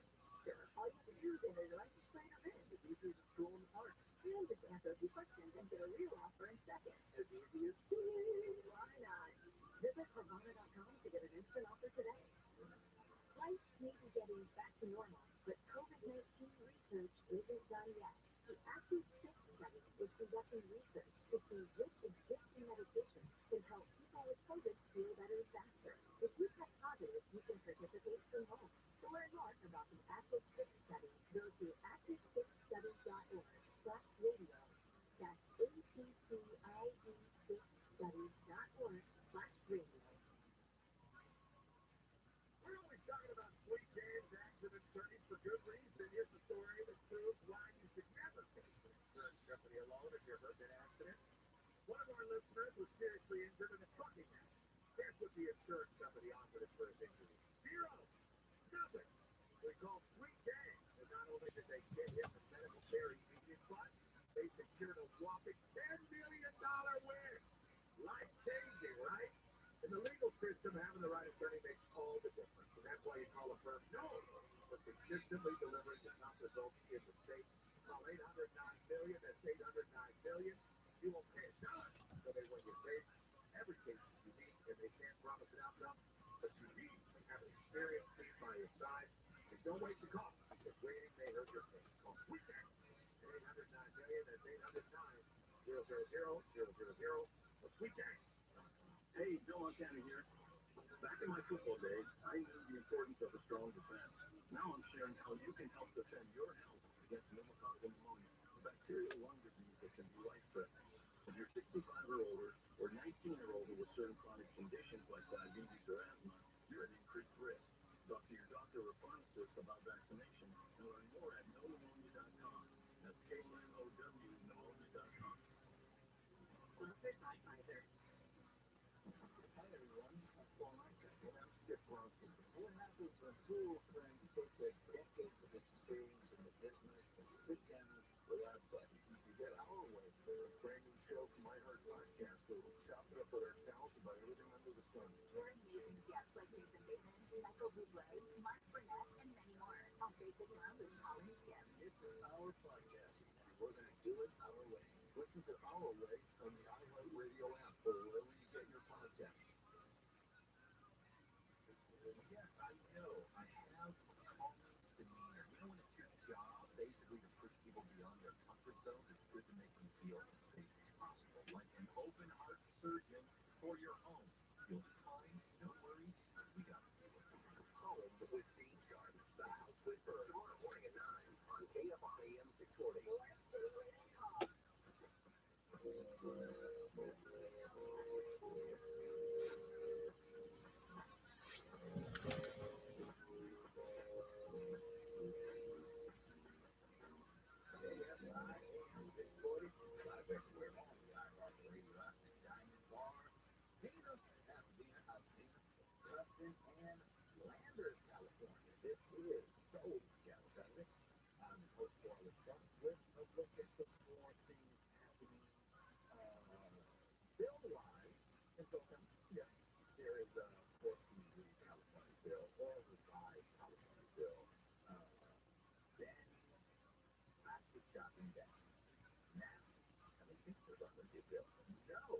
There's a bill for the thin plastic bags at grocery stores. This new legislation is going to ban all plastic bags, meaning no more trash can liners for us. That is how I took that. They're literally saying you will no longer line your trash bags with the bags you get from these grocery stores. This California ban would ban all shopping bags in 2026 under this new legislation. That doesn't help American bans with thin bags, but grocery stores and other shops will have to purchase bags made out of a reusable and recyclable material. So, what? Yeah. And again, it's going to be made out of what? A reusable and recyclable material. Follow me. Kitchen scraps. Put that in the green trash can so it goes to the dump. It goes to the dump. Howard goes out, goes to the bag. You know what, Andrew? You're trying to make this out of nonsense. What are you doing over there? Like, how do you recycle? How do you? That's common sense. Yes, I don't understand the badness. Yes. Like a compostable, like, paper bag? Maybe if this is what they're pitching, I just know. Ultimately, when I see things like this, I think to myself, there's got to be better things to do. We can go around and come after us for our straws and our bags and all of that. I mean, I get it. We are a wasteful society. Maybe we don't recycle the way we're supposed to. Maybe we're not washing out our cans or soup or whatever before we put it in the pan. I get that. But I think when we have so many more things that we funded and need to deal with, like maybe even more funds for LAPD or LA Sheriff to be on patrol to shut down these street takeovers, or maybe even more efforts to stop and stifle the bad grass. Maybe let's take some of the funding going towards researching coming up with these little trash bags and straws. Let's put it towards that. Because all you're going to do is have people pissed off. I do not carry those little bags around my trunk when I'm going into the building. No, I got my own bag. No, I rely on your bag. Why? Because I'm a trash can at home that's looking forward to receiving that bag when I'm done taking my groceries or deodorant or whatever out of the damn bag. It's ridiculous. Also, LA City Council has updated their ban on street vendors from Oregon, from local tourist locations. Street vendors in Los Angeles can now operate at some of the city's most popular tourist spots after the council voted this past week to remove a ban on no street vending zone and unanimous 15-0 vote. They're all in on this. LA City Council members removed the ban on 7 zones where vendors were prohibited from working: the Hollywood Walk of Fame, the Hollywood Bowl, Dodger Stadium, LA Live in the Staples Center Arena, I'm never going to call it that other name, Universal Studios and City Walk, Exposition Park, and El Pueblo de Los Angeles Historical Monument. So, this ordinance had eliminated all blanket bans on street vendoring in parts of the city, but will still remain existent for health and safety regulations. So I guess you cannot serve food off your blanket while you're doing anything in those areas. And for me, there's a lot in LA. I only know because anytime I'm on the dating app, every single profile I come across is I love hiking. I love hiking. I love to go hiking. I love trails. And I'm like, there's not so much hiking in New York or whatever. I know that running is one of those spots, but running is going to see a commit on parking restrictions. So LA City Council, they're big. They're big. They have voted this past week to approve a permit parking for neighborhood airplanes and citing challenges as a result of high volume of visitors and hikers in the area. But yeah, this wasn't as high as the street vendors were 15-0. This was a 14-0 vote where they adopted this resolution establishing a preferred parking district. Council had after 30 votes. That's the only reason it was a 50-0. But now, signs will be placed along several streets with different parking restrictions, including 2-hour parking from 8 a.m. to 6 p.m., no parking from 8 a.m. to 6 p.m., 6 p.m. to 8 a.m., 10 p.m. to 6 a.m., and 4-hour parking from 6 a.m. to 10 p.m. I don't know who knows that can be paid and all that. That's why we have a podcast. Go back and listen to all those concepts. But as part of the city council's action, the following streets will have new parking restrictions. And this is a lot, so I'm expecting this phenomenon to this on the website. On Fairholme Drive between Laurel Canyon Boulevard and Orange Grove Avenue. On Fairholme Court between Fairholme Drive and cul-de-sac. From Laurel Avenue between Fairholme Drive and the cul-de-sac. Bernito Drive between Orange Grove Avenue and 7846 Bernito Drive. As I go down this list, I couldn't find out that the LA City Council is really petty and really going down these every street because they start saying that these restrictions are Nickel Canyon Boulevard between Hollywood Boulevard, 1875, Nickel Canyon. That means someone who lives at 1875 that don't want me to go up right in front of my house. I want to bring it down. So this list goes on and on and on. There's Terrace Boulevard, Stanley Avenue, Carson, Waddle Drive, Curzon Place, and the streets go on and on and on with these restrictions. So if you start to look at go there and hike and park in front of someone's house or blocking the street, make it hard for them to see what they got to do. Then again, while you hikers, the urban outlets, this is so we have stuff in there by 640. Now, I don't know. You might have something that can top that update. But we shall see as we kick it over to the KFI 25 News. With that, we shall go. The man has been found dead inside a commercial building on fire in South LA. LA City Fire Captain Adam Fingerman says it appears that there was an illegal cut operation set up inside the building. We can't say for sure because we don't know what kind of permit that they may have pulled, So we did not see any placarding from the outside that would indicate that this was a cannabis operation, which they should have had. The fire started around 1:15 this morning on East Manchester Avenue. A new tiny house village. What up, baby? I've already made 20 accounts. So as you can tell, I can do it pretty quickly.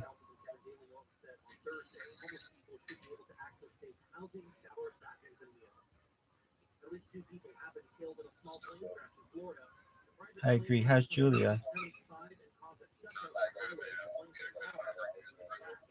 Why?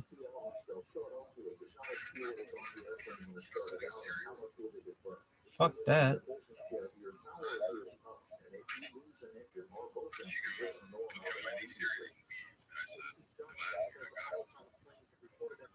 Good for you. Dog, any chick who sends you her Amazon wish list does not want something serious.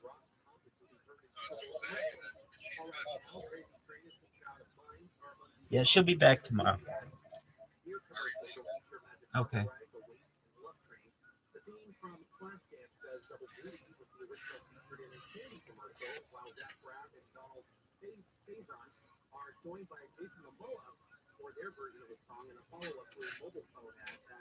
Are you excited for Super Bowl?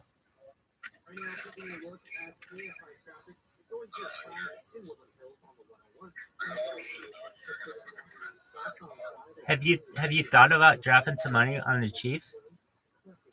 Have you thought about dropping some money on the Chiefs?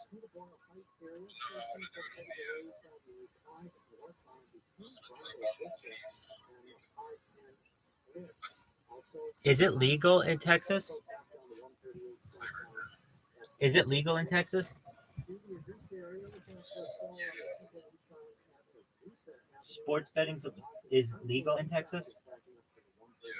Oh, cool.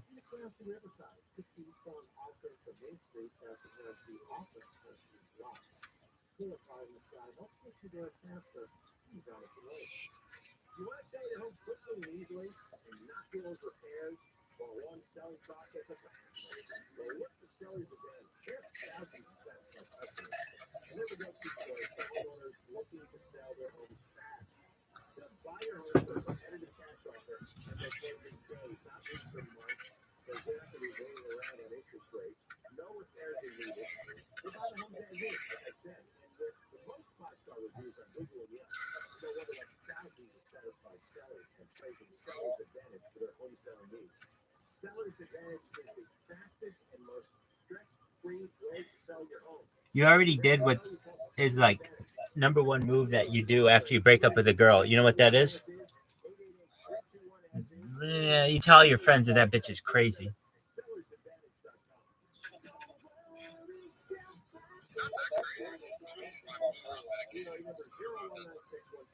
No, bitch, that good. That bitch is crazy.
Ladies and gentlemen, welcome aboard this Air Pulse radio announcement. Our very best 90th anniversary fair has just landed. From now until February 21st, enjoy our very best. Yeah, dude. Oh, I knew. I could sense it. Experience in design, comfort, and fine dining.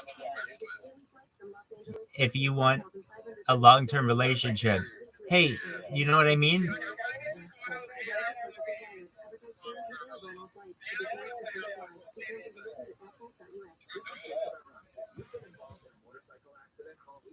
It's her world. We just live in it, baby.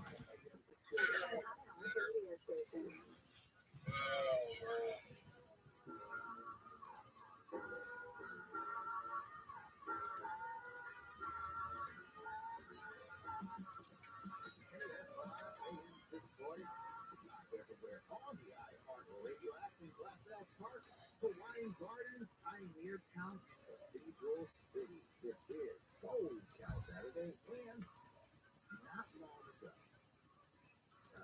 well, last year, because I was telling you about this mission that Huntington Beach is on. Well, Huntington Beach Town. This new plan sponsored by now Mayor Tracy Vandermeer.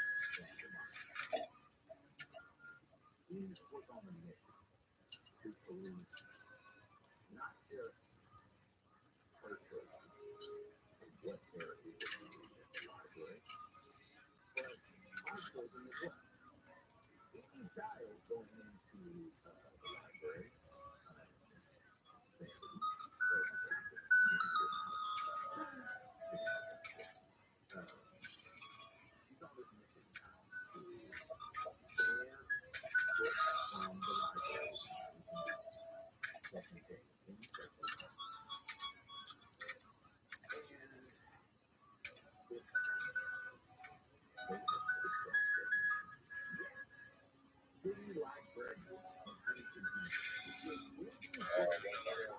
Dating thing here. How many keys would you have to find in your house before you started to get suspicious that somebody was putting them there? Was putting the bed?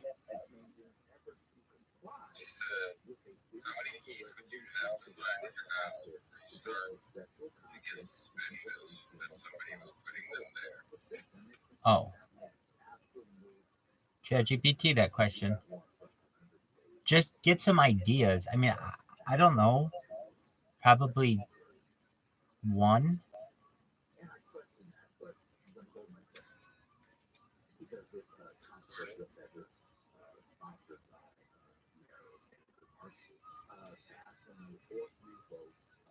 So it says,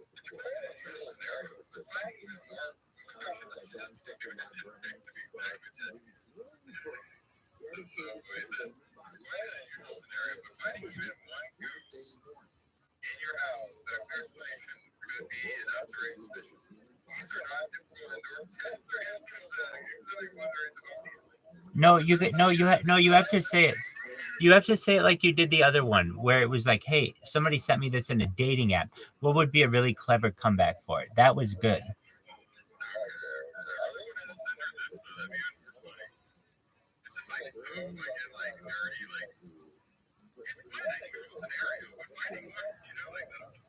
I like it.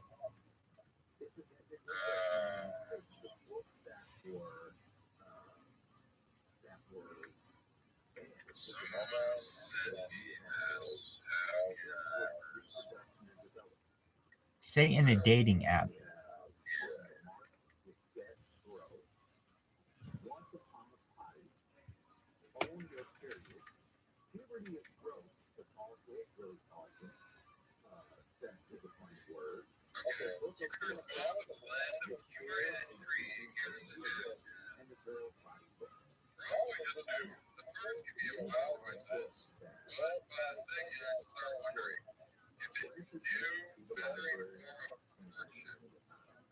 That sucks. I would say 69. But that's a little.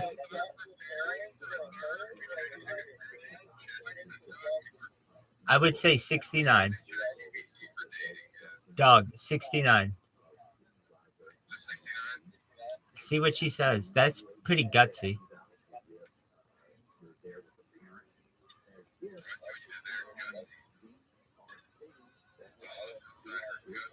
Hell yeah, baby. Honestly, in that case, 69 probably is not a good answer. It would probably be like, I would be suspicious after 1. I'll let you take me out. I would say like I would be suspicious after 1, but I wouldn't mind a new pet, something like that. I fucked up because so I ditched this chick and now I got her back with me. And I don't want to, so I just put it on her windshield real quick. That's creepy as fuck. No, you don't get me when she gets here, man. You said drop it off on her windshield? No, she drove from my place. Dude, no. That's creepy. So I just waited in my car for her to get here. Wait. Oh, you're there to pick her up for a date? No, it's just everything got fucked up. She got, this is a long story. I've been drinking wine. You had a margarita tonight? Throwing me. She started throwing me a fucking dude, we just went on like third date. She was like, because I told her I was being serious. She didn't want to be serious. How are you saying bothering her that, this and that? And I'm like, oh, God. And she just started being like, yeah, I don't know if I can do this. And I was like, really? Like, I thought we already talked about this. And I was like, then just tell me. She's like, oh, what the fuck? I'm not going to sit there and beg for her. Was that post fuck? That's the thing. I didn't want you to already got later. With her? Jesus, you don't keep up the agreements. That 6-foot girl. I gotcha. Dude, I do keep up. I'm just trying to follow you. You have to understand. You are a busy, busy boy. I was just dating a Jewish princess. Were you? Good for you, my man. Did you know that I had night?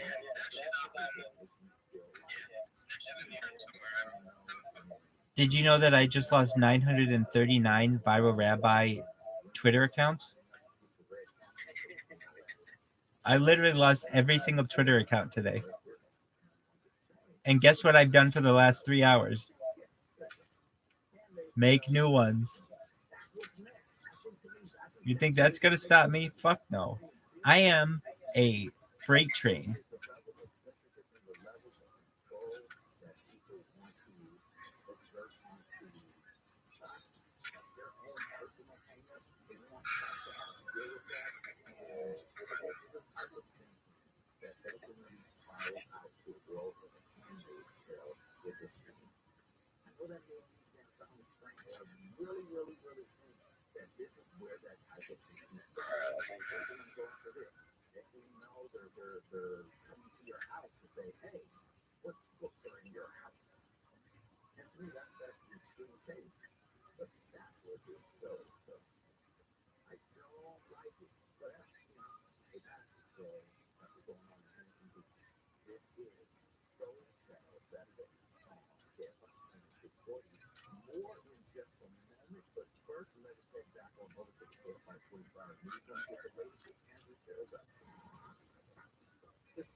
Did you guys hear that the CEO?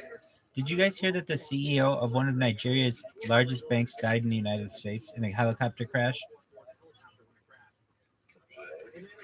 It just happened. There was a helicopter crash with one of Nigeria's, the head of Nigeria's banks.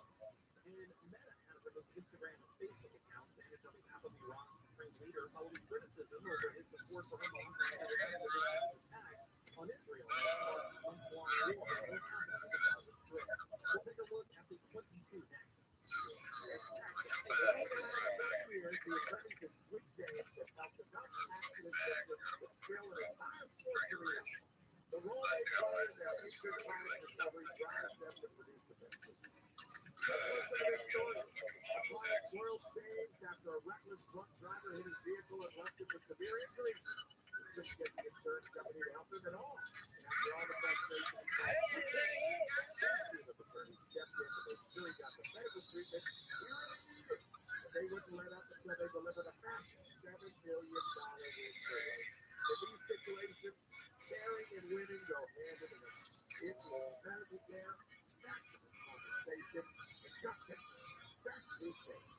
you're ever hurt in an accident, results matter. Call the attorneys at Sweet James. And don't wait. The active hurts is 800-9 million. That's 800-9 million. 800-900-000 or sweetjames.com. Taking a look at CSI traffic, a little blue on the 22. Anyway, sunshine weather for well. This fast here is blocking the right lane. Traffic is blocking that Main Street. Crossing from heavy delay through downtown area on the 101 northbound between 4th Street and Benson Way. Also on the other side of the 101, still going through Congress on the 101 between Dallas and Living the dream, baby.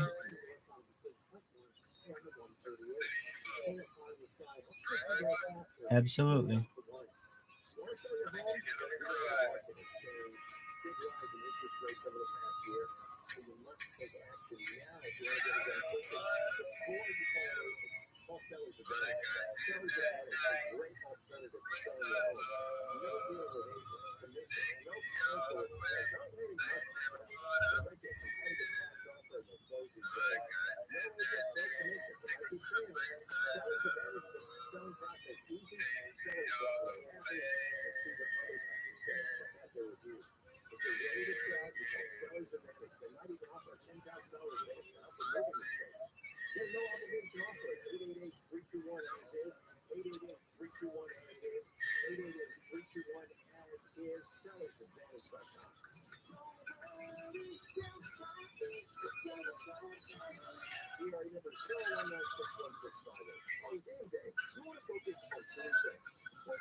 just like, hey, maybe you forgot this.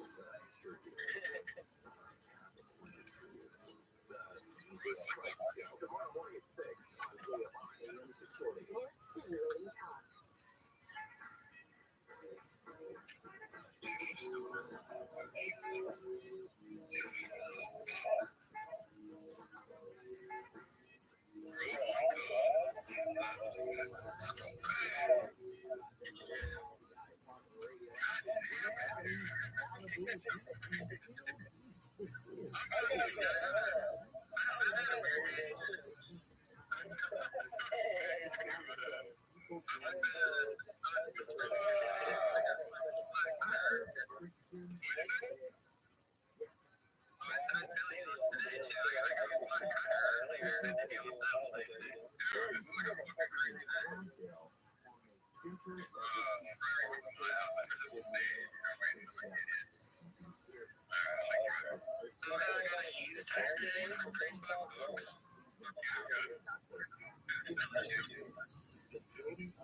Can't beat that.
Gangsta.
Channel 7 News.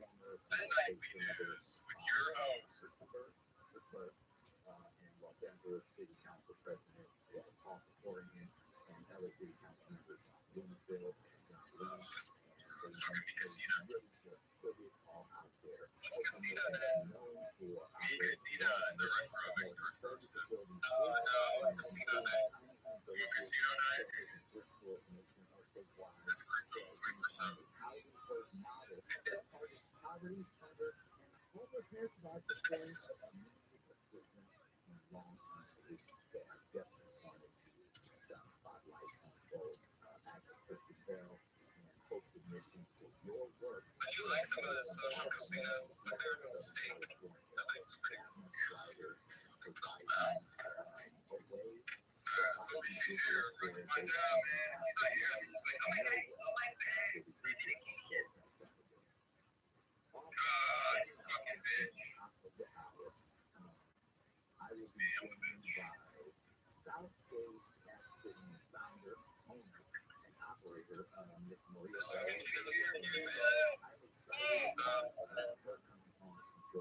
Dude, good night. You're not here. Still there. No, you don't take your game play. Dude, what the fuck? He's not here. Really? Right, you guys. I know. I'm gonna jump in here because I got a friend. I'm getting like just I locked him out on Snapchat.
Wait, so you're getting back with this chick?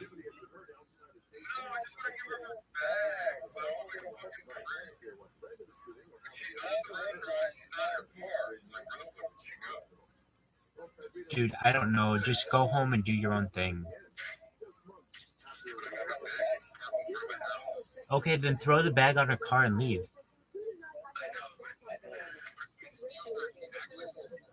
Dude, who cares at that point? That's on her.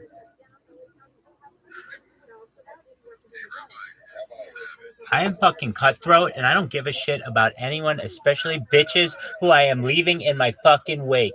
I am focusing on my next victim.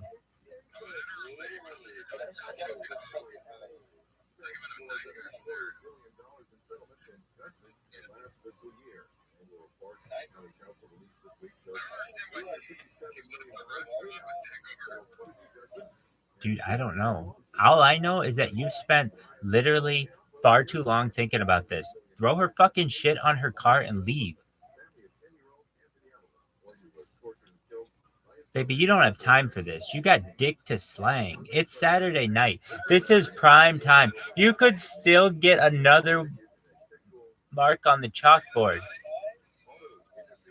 You didn't have 3 in the night. You would have 1. You basically bought 3 hookers is what you did, which is cool, but come on.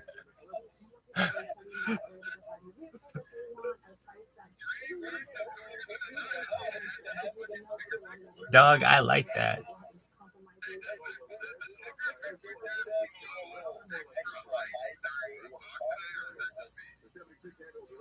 Oh, I mean, it seemed extra hyped. I'll be honest with you.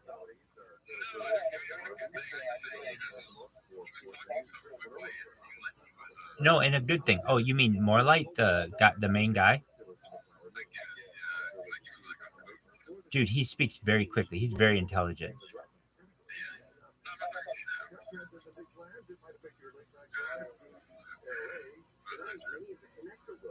Who do we have in this slut?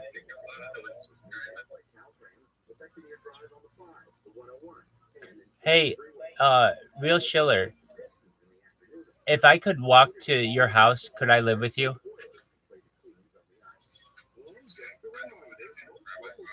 If I could walk to your house, could I live with you?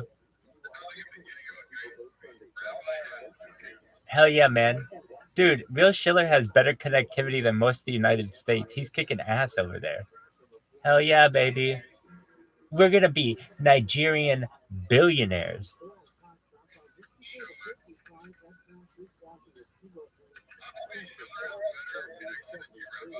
No, I'm serious. He does. That's why I'm like, wow, it's improved.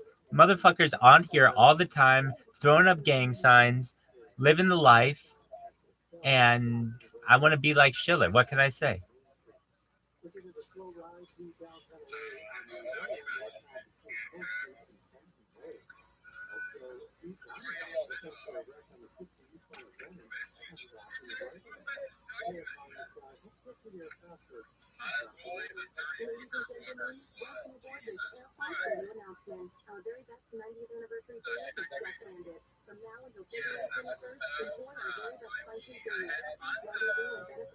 Is that Julia or the other chick? So, okay, you got her number? Oh, what's that other girl's name? So I thought it was the other chick. I was like, dude, so not only do you fucking buy hookers, but you have to get them drunk first. I'm like, man, you're living the life. I mean, how do you miss it that you've got drunk hookers? You should be putting down like half a dozen a day at that point.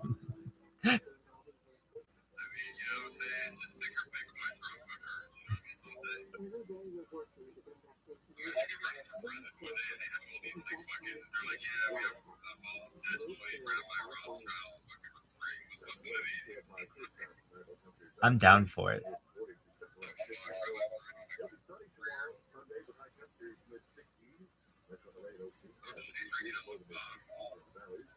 Motherfucker drinking out the bottle. That cray cray. That cray cray in a good way. That cray cray in a good way.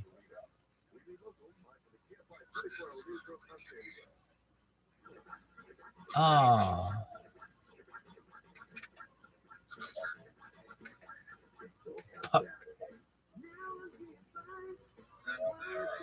You got another one suspended? No, it's not. Fuck you. I think it's over for you. I think you can kiss my fucking white ass, you cunt.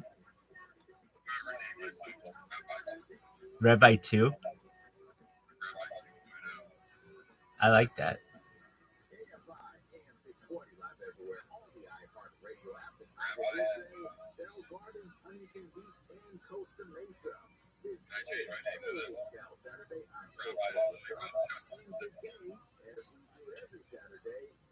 You can do whatever you want in this world, baby.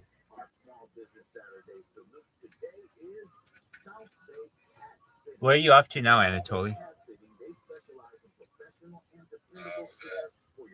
Rabbi? Yeah.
All day, every day, sideline to sideline.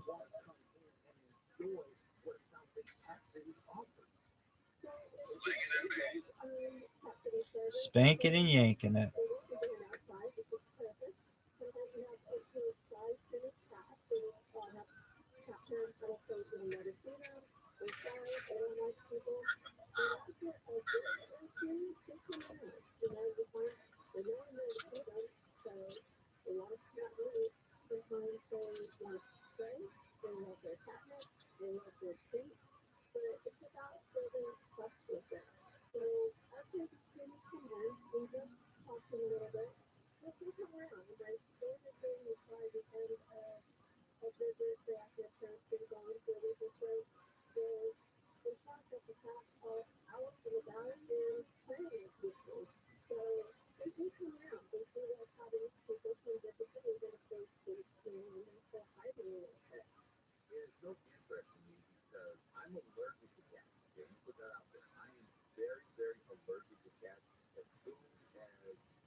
not like this. They're very independent. They like their own space.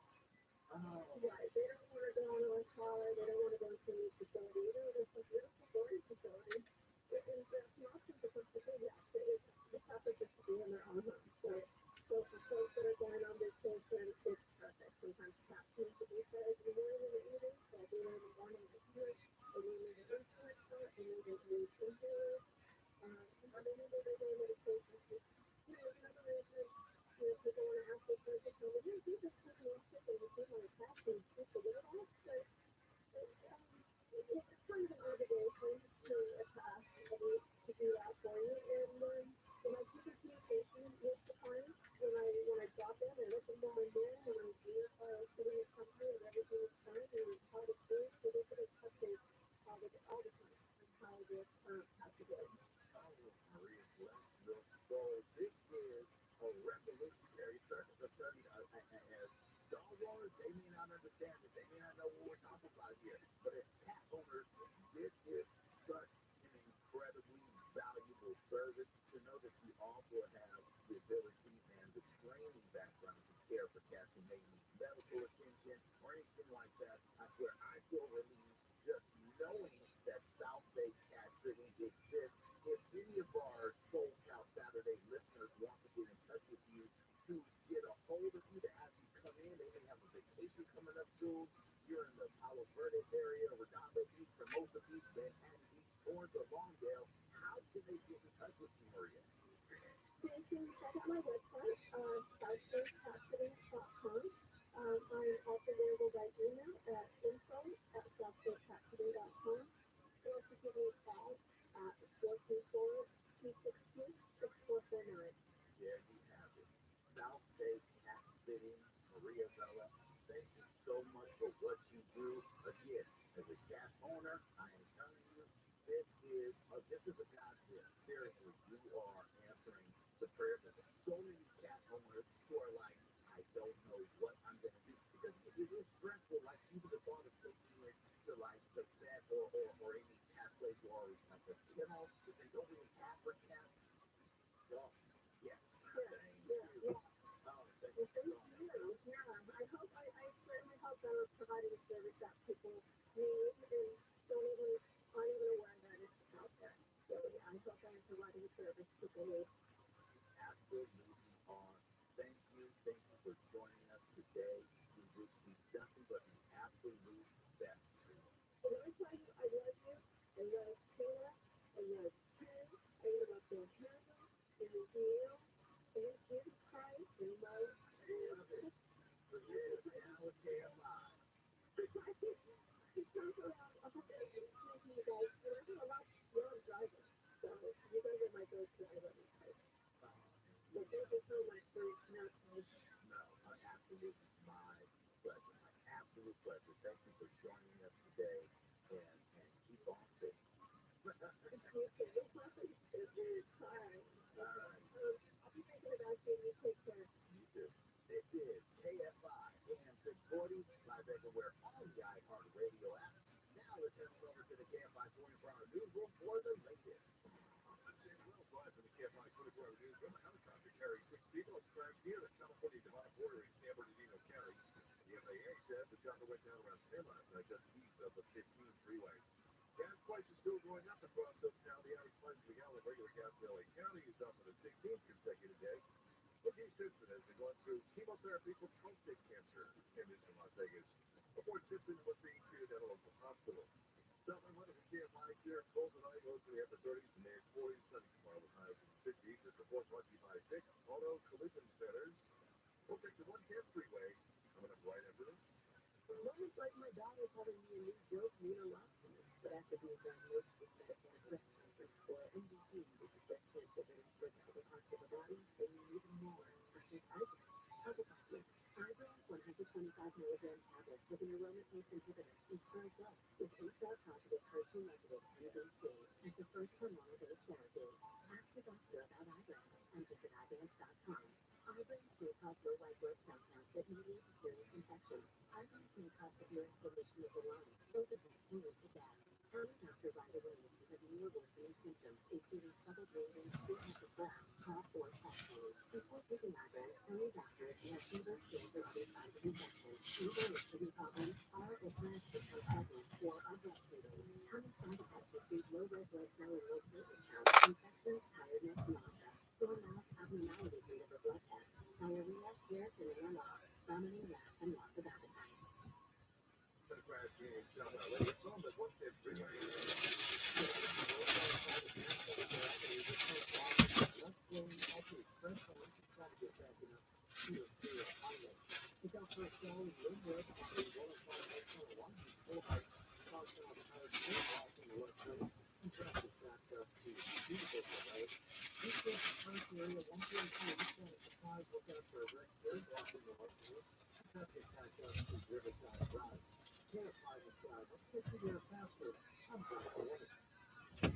Sample traffic accident during your day.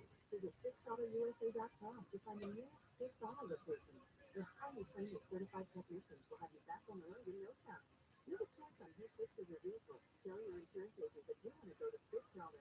This free report is sponsored by Lowe's. Quick deals on LG at Lowe's with up to 35% off for like major appliances. Plus, save an extra $75 on every $750 you spend on all major appliances. Lowe's knows home improvement, battery, kitchen, and student care based on purchasing of the student supplies. See Lowe's.com for more details. Here's one of you guys here. So when I'm craving a tasty drink, the one that's perfect for me is a delicious healthy choice.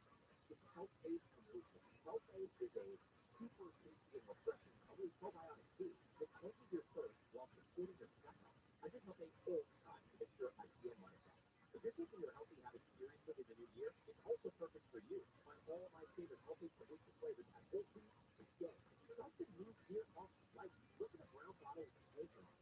Hello, this is Susie Essence and Jeff London, and we are the hosts of the History of Curb Your Enthusiasm podcast. And we're going to be rewatching and talking about every single episode, and we're going to break it down, and we're going to be joined by special guests, including Larry Davis and Cheryl Klein, Richard Lewis, Olsen Kirk, and so many more, and we're going to have guests, and it's just going to be a lot of fun. So listen to the History of Curb Your Enthusiasm on the iHeartRadio app or wherever you get your podcast. Shopping for a car? I'm honoring financing your car as smooth as can be. I got pre-qualified instantly. Doesn't get much smoother than that. Actually, I got shelved thousands of car options and found the perfect one. It doesn't get much. It's getting delivered tomorrow. Visit Carvana.com to get pre-qualified today. This week's Marketers Report, we learn about the value of local influencers in uncertain times. From Allison Griffin, head of marketing at State Farm. The economy is tough for everyone, and taking a step back and understanding the pain that your customers are currently going through because of a tough environment is really important. We have 19,000 agents across the country, and they understand what's going on in those very unique communities. iHeart has such a broad broadcast reach that is local, connected, and for us to be able to touch customers at the local field but at a national scale is so efficient and important for us. As the #1 audio company, iHeartMedia gives marketers access to all, from national to local, every audience, live conversations, trusted influencers, and the insights and data you need to grow. Not just a media company, iHeartMedia is your access company. If you're a marketer, go to iHeartResults.com. Did you know that you can use your nursing, teaching, or real estate license with a DUI? What about your job? I'm attorney Gary Cavanaugh, founder of 1-800-NO-COPS. What you don't know can and will hurt you. Call 1-800-NO-COPS. That's 1-800-NO-COPS. Are you feeling tired? Or are you actually just listening? Well, want better to help my business feel independent, to help you. Funded by USDA staff and equal opportunity provided employers. More home victories at ComplexWWE.org. Do you have coins, jewelry, or precious metals, and they're looking to sell for top dollar? Sue DeGenova, CEO and owner of Tangible Investments, has become legendary by beating his so-called competitors' offers on these items by as much as 500%. I had a diamond ring that didn't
white glove treatment. American Vision Windows is offering you savings.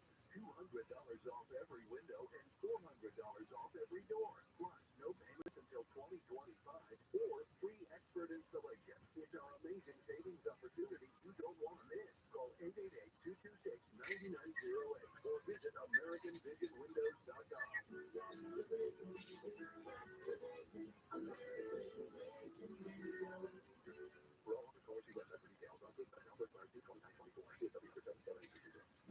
Hi everyone, I'm Paul.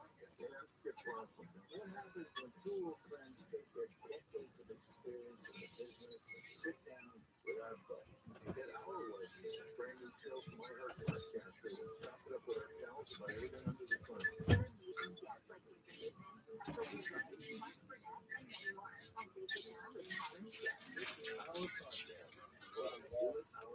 What up, pimp? How you living, baby? But Snow, in your neck of the woods, home Slizzy. West Side Gangster.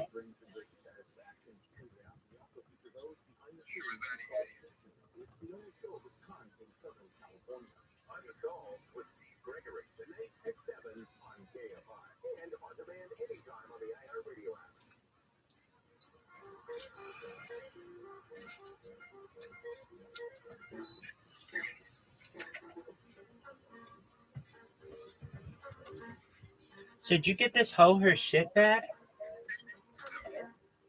Fuck it.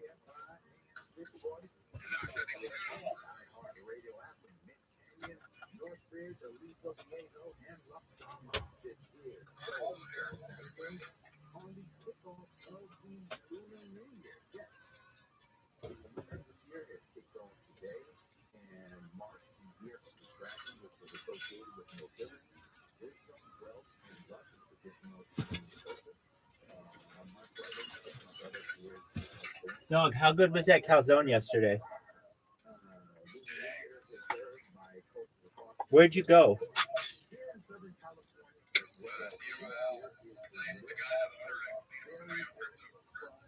Oh, that's tight.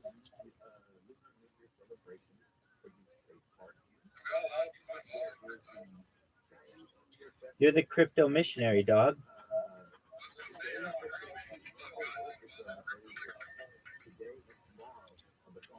Is there a crypto Dallas meetup?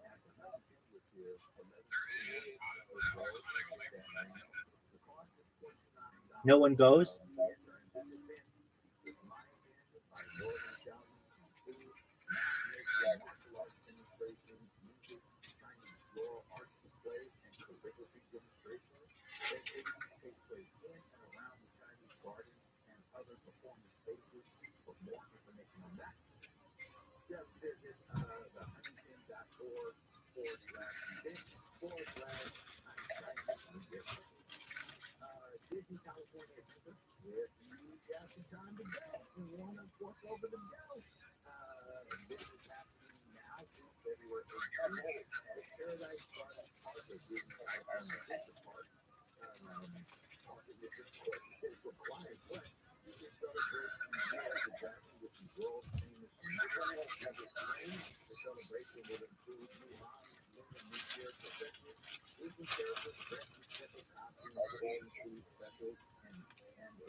Dude, just drop that shit off and leave.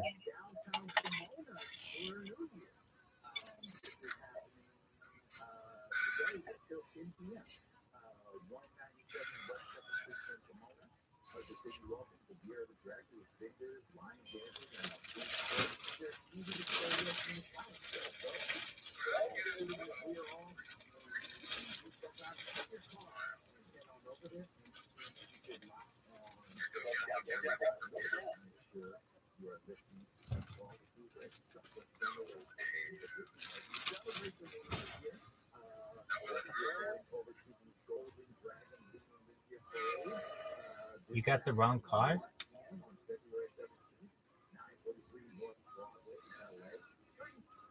One of the biggest celebrations around with more than 100,000 spectators expected to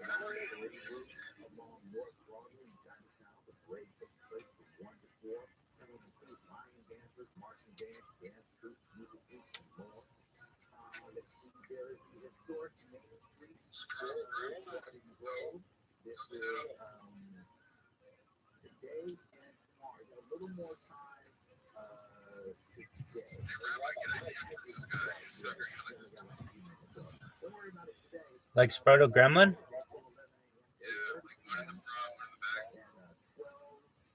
Wait, pardon me?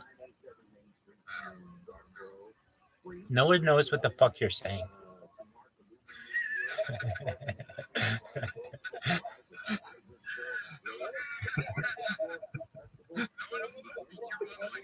Wait, I'm not trying to follow you, dog.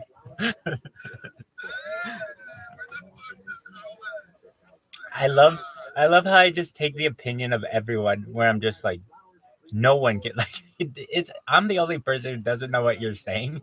But I'm like, no one knows what the fuck you're talking about, dog.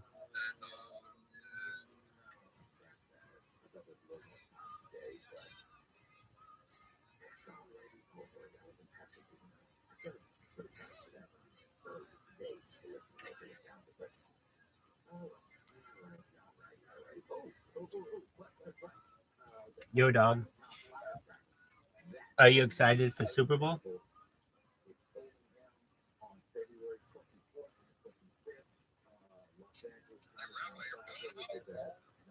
No, I'm here. You can hear me.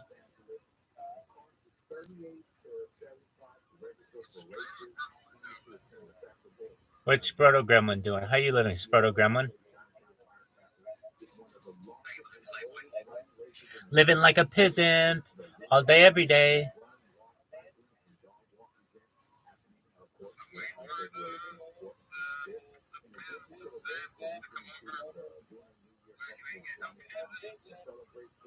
Dog, I have more pisms here than I know with which to do. I wish.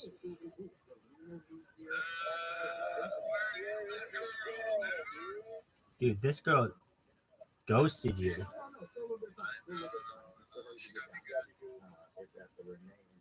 Was this a date?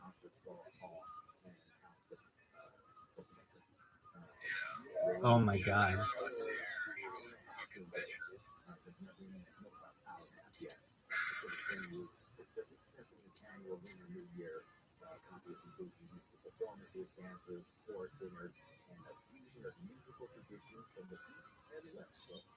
Yeah, I was driving out and about, you're driving around, checking it out, maybe you're Ubering, maybe you're just, on your way home from getting a good bite to eat at your favorite Chinese restaurant.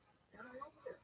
So I love the time. And last but not least, let's go to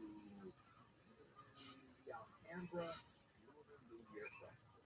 That is going to be 9 a.m. to 5 p.m. on February 18th. Main Street between 1st and 3rd Street, across the street. The Alhambra Lunar New Year Festival includes vendors, kids zones, culinary stage, with demonstrations inspired by Asian cuisine, and the performances on the stage that include cultural performances that include Korean dance, and a great dance competition. So make sure you check that out. Y'all, of course, will have this on the website shortly for you to peruse. But you don't know where though. On the other side, it's got your Valentine's event to go to. So, a lot right here. Now let's head on over to the KFI 25 news with Sandy Wells.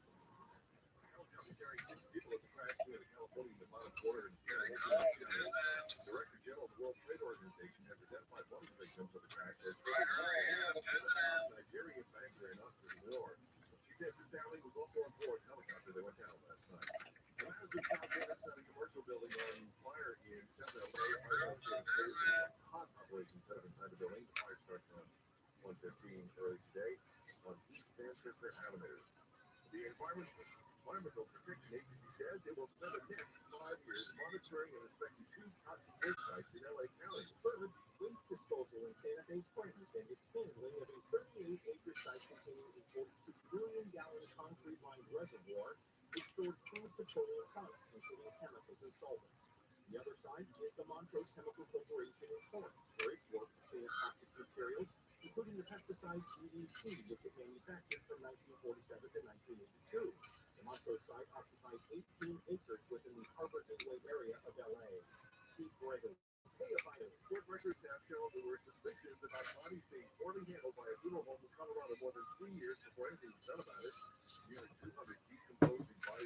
inside a building last October when someone made a complaint about an odor nearby. Colorado has some of the weakest controls for funeral homes with no routine Who's the hottest bitch you've ever seen in your entire fucking life? operators. The Federal Communications Nah. Commission cracking down on robocalls and Okay. voice generated by artificial I can live with that. You know why? Because that's a fucking based argument. It's also very cocky, and I love base, and I love cockiness. I love that bass. It's all about that bass, baby.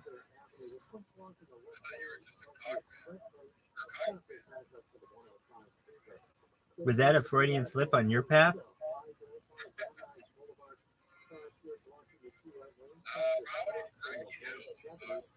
Who's that? Oh yeah, I know who that is. You hooked up with that chick? Shut the fuck up. Oh, when did you see that chick? Oh, that doesn't count. No, in real life.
And why aren't you guys together?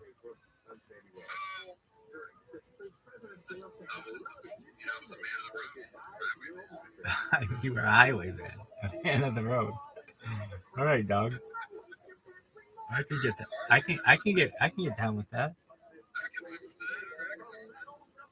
I fuck with that. That's cool. That's what I want to know. I bet this bitch is chicken. I bet this bitch is chicken heading. You know what it means to chicken head? It's when you like gobble on dudes' dicks all the time. Chicken head, like a chicken. I bet this bitch is chicken heading. This bitch is chicken heading.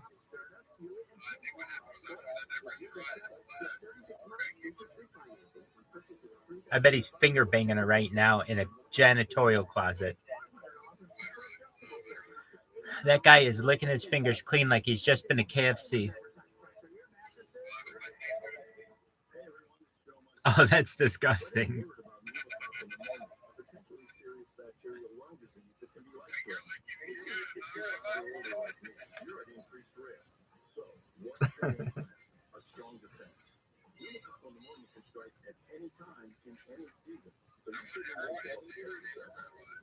Me too, but if you do, you'll probably get it banned, so be careful.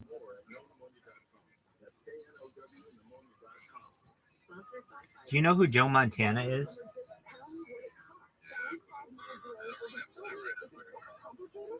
Okay, well, you don't even know that. Just put it on her front porch and leave or whatever. Well, wherever you are, on her car or wherever. I thought you were at her house or something.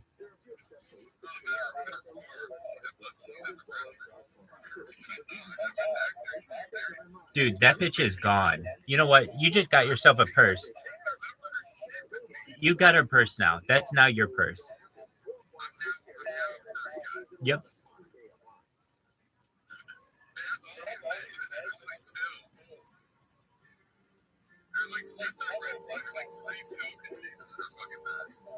For what are they? like psychotic.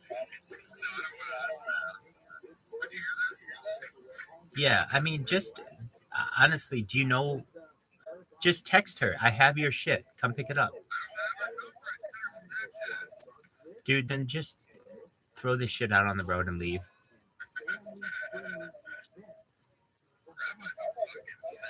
Dog, I am cutthroat. Oh, hell no, dog. I would literally buzz through. I would buzz through the, I'd be finger banging that chick like she was a bowling ball.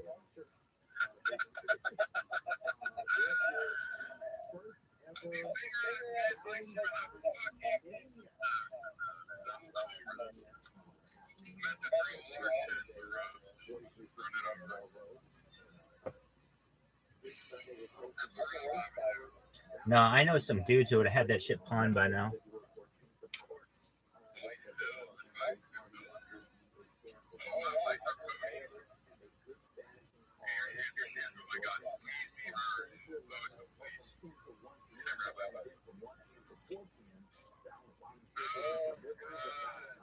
Is it her or is it the police?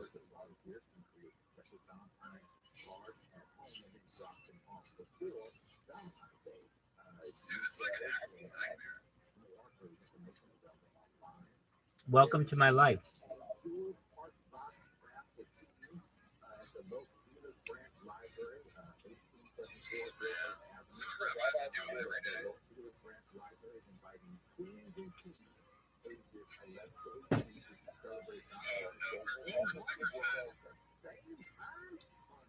Sorry for the chlamydia. Oh my God, how funny would that be? How funny would that be?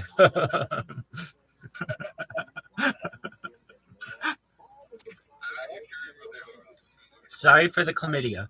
Come on.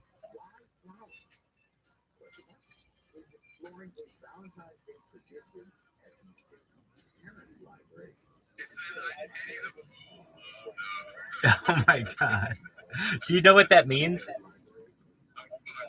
Do you know what that means? She's a huge Mr. T fan from the television show The A-Team in the 1970s. Oh my God.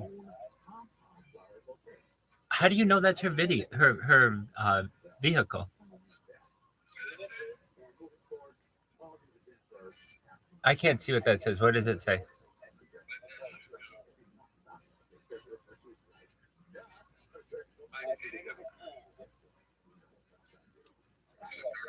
Yeah, dude. She pities the fool who fucks her. I pity the fool who fucks this chick.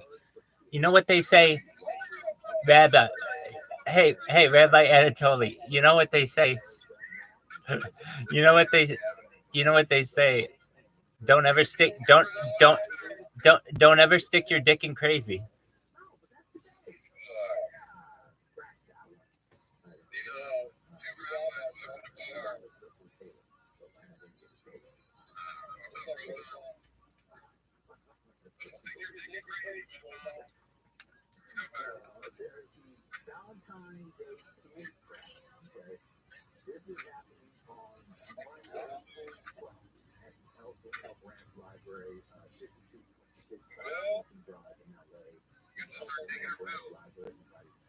Dude, go for it. You'd have a really nice evening.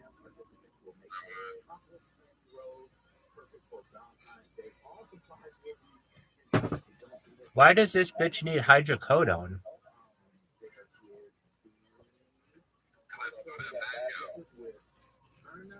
Because you beat up those guts so badly?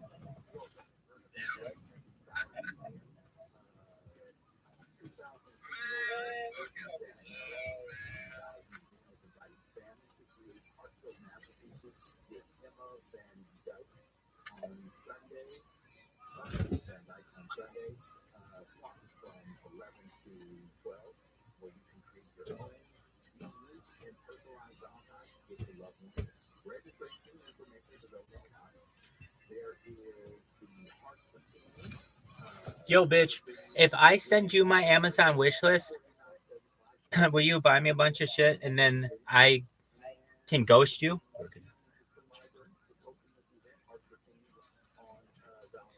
Is that how we date? Is that what the kids call dating nowadays? Okay. Well, you've never seen my Amazon wish list.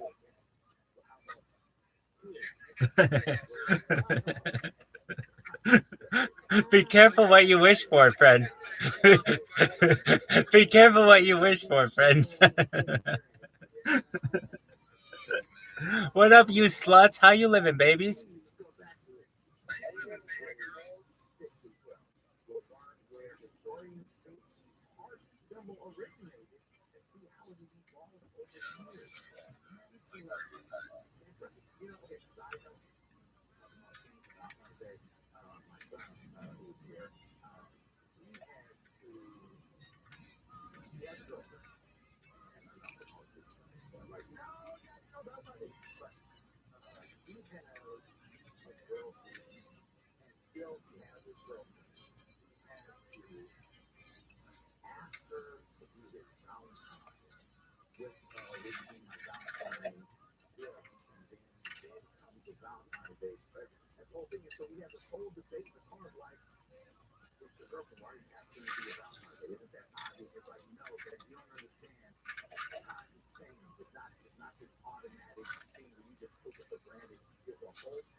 Wotan, occult calls, tempura passport. If you weren't aware, we're having a Super Bowl party in here tomorrow night.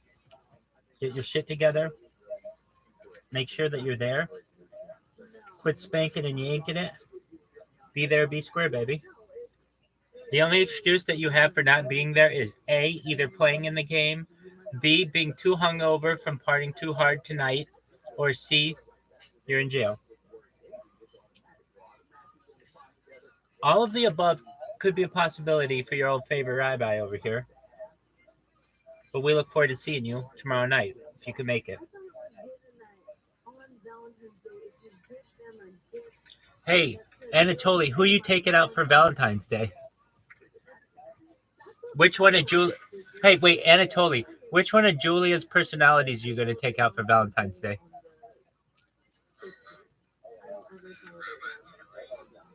I got zingers all day long.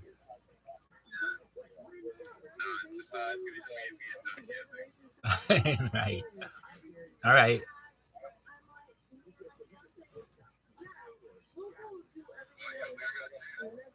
Dog, with me, you always have a chance. My friend, she knows that you know me, so you're good to go.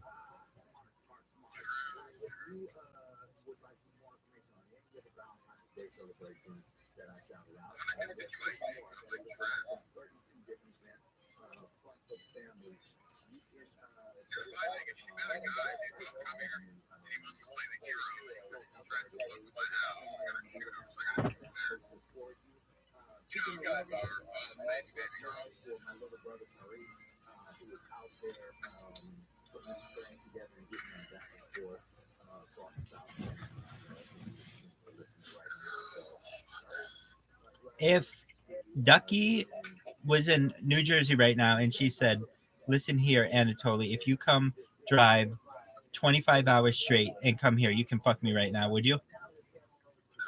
Yeah, you would. You are such a fucking liar. Shut the fuck up. You'd be there. You'd be driving right now. You'd be heading for the fucking on-ramp.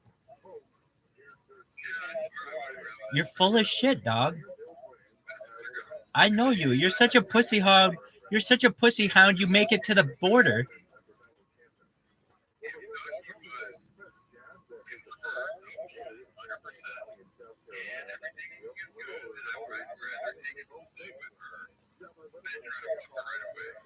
No, dog. She wants to get fucked. She could give a shit about anything more. I could hear it in her voice. Ducky, if you're out there, I can hear it in your voice. You want to get fucked by a rabbi named Rabbi Rothschild, so that's cool.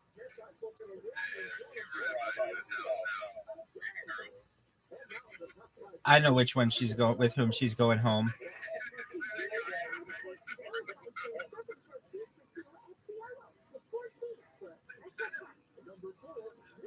Your temporary email. Oh, you can have the synagogue. Knock yourself out there. That's a whole lot of fun. You probably wouldn't even know your way inside.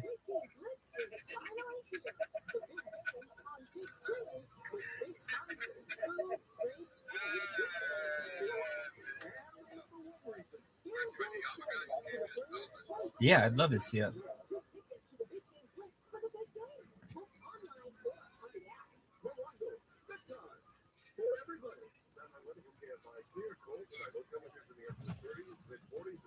Oh, that's really nice. It's beautiful. Nice choice.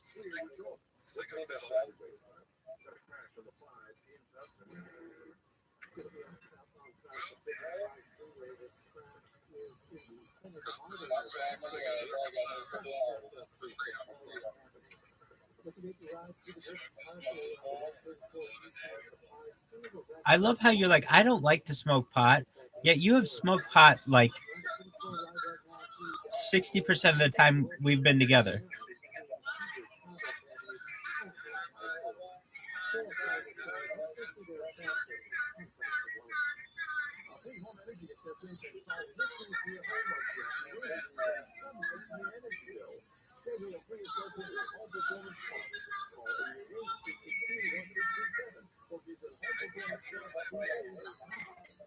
Hell yeah, baby. All day, every day. Like it's my job.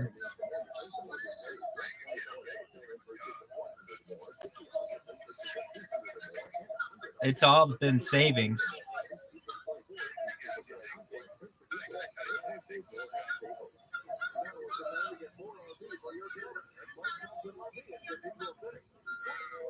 What in the fuck are we listening?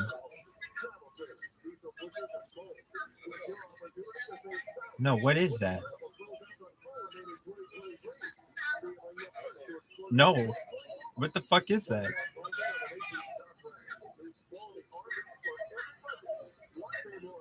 Oh my god, what the fuck is that? Oh, that's TFG. He's at like some kind of fucking look at this. Look at TFG.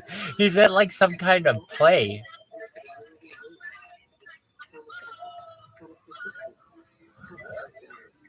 Dude, look at TFG. He's in some kind of fucking play. Or something. Some kind of performance.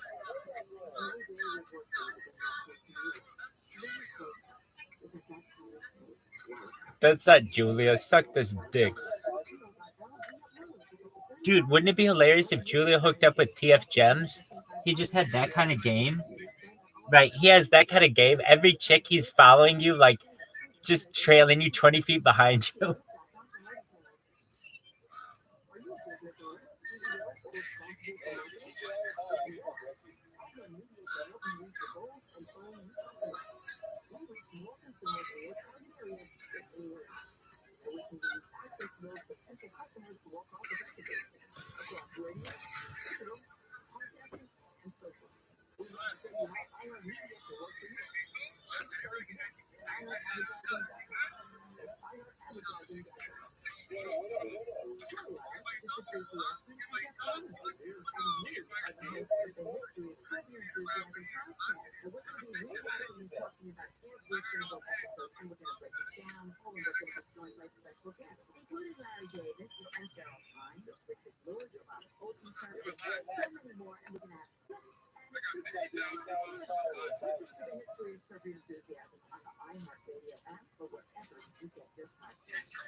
Anatoly. Anatoly.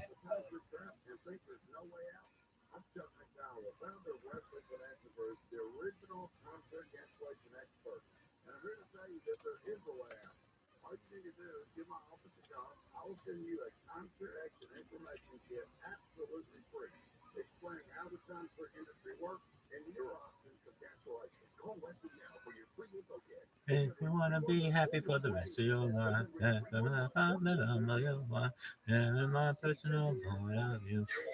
Get another girl to marry you.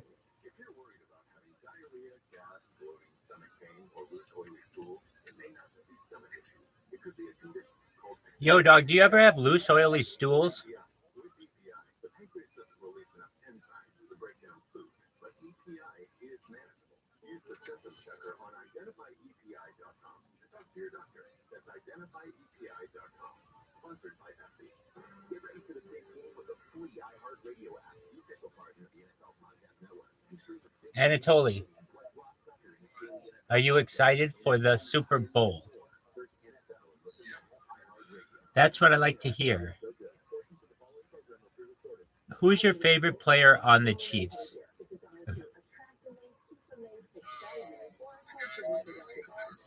His name is Travis Kelce. Who's the quarterback of the Chiefs? We're just going to go through a couple of these, just so you know who they are. No, he's not. Not, of course. He's a tight end, you dumb shit. He's not the quarterback. He's the tight end.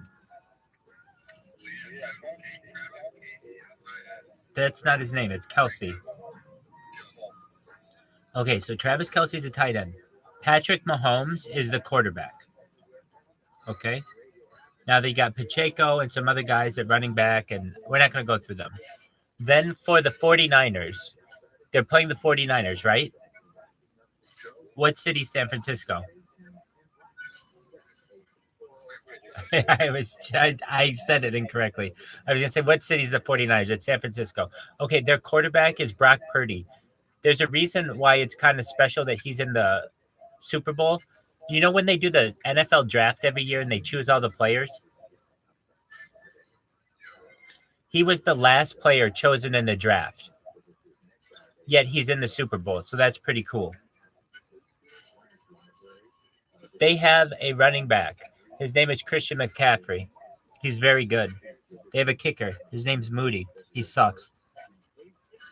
That's all you need to know about the teams. Oh, wait, you need to know about the coaches. Do you know who the coach of the... You probably don't. His name's Andy Reid. He coaches the Chiefs. And then Schottenheimer, I believe, coaches the... Not Schottenheimer, it's something like that. He coaches the San Francisco 49ers, some shit like that. That doesn't matter. You're ready. You are. So you're going to make your first bet?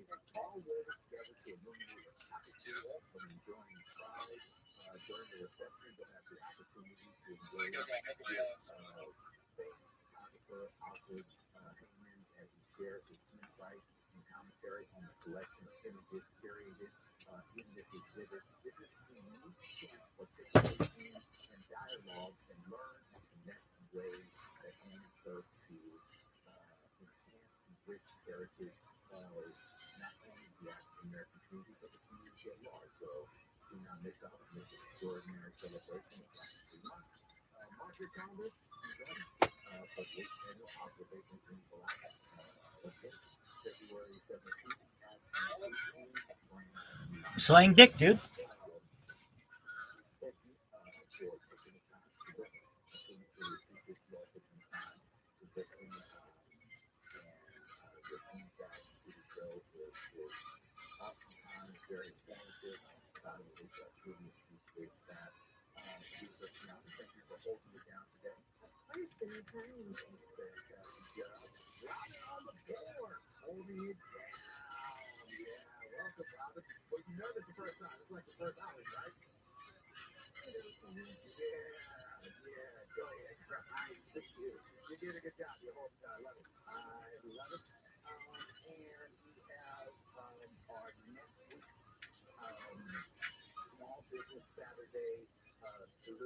I'm not sure, Robin, if you have the will to spin.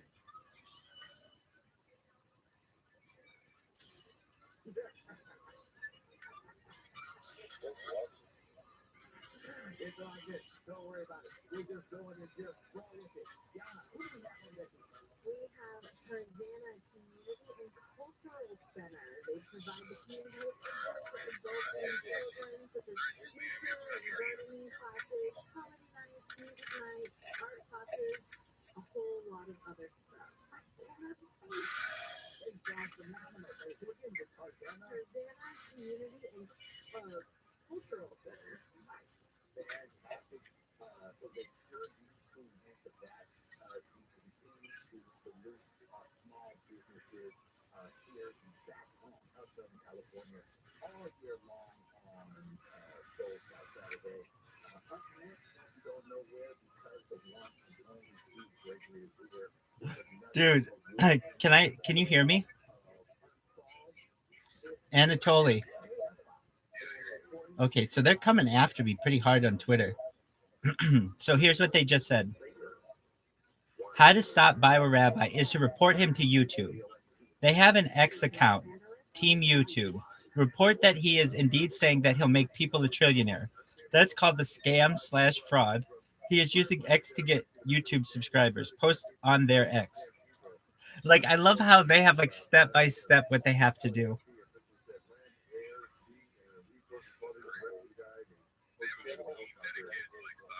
I agree.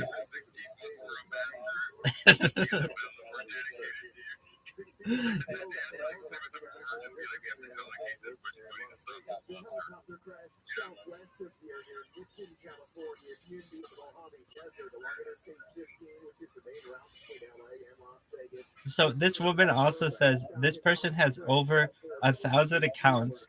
Wait, what did she say? This person has over 1,000 accounts. They got me really good. Oh, dude, somebody's watching me now. What up, baby? How you living? Hi, I'm Rabbi Rothschild. Hope you're well. Hi, how are you? How are you? I know. They just left. No, they just left.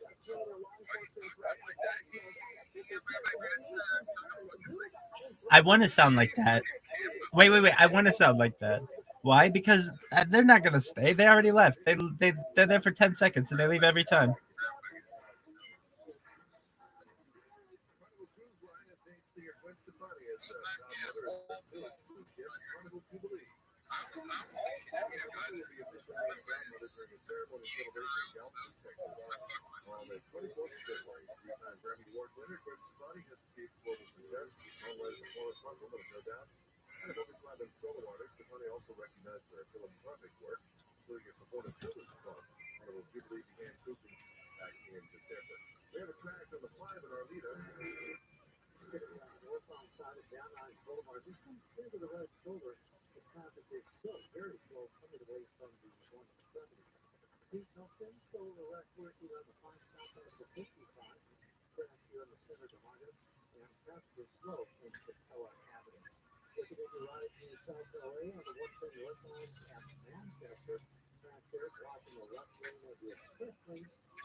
go to NFT season.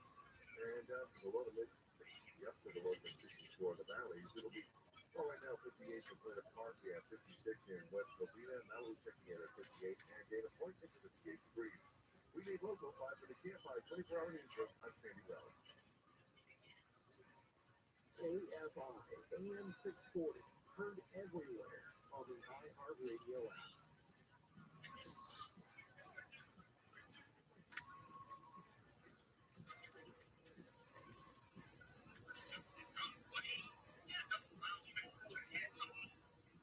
Any given day in Southern California, hundreds of investigators are working more than 10,000 unsolved cases.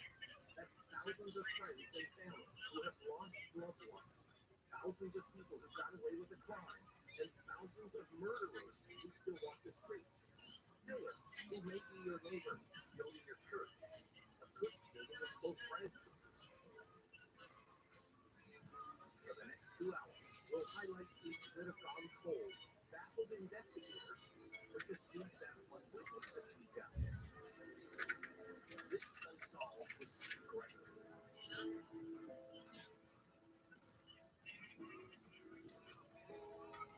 Welcome to the Unsolved Season 6 finale. I'm Steve Gregory. It's been another action-packed season with fascinating cases and great detectives. The show continues to be one of the most popular weekend shows in Southern California. We have to do a thing for that. So let's get started. And remember, all of these cases are available 24/7 on the iHeartRadio app. This kicked off Season 6 is Episode 601, The Bloody Bedroom. Los Angeles County Sheriff's Homicide Case number 083-34312-1349-011. The murder of 17-year-old Christina Rosenberger.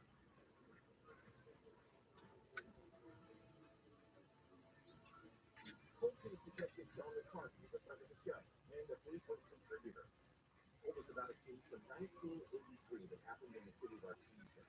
It seemed like a normal day for the young teen who went to school and worked at a large retail company. But little did the girl know that when she was dropped off at Cerritos High School on the morning of December 12th, that would be the last time anyone would see her alive. This is the case of the Bloody Bedroom.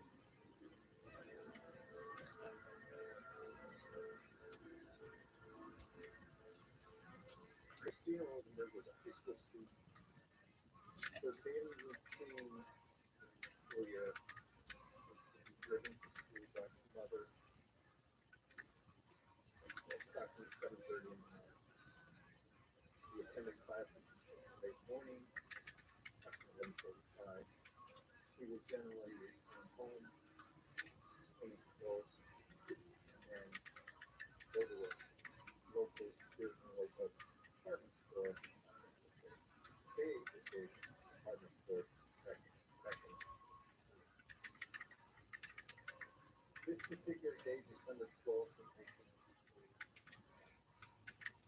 all of those things happened up to the point of her leaving school late morning home. At that point, very cloudy. What happened? The assumption was that she went home, and there is evidence that she went home, and she did prepare for her job.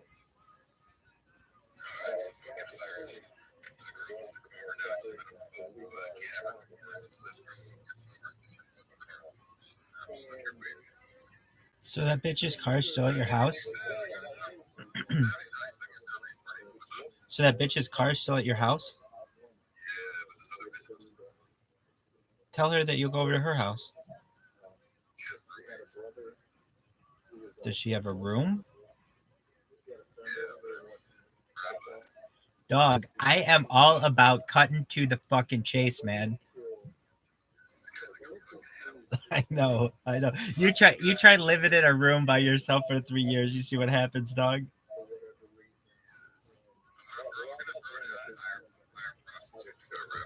Hookers off the chain.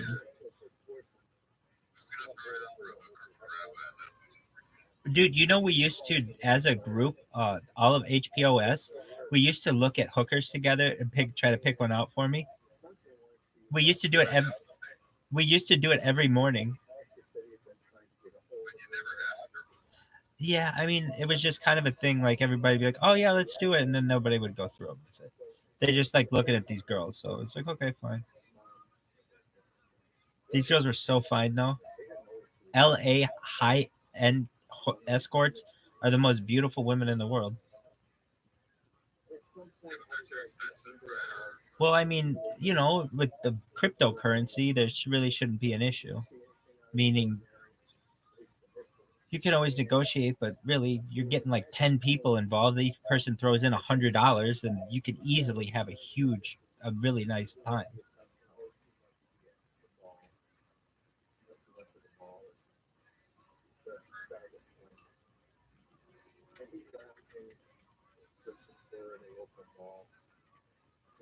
Dog, I cannot believe I still am making these accounts and just like I refuse to give up.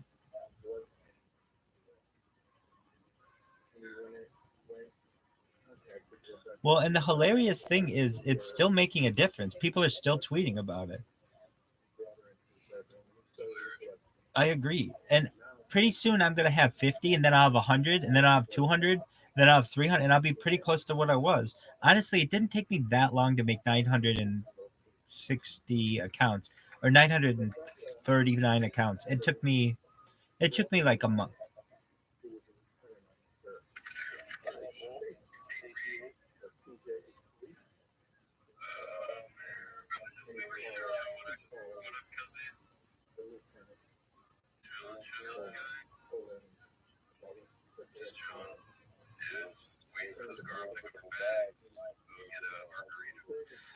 Dude, Anatoly's a purse snatcher. He stole her bag because he was jealous. He liked it.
That's right. Dude, I'm cutthroat, motherfucker.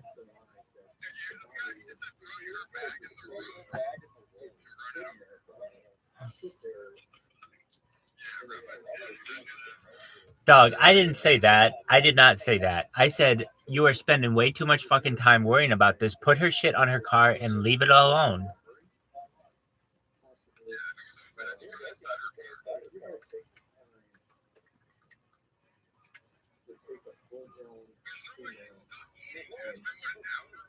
Why don't you ask the server what happened to her?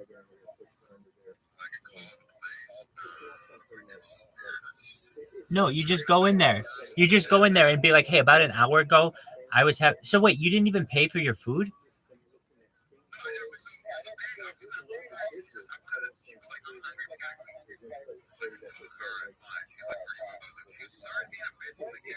Dude, she didn't even have her money.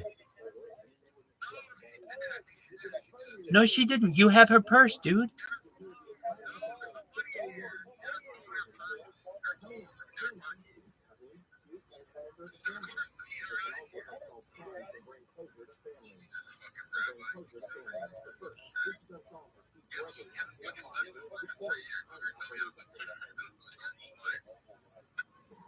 That's absolutely true.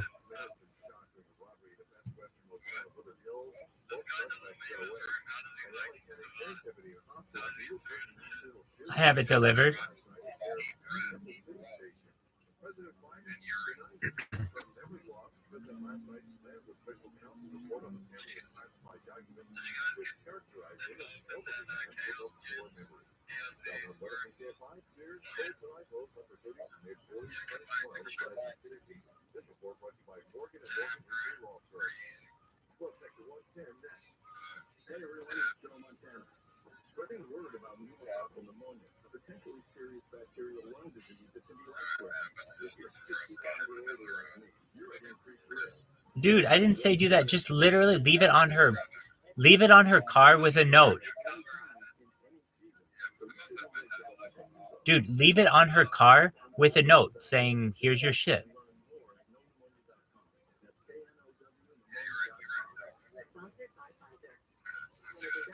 There you go. There you go, you asshole. Now quit criticizing my judgment.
What would you like me to do? Oh, I write letters a lot. No, not then, but I wrote letters. I write letters a lot. Thank you cards, letters, handwritten letters. I'm really all about letters.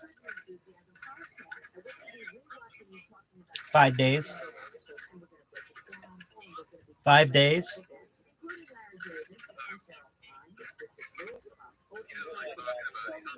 No, I have no problem with it. Allegedly making threats using an electronic device from 4 years ago.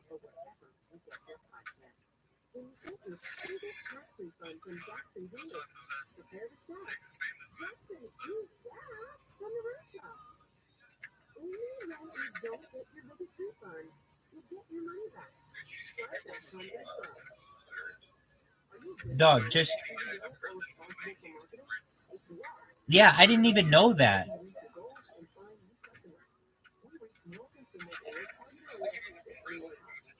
You can go to prison for it. You absolutely can go to prison for it. You can get up to 5 years in jail for it. Or in prison.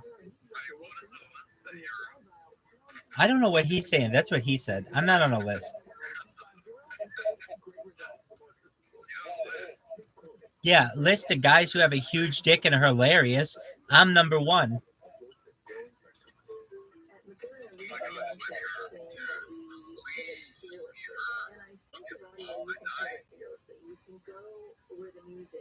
Wait a second. You left this girl and she didn't have a ride? You are such a piece of shit. I wouldn't have left her. I would not have left her. I would have said, under normal conditions, I would leave you, but since I'm your ride, I think it's best that we pay our bill and we leave.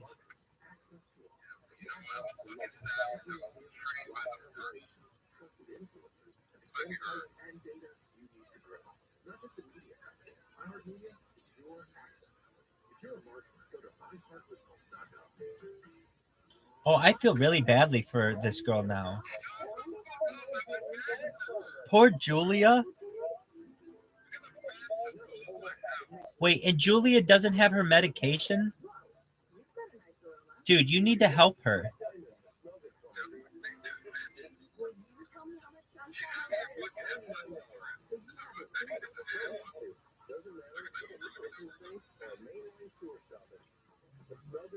Oh, that's her.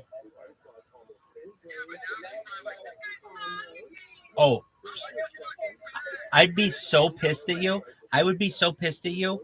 I would be just, I don't know what I'd be doing, but I'd be so mad at you. Dude, I can't believe you left her.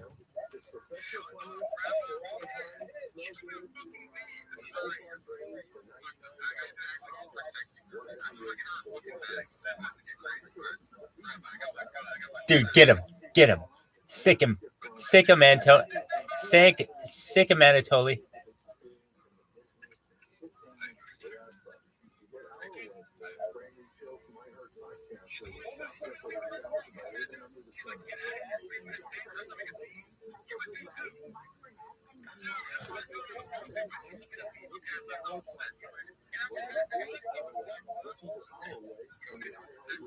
Dog, just give her shit.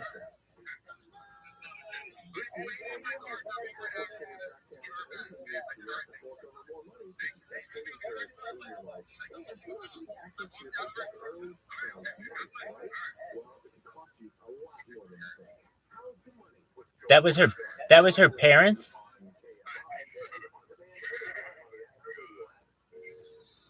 What did they say to you? Wait. What did they say to you?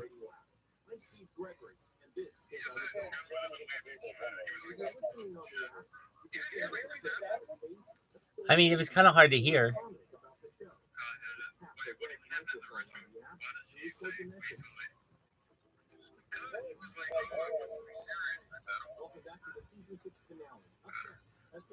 Dude, do you think you have a good in with her dad as the father-in-law?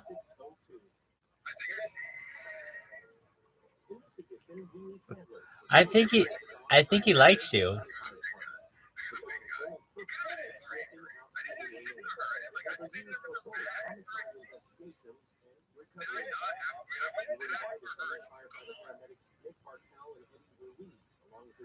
What restaurant? To what restaurant did you go?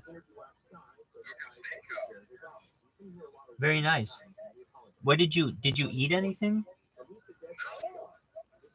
So you didn't order? So then she had to pay for it?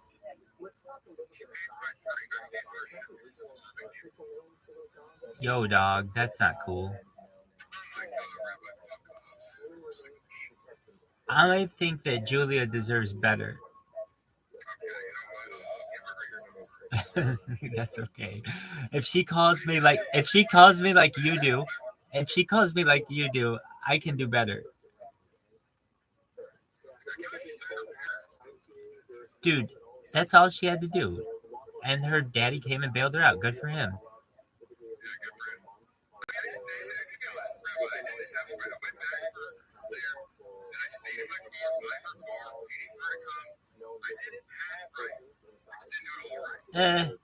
I wouldn't have left her.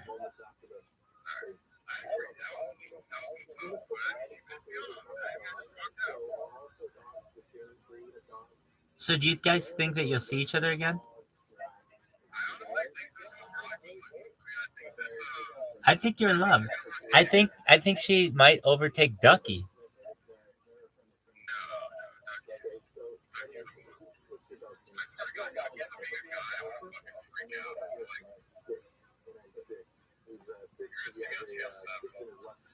Eyewitness News, dog.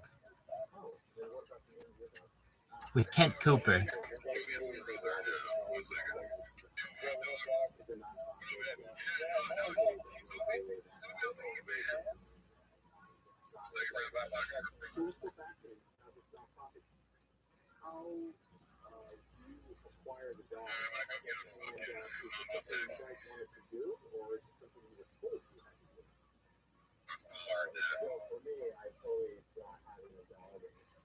hiring an behavioral to work with you. Awesome idea. So when the opportunity came where they were teaching you in a handler that live, I was a code. Because I always wanted the dog to take with me to work, especially if I was.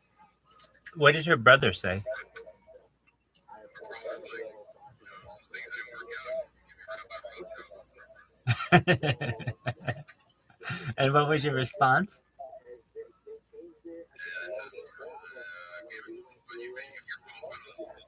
Has it? You know what I did is I said that if it doesn't recognize the number to automatically block it.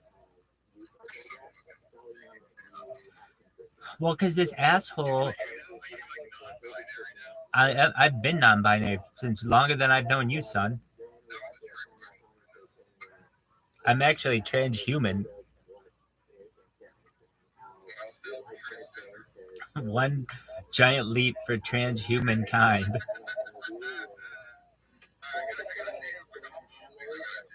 These are not dates. This is known as prostitution.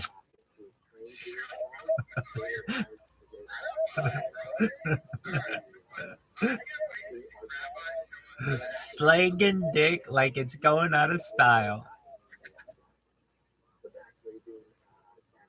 And that's after you've already taken 9-week-long courses to become a search and rescue specialist. 9 weeks? So 9 one-week courses.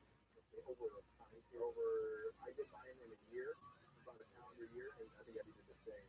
So you take all these 9 classes, and that allows you to work as a search and rescue specialist for the county of Los Angeles. And then once you do that, then you can kind of fall into a specialty. And canine is the most time-consuming by far of anyone. We require between 4 to 8 trainings a month on top of your normal work schedule. Another 4 hours, minimum of 4 hours training, sometimes twice a week, sometimes more.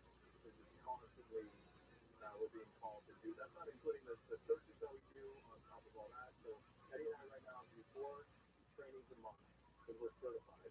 4 trainings a month plus the local call out, plus all these other meet and greets and things that we have to do. So it's a constant. It's like but we love it. So my trajectory into this program was different. When I got on the job, I want to do that. But the way the older canine handlers work, they're like, don't want to do this, too much work. So through the department, you always hear, yeah, it's cool, but you never want to do it, too much work. And we're thinking like, oh my gosh, too much work. But they do that because they want you What to up, that. baby? So that's kind of how they get the ones they want. People like hear this over and over and over, and then keep gravitating towards it. That's the case, though. How is it just any other massage sports or any of the firefighter sports? How is it? So these are like the standard research classes that we have to like courses that involve doing that. And so they're like core classes. So the core classes, so it's either ropes and knots, we're doing high angle, low angle rescue type of scenarios, or we're storing up buildings for collapse. We're doing this, we're doing that. There's so many different things that we have to know. We're jack of all trades. So, like, you're taking a core class, you've got a lot of other agencies have done, but what makes our department different, we're the only urban search and rescue team in the country that does not allow civilians. So I would say the vast majority of canine handlers are civilians. So we don't allow that. If we want to, I want Eddie to be able to run his dog and then put his dog away and then go work and do something else. So everybody has the same amount of training so we can all do the same role, or so they all perfectly fine. Yeah, but then we have those specialties on top of that where we kind of, that's what we like to do. So in addition to being a firefighter, you're also certified search and rescue, urban search and rescue. You're also canine certified, and you're also paramedic. So yeah, I would say first and foremost we're firefighters. And second of all, we're paramedics. Eddie and I are both paramedics. We're primary role as firefighters, paramedics. And then search and rescue. And then on top of that, we're canine handlers. So we have 4 different things that are all taking one thing.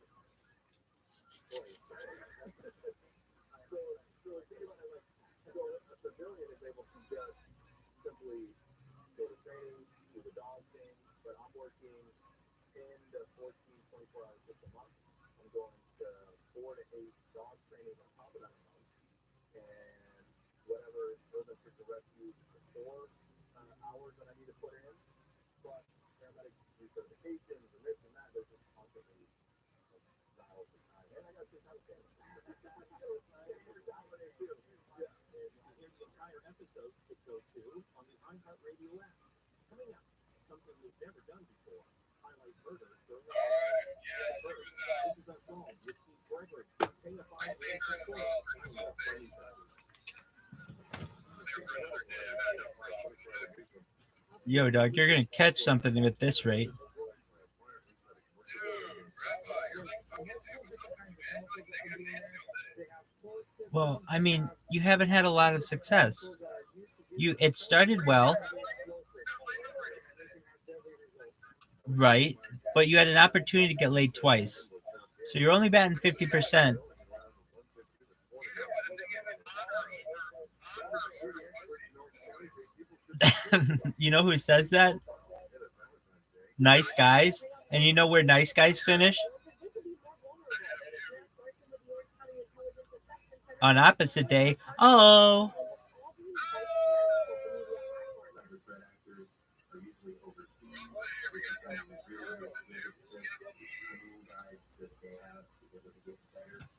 How often do you think Tempura jerks it? That's an excellent point. Let's first start to our videos.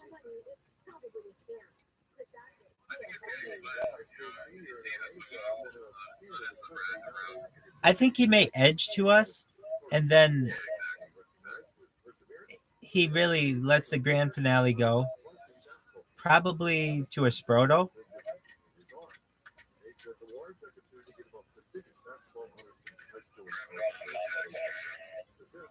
Dude, did Julia's mom come as well?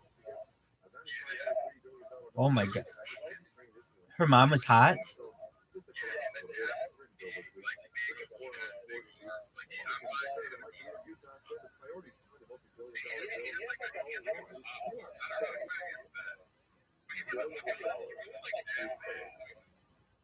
Yeah, I mean, he seemed pretty cool, actually. Imagine some guy...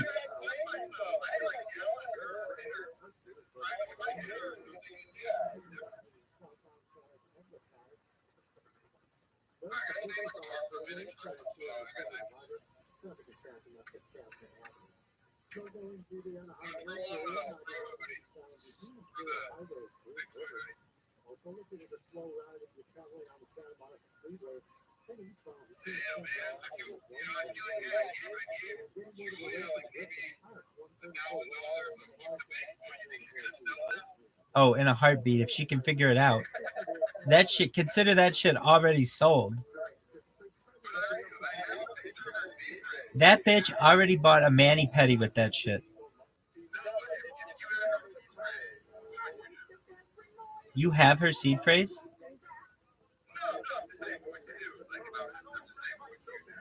Do you have her seed phrase? Okay. Okay.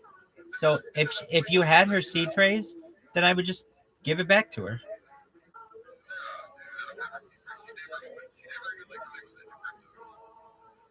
Right. She was into Amazon. What kind of dog did she have? Oh, I gotcha.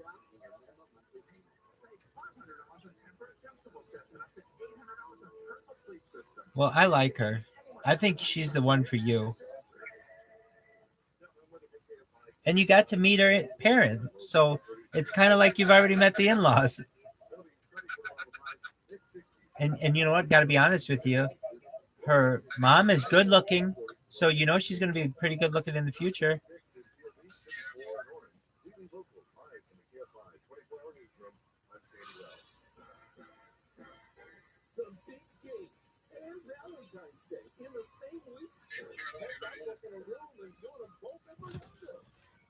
Oh, that's great. When did you get that? And when did you order it, though? It looks really good. I mean that. I'm not gonna make any jokes or anything. It looks really good.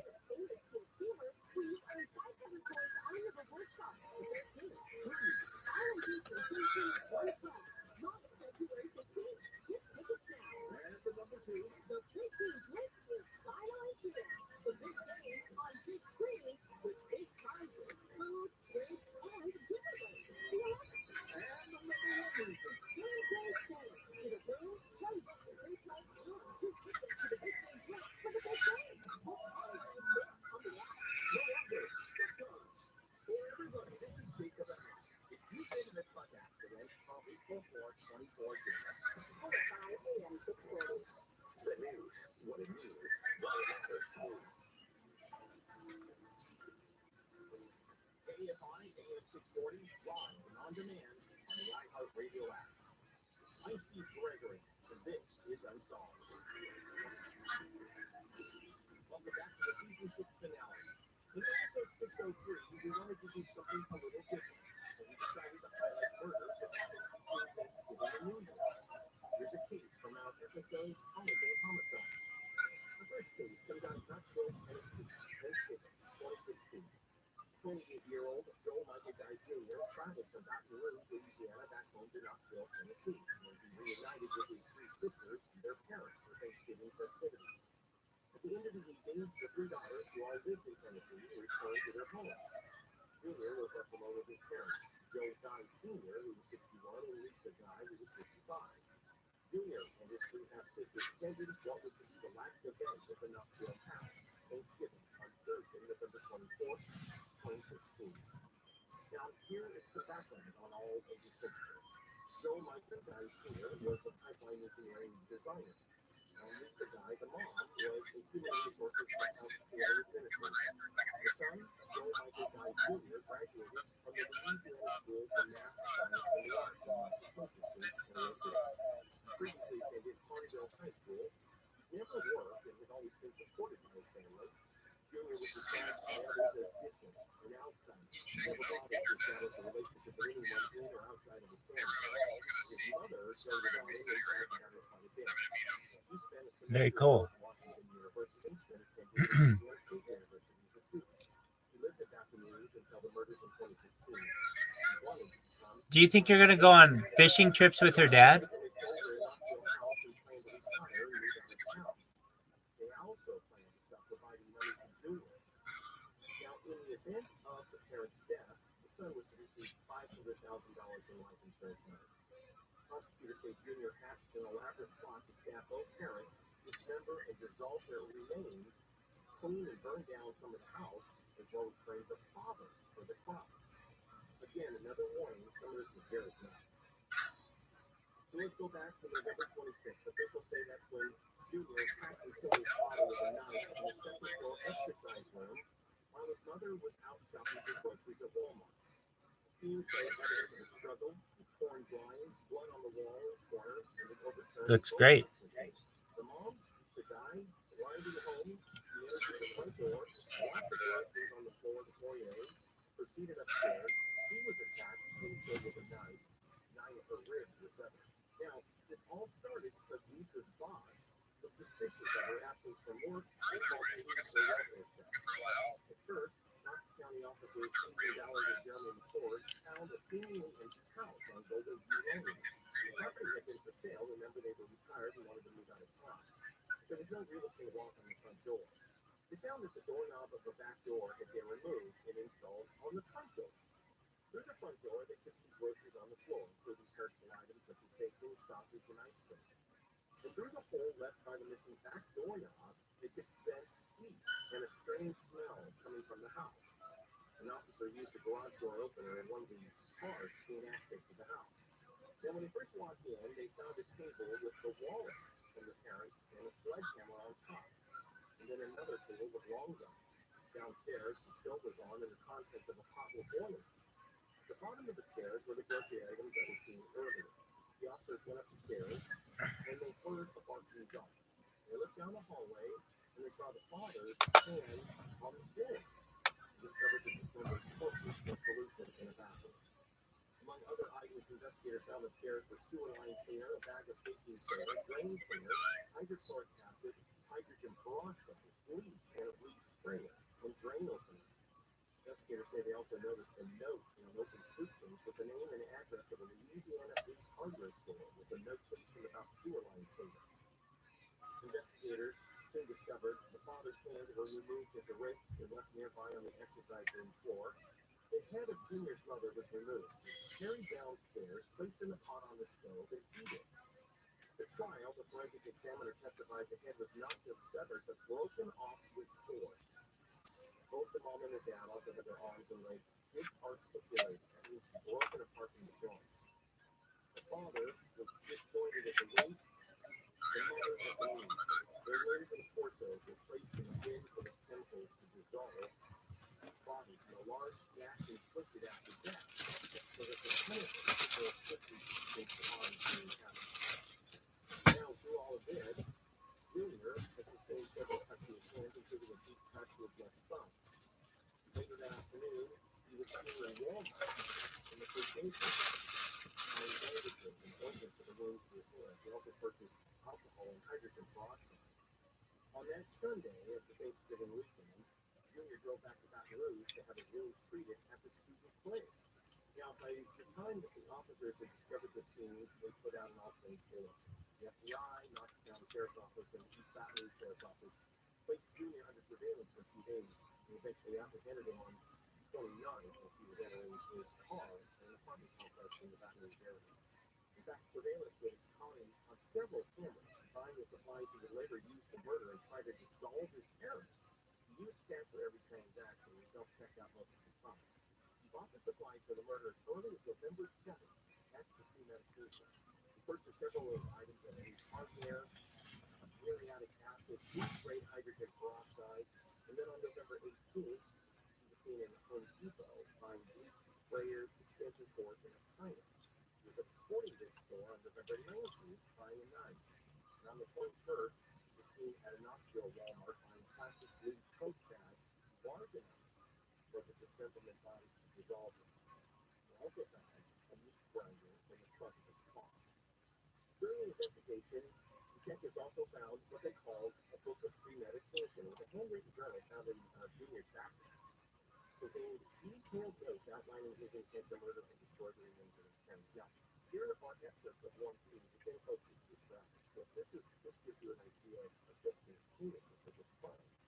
One of the pages had the following notes: get killing knives, quiet, multiple, get carving knives to make small pieces, get sledgehammer to crush bones, brain blender and food grinder to grind meat.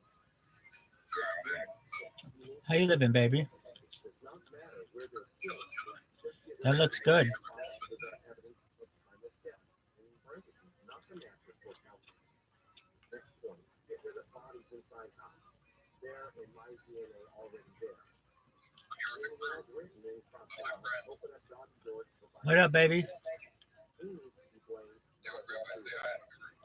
Hi, welcome. How are you?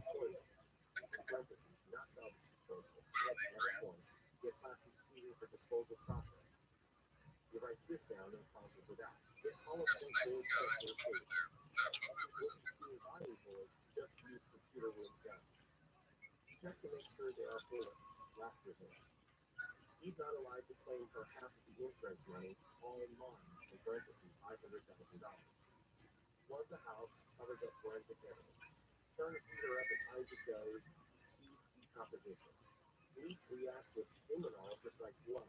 Louse area with bleach. Big sprayer. Trash compactor. What did he say? Body gives times of death. Alibi. Don't have to get rid of bodies. There's no point. I know I never got you and my daughter. And then Shut the fuck up. I knew you were going to say some shit like that. I knew you were going to say. Oh, that's good. What's his name? Okay.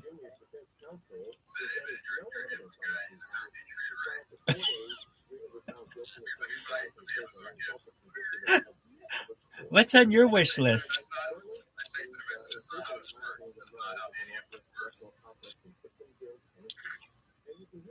What's on your wish list? You respond to it. Say hello to my daughter.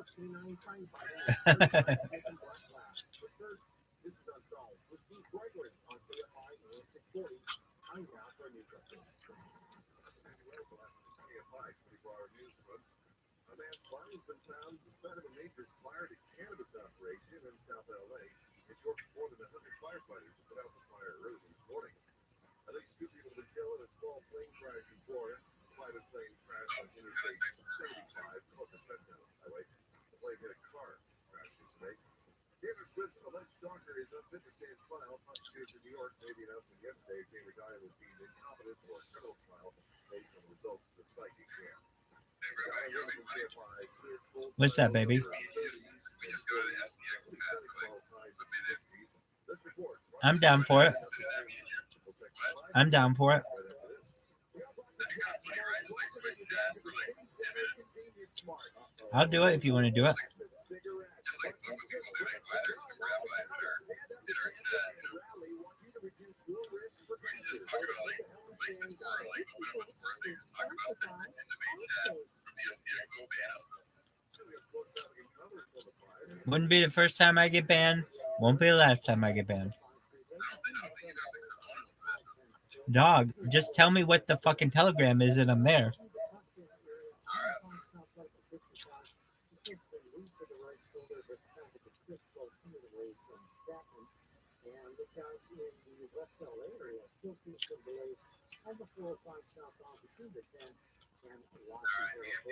All right, I'm going.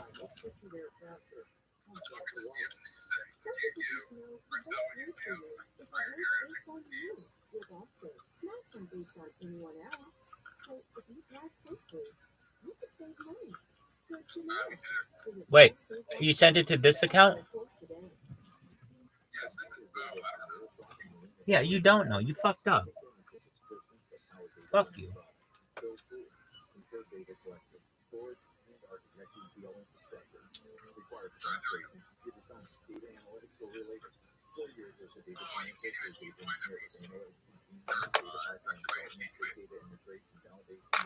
Oh, it's one. It has a private VC.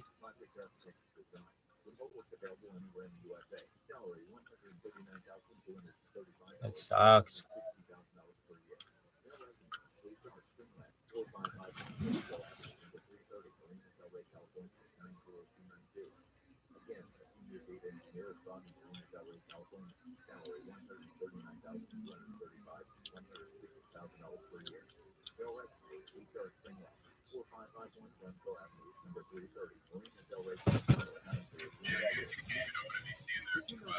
That sucks.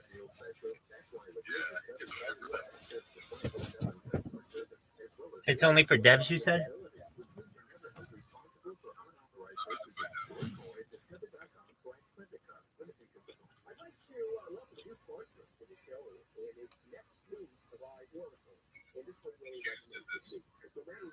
The Jews did this?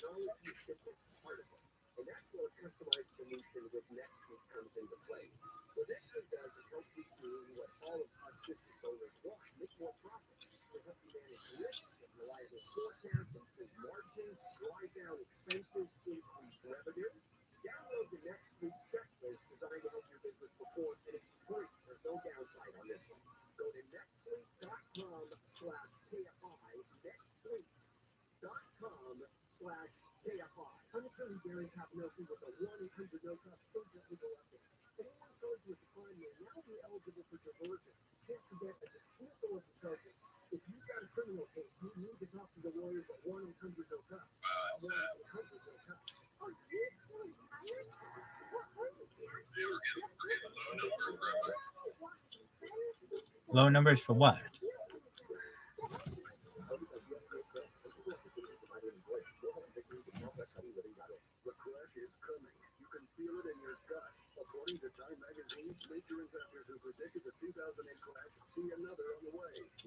Do you use Bumble because you think you're too ugly for Tinder? Do you use Bumble because you think you're too ugly for Tinder? Are you really? There you go. Can't you just create a new account? No, I did what you're doing. You go like to Tinder. Yeah, and what'd they do? I mean, it's just like, they made my like friend, they made my phone number. Like, man, it's like, I have my phone number. I gotcha. Your IMEI number. Your device ID. Your MAC address, baby. They got you all. Do you know who Usher is? Usher Raymond? He's doing the halftime tomorrow. Did you know that?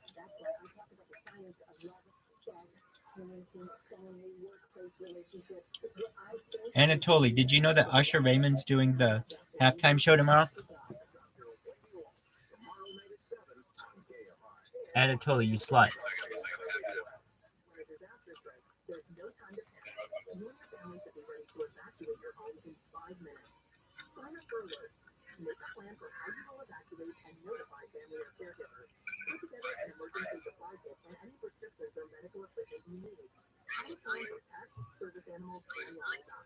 Your California firefighters are on your side. For more tips for everyone in your family, visit firefightersonyourside.org or call 833-4CA. Pain is inevitable, but suffering is optional. That's what they say. Well, the Theragen B6 can help with that. The Theragen B6 is a thermal wellness machine for your home. This is a sweet machine that's going to fold up to fit in any room of your TV. In fact, you can see the beauty of it for yourself. TerragenUS.com. Users love it. People with lumbar issues, disc issues, shoulder and neck pain. One thing says uses it every day. Says greatest guy in my life. I've had back pain since because I was deaf, and this therapy bed is amazing. Yeah. Is that book? Oh, that's really nice. You think you guys can double date? Their lifestyle is to reduce the amount of pain you deal with daily. Invest in your health and your home with the Theragen B6. We have a promo code for KFI listeners. Here it is. Go to TerragenUS.com and type in Get Your B6. That's Get Your B6 at TerragenUS.com. Ladies and gentlemen, welcome aboard this airport. What's up, you little sluts? Our very best 90th anniversary fair. I hope you're living the dream. From now until February 21st, enjoy our very best prices during the airport rendezvous and benefits from our 90 years of experience in design, comfort, and fine dining. Book your rendezvous with Paris with daily flights from Los Angeles starting at $1,535 round trip, taxes included. Everything is a journey. Airport. Round trip purchase required. Advertised fare not available on all flights. Additional restrictions apply. See terms and conditions at airport.us. Follow us now. Ask KFI AM 640.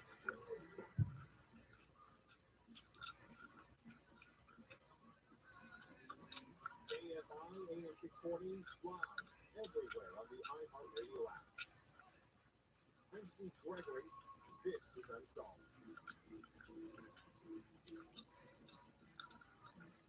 Welcome back to the season 6 finale. A couple of years ago, Sergeant Pete Hitch with the LA County Sheriff's Cybercrimes and Fraud Bureau reached out about a new tool to track down cyber criminals, social media fraudsters, and pedophiles. Meet the four-legged electronic sniffing canines. This is episode 606 on the iHeartRadio app. In this episode, we go where no journalists have gone before. Inner sanctum of the Los Angeles County Sheriff's Department's Fraud and Cybercrimes Bureau. Campus is well hidden. It serves as the nerve center for monitoring cybercrime, investigations, and training. We were invited by Sergeant Pete Hitch, a team leader who also became the handler for the region's first electronic detection canine. You're not going to believe what these dogs can do. Part of our ongoing crime fighter series. Sergeant, thank you for joining us. Sure, it's a great pleasure. So one of the things I wanted to talk about, first of all, was let's get an overview of what your role is here, and then I want to get right in to one of the key pieces of tech that you have, which really is What up, slut? How you living, baby? I'm living like a slut. How about you? Yeah. Did they? Fuck yeah. All right, I'm coming.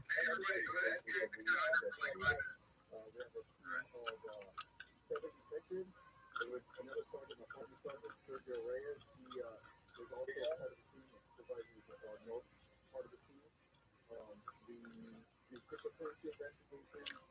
We do cyber fraud. We do extortion. We do online narcotics and gun trafficking cases, and basically anything that has to do with the media or with the internet we deal with. Well, when we go with the media, you're talking because media is also not only is it journalism, but it's also like it's called hard drives and whatnot. That's also media. Oh yeah, that's all digital media. Yeah, it's very good stuff that you're dealing with.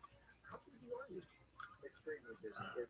It's incredibly busy, and it is getting busier exponentially as time goes on and as technology advances and makes it easier for criminals to do things. They do it more frequently, easier, and they're really increasing the citizens of our county has a lot of money. Going back to historically, Sergeant, do you remember and recall when this bureau came to be? I do recall it was called the Commercial Crime Bureau. Before that was Forgery Fraud and Commercial Crime Bureau. Then several years ago, the department saw a need to include the cyber portion of it because that was becoming more prevalent. This is 15 years ago or so when this occurred. It started to become more prevalent, we're seeing crimes in cyber. So they changed the name again to Fraud and Cyber Crime Bureau and started a cyber mission as well. And along the way, in addition to you having to keep an eagle eye on how technology has evolved, you've got to keep an output now. Because not only are you keeping an eye on what the technology is out there, but you also have to figure out a way to combat that tech being for bad. And so, what kind of challenge is that, keeping up with the technology? It's a huge challenge. There's a couple aspects to that, and one is getting a detective onto the team who is, first of all, a good detective. And that's not the hard part because these detectives come up through the department as All right, here I am. I'm here, baby. they're good detectives, but they don't have the cyber. How you living, baby? That's where we start. They have to get that the cyber training. And that's not something you just learn overnight. Dog, it sucks in here. To learn certain aspects of cyber to be able to be an effective detective at it. And it's not only time consuming, it's very costly. The training that's out there that we get our detectives to can range from maybe $1,000 up to $10,000 for a 1 week class, and that becomes expensive. One of the things I want to talk about what's really strong with your agency is the use. What up, baby? Chia. Chia, dog. Chia. Honestly, I was where you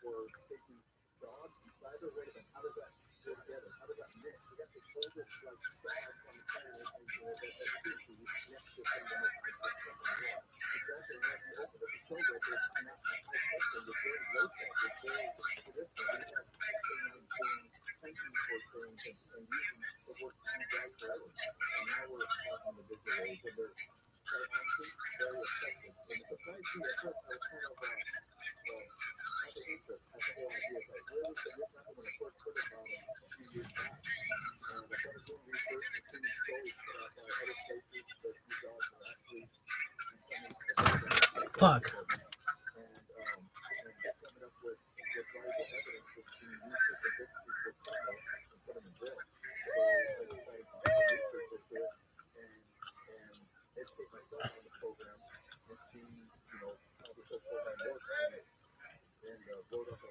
plan to be able to get it here at the Sheriff's Department. Where did you first see it open? Well, I didn't see it, I heard it.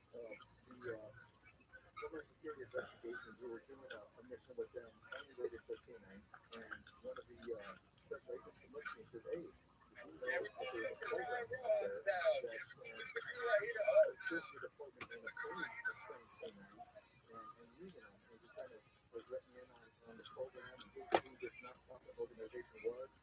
And so I did some research on them, and they, and after a while, I contacted them and said, hey, we might be interested in this. Can you explain to me how this works? They did.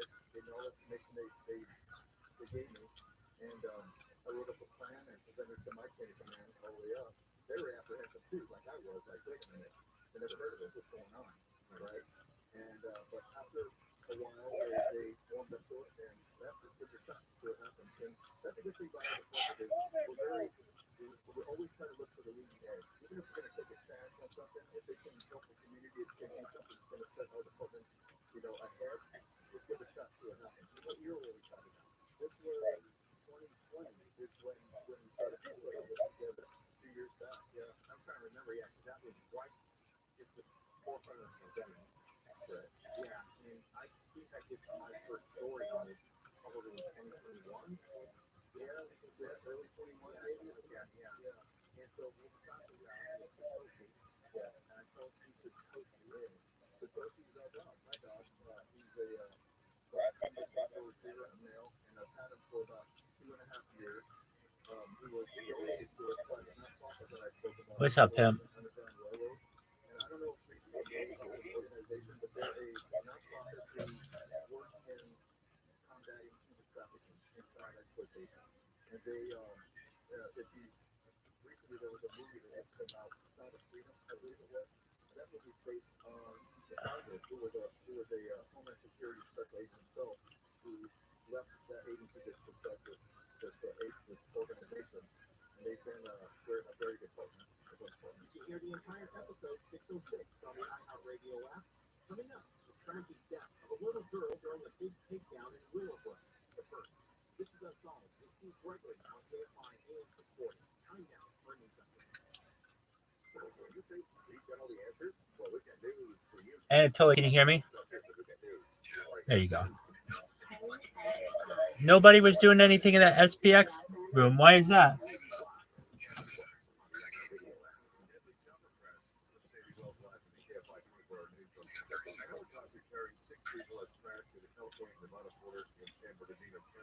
The Director General of the World Trade Organization identified one of the victims of the crash as Irving Wheatway, an Nigerian banker and entrepreneur, and his family was also aboard the helicopter. The man has been hurt during the shooting at a hotel in Woodland Hills. Top 10 men was robbed about 11 last night to that western on Ventura Boulevard. In the city, a room in the hotel with a woman and another man broke into the room and began arguing and laughing. The suspect then shot the guy, stepped from his room, and then sped off in a car. The EPA said it will inspect who has been waste sites in LA County. Inspectors will look at the Montrose Chemical Corporation in Torrance for its work to clean up toxic materials, including the pesticide PET, which it manufactured from 1947 to 1982. The other site in Santa Fe Springs stores petroleum products, including solvents and chemicals, in a 42 million gallon concrete lined reservoir. The overall inspection is expected to take 5 years.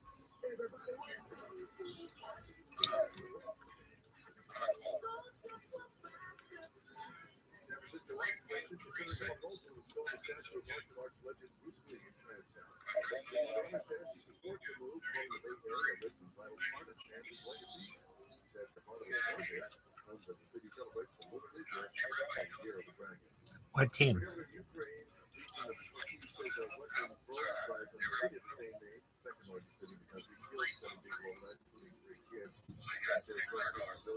Damn.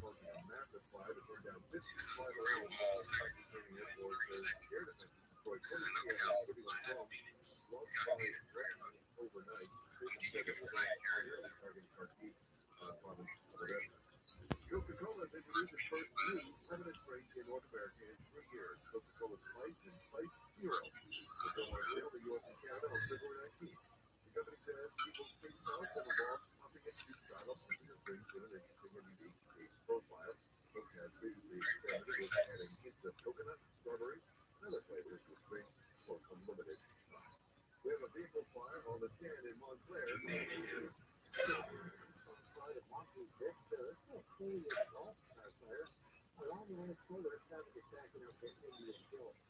Going through the high-growth area of the diving board from between Imperial Highway and Green River. Also, we have a trailer in Riverside, 250 northbound before Fox Springs, that's in the Silver Fire. That's still some slow traffic in the West LA area, 405 South Timberton and Los Vaqueros Boulevard. KFI in the sky, 50 there faster. I'm Jonathan White. During Christmas, President Trump said hello to you Sunday. Say goodbye to your old mattress. I'm not sure so lucky that I fall into the cracks. I wake up every morning and I have a broken back. I said, please say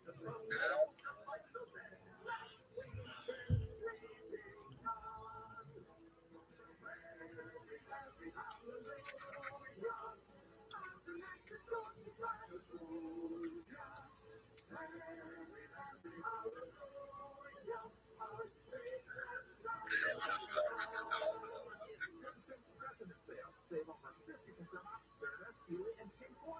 Plus, if you get credit, get 36 months interest-free financing for purchases of $3,000 and above with 10% down in your minimum monthly payment. Save $500 on temper adjustable sets and up to $800 on purple sleep systems.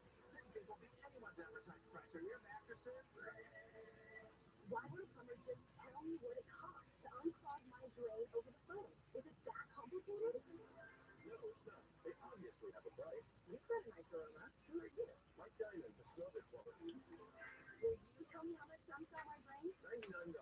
Doesn't matter if it's a kitchen sink or a mainline sewer stopper. The Snowbit plumbers at Mike Diamond will unclog almost any drain for $99.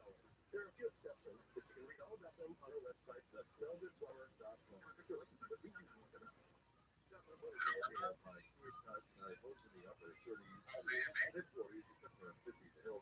Well, it's down to 30 to 39 degrees in the Inland Empire, where there's a frost advisory that goes into effect starting at 11 o'clock tonight. Tomorrow, sunny, the high temperatures, mid-60s, Mexico, LA, and OC, and at the beaches, low to mid-60s for the valleys. Now 58 in Newport Beach, 53 in San Diego, 57 in Longhorn, and 50 in Santa Clarita. We need local, live from the KFI for the Robert Newsroom. I'm Sandy Ross. You listen on the free iHeartRadio app for all your music, sports, talk, and podcasts. For your never established program, KFI AM 640. KFI AM 640, live and on demand on the iHeartRadio app. I'm Steve Gregory, and this is Unsolved. Welcome back to Unsolved. Season 6 minutes. In episode 609, we look at a case where a young girl was shot to kill during the service of a search warrant in Wigglesville. The girl was merely standing in her driveway next door when she was hit by a bullet from an assault rifle. Los Angeles County Sheriff's homicide case number 006-18340 and 2136-011. The murder of 28-year-old Michael Johnson, along with the related Los Angeles County Sheriff's cold case number 006-18699-2136-011. The death of 12-year-old Janet Altamirano.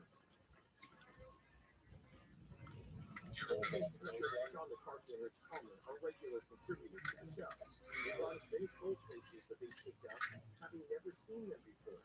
But on rare occasions, they invent cases that they were involved with years ago, but they still elude. In fact, this pair of cases, though separate, are connected. McCarthy and Coleman were not only at both scenes in 2006, both cases still hunt them to this day. I have a lot. More than I care to disclose, baby.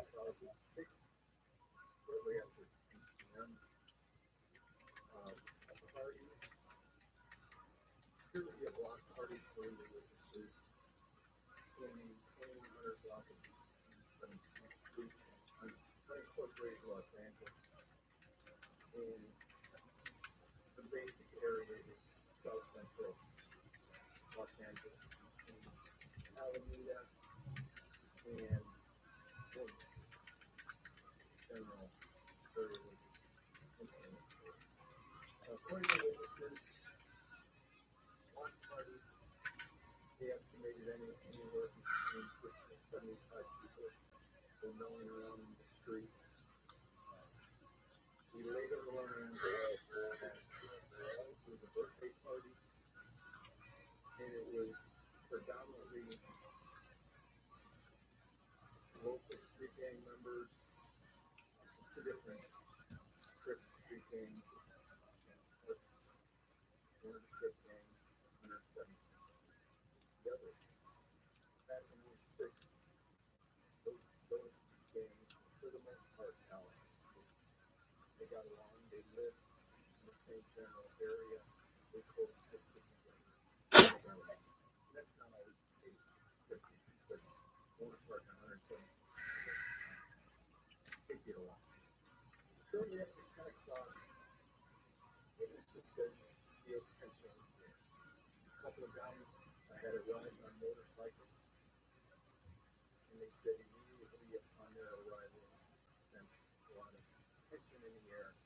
people knowing about, and they could feel something bad.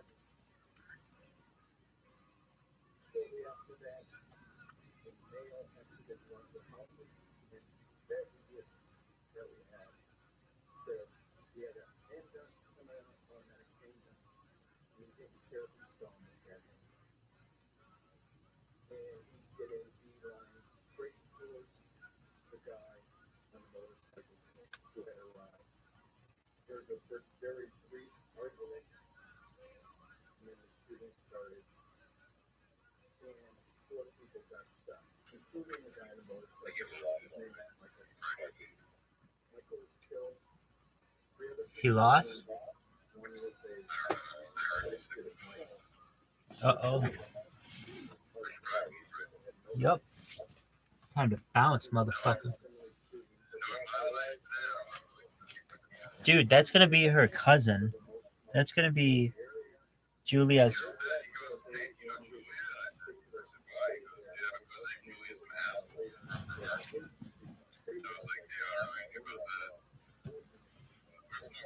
I know.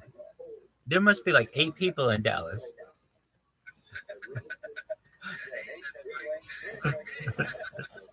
You all are hanging out on the same night, apparently. Dude, apparently Julia's dad is a dick slinger with her mom looking like that.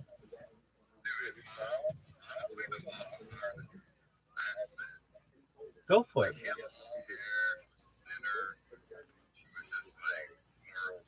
She was comable.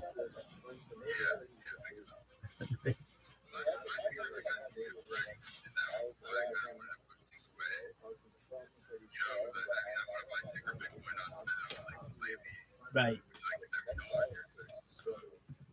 70? It's 42 here.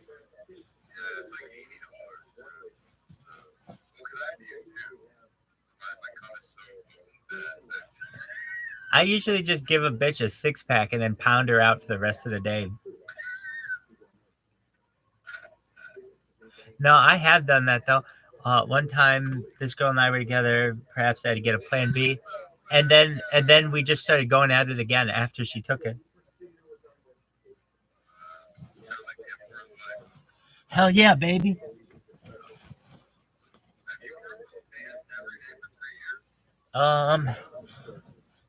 No.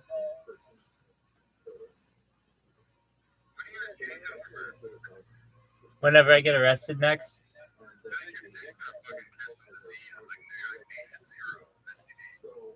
Any disease that I have, women are going to want after this experiment.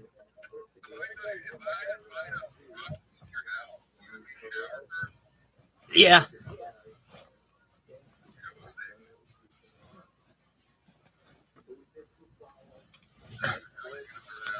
What's on her Amazon wish list? Prince, you living like a pimp? What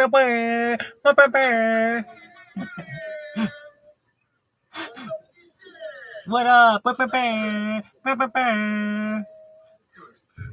Well, fuck you.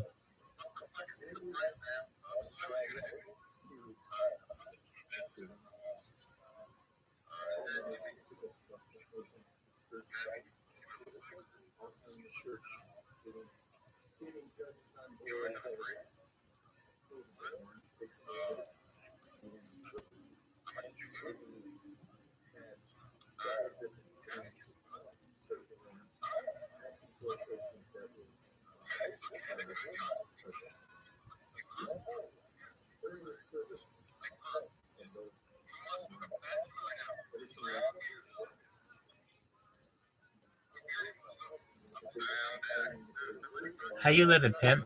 How you living, pimp?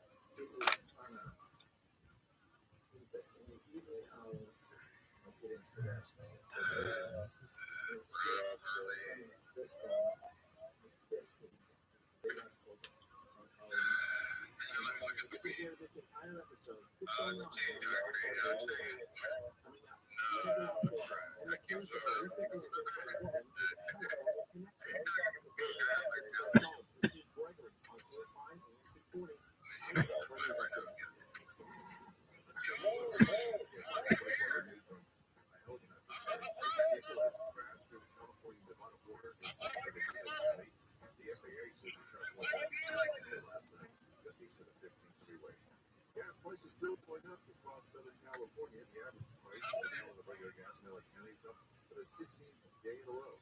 OK Simpson has been going through some chemotherapy with prostate cancer. Several medical care providers rates for children in the 47 qualifies in the cost advisory in the Well, this is the 605 freeway coming up right after. Gregory. We'll get back to more of Unsolved in just a moment, but I want to get lay out all of the fuck? whether you give show idea, you might have been involved with, or from the family or a friend, or even heard of a story of someone that might have been involved with an unsolved case or something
Fuck no, baby. Fuck no.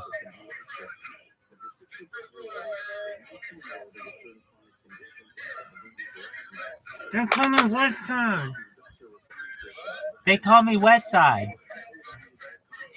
They call me West Side. West Side.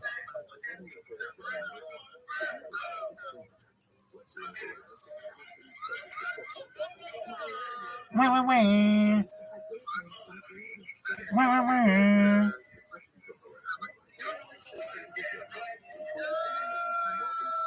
Wah, wah, wah.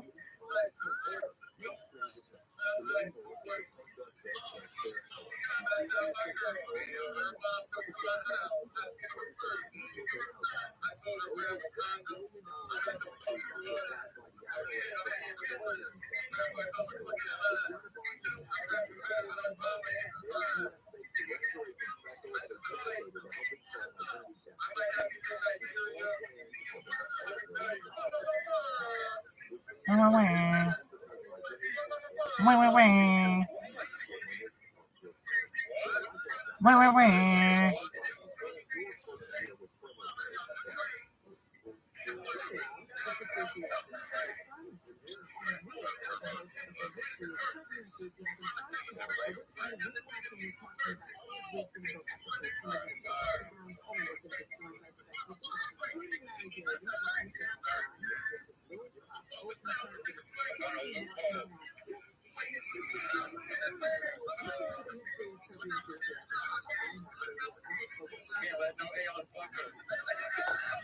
What's up, man?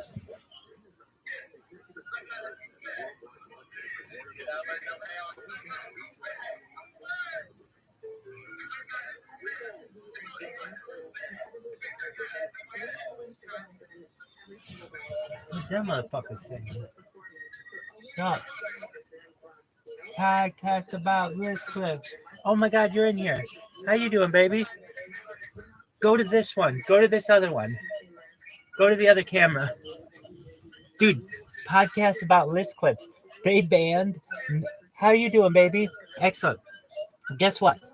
They banned 939. How do I do that? It's a good question.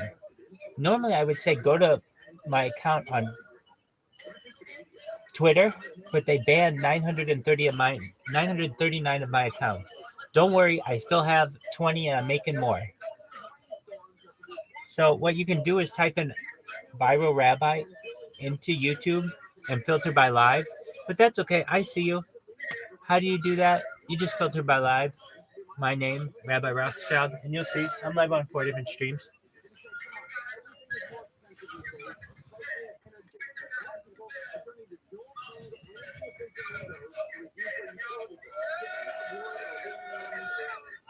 Yo, yeah, that's what I do. Filter by live. Oh, cool. So it would just be over there. It's just easier for me to talk to.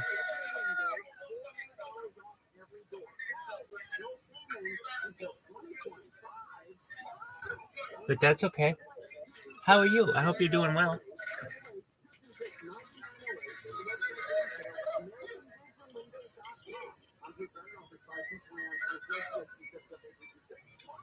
Gotcha.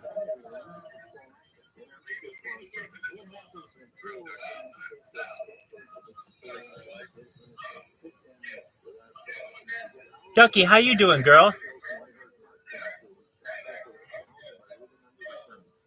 How was your Saturday? Was it everything that your hopes and dreams could have wished for?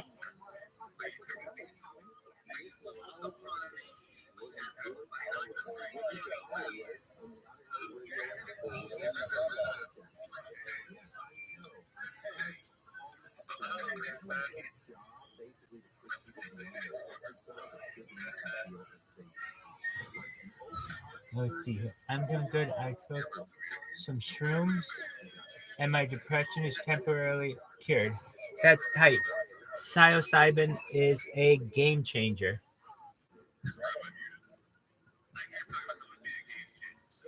Psilocybin.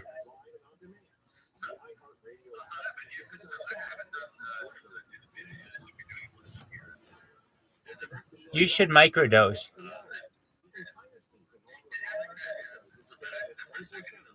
More light. More light. They banned 939 of my ViralRabbi accounts all at once today. And so, okay, so I was in the middle of that talk with you guys, you know, when I was talking about the guy who was robbing the bank with the dead man switch to his head, and we were talking about flammable paint. Yeah. So I'm in the middle of that, and then all of a sudden I'm looking at my phone and it just goes white. And this other phone that I have that's ViralRabbi like 420 went white. That was recording video at the same time. So I was like, wow, that's interesting. Like a lot of times this happens. I get a lot of them banned. So I go to another account, it's banned. Go to like 5 other accounts, they're banned. I'm just trying to listen in on what your Twitter space was and like what the remainder of it was. So then I go and get on one of my other accounts that isn't associated with Rabbi Rothschild at all. And I search, and there's only one of my 939 accounts that are still available. I'm like, whoa, that's crazy. So then I search it. And now here's the funny thing about it is it's really not that big a deal that they banned all those. And it's like, well, why not? Well, because I already do the damage once I follow you. I'm like a kamikaze pilot. Basically, I create these accounts and then I crash into your ship and I've already done the damage. I don't care about it once I've already followed you. I'll move on to the next account. Go ahead and ban it. Go ahead and 3-day suspend it. I could care less. I've already moved on to the next account, and I've already moved on to following you again. And there's not anything much you can do about it until they really change the entire login process, and that's a big deal. But as Anatoly said, and he's absolutely right, dude, somebody at Twitter had a meeting about you because literally all at once, 939 of these accounts came down like a free fall. And then I was so you know what exactly what I did is I just started creating more accounts because that's not going to stop me. So I've already created now another 30, and they're going already, and people are still complaining about it. They're coming up with alternative strategies. This is the strategy they have now. For all the people on Twitter to go to YouTube's Twitter account, not YouTube, the platform, YouTube's Twitter account, and to complain about me because I'm making false accusations that I will make people trillionaires. Wait, this false accusation that I'm making is that I will make people trillionaires when my stream goes viral, and that is a scam. It's like that is the weakest argument for a scam of all time. Like, come on, how serious are we about this? Come on, you know what I mean? Like, give me a break. Like with inflation, definite. Yeah, I'm not even worried about it. Not even worried about it. But I did.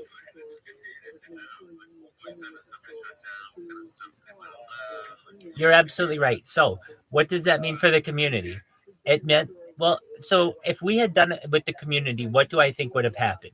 Here's what I think would have here's what I think would have happened. We give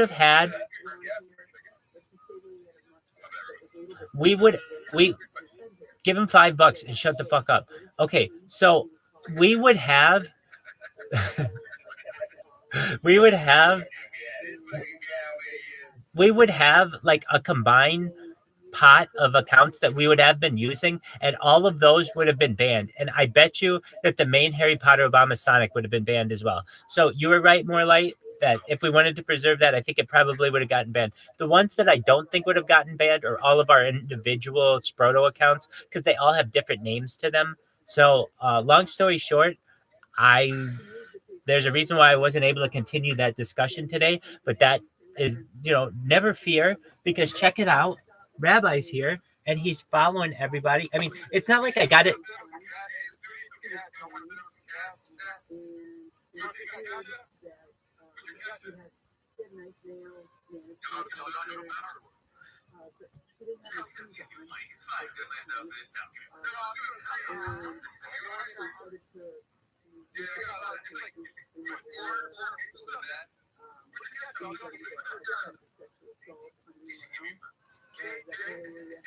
More like, can you see my auto follower?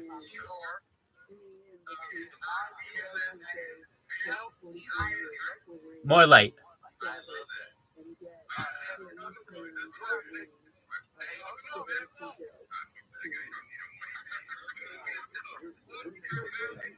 Dog, he has a nicer car than you do. What are you talking about?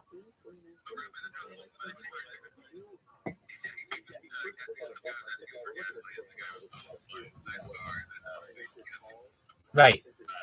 It's like Anatoly's first day on Earth today.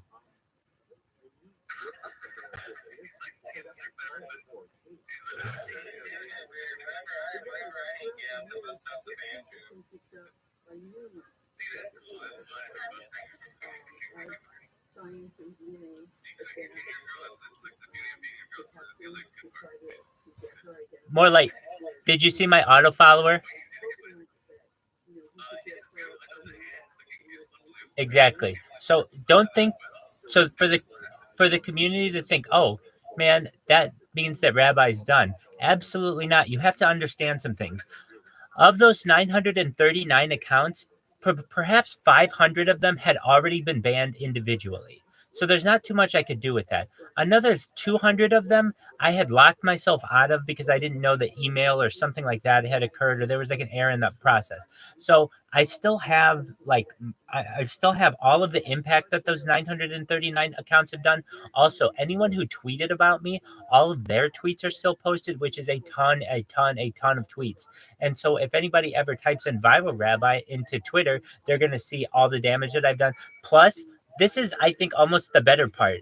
The fact that they banned those accounts means that my new accounts are going to be attacking the same 400 accounts, basically, because that's how many you can follow at one time, 400 accounts. So it's basically going to put more pressure on this group of 400 accounts that I meet on Twitter. So with that being said, I feel like I'm going to be viral by Monday, if not Tuesday at the latest. So get your popcorn ready and get excited.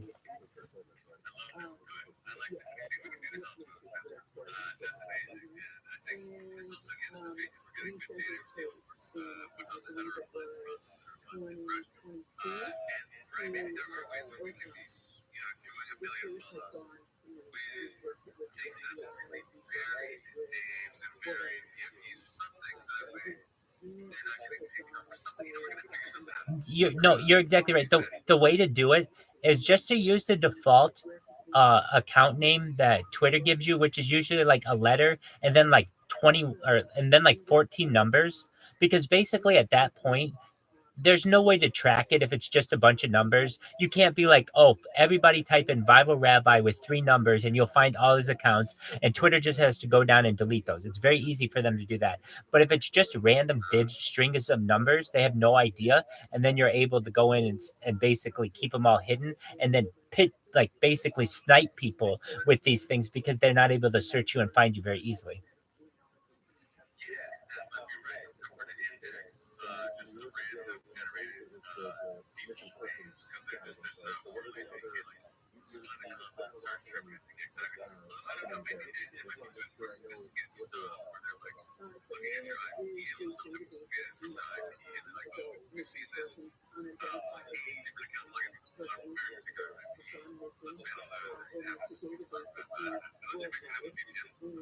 I am doing that.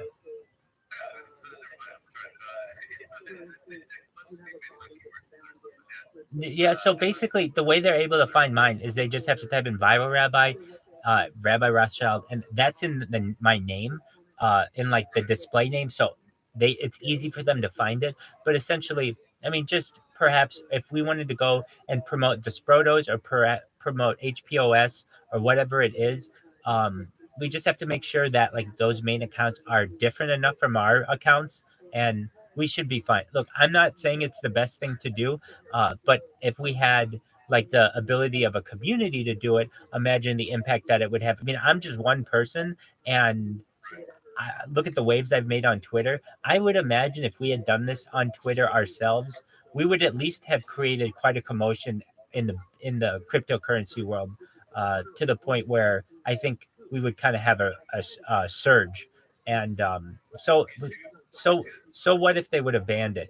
Okay, so the worst thing that they would have done is ban an account, perhaps our main account, and we would have had to start over again, which isn't fun.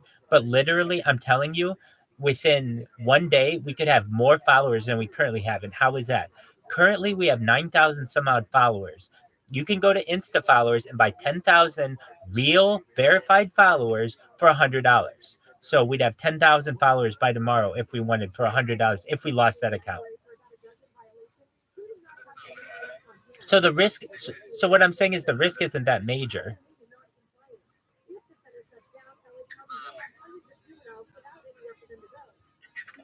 I mean,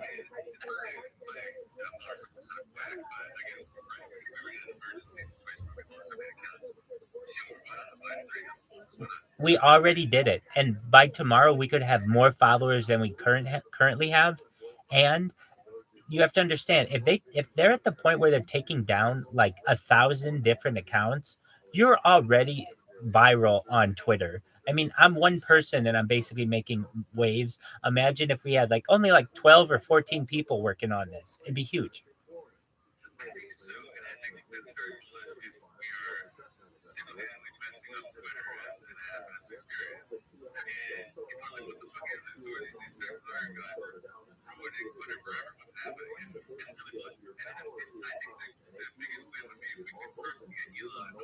Right. Right.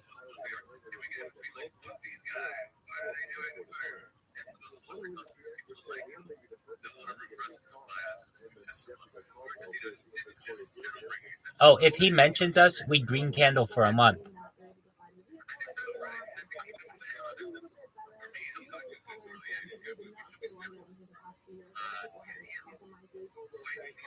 think it's sucks. It's really Italian. So people can see it because it's not that hard to get it to happen. So it's something they were messing up where to the point where like it's unusual for everyone getting away with.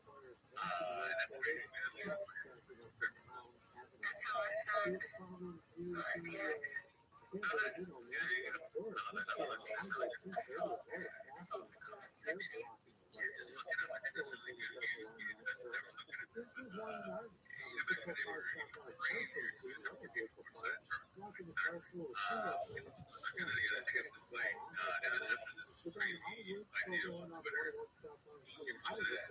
Oh, wait.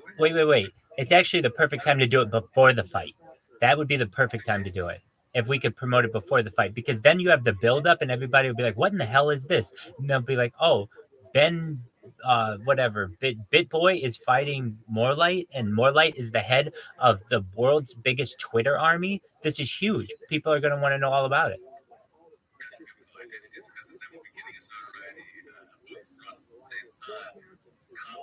Exactly. I'm going to be honest with you. If you gave me like 3 guys from Nigeria to just help me, we could fucking take over Twitter. It's not that hard.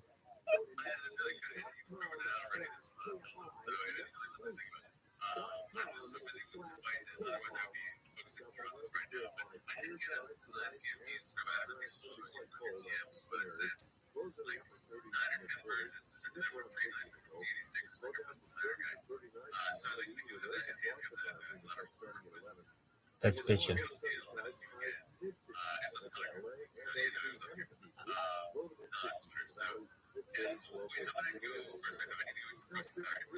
You do what you need to do, baby. Absolutely. Squirrely, how you living, baby?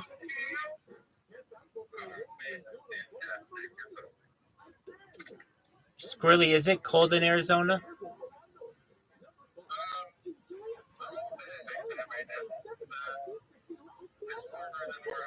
Hell yeah, it is. Is that a J or a Sig? A spliff, man. Dude, I love spliffs. Spliffs are one of my favorite things in the world. Waking up to a spliff is like a dream.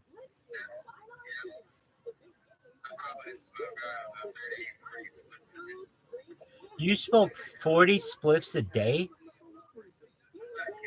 I'd believe you. So what do you do if the police pull you over?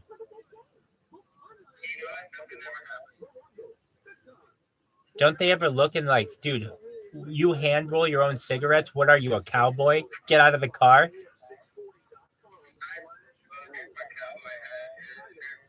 All right, well, I've got one as well. I'm wearing mine too, but that doesn't mean I can roll around the United States smoking 40 spliffs a day. How do you pull this shit off?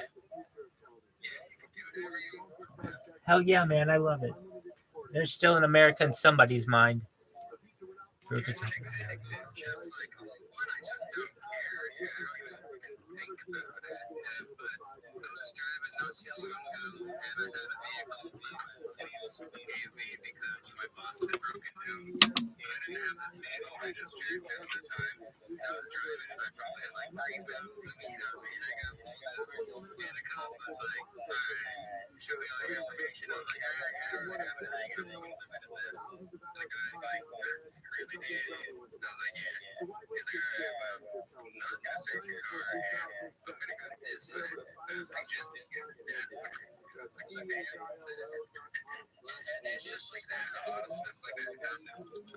Dude, I'm sorry. I don't have the same kind of luck of meeting the world's coolest police officers. That's amazing.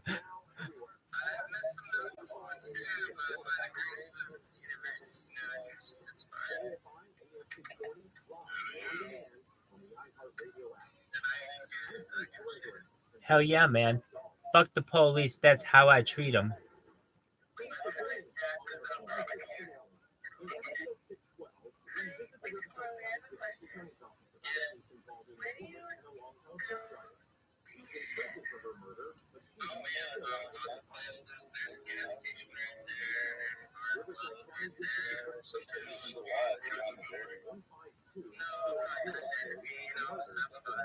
Do you wipe front to back or back to front?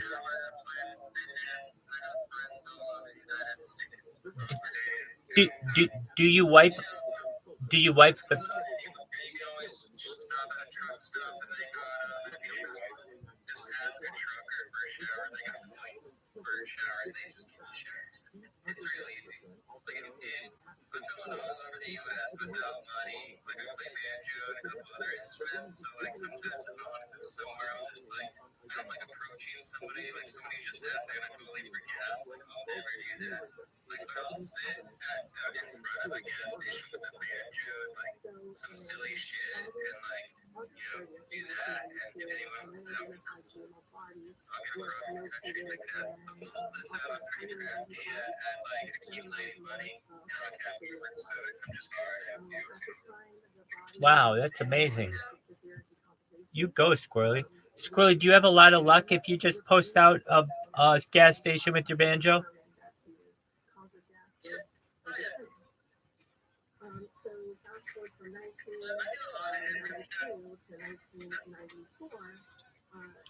You ever sling dick on the road?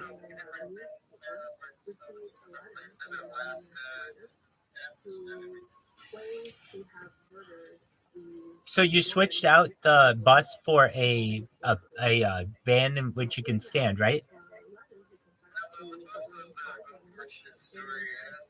I'll make it short. I had a short school bus for a while where I was working mixing festivals with a friend of mine, who I thought was a friend. I had obligations to go help some of my friends in Alaska for the season, so I flew out to Alaska. I let him hold on to my bus while I was out there getting loaded. So I came back and I worked some more stuff and I helped out another van. So in 1996, Riverside Sheriff investigator Rich McCollum and Sergeant Rich Dollarhide went to San Francisco to interview Jefferson. And during the interview, Do you ever use a gravity bong?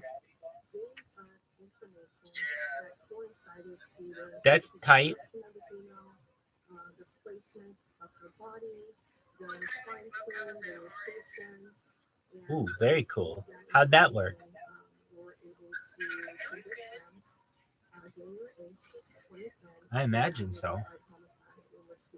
Do you have legal weed in New Jersey? Yeah, there's actually a store that's like 10 minutes from me. No, actually, it's like 3 minutes. What's its name? And that's what we've been working very hard on trying to do.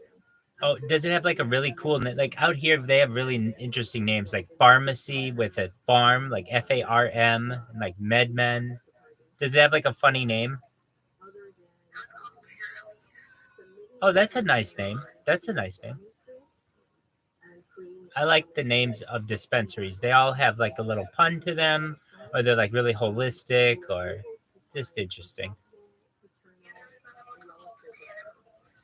Oh, that's a good one too.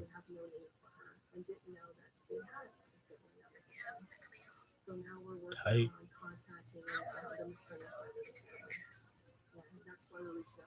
What makes you anxious? Indicas or sativas? Gotcha. What about edibles?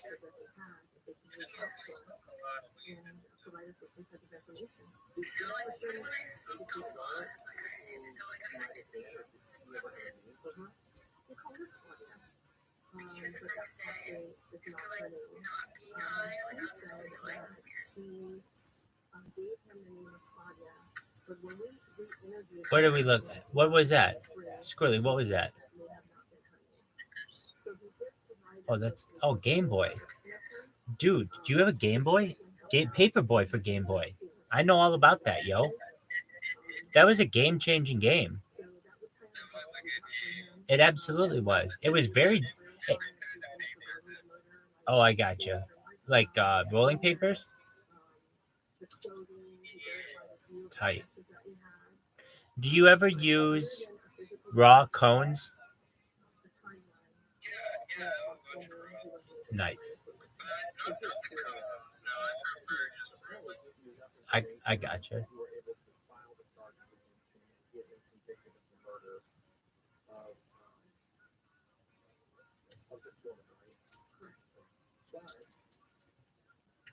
he's just being truthful that he's got the big number left to bounce, or beyond that, or do you think he's holding back? Sometimes serial killers have to do stuff back.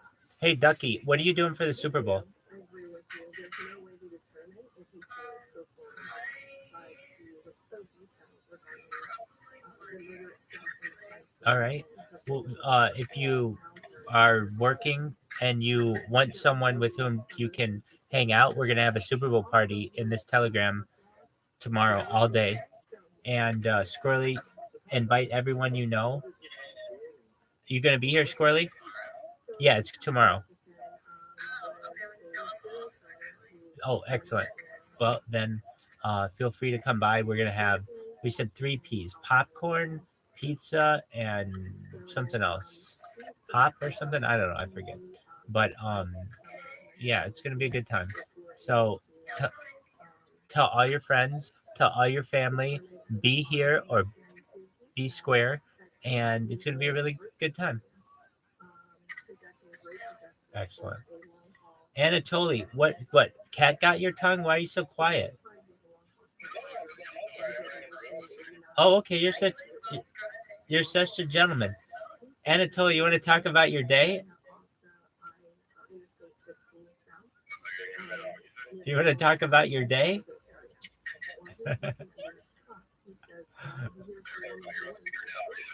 Would you like to talk about your day? Nah, we talked about it all day today. That's right.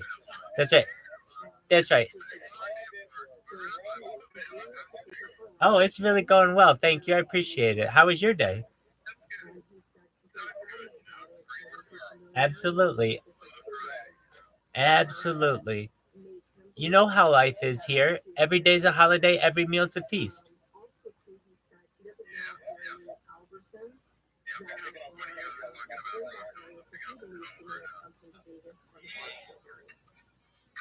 Hell yeah. Hey, Ducky, who do you think's going to win the Super Bowl? The Kansas City Chiefs or the San Francisco 49ers?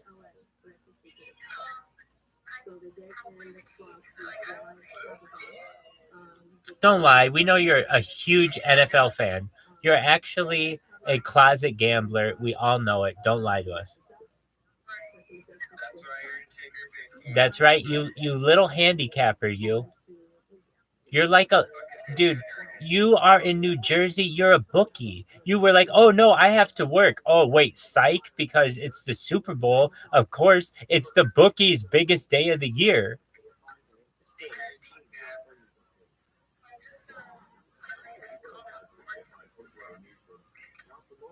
You got called out at work for being sick?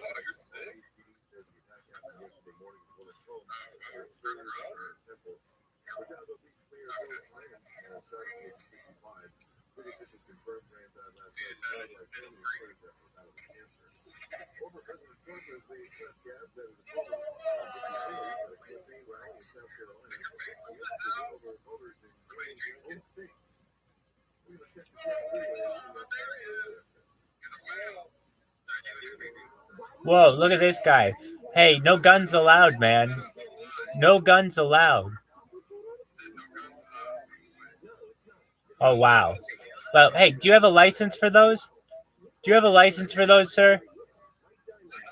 Do you have a license for those guns? I made him laugh. Look at this guy.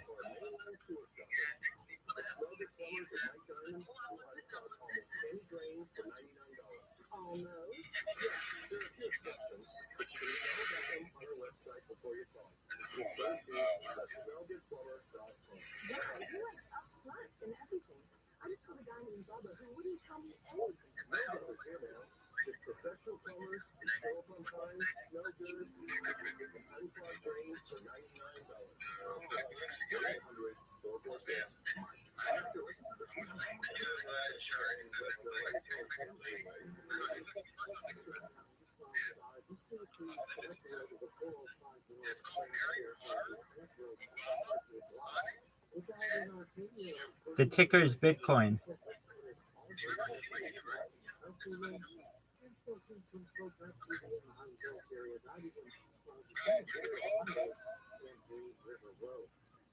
Harry Potter Obama Sonic Taninu. Harry Potter Obama Sonic Taninu. Harry Potter Obama Sonic Taninu.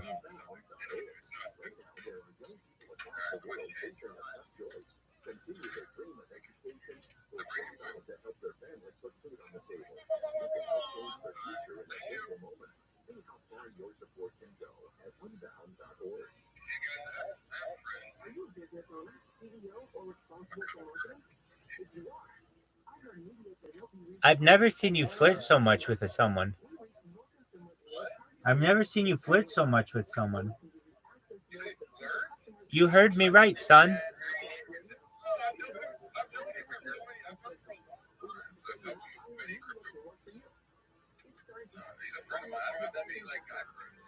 What's his name?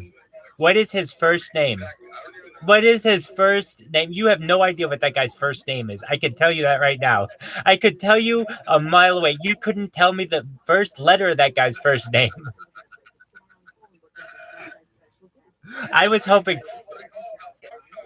dude, Anatoly, I was hoping you were going to say that you knew this guy really well, because I was like, knowing this relationship as I see it, he has no fucking clue what this guy's first name is. He could tell me this motherfucker has Shiba Inu, but he doesn't know this motherfucker's first name.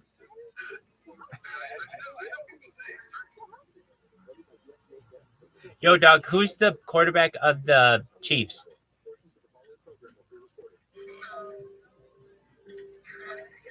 Oh, that's what Anatoly said. That's the tight end. No, that's the tight end. Very good guess. That's the tight end. Who is the quarterback? Patrick Mahomes. Patrick Mahomes.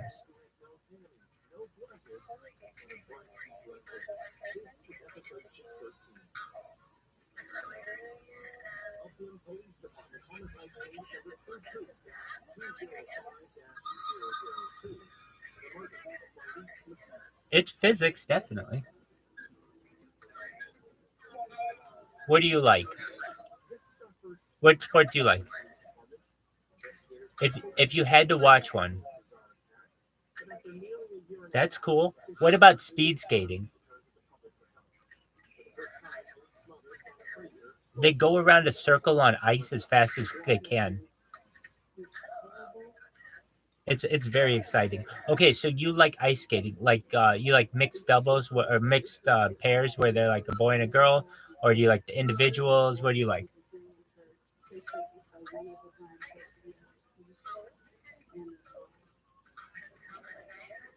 Excellent.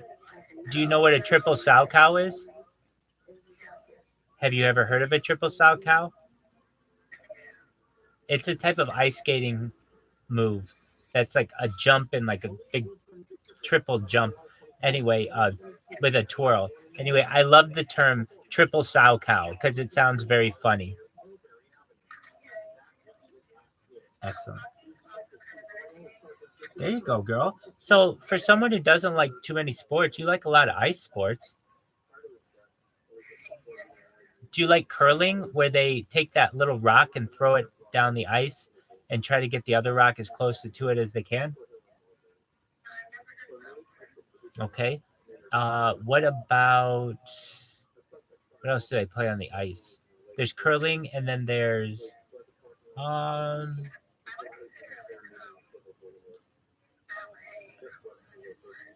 I would as well. I definitely would. Now, do you like gymnastics in the Olympics? Do you like ribbon twirling?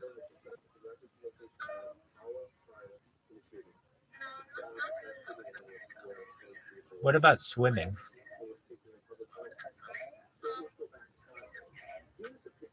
Okay. Now, what about when they're doing the gymnastics? I imagine you like the floor routine more than like the pommel horse and the bars and the rings and everything.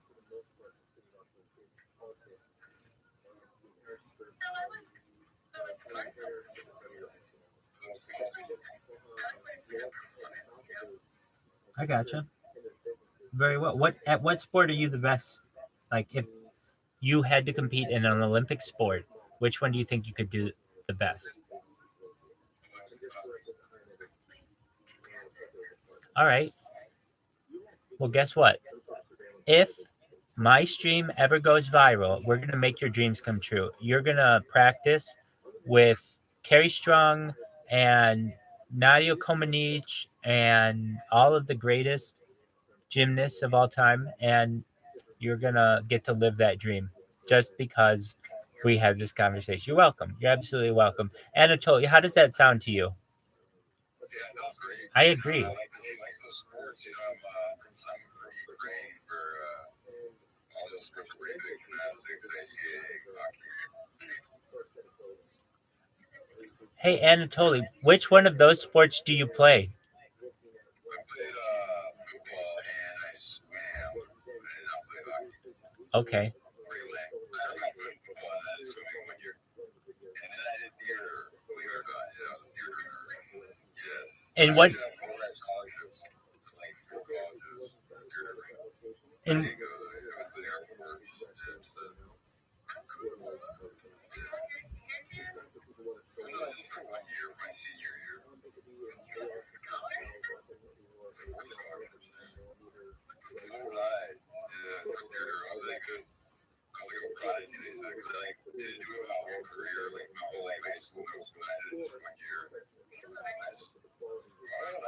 should really go there. I do improv. Like I get, I'll go like downtown, like wherever, and just hit up like a improv thing where you join a team and then you go on stage and they'll tell you like what's improv. You know?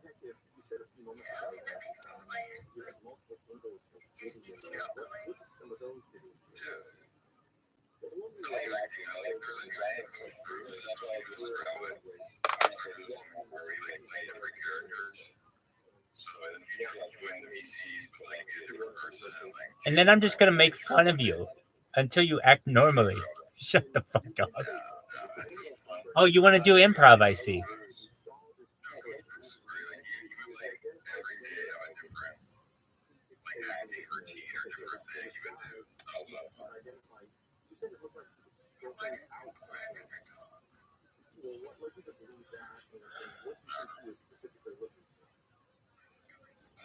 I don't know. Got to drink some too. Don't worry, I won't get drunk like you did last night. Ducky, you were drunk.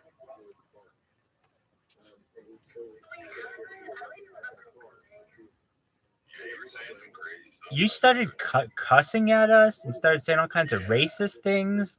I think that you're on. Yeah, no, she's on the. I think she's on the no-fly list and the FBI most wanted list. You crazy girl, you crazy. But I can't believe you said that about those people. They don't deserve that. That was so racist. You were so racist. No, I'm sure you weren't. You were cool. I think you just dipped.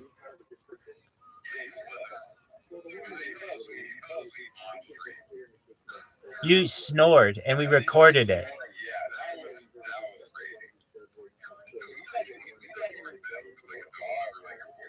I thought it was a horse. My money was on a horse. I did because it was so loud. I was like, there's no way this could be a girl. This must be a Clydesdale horse. Anyway.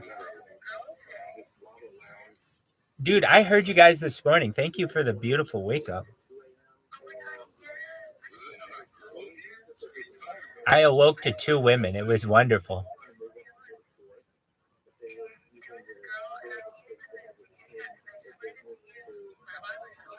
Hell yeah, girl.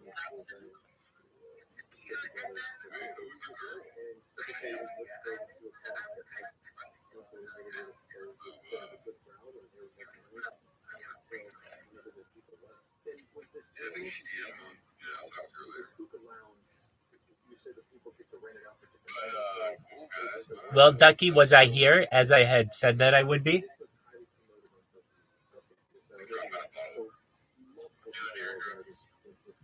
I was here. And are you going to check me out in the morning? If you are, shout at me, and God willing, I'll be here as well.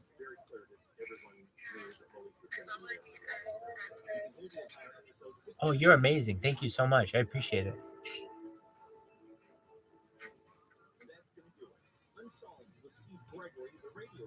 Did you hear, Ducky, that Twitter banned 939 of my Twitter accounts simultaneously today? That's okay. Do you think? Oh, I'm not devastated at all. Do you think I would let that get me down? Absolutely not. I've already made another 30, and these are already annoying people, just like the other ones were, to the point where they're still tweeting about me. So it hasn't gotten in my way just one bit.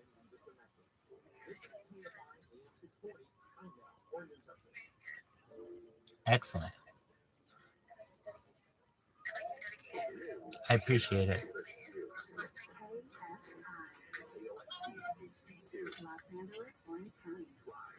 What about Animal Crossing? I think one of us might. Passport might.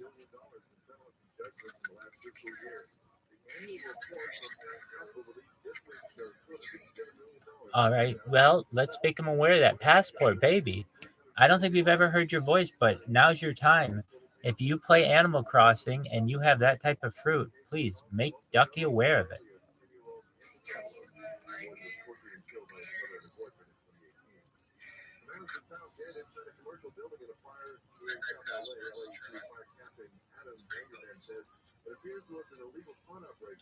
New Jersey's tight. I've not been there, but I've hooked up with a bunch of girls from New Jersey. In fact, my first sexual encounter, allegedly, was with a girl from New Jersey.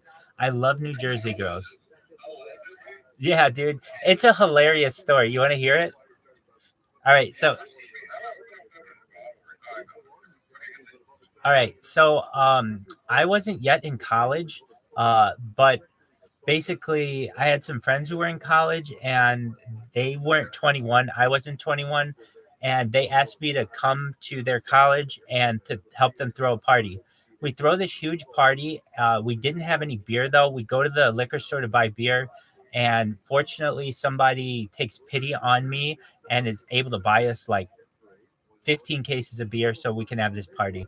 End up at the party, end up hooking up with this girl on the dance floor. We go into my friend's room and start hooking up on what I thought was his bed, but it ended up being his roommate's bed, and his roommate got really pissed. We end up having to sneak out of the dorm. We go into my parents' vehicle. It absolutely was. So we start hooking up in my parents' vehicle. It's the first sexual encounter that I had. And then we get a knock on the window and it's the police. And the police tell me with my fucking huge erection out that we need to get out of there. And so I ensured that she was okay. I made sure she got back to her dorm. And then we ended up hooking up again in a different parking lot later that night. Anyway, she was from New Jersey, and I love New Jersey chicks. They rep harder than anybody. Oh, it was wild. It was. And she and I continued to be friends for 4 years. And we're still Facebook friends. She's really cool. Yeah, we hooked up a few weekends thereafter. She was my friend's roommate. My friend was the one who really hooked me up. And it was an all-girls school. And I ended up hooking up with so many chicks from there. It's unreal. I was like a wolf in a hen house.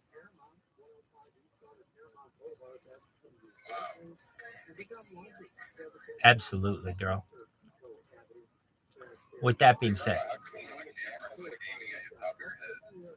well, because it keeps like, well, here's the thing. If I'm in different angles, normally I'm in this angle, but because I'm creating these accounts, I have to be over here, and so it just, yeah.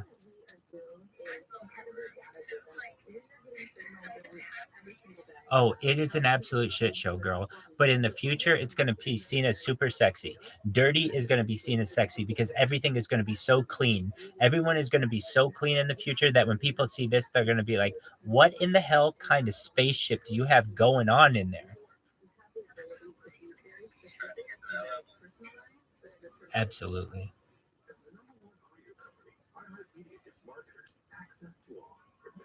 Nice.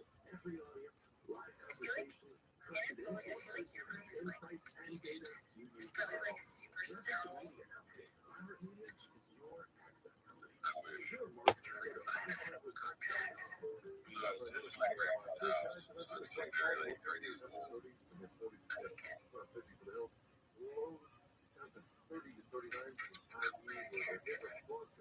a back doors like those and shit. It's not that clean. I'm gonna get it made. It's just weird to have like random made in your house.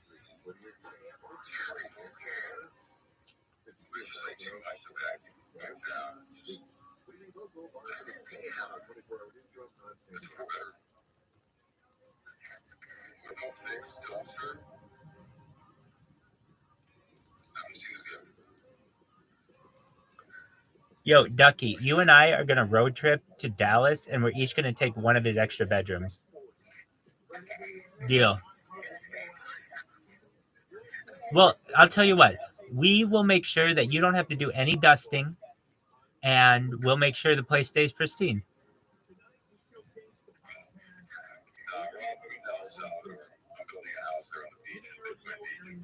All right, that's tight too.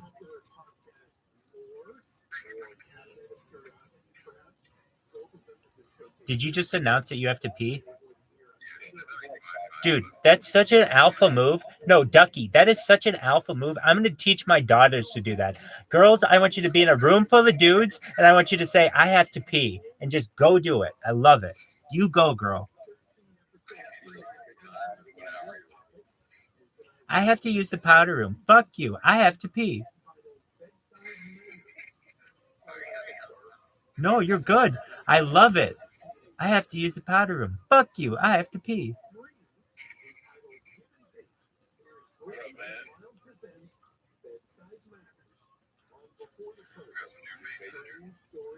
Who is it? Who can we harass? N. We got N. Well, it's not just N. It's N with the sunglass cool emoji. They're cool as fuck. That's like an award. You only get to wear that as a badge of honor if you really are cool. I think that's the international symbol of cool. No, aside from a picture of my own face, it's that emoji with the sunglasses.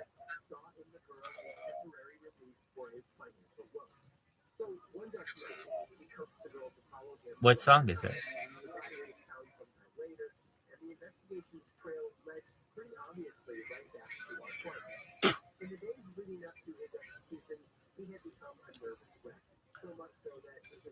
Yo, Squirrely, what's your least favorite part of the country?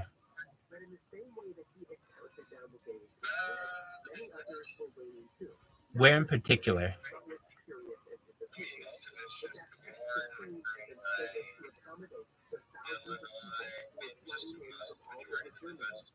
Have you been to all the states or most of the states?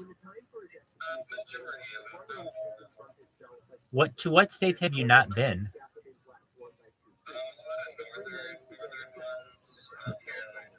Like the Dakotas?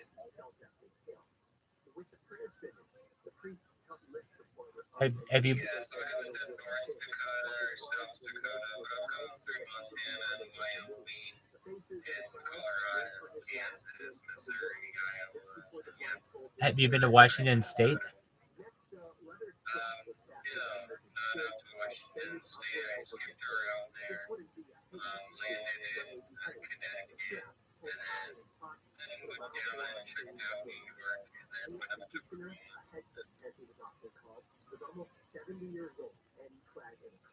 He was a notable character in the community for his station in life.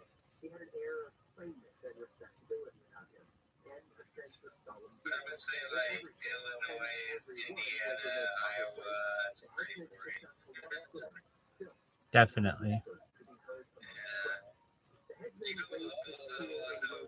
Wisconsin or Michigan, and I like the normal thing here and there. But most of the Midwest is just in this groove. My favorite areas are Northern California, New Mexico, and Florida.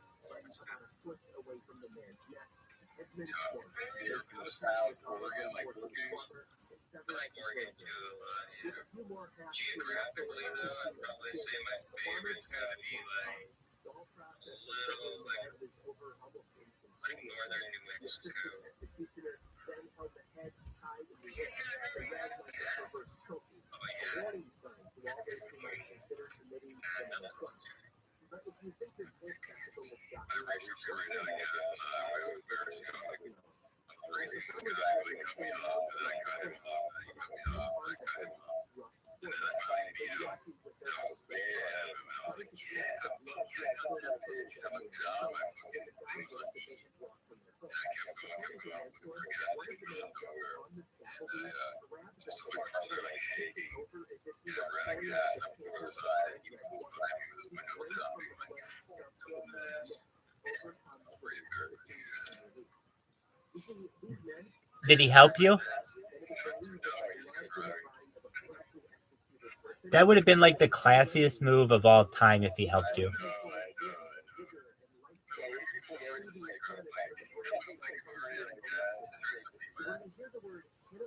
Can you imagine how shitty you would have felt if he would have been like, and you know what? I have a gas can in my trunk.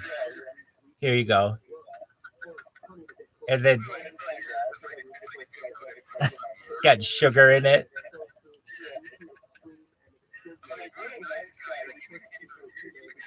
Right.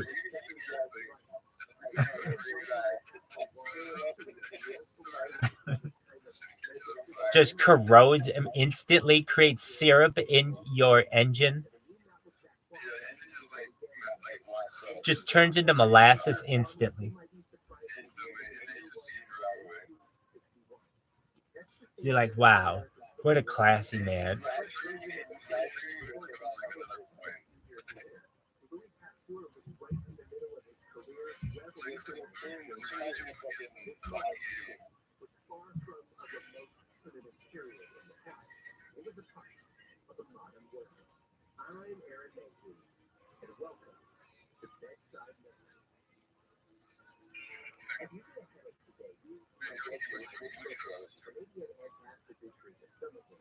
These remedies, though, haven't been options for most of human history. Prior to the major medical and pharmaceutical advancements of the 20th century, there were far more gaps in our understanding between illnesses and their cures. But you might be thinking, why did we fill that gap by choosing to drink hot, bubbling human blood? What we need to understand is that all of those human bodies have been understood to be special. For 10 years, this just came out, just I was like a month ago, I said she was forever.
Now, another somewhat related assumption that would be very important to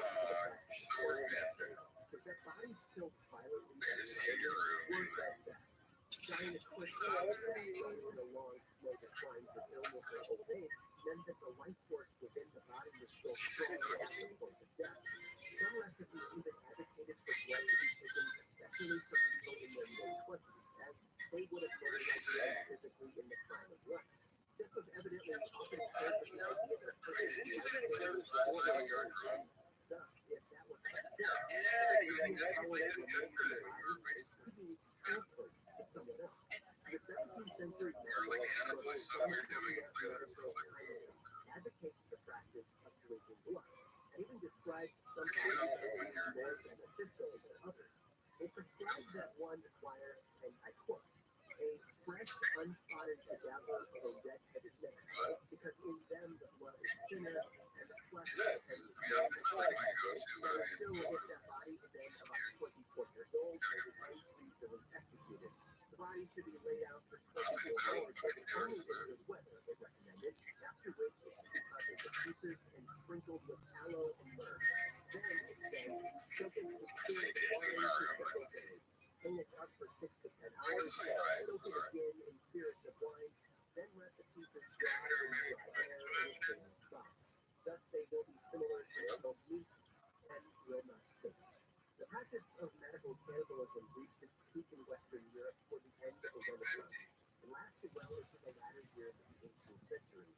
And lest you think that this is just a folk practice, people across class lines participated in corpse medicine on a more or less routine basis. The influential 18th century theologian and Christian Richard Baxter was treated for a corpse of bleeding by flying moths that had been grown on a very human body. The unfortunate fellow successfully claimed the demise in a previous episode.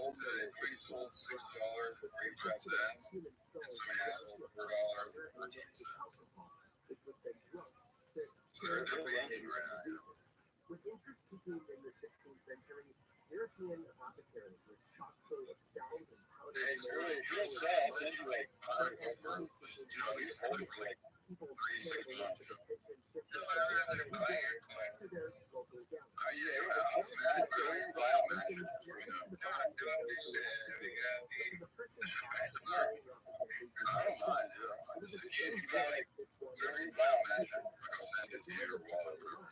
And yet, when the rich and poor, educated and uneducated alike, look to the in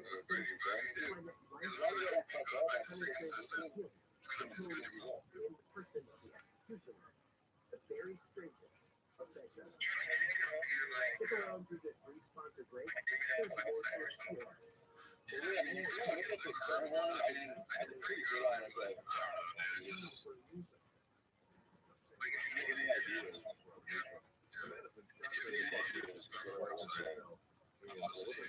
And both suspects escaped. Activities in the hospital after he was hurt in an accident that happened around 10 last night at the Sheriff's Temple City station. President Biden's United Suffrage Committee serious memory loss defended last night's Rand Special Counsel's report on his handling of a classified document, which characterized the president as an elderly man with a poor memory. Hell yeah, girl. Chinese food kicks ass and takes names.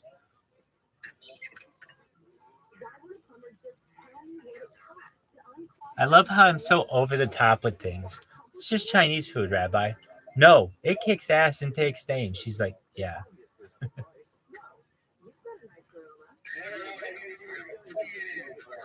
Dog, you're the one who makes yourself look like a dumbass in front of her. Dog, calm down.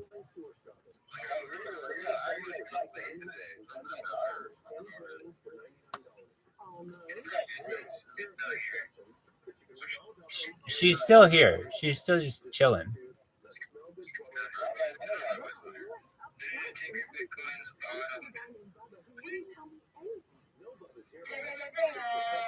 Dude, I could have thrown you on the bus so badly and I didn't. I was really nice. You have to admit, I was really nice. I could have been like, I know I can do that, but I'm not gonna put you in a bad position. I know you like this person.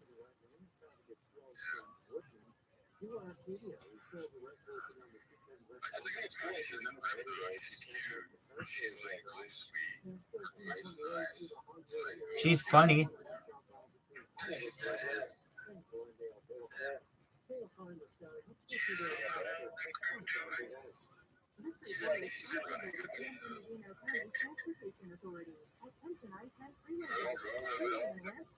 Yeah, you can't tell girls that you like them the second you disclose that to them. They immediately dismiss you as like super bad. Yeah,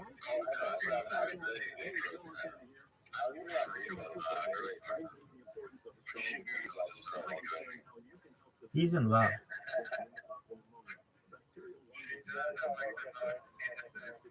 I just wasn't a protector and like, oh my god, sugar, wait, what? Okay, slow down there, my guy. Yeah, that's fine. Sponsored by Pfizer. Well, she's so good. So, how about it?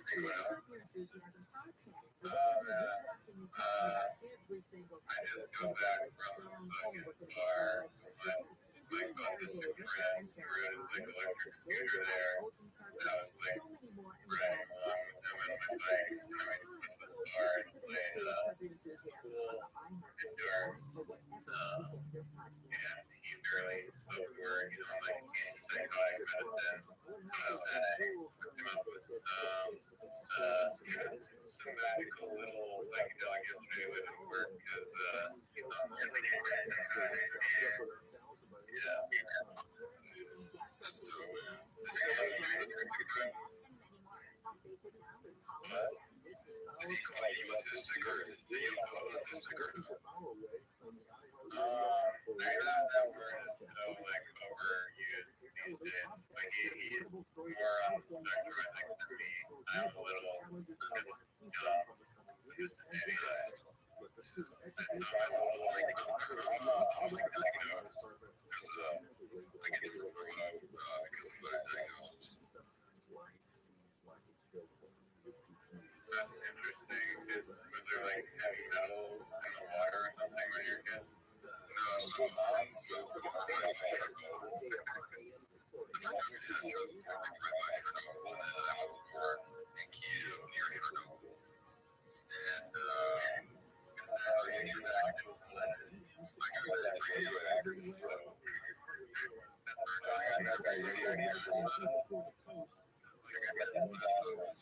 Do you know how far Kiev is from Chernobyl?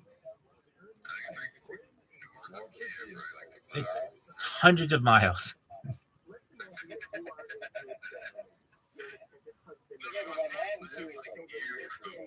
Yeah, no, I know. If you say that to most anyone, they're like, "Oh, okay." But like, if you say to somebody who knows anything about the geography of Ukraine, they're going to be like, "That's not very close."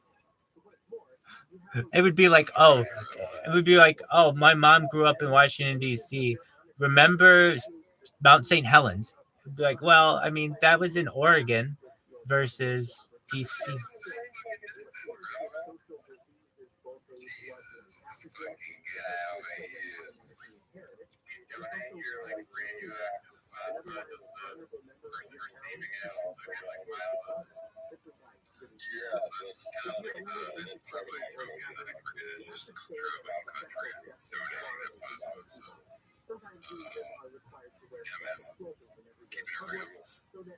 I have the same program, but it's for sperm donation.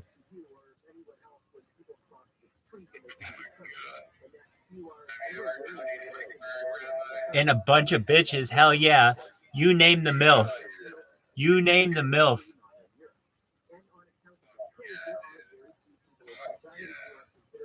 There ain't nothing better than buck fucking a chick like there's no tomorrow.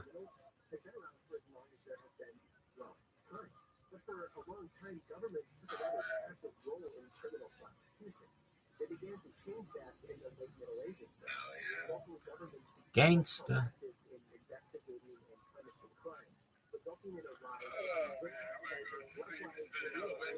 Okay. Well, don't forget what did I tell you before going to bed. You're a big girl, but you still need to make sure that you use a tampon. You got that high absorbency?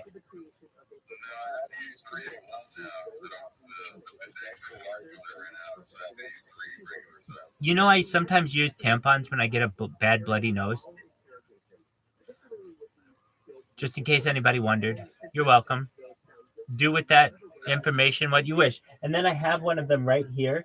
You can actually see it. It's actually partially bloody from a bloody nose about two years ago.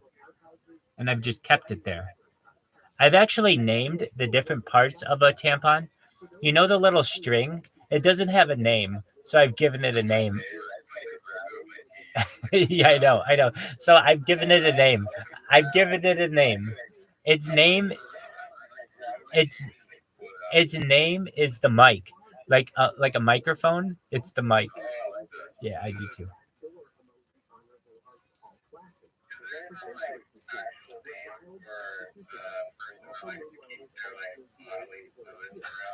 Yeah, sick as fuck.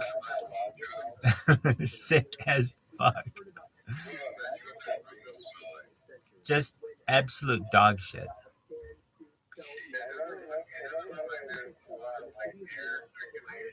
No.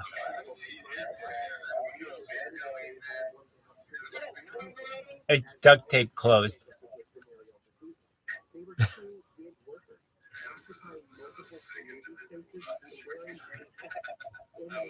I love you too, big dog.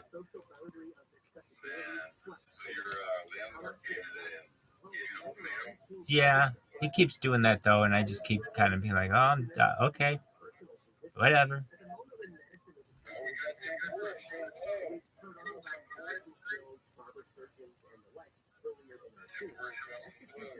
Is Tempura living like a pimp? How do you know it's a he? Did you just assume their gender?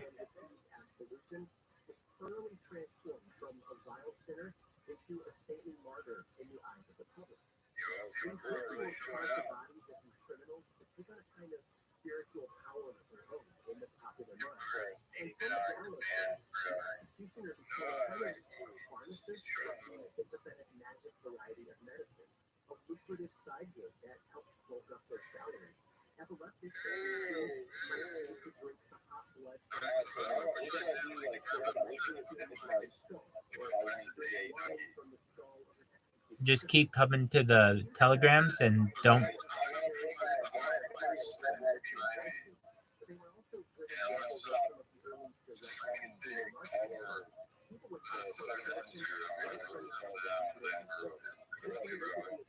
All right. Why don't you just ask her out? Be like, hey, baby, I have nothing to do for the next 2 weeks. I'm going to be heading through New Jersey. If you're interested, you want to send me your Amazon wish list?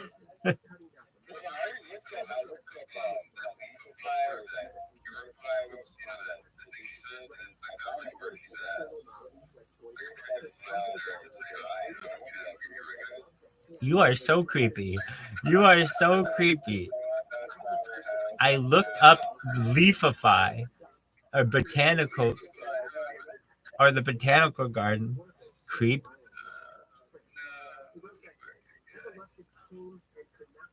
You would fuck a cinder block if you had the opportunity.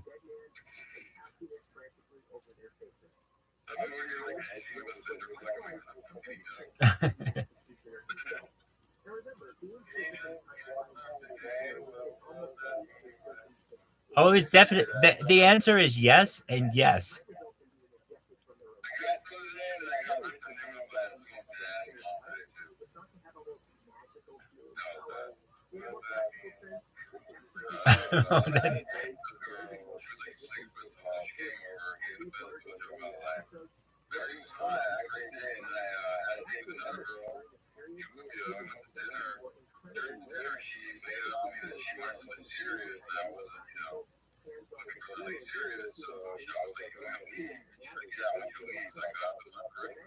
Wait. You aren't telling the story accurately, okay? Hold on, listen. He met this girl at his house. She leaves her purse at his house. He drives her to the restaurant. She says to him that she wants him to go. He leaves her at the restaurant. She doesn't have her purse. Fortunately, she had some cash and or a cell phone, so she was able to call her mom and dad to go pick her up. And then her brother came by. I mean, it's a little bit different story. It's a little bit different story than just like I left her and that's it.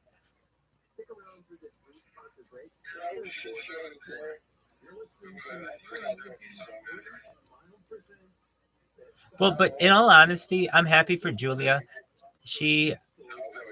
I'm happy for Julia. She had some medications and I'm glad she didn't lose them.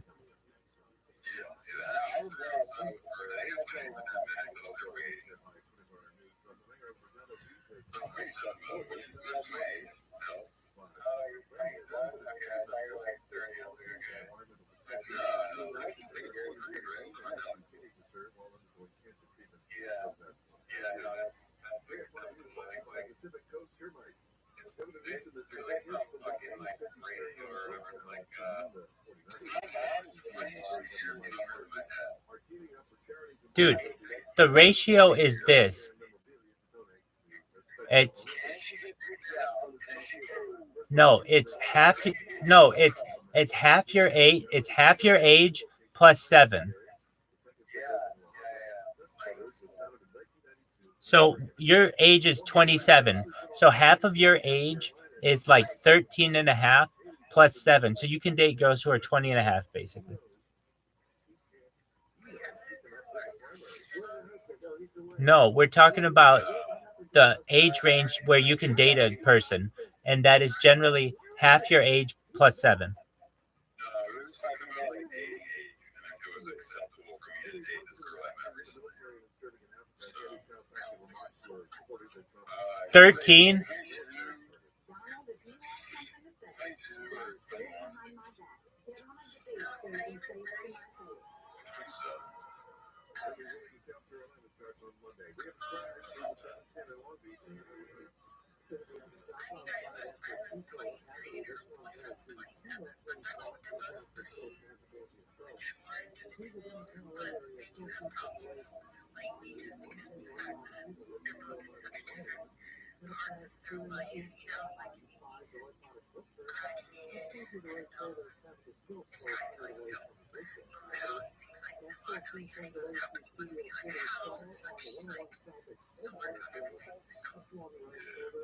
I just try to mature faster than men when it comes to like emotional intelligence. So I think men are pretty set in a girl that's like maybe 21, 22 is like a good, you know, good match.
Ducky, do you know about pickup?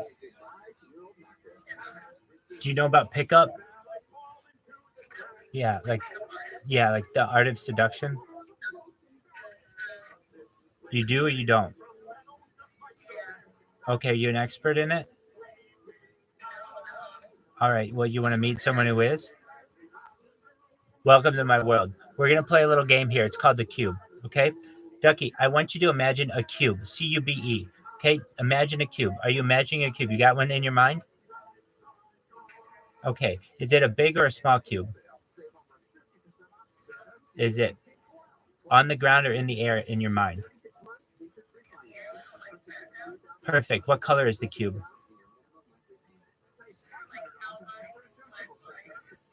And what? Okay, so it's outline, black lines, any color of the inside of the cube. Okay, just white, black and white cube with a white background, correct?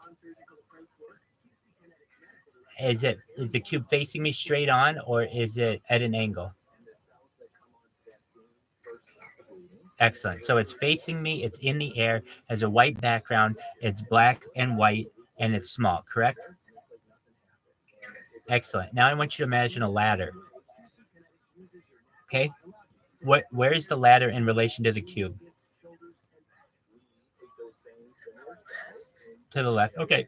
Is it leaning on the cube? Is it have any interaction with the cube? Excellent. How many rungs or how many steps are on the ladder? Excellent. Finally, I want you to imagine a horse. Okay? Describe the horse to me.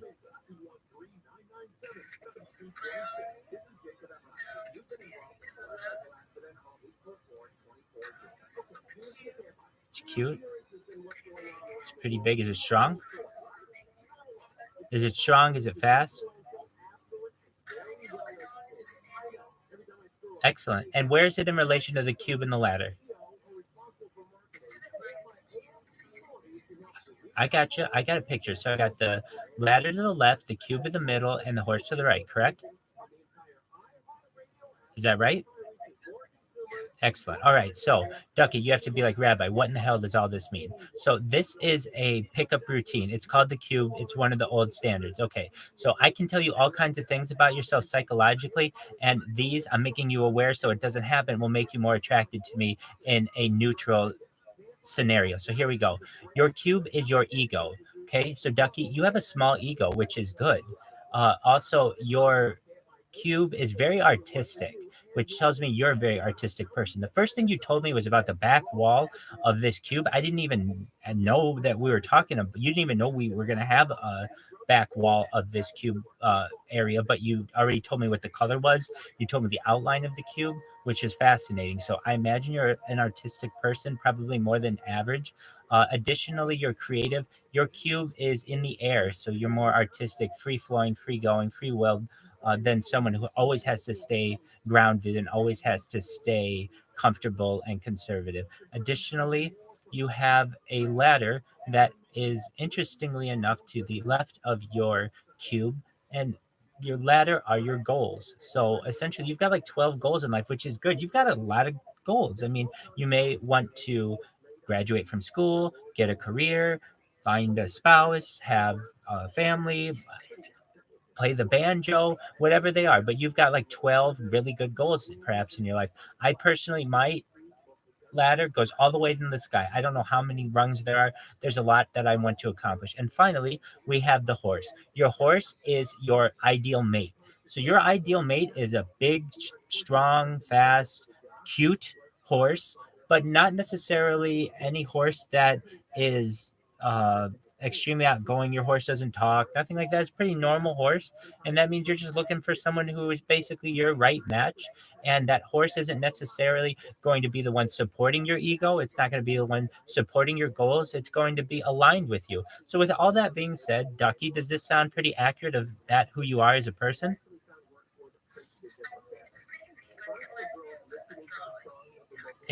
Wait, you're exactly right. That's all it has to be. But here's the thing: if you're in a bar with someone and they're able to do this, like, look, I don't have a lot of time, but I just want to tell you this, boom, and then they walk away, it'll make you think about them for the rest of the night, and you'll be like, what was that about? And then they could come up to you and get your number, perhaps, or say that they'll be back, or whatever it is. But you create a false time constraint. There are lots of these that you can do. There are best friend tactics. I don't know if this is true in your case. I may be wrong, but it's usually pretty high. What type of shampoo does your best friend use? Do you know?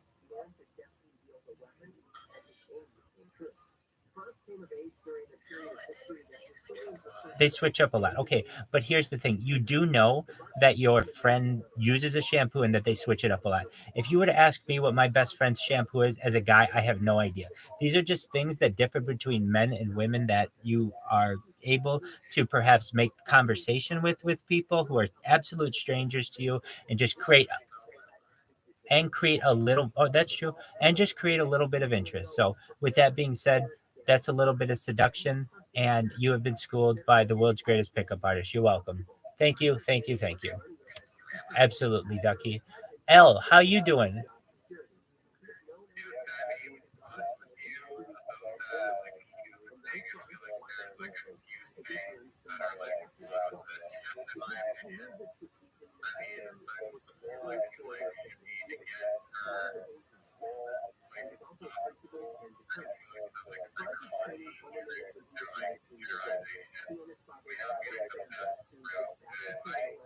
I do agree that you have to like spark her interest to get her like really like fascinated with you as a person. But just like that cube example, if it were me, I'd be like, okay, it depends also how attractive the person is that's coming up to you, because they might just be like, yeah, he's really attracted to me or not, and with someone like Phil, like, they don't usually want to like go up and approach like you first, like get the number of someone to be like the guy that's doing that role, you know? Oh, that's who does it.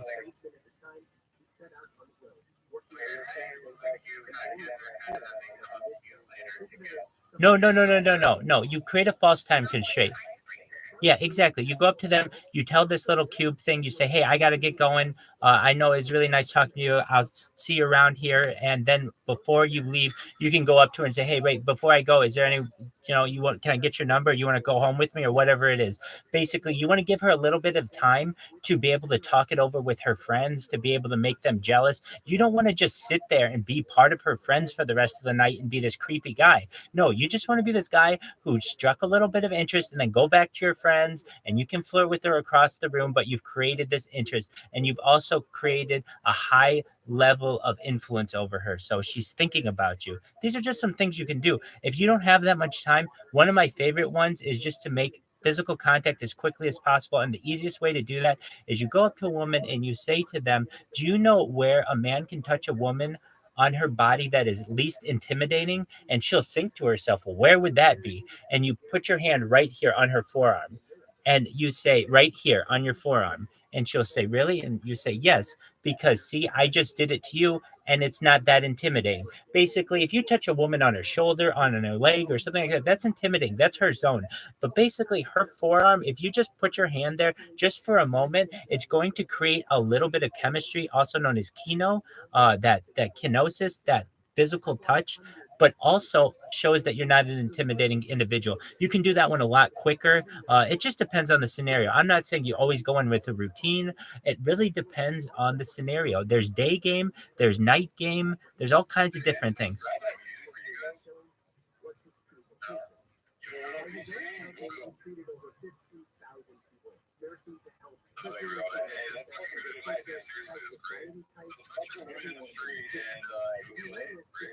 No, that's not what I'm saying. I'm saying if you're in an area where that type of social interaction would be necessary, perhaps welcome, like a dance club or a bar, that is a scenario where you might want to create a little contact earlier in the conversation to generate a little bit of interest. Not everybody's going to do that. Look, there's something called the 90-10 rule of any bar, okay? 90% of all the people who go to a bar want to get laid. Only 10% of actual people will, okay?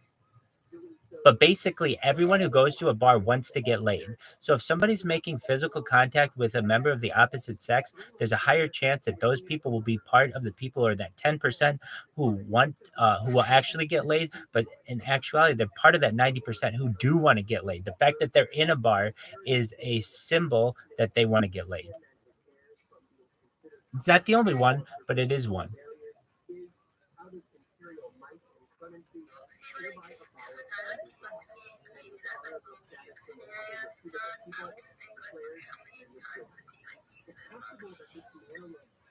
Absolutely.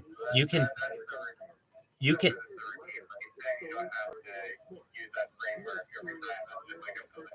absolutely. Look, most guys who are going to come up to you in college will do this. It's what every guy does in college. You go up to a girl and you say, where do you live, or what's your dorm, and what's your major? Basically, everybody does that. And girls get sick of that. And that has the same kind of connotations. Wow, I wonder how many girls this guy has gone up to and asked them, what's your major? Where do you live? The whole deal that you say in college. So, right, but you have to understand that essentially once you graduate from college, you don't have those kind of questions anymore. People don't have majors, and you don't ask them where they live. So if it's a total, no, it's just a psychological game that you can play with them. And I'm not saying it's the only one that you play, or it's an opener that you would necessarily use. There are many other ones that you can use as well. It just depends on the scenario. But I am telling you that it will generate interest.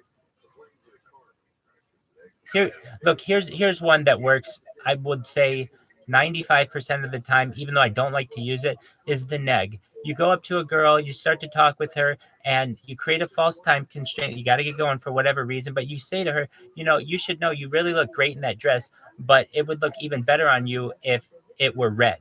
And she's going to think to herself, that motherfucker, he thinks I look good, but I could look even better if I were in a red dress. And he walked away.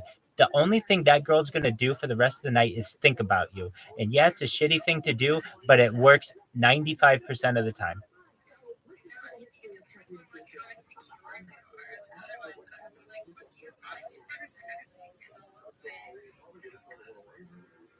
No, you're absolutely right, Ducky. It would piss you off, but for some reason, there's something psychologically in the opposite sex that somewhat likes the abuse a little bit.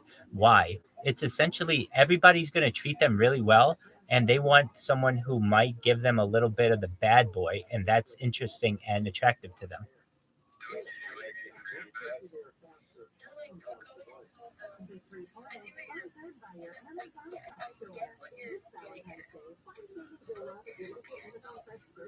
Wait, you can say that. And average frustrated chumps, AFCs, will do that and fail 90% of the time. Again, 90% of the people who are going to the bar will end up not hooking up. Only 10% of the people will. If you want to be one of that 10%, yeah, you have to be yourself. I'm not saying be fake, but it also helps to have some, I would just say, routine, some confidence, some tricks, some magic tricks, even just anything that makes you interesting is really what I'm saying. You don't have to have something memorized, or you don't have to have a bunch of jokes, but just have something that makes you interesting. If you have something that makes you interesting, you are already ahead of the competition.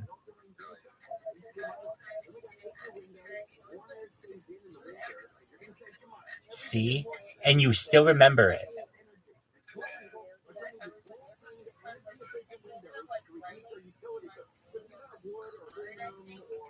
Ooh. Hell yeah. Girl, how didn't you marry this dude? But wait, now listen, this happened to you a while ago. You still remember it, vividly, and it still has an effect on you that you're telling a group of people about it. It seemed like it was a pretty solid opener. So even though magic seems really hokey, it is really interesting, the effect that it can have on people. We become children with it. It's like, okay, yeah, that's really corny that worked, but I do have a little bit of interest.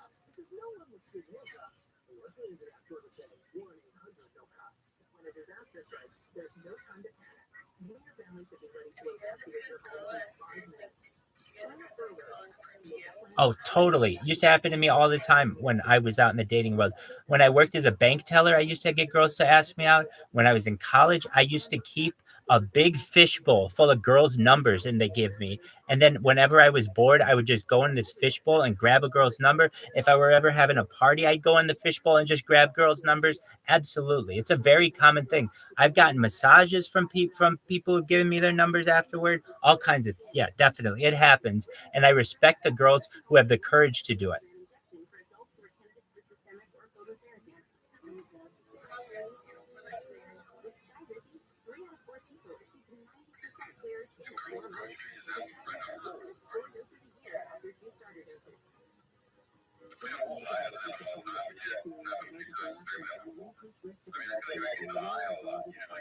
approach me, I like, hey, I'm confused. Maybe I get that. So then I just approach, I like approach, I like to, and I didn't feel like I'm in a hurry because I'm not desperate, so I just be like, hey, I'm just stopping by, we just grab your number, take you out for dinner. I don't make it too long, you know what I mean? 'Cause I'm not trying to get laid that night, So, I would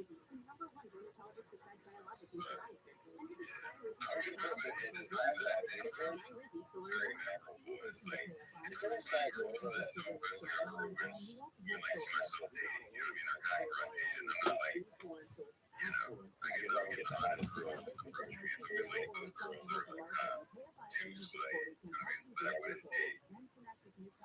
As the most listened to station on the iHeartRadio app, ROTHSCHILD reaches more consumers in your target area than anyone else. And not just anyone. Just like, You, homeowners. I don't know, that like very strong intuition. I can just like, I don't know, I can feel their energy. It's just, like drugs. Sex too much for my taste. Yeah, I like girls that are more like innocent and, not so experienced. Dog, send the ones who like the drugs and the sex my way, please. So, the girls that approach me are like, trash. It's like, I don't know if I'm like, but come on, it's not like, I get the eye, it's like, hey, approach me, motherfucker, let's start pussy. And I'm like, all right. What about you? Lucky, to get, I'm sure you get interesting encounters or places where you're kind of like shy or all black and like it's actually kind of guys that approach you.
That's pretty gay.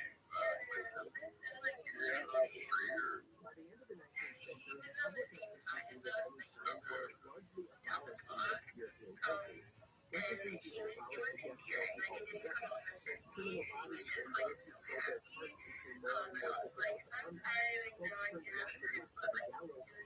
Boyfriend. You hit him with that boyfriend.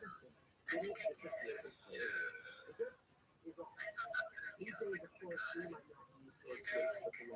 You might think girlfriends. That's a good one. So it makes you feel set apart from the rest. It's nice. But yeah, dope.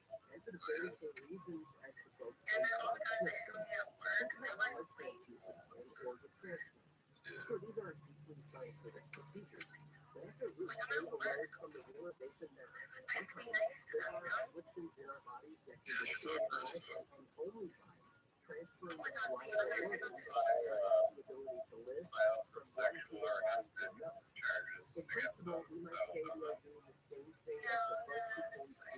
But like, executioners I'll did tell you in this, prison. like the story Only that that happened recently, we methodology actually doesn't did this realize work it in doesn't make mind. sense. Like, And these are so I was stick at to the work and there script. was this In like the life and career of girl the and average a guy executioner, and killer, they're doing crime this Smith, crime. you And see two he's like billionaire just a clean overflow. crackhead. So On I'm one hand, hearing he, he's like way Simon older than Whitaker was him, his trade, but I'm was a thinking that source they of were a couple medicine and because like healing you for know the community where I around him. live, he's older But than his I work did when he was appealed. just a He minor typically crime connected as addiction it was couple with his forever. dishonoring Turns his out trade of being he's a professional and so killer I who kind of helped wanted to like others get something was to also bring the it back means to them. of his own healing. Kind of like It's presenting this simple. side product. And for those of you And who love she's like, language, hey, here's my one son more detail said for that you. you're After cute, his like death, you it think was you're really declared pretty. that France And would I be was the just mental like, oh my God, institution like, honestly, physician there's probably one thing that was not her son. And they were trying to bring up bring some shit and they were like trying to recruit you, so be careful. And I was literally like so embarrassed for this guy, like I was like trying to calm the scene. I was just like, oh, like, how old are you? He was like, I'm 24, and I was like, I'm 23. And then his mom was like, yeah, he's like the old heads. And I was like, oh my God.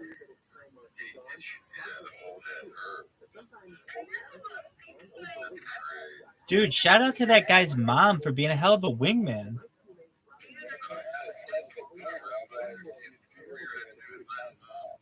It's some weird king shit. They're trying to recruit her and get like that's not what it is. Think about that. he was like all steady and shit. Like, you could tell when he was like, Dog, why would they tell you that that was the guy's mom? Why would they say that if it really wasn't? Not everyone has that kink at the grocery store, dog. All right.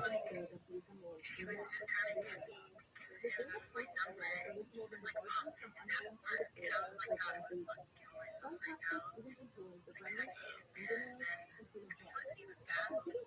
The thing is just like, you have to ask yourself,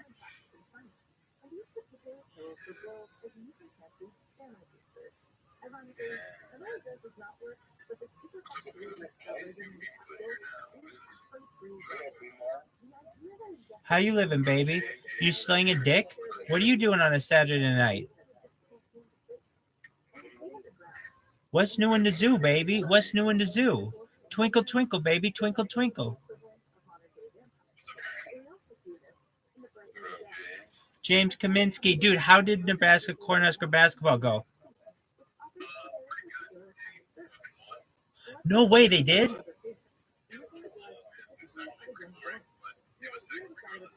Dude, that's amazing. Good for Nebraska Cornhusker basketball. And you got the women tomorrow? Excellent. Now, did you know we're having a Super Bowl party in here tomorrow?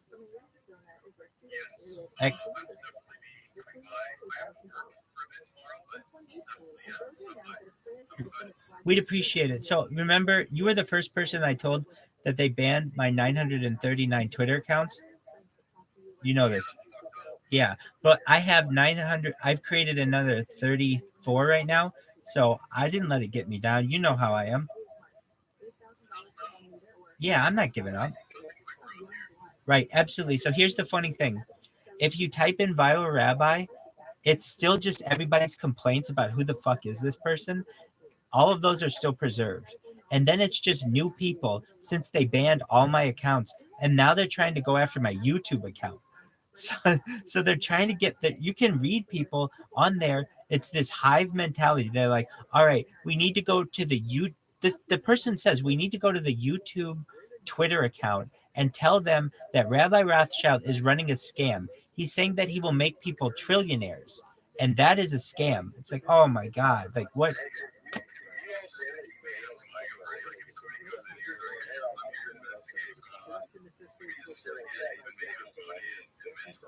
Exactly.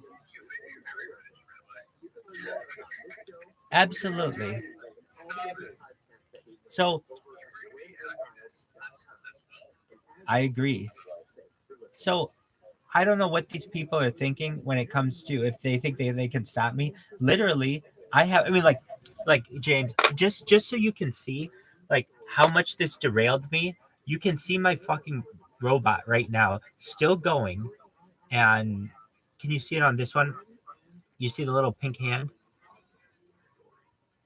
Yeah, we see it. Rabbi, did you say something they made like there's like a team now after you had that? Like they like organized some kind of like team to like counteract what you're doing, or what was it? Feels very coordinated, right? Like how can they man all of that at once?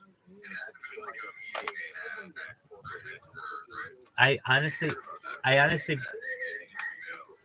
honestly feel that way because they closed all the accounts down at once. It was like somebody hit one button at X and they all went down. It was like a planned attack.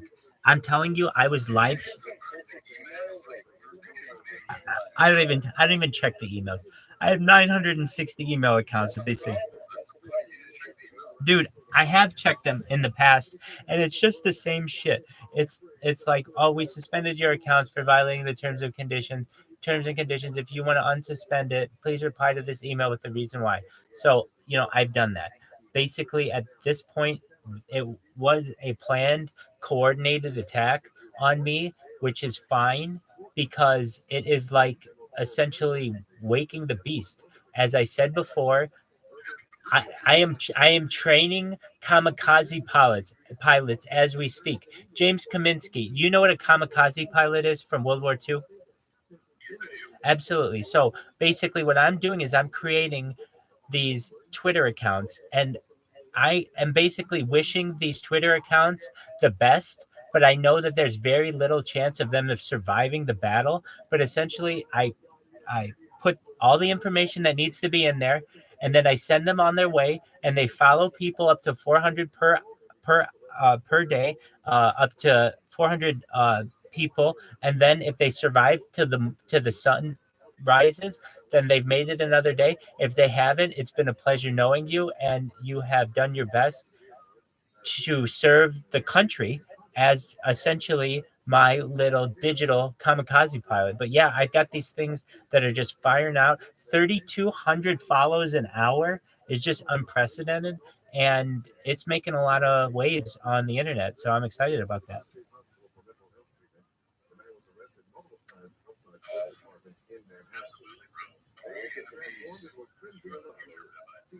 I agree. And here's the other cool thing.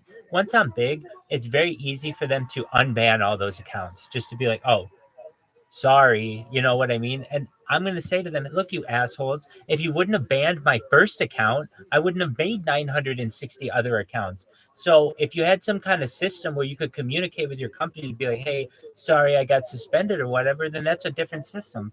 But in this case, it's really unfair because you have no way of communicating to you guys on a corporate level that you want to be unsuspended or whatever. So instead, I'm just going to keep creating accounts until you ban them. They don't know with whom they're fucking. Basically, I am the.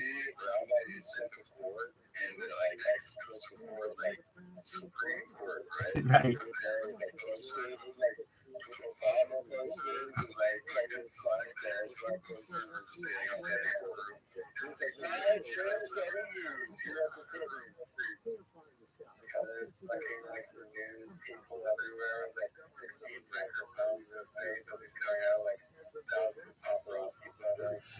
Is it true that you pee on your Pyrex?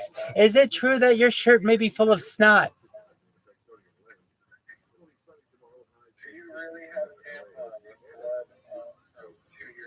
I do. You want to see it? Here, I'm going to show it. I'm going to show it to everyone. Here's this bloody tampon that I used in my nose. Absolutely, girl. Check this out. See this bloody tampon? It's right here. I call this the mic. It's 2 years old. Look at this. Look at this. Look at this. I've got the little tampon holder right here. It's a crazy world, girl.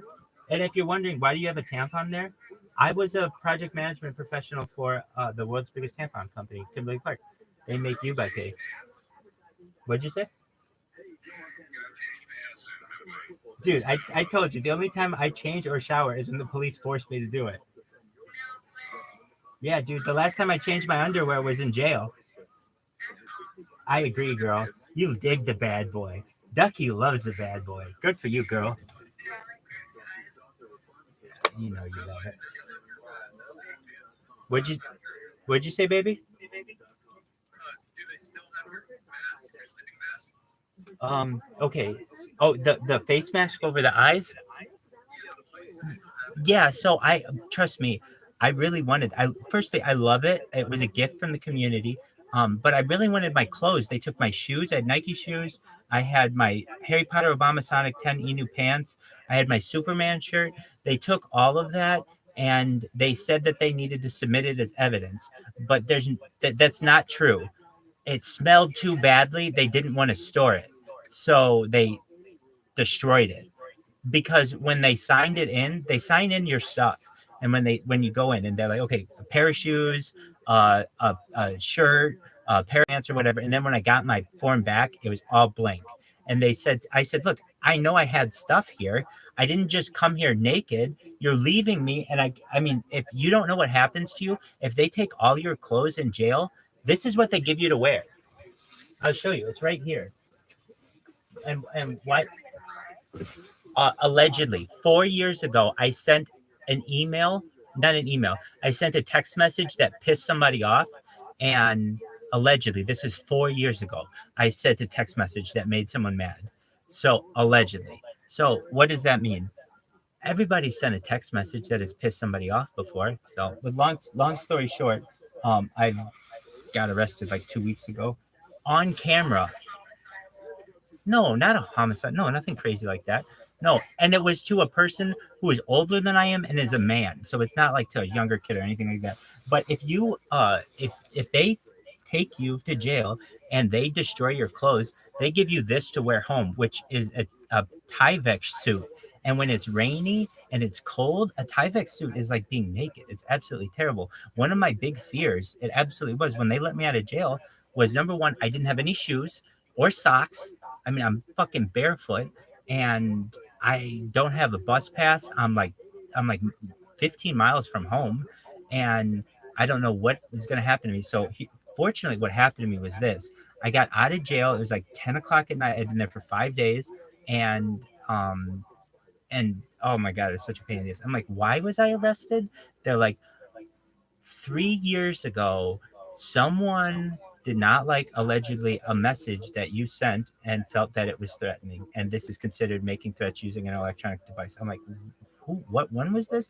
I'm like, this was 3 years. It's 2024 now. This was allegedly sent in 2020. They're like, yes, the DA has up to 5 years to bring charges. And if you really want to know, the person allegedly to whom I sent this message is very close friends with the DA. So that's kind of how that works. So long story short, what I ended up doing was, fortunately, there was like this tent outside the jail where there were some people who were working late, and they gave me some socks and told me where the bus stop was. I got to the bus stop. Fortunately, I had a bus driver. I didn't have any money. I didn't have anything. I was wearing a Tyvek suit, and the bus driver saw. I went to the bus driver. I said, "Look, they told me at the jail that they didn't have any bus passes. Can I just please ride?" He's like, "It's $2." I'm like, "I don't have any money, man." And he's like, "All right, get on." And so he let me on. At least drove me, I would say, like 10 miles that I needed, so that I only needed to walk like 5 miles home. And then when I got home, I was locked out because they don't let you take your keys or your wallet or anything. So one of my roommates let me in, and then I came in and I had all of the streams were done except Telegram still had me in the Telegram, and then I still had one YouTube that was going, apparently.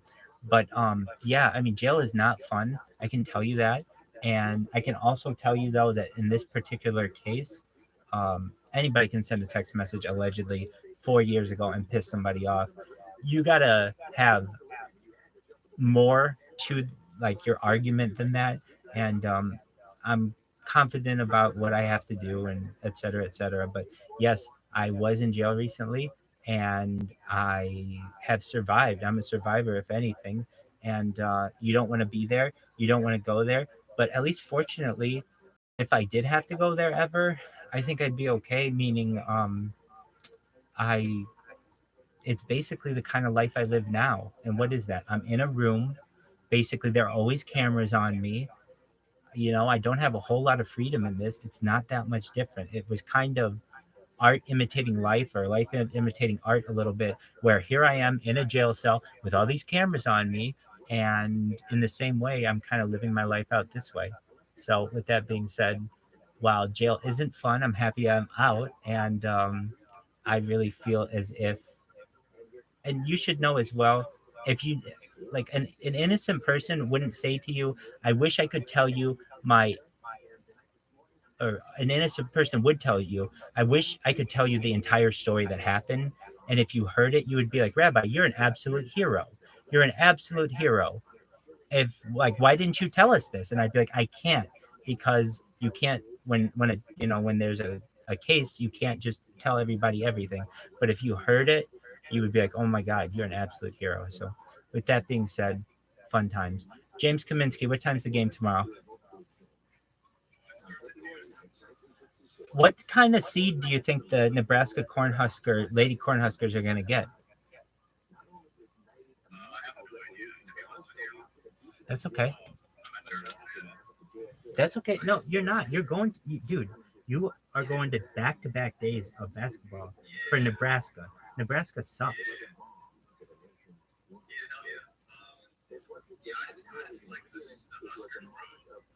Did you go to Nebraska?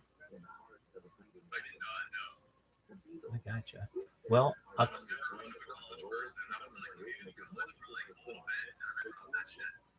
gotcha. What are you smoking, my man? Oh, cool, dude. That looks like what I have. You have a Rove?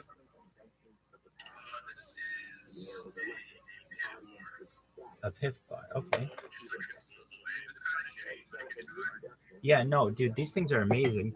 So, at least in California, it's pretty like I'll tell you this. I've managed boy, I'd say like 100 employees over the course of like 5 years in California. And it's pretty standard that people, I would say, vape in the bathroom. And there's nothing like a manager can do about it. But it also doesn't make a lot of smell, unless like you're working at a place that has like random drug tests or something. That basically everyone, now that it's legal, is pretty cool with just doing it, just not out in the open yet. But I think that's really cool, and it hasn't really changed society all that much. And the vape is the way to go because it doesn't have the smell and it's not dirty. You put it in your pocket. It's really nice. Do you agree?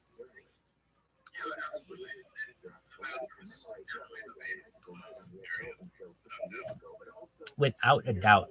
And I mean, if I would have had vape when I was a kid, like, I just want to think of like all of the terrible interactions that I have been in my life to get my hands on perhaps these types of products, or the kind of like cold in which I've had to stand just to get like, that little extra high or whatever, when you could just sit inside with a vape. No one would ever know. It smells good. It gets you exactly where you need to be. It's not too much. You doesn't make you look like you're super dehydrated or like your eyes are super red. It to me is the perfect way to be able to be a functioning stoner, essentially.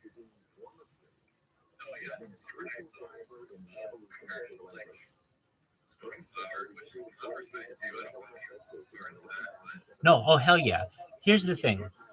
I have gone through periods of my life where I've been making six figures and then I've been making nothing.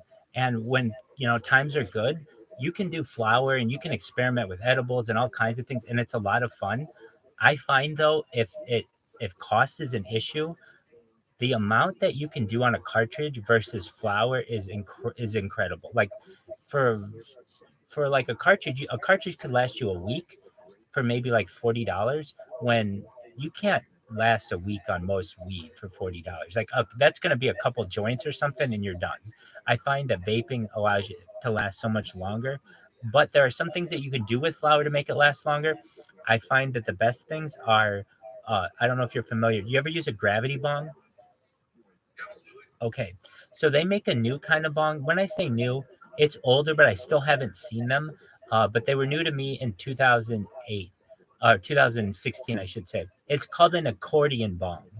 And I recommend that you get one if you ever want to have flour and save money, because what it is essentially a bong that opens like an accordion, like an accordion instrument, but it opens like an accordion, like a bong, and it doesn't need any water. And you get so fucking stoned on this thing, and it seals, and it will get you high for an entire hour. A little bit of weed will get you high for an entire hour, because if you're familiar with the efficiency of a gravity bong, it's just basically unmatched when it comes to how high you can get for the amount. And I highly recommend it. Their accordion bongs are absolutely amazing. Also, you ever use a volcano? Yes. Yeah, I had an old roommate that had one. It was amazing. Was it a digital or analog? Do you know? I believe it's digital. There you go. So, as you know, that's the way to go too. If you're really gonna kick it up a notch, I'd recommend it. Basically, that's a good way to save money on flour as well, from a vape standpoint. And then another way that I found, the way to do it. Who was in here? I don't know if they're still in here, but Squirrel was in here. They love spliffs. So by mixing it up, or like combining it in a blunt, that's a way to go too.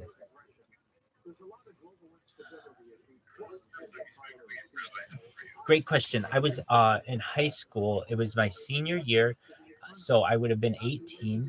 And the way that it went down, allegedly, was I had some friends who were really into it.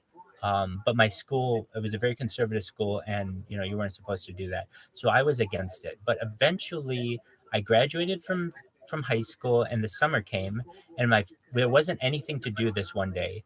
And my friends were like, come on, please do it with us, please do it with us. So finally I was like, okay, we'll do it. So we went in my friend's car, and we walked like way out into the woods. I mean, we walked like 4 miles into the woods where no one would ever find us. And here we were, and it was like my big opportunity to do it. And I do it, and I'm so excited to do it.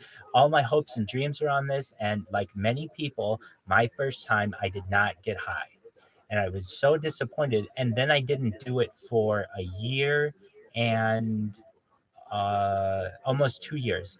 And then it was my sophomore year of college, and it was during finals, and finals were like just over, so we were about to be incoming juniors.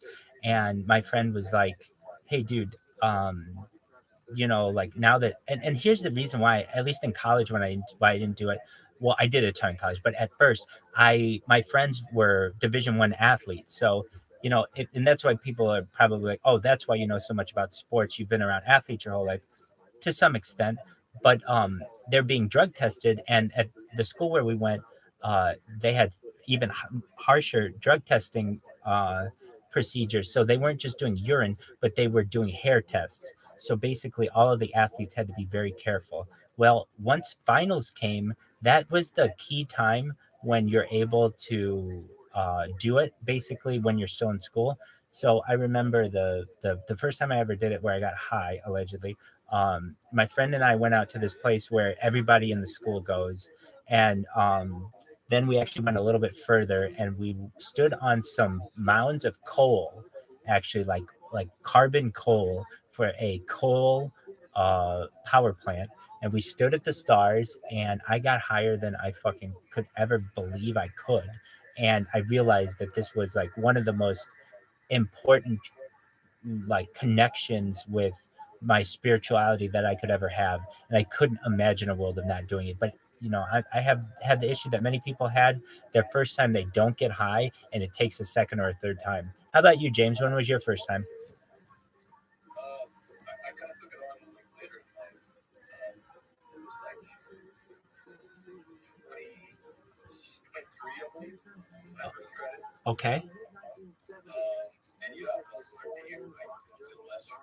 The second time, I got really stoned. The reason why I didn't try it is simply because I believe in the propaganda, frankly. I thought it would ruin my life. I thought it would be crazy. Word. Yeah, absolutely. And then you start to learn, at least the statistic that changed my life was that literally in the history of mankind, no person has ever died from marijuana overdose. It would take an entire hay haystack of marijuana to kill you, and you would die from all the carcinogens. There's only been one case of someone who overdosed on marijuana, and that is actually found now to they have to reverse that because that's been found to be medically impossible.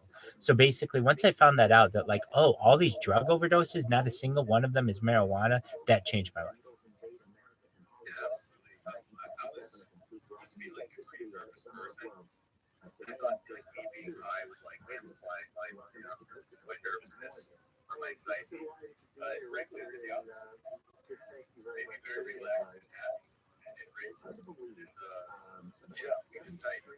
Absolutely. It changed my life as well. It makes me a different person. If I smoke flower, believe it or not, I would clean my whole room and then I would do all my laundry and then I would start steaming my own clothing.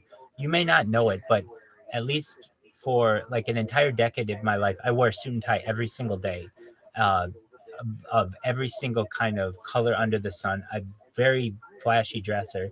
And, um, you get excited when you get to put on new clothes and all these other kinds of things. When it almost like there are two things that I really like, for which I like, well, a bunch of things, but I really liked it when I worked out because it made you like look at your body and appreciate it. And then I also liked it for cleaning. It like made me want to organize things, just changed my perspective on a lot of things. I think it's a really beautiful herb, or however you want to describe it, and I look forward to its eventual hopeful decriminalization and then legalization in the United States. And you're in Nebraska, and that's one of the toughest states out there, right? It's actually decriminalized here. It's decriminalized there. Yes, it is. When did that happen? It's not legal, but it's decriminalized. I think it's up to an ounce. You just get like a ticket. Wow. Yeah. Yeah, it's kind of tight. And you have a lot of like pushers that like vape, line, that kind of shit. CBD type stuff is like super legalized here. Like, you're just drinking water. You don't go with legalizing the shit. Do you think Colorado has had the major impact on that? Absolutely. Yeah, because it was only a matter of time. Once Colorado legalized it, for as conservative as Nebraska wanted to be, the fact that they were neighboring states meant that it was eventually going to spill over the border and have an effect on the residents of the state of Nebraska, right? Yeah, there's actually a attempted invitation to Colorado just because of the bird thing. I can see that. But I did not believe it was very smart. In Colorado, it's supposed to I think it's the Northwest Macedonia and getting a locked up for having marijuana seems to be tragic. You're absolutely right. Do you know anyone who lives in the Panhandle? Yes, But it's not a lot of people, right? There's like nothing going on in the Nebraska Panhandle, right? Is it just corn? out there, it's just a whole sand mounds. It's very, it's kind of desert-like. Really, sand mounds, really? Yeah, it's a real. I would say, furthest to go in Nebraska, it's just very. Any desert farmland. Before that, it was like water accumulation in Nebraska. Very interesting. Wow. Nebraska is You know, I read something about this. Like per square foot, it has the most amount of water underneath it. A lot of it having to do with like the Missouri River Valley. Is that correct? yeah, it's primarily how the rivers like they tap into the aquifer, and then we have the rivers too that use irrigation for like the river, things like that. Did you know? Now it depends. where you technically draw the line, but a lot of people think the longest river in the United States is the Mississippi, but it's technically not. It's actually the Missouri. Missouri goes way up, like into Canada. If you really go to, it's like headwaters. It's a huge river and has an incredible impact on the population of the state of Nebraska because, if I understand correctly, most of the eastern border of the state is made up of the Missouri River. Is that correct? It's fascinating. Did you ever go out and play in the corn? We did as well. Did you ever hear about kids getting lost?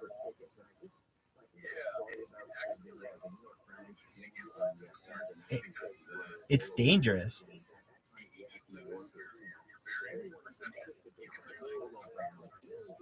It it's very dangerous, especially for children who aren't tall enough to see over the stalks. I mean, we would, like you could easily lose children, and they could end up miles and miles away by just being turned around just a little bit. It can be freaky too, because sometimes there's like deer, like sometimes birds, or like inside the car, like kind of sneaking by each other. It's just like, oh shit. It's crazy. Right. We used to play tag in the corn, which was a lot of fun. Yeah. Like in Florida, when I came out, like stacked up super fun. Like play a lot as a kid. I'm in agreement with you. And did you ever do like have like bonfires and like uh hay rides and things like that? Yeah, absolutely. Like I grew up in the country, and just the big sky out in rural Nebraska is just unmatched. And then looking for like the ocean just exposes the night sky that you can see the Milky Way. It's like the entirety. It's completely something. I agree. I think it's funny. You take people, a lot of people from California, especially, or people just from urban areas, and if you take them where there isn't any light pollution, they all are confused why there's so much light in the center of the sky, and they don't realize that that's the Milky Way. Yeah, you could definitely get the mindset of like people from like looking up at that sky and just sort of wondering what the hell that is. And to be intimidated at night with the crashing of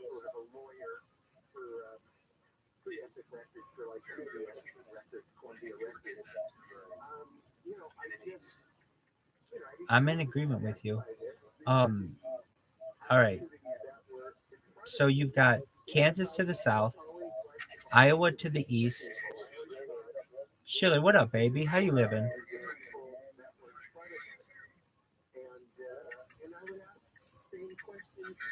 Schiller, what's new? Are you slanging dick in Nigeria?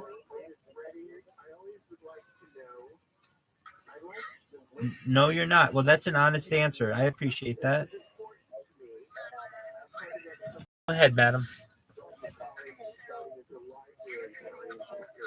You got it. 24/7, 365 for more than 2 years.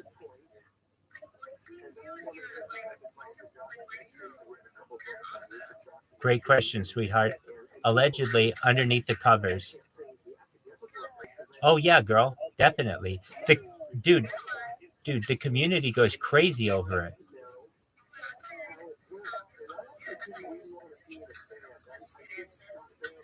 No, underneath the covers. You don't know what I'm doing under there. It's your dirty mind. Yeah, James has seen it. Like, don't be surprised at this. I have absolutely no filter, girl. I'm raw and in charge.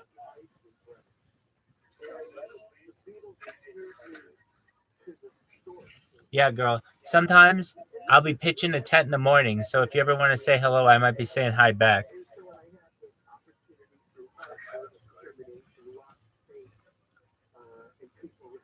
What are we looking at, Real Schiller X?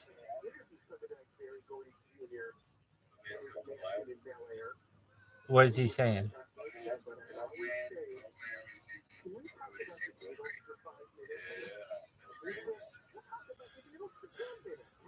cool, dog.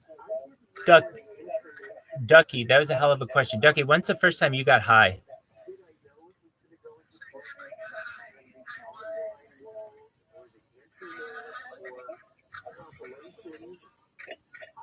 Damn, early bird. Yeah, but I didn't do it like on and off here. I was told to use like what is that? It was supposed to follow. So, and I think it's not as helpful. So I'm not here to like put that to give you like anxiety. So you have to go to the doctor to you.